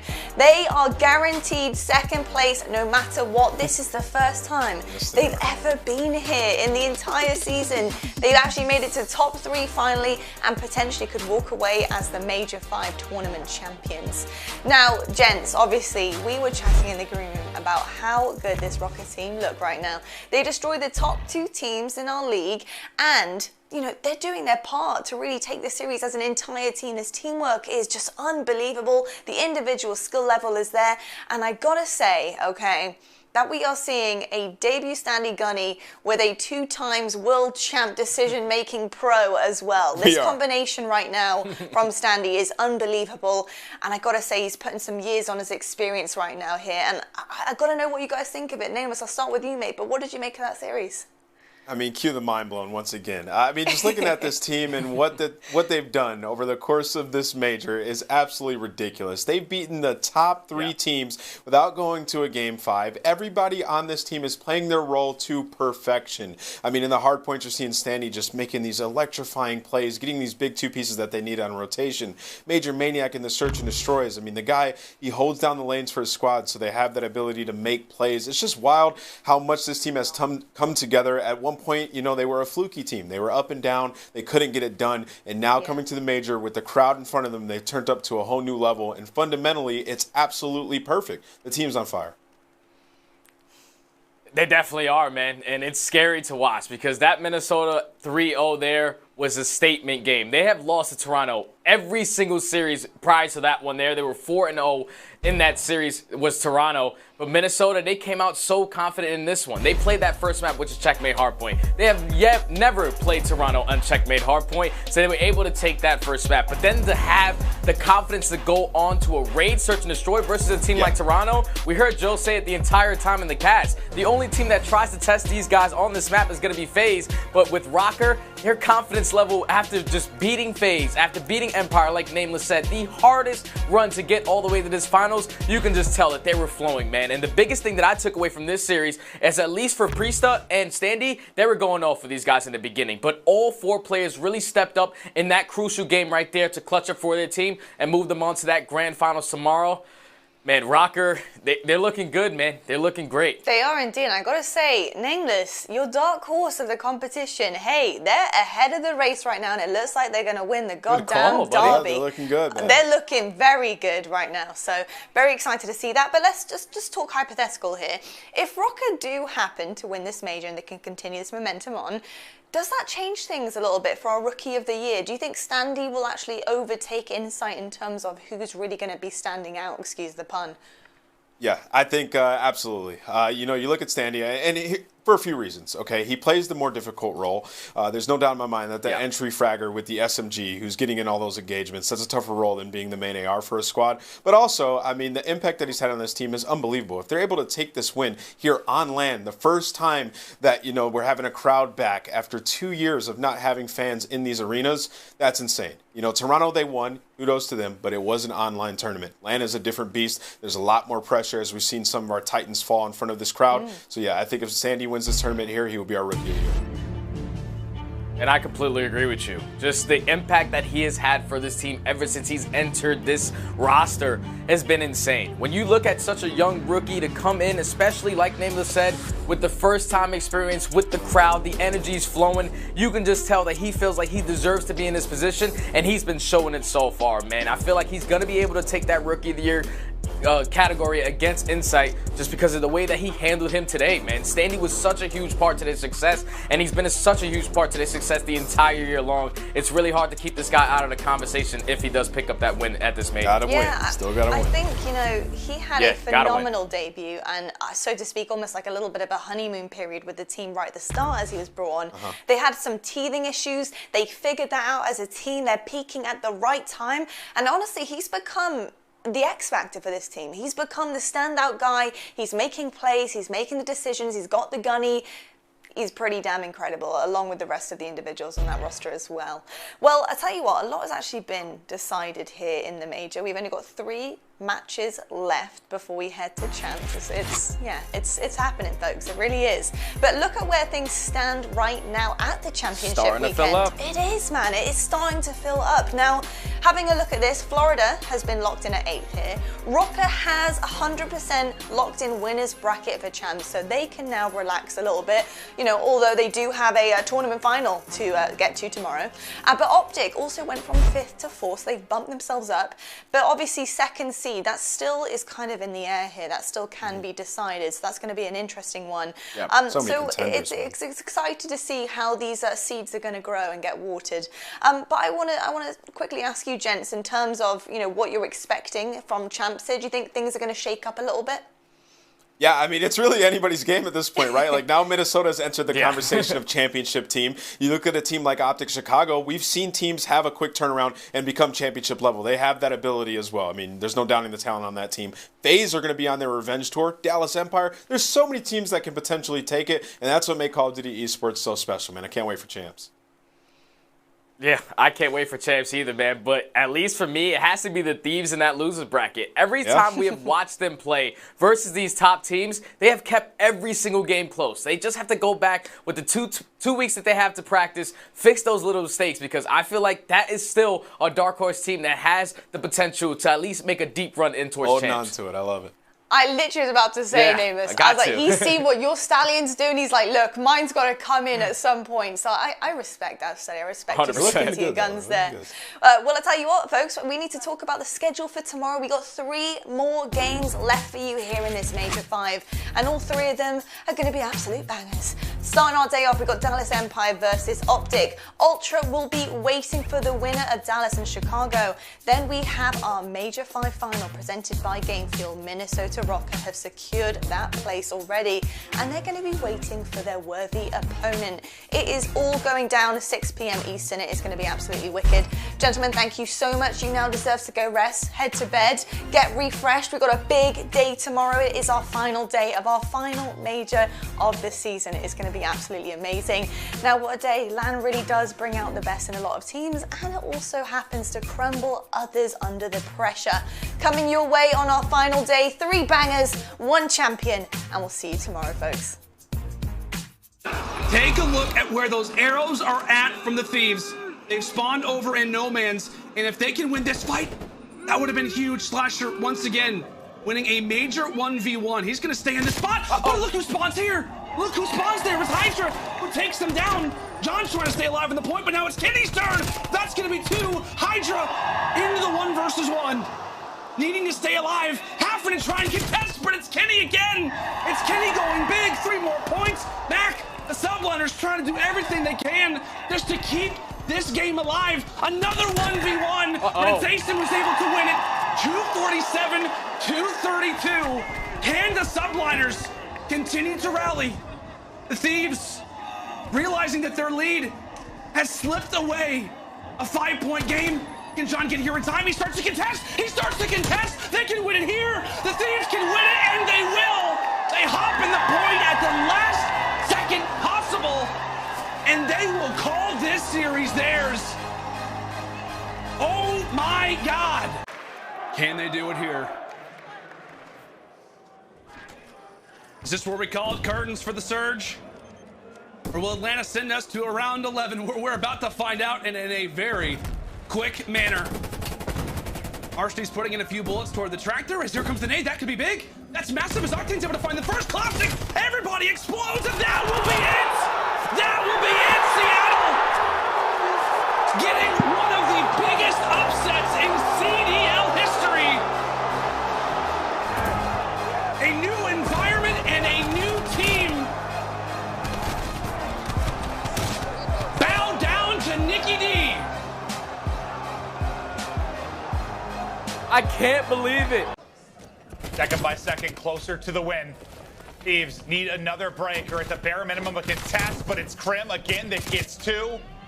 Vivid back in the feed as well. The AR's just popping off for either team. Nobody in the point for now as the play clock now starting to dwindle. It's down to just around 30 seconds, and you can see the troops from either team starting to focus a bit more in mid-map. That's John going all the way through top Eskies, taking the long route.